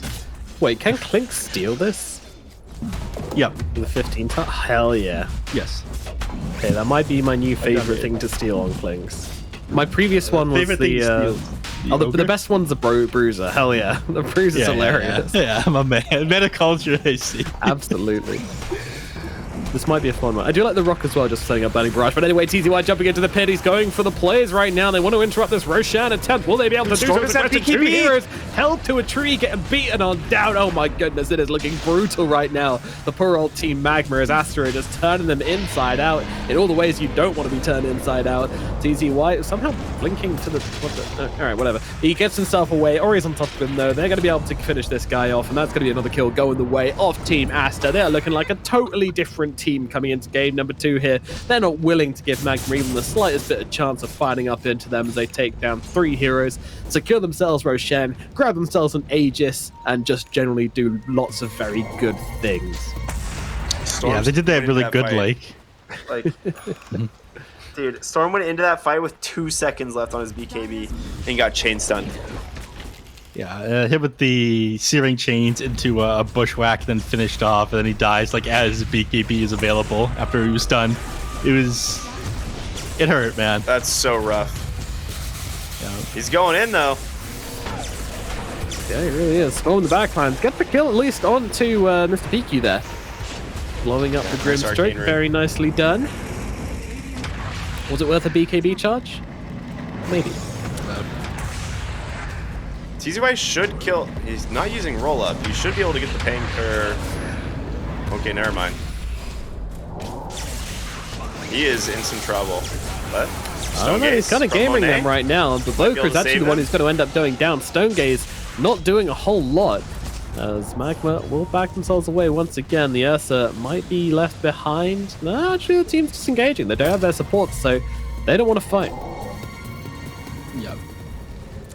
A little bit odd for them to back up, but maybe they're a little bit worried about BKBs and whatnot coming back up on the Storm Spear. It was a little bit annoying trying to fight into him while he had the Arcane Rune as well. So they're not really in any rush either. Again, we talked about this at the beginning of the game. Their draft definitely scales better into the late game than Magma's does. Oh, yeah. Oh, no. This is the worst place Kazi could be. A little bit kamikaze does get there, the BKB perhaps. off, but can he actually do the damage to take down the Grimstroke? It looks like he will. Out of mana, the chase continues. Oh, the Searing Chains! The Tusk can't save him! Oh, no. Ori now looking to finish the job with this double damage rune, but the Aster, he does respect that here as TZY comes rolling on through, but Ori is just doing whatever he wants, spamming out these sleight of fists, grabbing the kills, running back in here. Can he get the rampage? I'm not sure he can. There's still 2 kills to go, but there's one. TZY on the run. Can they chase him down? The GG is cool, and they're not going to be able to grab TZY for the rampage on Mr. Ori, but all the same, a short, sharp defeat. 22-minute GG called out from Team Magma. Oh my goodness, that was an absolute obliteration. What a masterclass from Aster there. Yeah, I mean, this draft was just so one-sided in my opinion. Like, there was not a lot that you can do here in this game if you don't come out ahead in the lanes. Like, the Team Magma's draft can't really play from behind against the side of Team Aster here. And oh boy, did they farm all 3 lanes. Man, like the Aster didn't win his lane hard enough. The mid lane, like, you were winning on the Storm Spear. You're hitting CS. You're doing a decent job if we're asking Ori. But the moment you made a mistake, in comes the Grimstroke. Then walk you up on the Storm Spear, find a kill off to him, and then kill after kill going the way of Ori once he had that little bit of an advantage. And has consistently ran at these heroes, did not give them any space to get the items they needed. They needed that BKB done on Dust early so badly, but they never gave them the opportunity to. Foot was on the gas the entire time, and it's super bizarre given the fact that they had a Medusa on their side. She was just farming at the beginning. They were playing 4v5 Dota and winning it on the side of Aster. Yeah. You know, I love numbers, guys. I love numbers. The Medusa had 15.5k net worth by the end of the game. I know where this is going. Above the Ursa by 5.5k. Like, she was so far ahead. She was absolutely massive. Do you know how much hero damage she did, though? This is the stat I'm really excited for, is the hero damage this game, because it is quite funny. 7k hero damage. 7.4. Did you see the Ursas, by the way? Did you see who the lowest hero in the entire game is? Don't do it to him, Ricky. We don't do bullying here, Ricky. I don't. This isn't like a player thing. I do truly feel like Ursa is getting picked in a lot of games that shouldn't be getting picked. I feel like this hero is genuinely not strong unless you see the offlaner, and picking it while they have like the opportunity to tell us the damage. Punish it with a Brewmaster is pretty rough. Tell us the damage number, Ricky. Yeah, tell the people. Tell us the funny haha. Damage, total damage from the Ursa this game is 2.8k.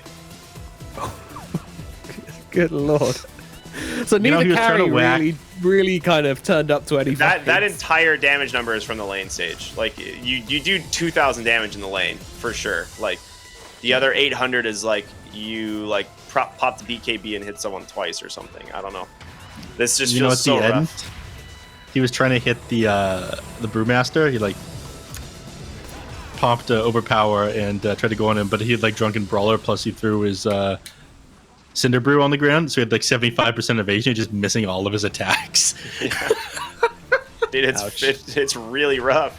So I'm saying, I don't know if you can pick this Ursa hero, unless you see just your a second matchup. left on the BKB on the Storm really Fury. rough. He ends up going down. But nothing going the way of Team Magma here. Aster, much cleaner performance here in game number 2. A couple iffy decisions in game 1, but this seems a lot more like the Aster we're used to seeing. Can we talk more about the Harpy? Because I feel like it makes it even more difficult to play from behind and play defending objectives when obviously the enemy's a lot stronger than you, but they have complete vision around the areas. Yep. So it kind of undoes a lot of the things that Dota's tried to fix over the years, as far as getting supports more gold and making the game not so one-sided when a single team starts winning. I love the BM. Harpy throws all that out the window. Just stands in the center of the fight, and then it starts attacking the Ursa to just rub salt in the wounds. He's like, I'm gonna get him. Yeah, but again, it just provides so much information to the enemy team. When you're trying to defend high ground, I wouldn't even say the towers are a decent advantage, but a huge part of it is, the enemies having to fight in the fog and whatnot, and just not an issue with a Harpy on your team. I mean, what really happened in that middle lane then? Because, and I think Storm was one of the few heroes which actually had a game in this one. He did all right, Dust, but then it kind of felt like they just started piling heroes on him at some point to stop him getting this BKB, right? I mean, they did it from minute 4 or 5 in the game, right? It's the one time Dust overextended in the mid lane, it was instantly punished by a TP from Siamese Cat. He just goes mid, instantly ink swells the Ember Spirit, or he just runs him down and he dies. So it's his game was okay in terms of it being a decent Storm game, but you can't fall that far behind, and they did such a good job at just targeting the Storm Spirit this game. Yeah, and the 4 minutes to 6 minutes, they constantly rotated the supports, and they had very good heroes for being able to fight into the enemy's mid lane as well. Hoodwink with both Bushwhack and Acorn Shot, and Group Stroke with everything in his kit. It provides a lot for ganking the enemy mid laner. And, a lapse of judgment for just a moment, I feel caused some issues for Dust, and those issues got compounded as the game went on, because 10 minutes into the game, top 3 net worths all on the side of Aster. We were saying you need to win the laning phase with these heroes on Magma. It was all team play, man. Yeah, for sure. They need to. Magma had a good game in game 1 for sure. They showed us that they can definitely play some team oriented and good Dota 2 when push comes to shove. But unfortunately, with this draft, didn't quite really come together for them, and in the end, it wasn't enough to really put up much of a fight against old Team Aster in this one. So that'll put an end to this series, which means we can take a look and see how this result affects the standings. Let's zoom in on this chalkboard and see exactly how it's all shaping up. Team Aster now at 2-1 after their loss to Vici Gaming, but now they win against Team Magma. And now Magma, they're going to go join Team LBZS in that relegation zone pretty firmly now. It's almost guaranteed that it's going to be LBZS and Team Magma in the hot seat.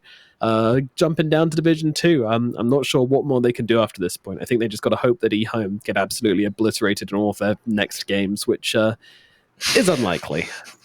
So eHome has to lose all 3 of their next games, and one of them is against LBZS. So you're not even praying that you do well. You're just praying for the other team's failures at this point. Yep, that's pretty much it. That's the position you get yourself into if you don't win the games.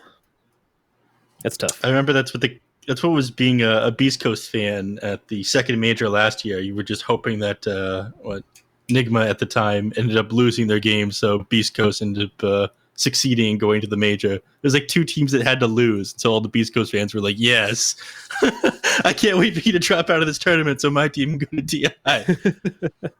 Pretty much it. Well, guys, that does reach us towards the end of the day. Some great games throughout the day, some excellent series. Neff, you've been around for most of it. What was your favorite game? I don't know, man. I'd say that I like the games at the end here. Brewmaster, one of my 2 favorite heroes in this patch. Cool. I'm a Brewmaster truther and ended up popping off, so no. I'd say these ones. And you guys, spending time with you, of course. The chat, not you, Nomad. Oh, all right. Okay. Well, that's fair enough. Whatever, Neff. We don't like you anyway. But thank you guys so much for joining us on this journey. And hope you guys enjoyed today's games. And of course, there's plenty more Dota 2 action coming up in the China region. In fact, tomorrow we will have some more games coming up. That's right. We've got eHome versus LBZS in the Division 1. A very important game for both of these teams. eHome want to avoid relegation. They must beat LBZS. And if LBZS want to stand a single chance of clawing their way out of the relegation zone, then they will have to beat them, the side of eHome. Meanwhile, over on Division 2, we have ourselves two series. One of Shenzhen versus Dandelion. So that's going to be interesting to see if Shenzhen can take any games off the destroying team over in that region. And then we have Aster Aries versus Phoenix kicking off as our middle series. So those ones are going to be fantastic as well. Some great series coming up in the Division 2. Very important games across the board tomorrow. A lot is going to be decided and figured out then. Join us for those matches for more China Dota 2 action. But from today, we're going to be saying goodbye. Thanks a ton for watching, and we'll see you next time.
Time for a love potion, a little sweet and spice. Throw it all in a cauldron, mix it up real nice.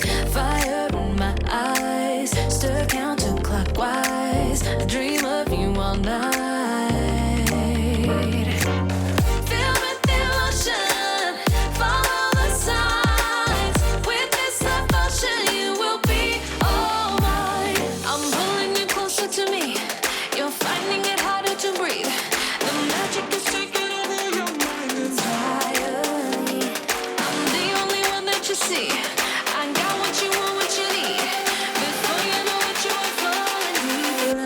me.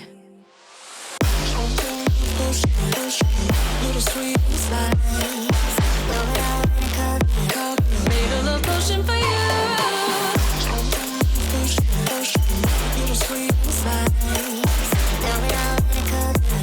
Made a love potion for you.